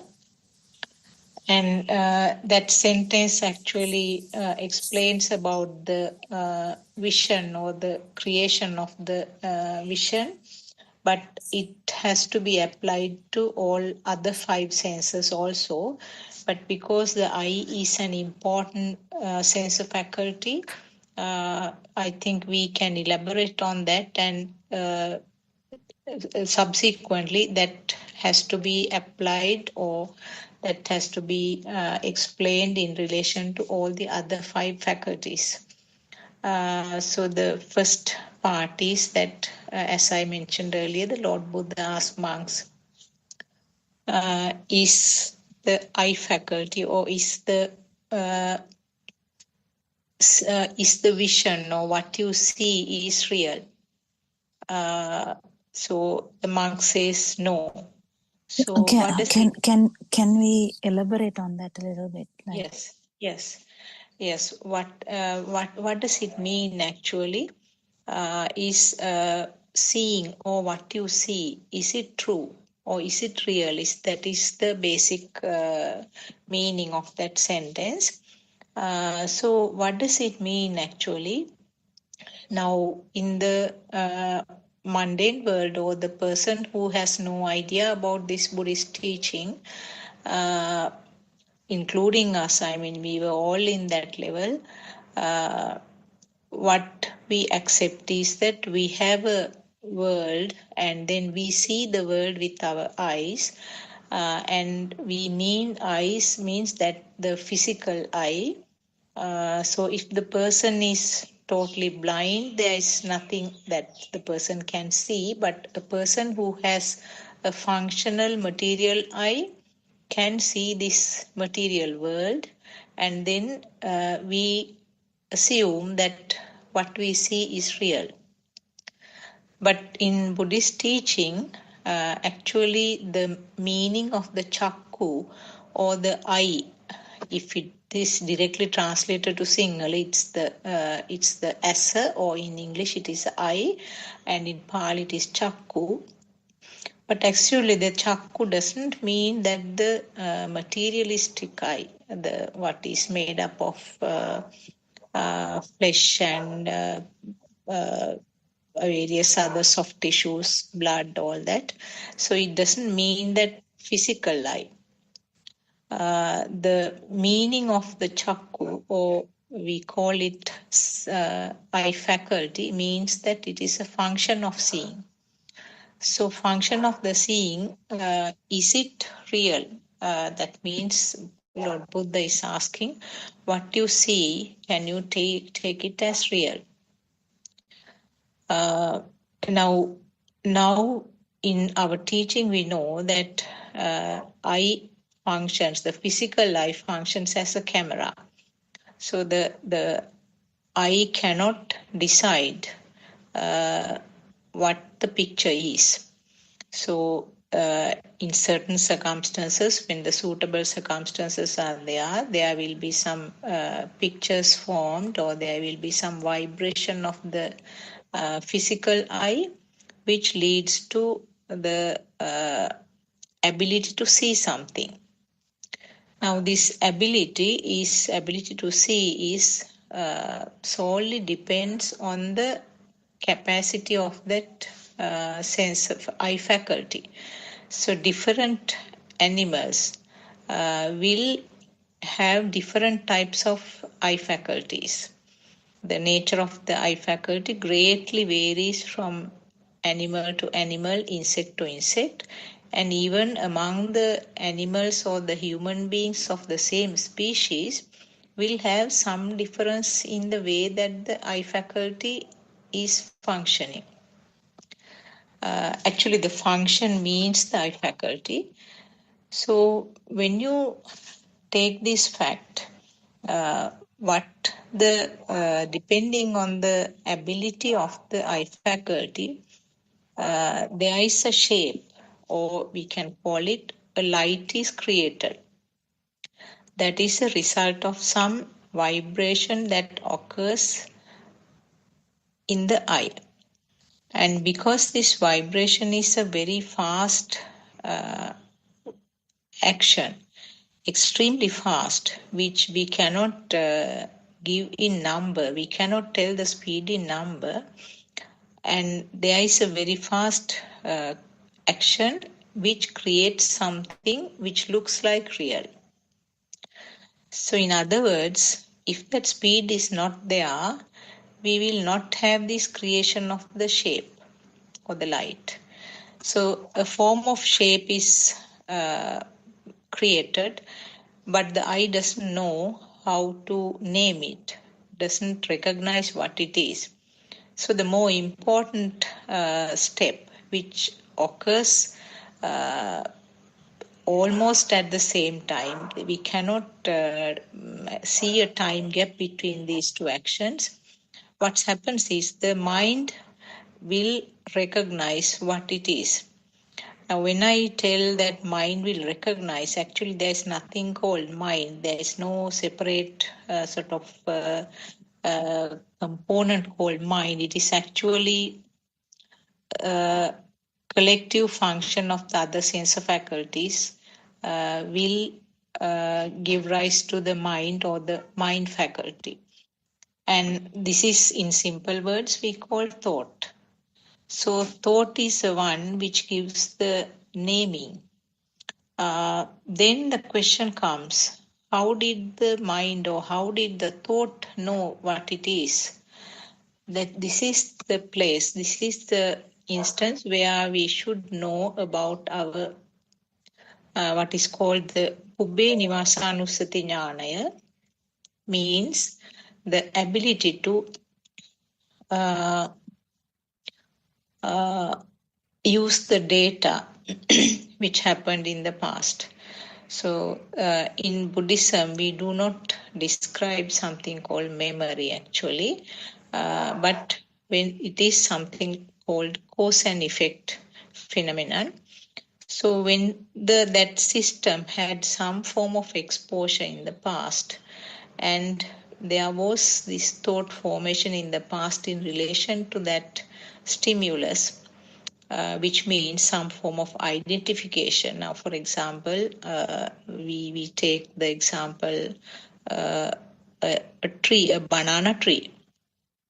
So the recognition of the banana tree is always a spark which happened in the past, and that will occur at this moment, and the mind will recognize, the mind faculty will recognize it as the banana tree. So when you sort of see this sequence of action, it's very clear that the picture which was created, the shape which was created by the eye faculty, is not something unique to all the animals. And even the animals of the same species, for example, even the human beings, depending on the nature of that person's eye faculty, there may be some structural abnormalities like color blindness and maybe some visual problems which are individualized. So depending on the capacity of that eye faculty, the picture which was created as a result of that fast vibration can vary. So therefore, you cannot see what was seen is not true. You cannot take it as real. It's merely a creation of the eye faculty. And then the recognition of that shape again is not unique to everybody because it depends on the data or depends on the spark which occurred in the previous instances.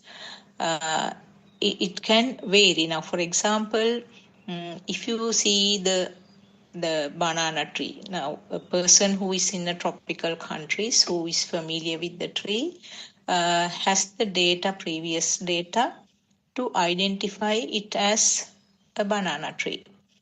That means a previous spark.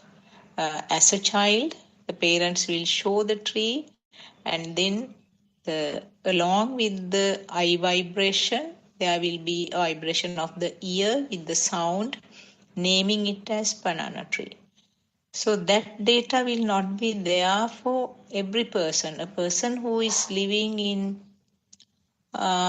snowy countries, very cold countries where they have never seen a banana tree, even on a television or any other social media, the eye faculty will have the vibration and then recognize the shape, but the naming will not be there. So therefore, the what is created by the eye faculty, that means what is seen is not unique. You cannot say that that is the thing which is outside there, because it solely completely depends on the function of that system's eye faculty. So therefore, that the sentence that Lord Buddha asked, is it true? What is seen, is it true? No. The monks responded saying that it is not true. What was created by the sensor or what was created by the eye faculty is taken as true. So that is the ignorance. Dr. Kokila, anything to correct in that part I mentioned? Teruvan Saranai? Yeah, no, actually, when the child is about 7 years, human, we are talking about humans. When a child has grown to about 7 years of age, usually they directly can see the chair, they directly can see mother, they directly can see the car, home. So the mindful world has started, and it is consolidated as well. Because consolidation is not there when you're about 2 years of age or 3 years of age. All the perceptions are there, but they are not consolidated as such for child to say, that is my mother. That's not there. They know that there's a perception, but the perception level has gone to the level to the view that is my mother, that is the chair. So the view has fully developed, fully consolidated. When a child is around 7 years of age, then we see directly the things, the people, the stuff. We don't recognize anything else. Very consolidated dream, and which is felt as true. No one told us anything else. It was the truth. I can remember how we get amazed at some things happening around us, and sometimes how we get terrified of things that happen around us when we were 10 years of age or something, how things were so obvious to us, like very true, because we have never heard any Dhamma as this before. So that kind of mind, we see directly things, and that's what Lord Buddha asks, is that true? No. If that is not true, what mind has produced, if that is not true, can the other side be true? What is the other side? Because there is duality. When the chair is there, you are there, because the seeing or the doer or the person who sees that chair is there, or person who hears the car horn is there when you hear the car horn. So it is already established now, this duality, and but if one side is not true, can the other side be true? No, because this is the effect. What is the effect? When the stimulus is a thing, only this side is there. That is the cause and effect. So that is the beauty, actually, to understand if this is not there, that is not there, isn't it? Do you have anything to add to that? No, I think you are explaining the practical side, because I mostly described the sort of from the knowledge. but you are sort of explaining from the practical side. Please go ahead. I think that is a good explanation. Yeah. So by about 7 years of age, Lord Buddha says someone is actually suitable to understand this Dhamma. Why? That the full mind has been formed and consolidated. Then only we can understand this Dhamma, how we are fooled. Because to even understand Dhamma, we need the mind. We need kind of this thinking process. But still, we need to understand how what we see or what we hear in that sense or what we feel is not true, because we feel directly, we feel water. We don't, it's nothing about liquidity and stuff. We directly feel water. We feel hot water sometimes, but we don't say there's like a temperature change. We don't say that. We never can appreciate that. So directly it would be hot water or cold water in that sense, but it is water. And when we eat, it is some bread with butter. We never talk about like there's some sensory modality working. We don't talk about that. We usually talk about that. Yeah, I ate bread and butter.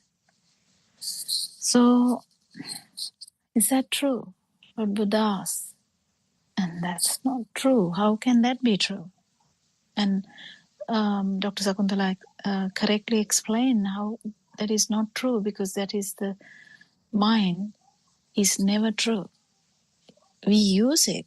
It happens. What is mind is rapid flowing of thoughts. There's no mind organ, specific mind organ anywhere in this body. It's a rapid flowing of thoughts. So are the thoughts true? They are not true. Even the words we talk now, they are not true. But we talk, yes. We communicate, yes. We in this forum or any Buddha like this, the Buddothpada forums, we try to communicate the fact that none of these things are true. So when these things are not true, the person who sees, the person who feels, the person who hears, or the person who thinks, or the doer, or the duality, can that exist? No. Yeah, no. So that is the beauty of this Dhamma. And that is actually the birth as well. When that is there, the birth is there. What birth? The subjective objective thing. If the object is there, there's a subject is always there. So that's the birth. Actually, what Lord Buddha is trying to say is it true? No.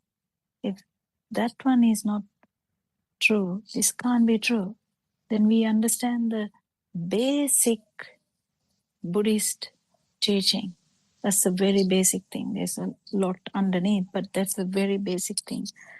Yeah, that's so beautiful. Anything to add? Yes, Dr. Kokla. Actually, as you said, the I faculty or the function of the I is not true. I mean, it's just created something, some creation due to fast speed. So it looks as if it is there, but it's not really there. So it is an illusion. And then collective function of these sense of faculties will end up having the thoughts. Then when the basic the foundation is not true, that means the faculty function, the creation of the eye, ear, nose, all those sense of faculties, when they are not true, the collective function of those is the thought, then thought cannot be true. So as you very correctly said, we experience the world we see always, we don't see a shape, but we see a bus. We don't see a shape, we see a rose flower. So the sensor level is completely covered by the thoughts, and then automatically it's a thought which is surfaced. So we see the thoughts. Actually, the thoughts are seen, thoughts are heard, thoughts are tasted. Like we taste a chocolate, but it's not. We don't realize that it is basically a taste due to vibration of the tongue, but straight away it comes as a chocolate, so which is a thought. And we smell thoughts. We don't feel the smell, which is the basic thing underneath, but we smell the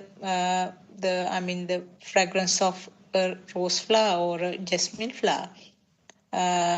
And when it comes to the skin, we feel the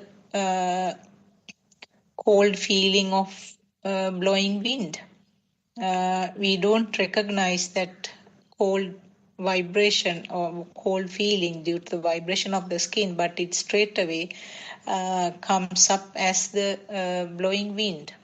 So like that, we are wherever it's a thought always, and we experience the thoughts, and thoughts are the one which manipulate everything, and even the function of the physical body, move all sorts of movements are manipulations of the thought, which means there is a power generated, and then the power of the thought will manipulate the physical body. So it's a changing pattern of the thoughts, isn't it? The thoughts are changing. And then we, like the physical body, is like a puppet and acting according to the power of the thoughts. Yeah. Yeah. That was well said, actually. And to add to that, even after understanding this Dhamma, nothing changes. Nothing changes. Only this power will start to reduce day by day, because this power underneath this wrong impression we have, because the wrong impression is that there is a self and there's a doer, there is someone who is feeling all these things. That brings a massive power. You can even kill someone thinking that person is the one who is shouting at me, or slap someone, or or do anything in that sense. So how did that power come from? How did that power arise? That power arise from the ignorance, and ignorance is about that there is a self. Because what we already had the discussion is about how there is no self. But when we have the ignorance, we feel that there is someone, and you want to feel more, you want to see more, you want to think more, you want to hear more. Why? Because there's a person who is entertaining all these faculties. So the person starts needing more and more things. Never a person will be happy. Just, one day a person had a chocolate, and that person, yeah, I had a chocolate. Yeah, I have had it in my life before. No one is like satisfied like that.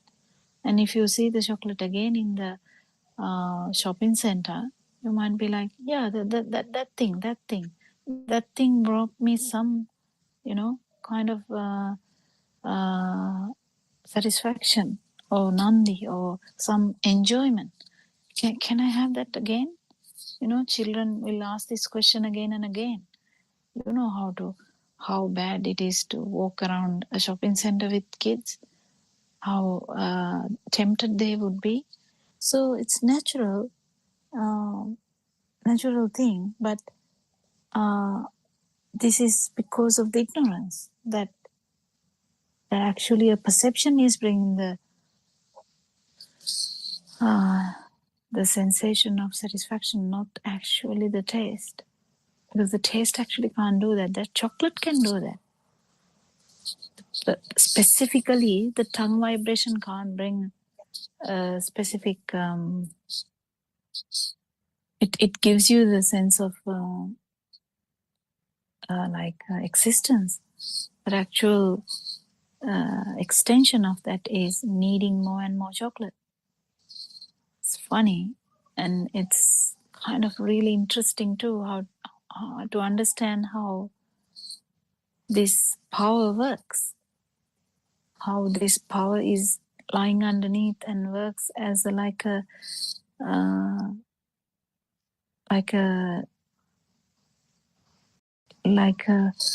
ghost. I mean, I shouldn't say that, but like underneath there's kind of a manipulative force. So Dhamma explains everything, and this force is going to get reduced every day because you keep understanding. Yes, what did Lord Buddha say? If the power is there, you are there, and when you are there, there is always suffering, because that's due to ignorance that you keep things taking as evident. So if the chocolate is there, suffering is there in different ways. When the chocolate is not there, the person can feel sad. Yes, that's a different suffering. But there's deeper levels too. Like the wheel of existence is the deepest level of suffering.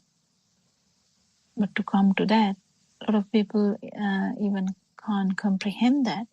But then at least to understand that normal suffering we talk about, if you miss something, you feel sad. If you get something, also you feel kind of a temptation to get it again. So there's suffering in different ways, but that's the basic suffering, we know. But there's more depth to that. Anything to add, Sarangika? Do you have the ability to talk and add something, discuss something? Yes, Tevan Sanai, Dr. Mokina, Dr. Sakuntala, and Tevan Sanai, Dharma friends. It was a good discussion on how thoughts come about, isn't it? That Chakochapati page is so famous in the way we explain it, and one of the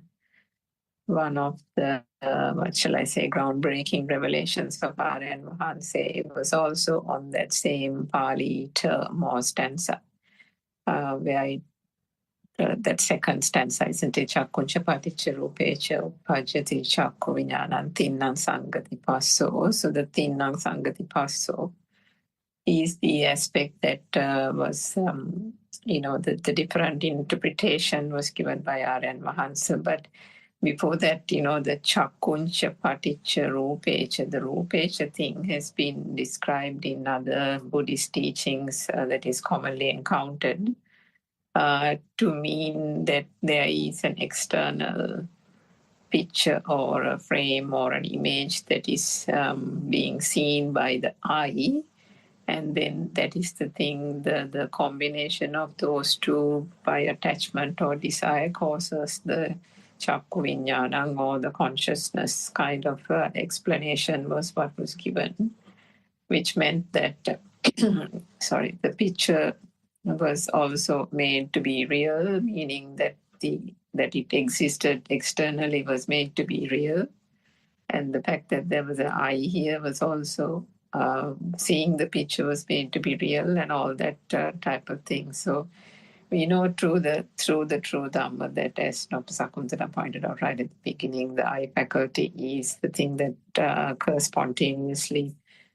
In the seeing, the function of seeing is what we mention as the eye there, and nothing else. And the rupecha part, the rupecha or rupane or form as we call it, is not something clearly coming from the outside, nor is it that even the light is coming from the outside, but it is something that gets manifested in the eye sensor in that very moment and then interpreted by the mind consciousness. So the Tinnansangati Passo element is again something that people mistakenly thought that it was the eye and the outside picture coming together, forming the vinyanya or the mind consciousness kind of thing, and the thought is born at that moment. But R.M. Mahansi has explained that it is a combination of the light consciousness,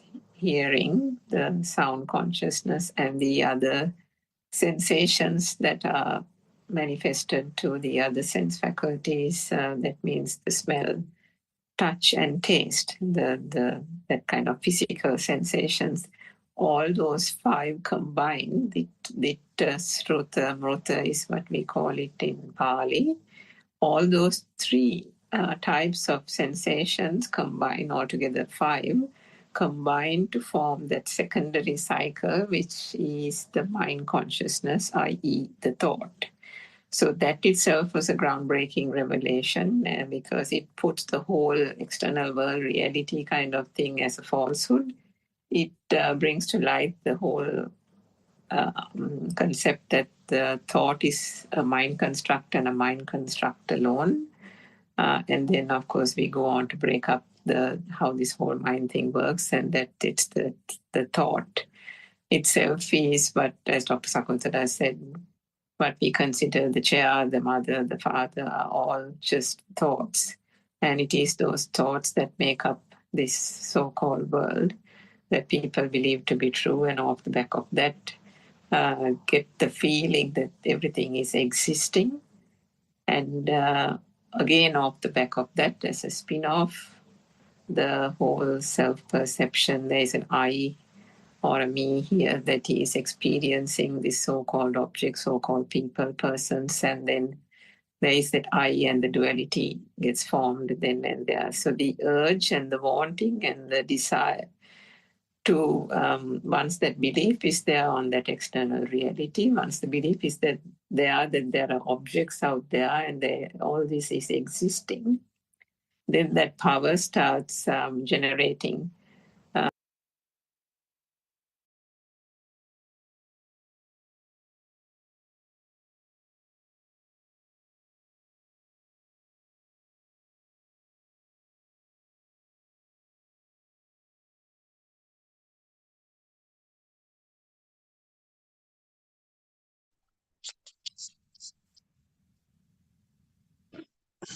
There was my dear friends, as usual, today also, I welcome you all to this Dharma forum. So it is not just an ordinary kind of Dhamma explanation. It is a Buddothpada sermon. So why these Buddothpada sermons are so special? Just because it reveals through the Buddothpada sermons, they reveal the ultimate truth or absolute truth into the world. So that is the same thing that was revealed by Lord Buddha about 2600 years back. So that's why these Buddothpada sermons considered as more profound kind of sermons. So I humbly worship our noble friend Buddothpada Arenanse. At the beginning, as a gratitude to pay certain honor towards him So we were discussing about this illusory nature of this world. So we were discussing about how this world got created. So at the same time, Lord Buddha said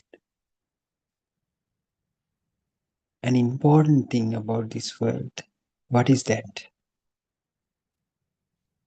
He revealed Chitte Niyati Loko.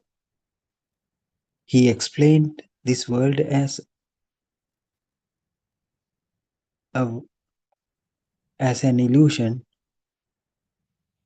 that is created within your mind. That's why it is called Chitte Niyati Loko. So at the same time, he further explained it, or he tried to pinpoint where this illusion absolutely takes place.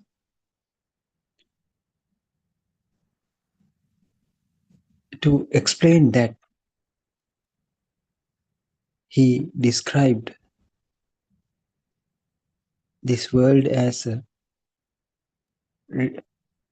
the formation of this world as a result of your senses. So that's why he further uh, clarified it by adding certain thing called Salayatana Lokalo. Just because Salayatana means the six senses. So what are these six senses? We were discussing about these things in each and every explanation. So by now you know all these things. What are these six senses we have? So eyes or the vision, hearing, sense of taste, sense of smell, and sense of pain, pressure, tactile stimulation, and ultimately, after combining all these sensations, the another kind of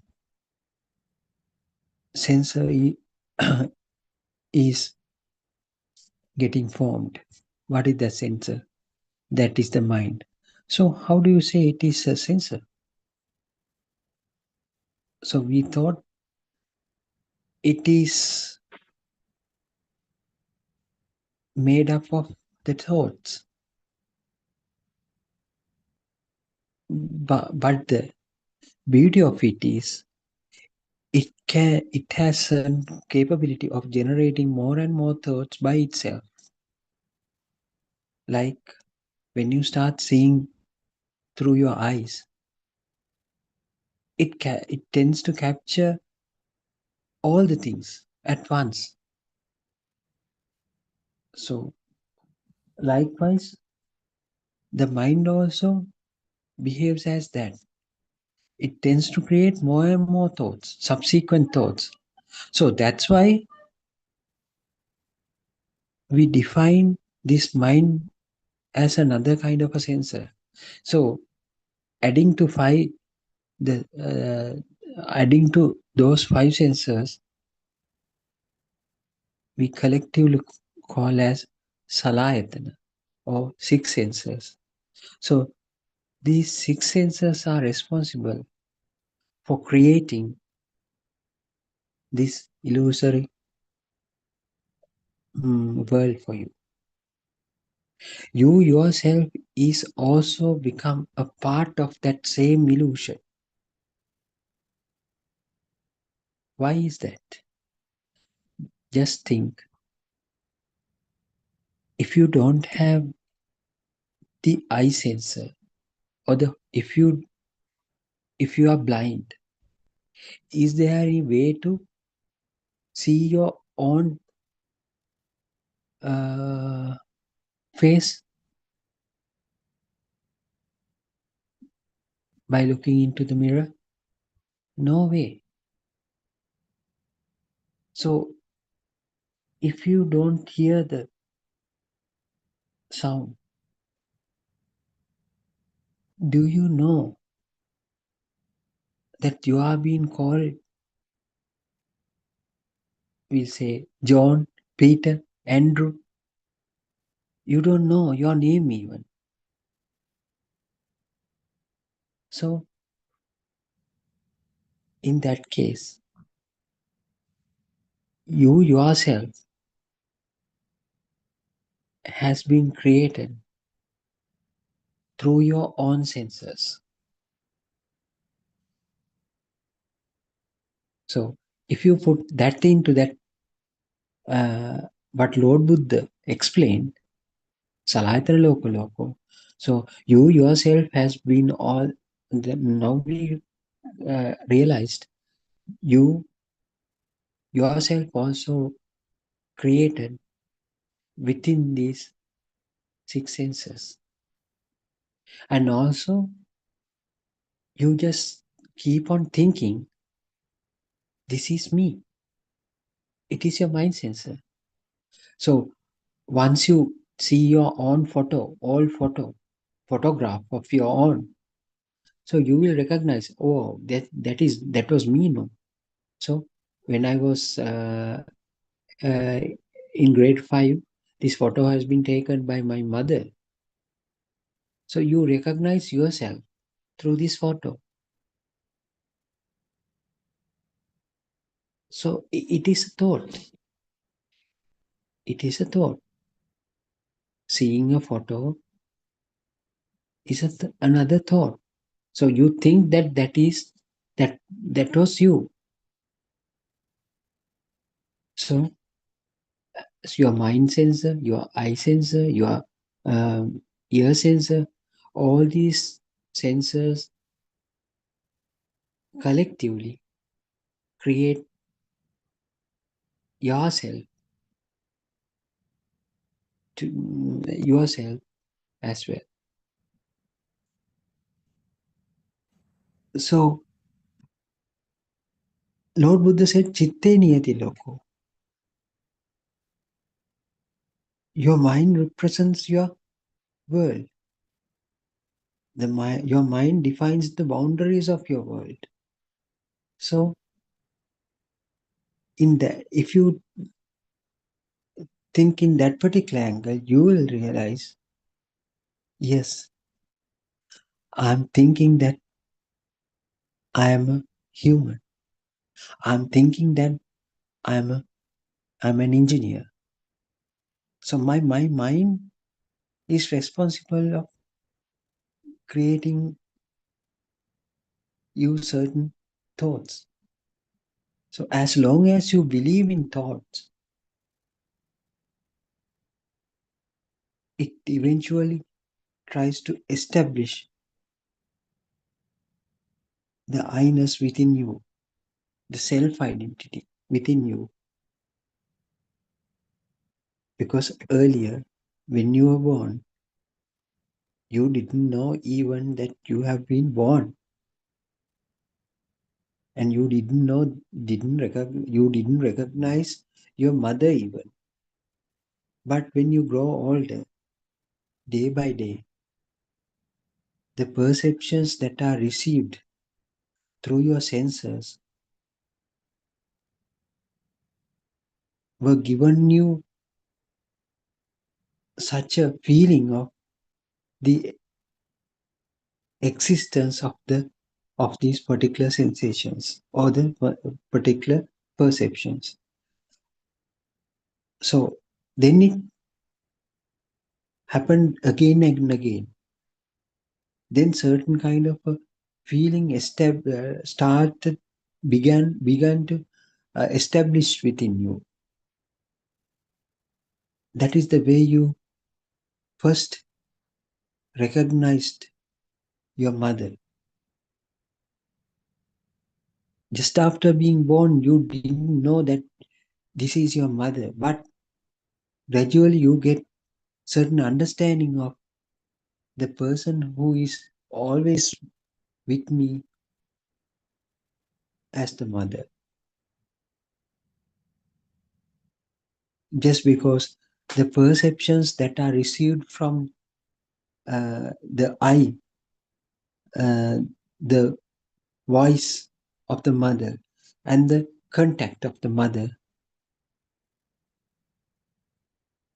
were able to give you certain notion, establish a certain notion of the mother within you. So from that point onwards, your world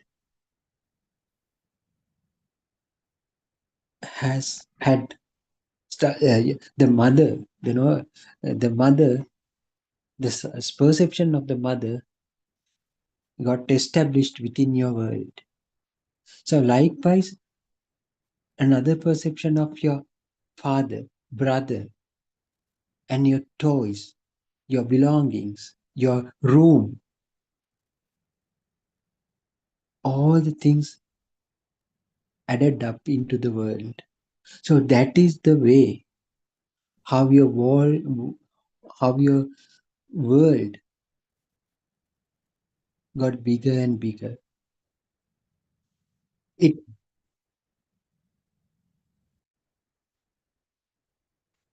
did not happen overnight. It took some time to make you to feel you are living in a world full of entities and person and relationships. So this is the way how your world got established within you. So after some time, you kept on hearing your name. So we'll say, Peter, Peter, Peter, this is you. Peter, I'm your mother. He is your brother. Likewise, the certain another sort of signals came into your came through your perceptions, auditory perceptions.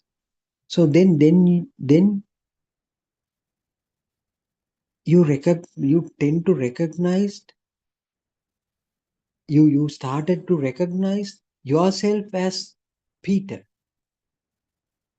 So at you were born, you didn't know your name, but after some time, with the perceptions that you received from the world, you you got certain understanding of your name. Now you know by the age of 3 or 4, my name is Peter. So that is the way how your self started to establish within you, within yourself. Now this Peter has a birthday. He knows he have been born in this world. He gets to know that he had been born. So he has a birthday, and as he grows up, he learns everybody who have born in this world has another ending as well. That is his death. So all these things are perceptions. So how these perceptions got originated from the senses. So if that particular child is deaf from the childhood, from the birth. He doesn't know that he is his name even. There is no way of getting that particular perception of the sound of that Peter, so-called Peter sound of this Peter. So likewise, um, now you know how these things, these worldly perceptions, gradually came to your world.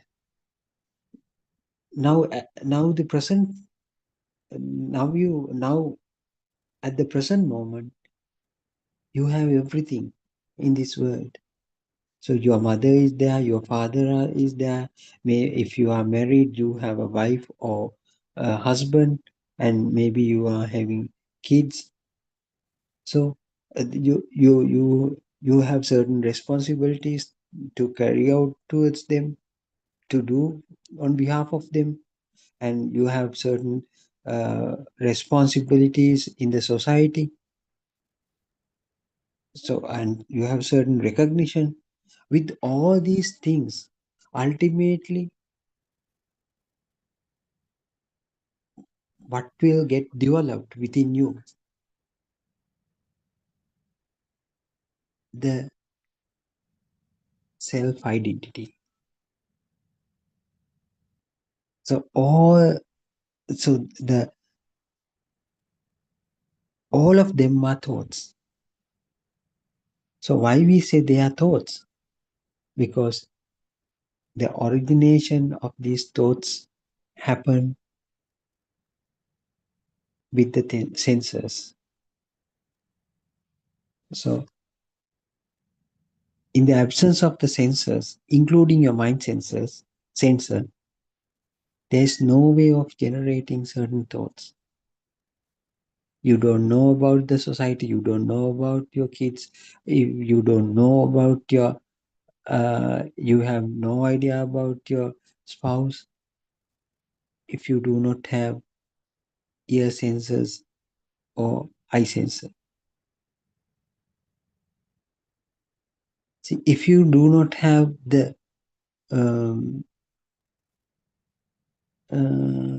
taste sensor, you don't know there is certain taste called bitter taste. There is certain taste called what do you call this, salty taste. And if you do not perceive the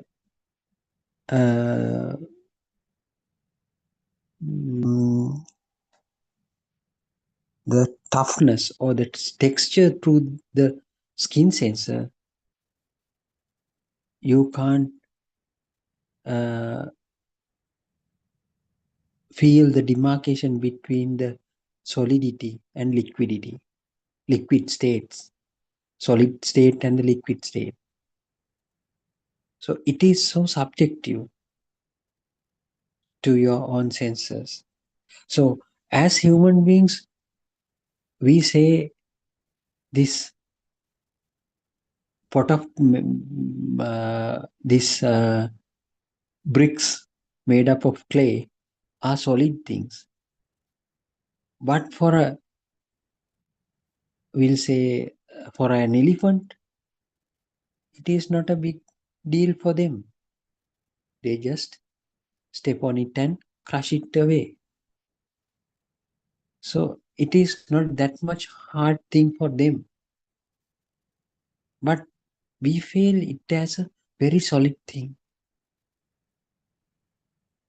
So there are certain bugs who pierce the wood, So we think the wood are very solid things, but for them, it is a food for them. They are food, and they live. They make certain holes, tiny holes in the wood, and they pierce the wood very easily. So it becomes their habitat afterwards. So for them, is it a hard thing? Is it a solid thing? No. So we think if you uh, drown in the water, you can't breathe. You will suffocate. But when fish, for the fish, it is their usual habitat. Likewise, try to understand this difference. How this difference, how these variations happen from one animal to another, only because they have different kind of senses. So then you can realize this solidity, liquidity, and the temperature, all these things are so subjective. That means it it differs from from one animal to another. Why these things happen? Because the level of or the capacity of their sensors would define the perception that are captured through for them. So likewise, so for an instance, just think. So we see you see your mother, you see your father, but if some animal, if one person, see, it is a hypothetical scenario. Just think that if one person is capable of seeing the X-rays, for that particular person, every human being will be visualized as skeletons, because those X-rays can penetrate this skin and the flesh or the muscle up to the level of the bone. So if your eyes are that much fine to see these X-rays, your world would be filled up of so many skeletons, not your mother, not your father. So you are dealing with the skeletons only. So you can't see the outer appearance of the humans or most of the animals, because your vision is penetrating to until you until it reaches the bone. See, don't you think that they don't can't you think that there might be certain kind of animals who sees that as well, that level as well? And also just think, if someone's vision is more powerful to penetrate the bone level as well, would that animal see a human being? No. he can't see the even humans because his vision or his eye sensor is capable of penetrating the bone layer as well. So there's no way of seeing a human-like figure for that particular person or particular animal. So don't you think that there may be certain animals as well? Perhaps they don't see humans in this world because their sensors, their eye sensor does not, the sensor, their eye sensors do not capture this particular level of this particular light. It does not sensitized or stimulated with this ordinary light range. So there should be a way of understanding this mechanism to explain that Lord Buddha came up with a certain, we'll say, science. What is that? That is the telepathization. Whenever a sensor, the frequency of a sensor become similar to another certain frequency, they both tend to resonate each other. So if the resonance, if this, so we'll say it as a telepathization. If this telepathization occurs in the sensor, it is capable of generating certain force or power due to that particular vibration as a result of this telepathization.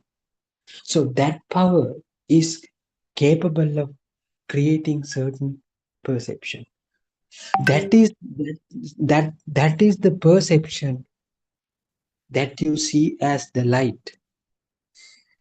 If this perception happens to be the light, that is the point where your eye sensor is generated or is originated. So even the absence of the light, some animals can see the objects. How this happens? Because their eye sensor is capable of resonating or according to the frequency match, according to the frequencies of the other particular object. So they tend to see without even the light. So for the humans, we call there's certain thing called light, but it is not true. Because of the vision takes place, we think just because the light is there, we see the external thing, but it is not true. Due to the telepathization, this vision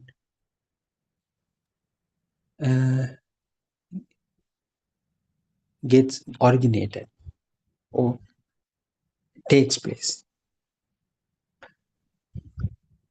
If there is no telepathization happen, there is no way of seeing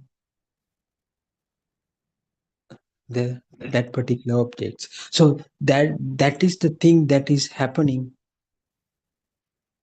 in certain animals which have a broader kind of frequency ranges in their senses. So if they have a huge range, frequency range in their sensor, they might telepathize the things that are there far away from them. That are sits far away from them. So because they get the same kind of a feeling, irrespective of the distance, because of the resonance. So they get the certain feeling. So that feeling makes a certain perception for them. So in that particular perception is the perception that he feels, that it feels that that particular object is there. So that in that way, a lot of animals got the sensation of the tsunami coming even hours before the arrival of the tsunami into the. So we experienced that incident in 2004 in Sri Lanka.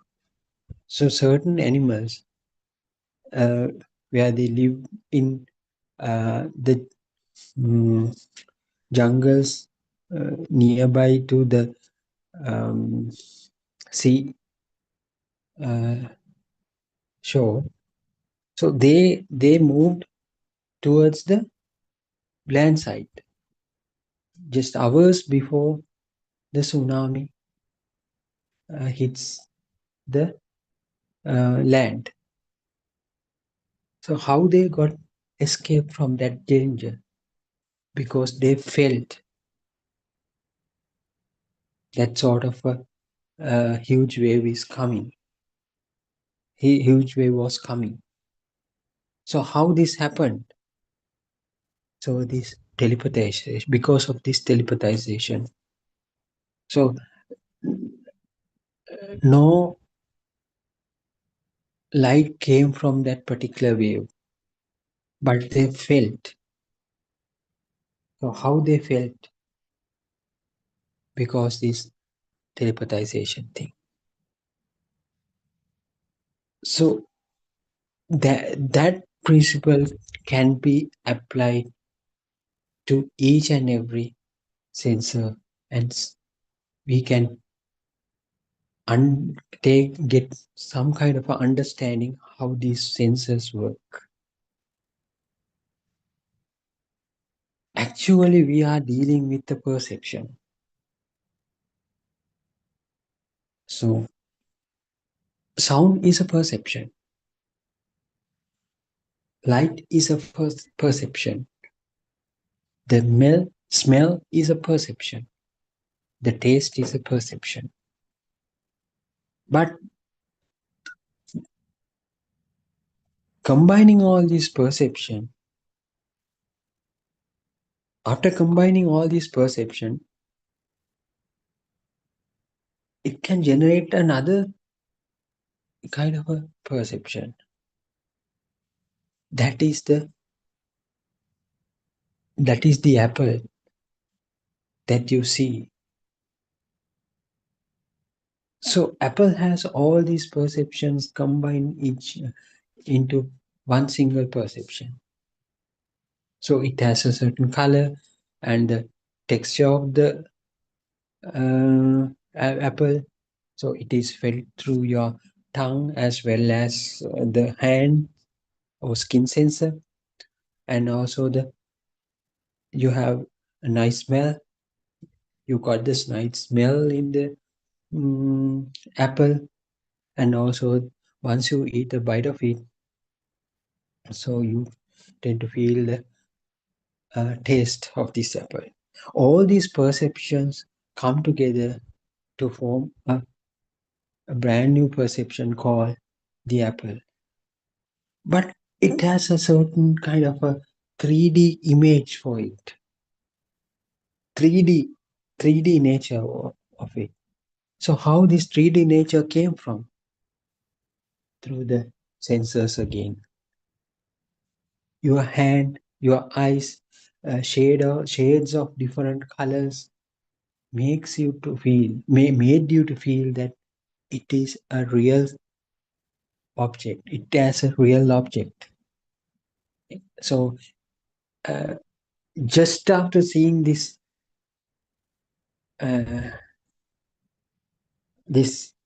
particular perception, you get a certain notion of the existence of the apple as well.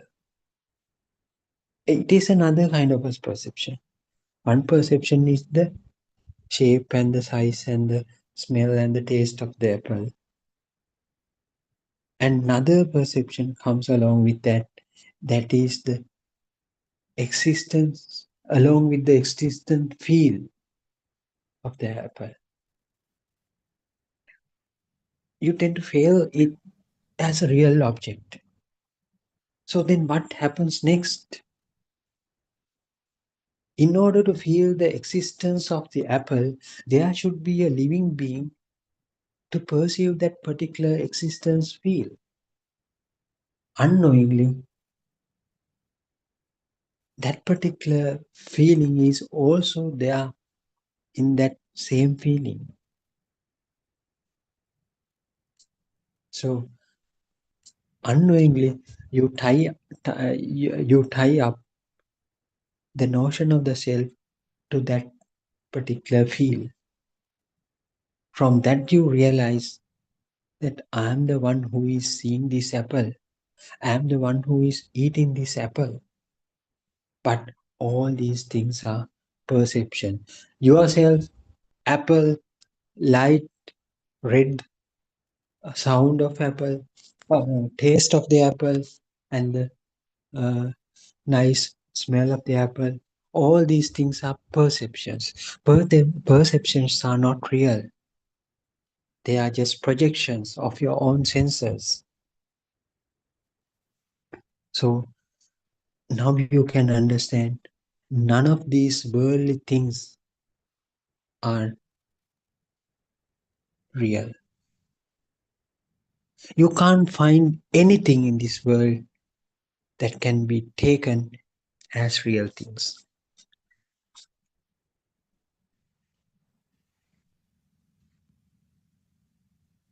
In this particular instance, even in this very moment, so you hear this Dhamma, you hear a sound, but your mind interprets this sound as a real sound that comes through a radio or the mobile phone or the computer.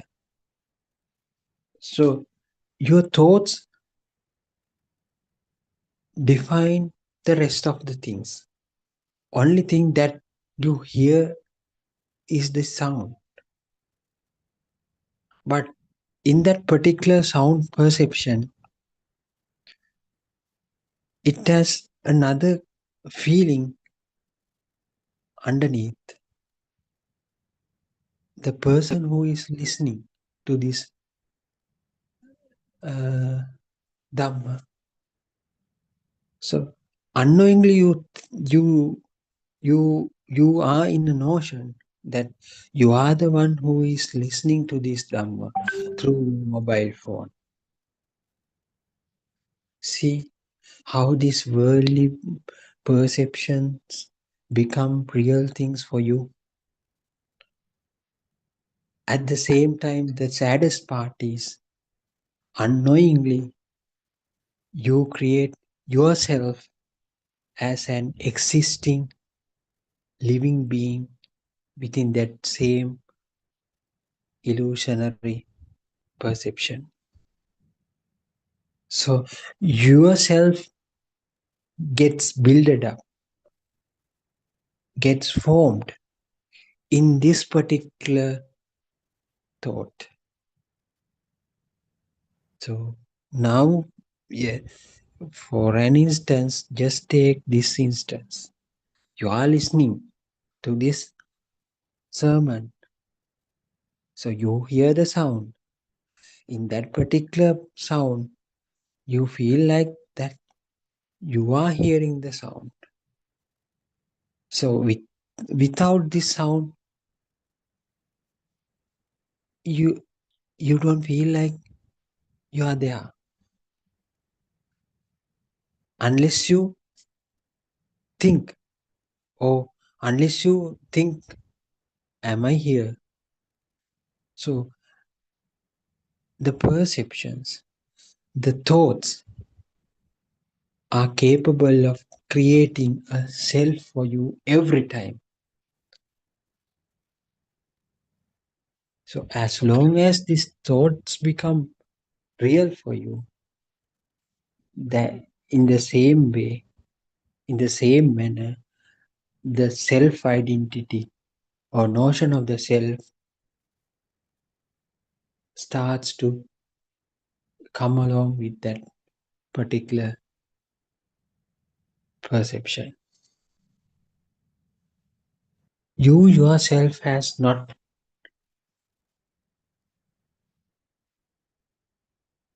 is not something real. Whenever an object or thought becomes a real thing for you, that is the moment where yourself become becomes a real thing for you. So as long as you think your mother is existing, mother is real, at the same time you unknowingly you think that you are existing. So whenever you think that you take that you're you are you are an engineer, so you empower the as long as you empower that thought, so invariably unknowingly you tend to create yourself within that particular thought. It happens automatically. No one did it. No one did it. That is the nature. So we have to understand very well. But with this understanding this entire process, after understanding this entire process, you know this happens into a certain rhythm, certain system. So no one has involved in it, neither by you even. The, yourself has not been created, not by you even. It got created. That is the way how nature behaves. So establishing a self is the prime goal of the nature. Nature wants to keep this moving, keep this happening. So this illusion every time makes us to feel, gives, will give a certain feeling of the existence. But it is not true. You yourself is a thought. Thoughts are not real. They are mental formations. As these sensors generate their stimulations or electrical sparks repetitively, we tend to feel that like this object as a real thing. So this mind, mental illusion, we tend to feel it is as a real thing. So then unknowingly, we tend to feel that I am a living being. I am living, but it is not true. There is no one have lived so far. You have never been born. So in the absence of a birth, will there be a person to die? No. So this understanding has to come. Understanding has to be gained by seeing this truth very well. So if you are able to see through this illusion, that means, in other words, if you are able to understand that you are living in such a illusionary world, so nothing will be a real thing for you. So you realize that you yourself, my mind concept is also not real. In the absence of a self here, will it be an object that is going to be real? No. Even someone show you gold jewelry, you know that gold jewelry is a mental projection. So do you feel like assigning certain value for that mental projection? No. You know it has been created from the inputs of your own senses. These inputs are electrical sparks. So these electrical sparks collectively combine each other and form this particular perception of gold sovereign or gold chain, gold necklace. It is the mind. It is a mental. It is the mind. It is another kind of electrical impulse. So, is there a person who sees this particular jewelry? No. You know, with the understanding, me, mind concept is also a mental projection, mental construct. So, gold jewelry is also mental construct. Yourself is also mental construct. Your mother also, your father, everything. This society, this world, this earth, sun, moon, and entire universe. Also your mental formations. That's why Lord Buddha said, Chitte niyati loko. Once Lord Buddha said to Rohitatta, Rohitatta, don't try to don't try to explore the end of this universe externally. Try to see the edge of this universe from internal perspective. That means try to understand yourself, your mind.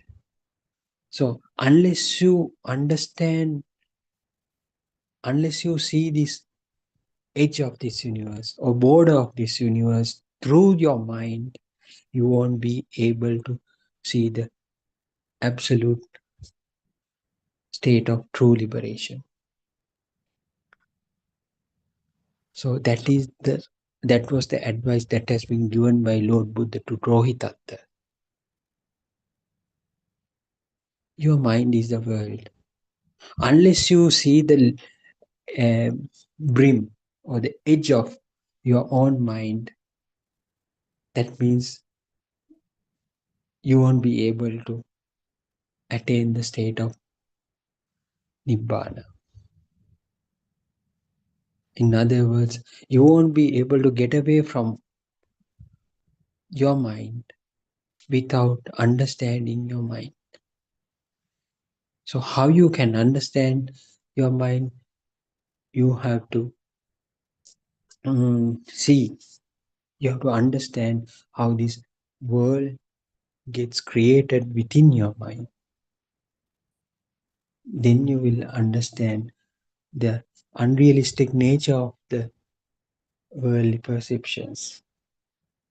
Then you will understand you yourself is also plays a role in that same world. So if you are able to see that thing, you eventually you won't feel like assigning certain value to yourself either. There's no self, there's no value. You don't feel assigning a value to yourself because you have been telling me my mind to a certain kind of a perception only, mental formation only. So what is the value of, what is the point of giving certain value to that mental projections, mental perceptions or mental formations? So you just unknowingly you begin to let everything go. You know that is the way how the nature behaves. Formation of certain perception for you and making them real thing for you. But with the understanding, you know, even though this nature shows a certain kind of a movie in front of you, you cannot be get deceived by that illusion anymore. So that is the way how get the permanent or full liberation from your mind. That is the state of Cheto Vimukti. So that is the end of your samsaric journey. So this is a very much, it is very simple, but it is rather little bit difficult to understand. What you have only thing, what you have to do is trying to see the truth of your own senses. You can just compare your senses with some other animal sensor. So just think, just do your own research. So how these animals see at the night time, but as humans we don't see at the night time. So some animals do not see even there is light in the daytime, but they can't see or they can't fly even. So as an example, we can take a bat. So bats rest during the daytime and become active at the night time. How do they see at the night time? They also have eyes. We also have eyes, but the sensitization occurs in different ways. So actually, is there something called a vision here? So are what we see is the real, or what bat sees is the real? So those things have to be investigated by you on your own. See, the fish who lives under the sea, maybe they don't receive the sunlight to that kind of depth.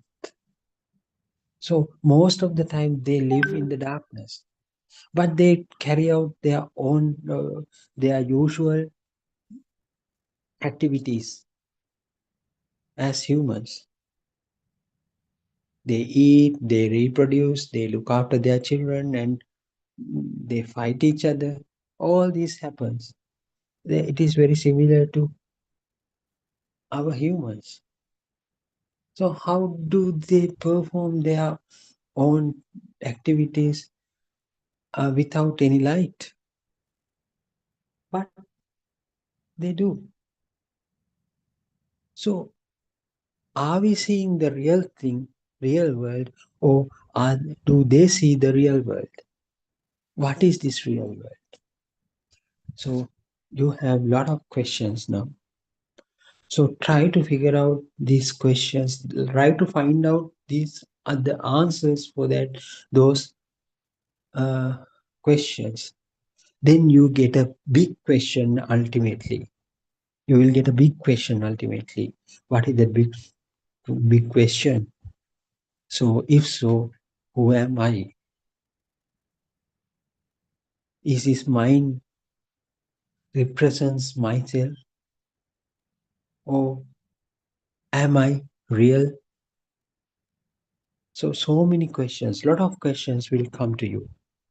So all these questions have nice, beautiful answers.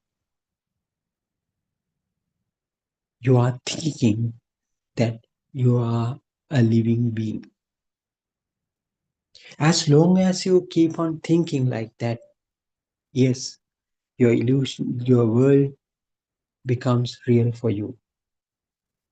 So if your world, if the world becomes a real thing for you, the suffering, the greed, anger, ill will, hatred, all these things be with you forever. But if you understand this process, if you if you understand, if you are able to understand this phenomena, this system, how the mind gets created, you can easily get away from everything, because you will realize there is no one here to suffer. There is no one here to be cheated, get cheated. So I think we can discuss furthermore tomorrow as well. So until then, good night, and may Triple Gem bless you. Thiruvan Sarnai to you all.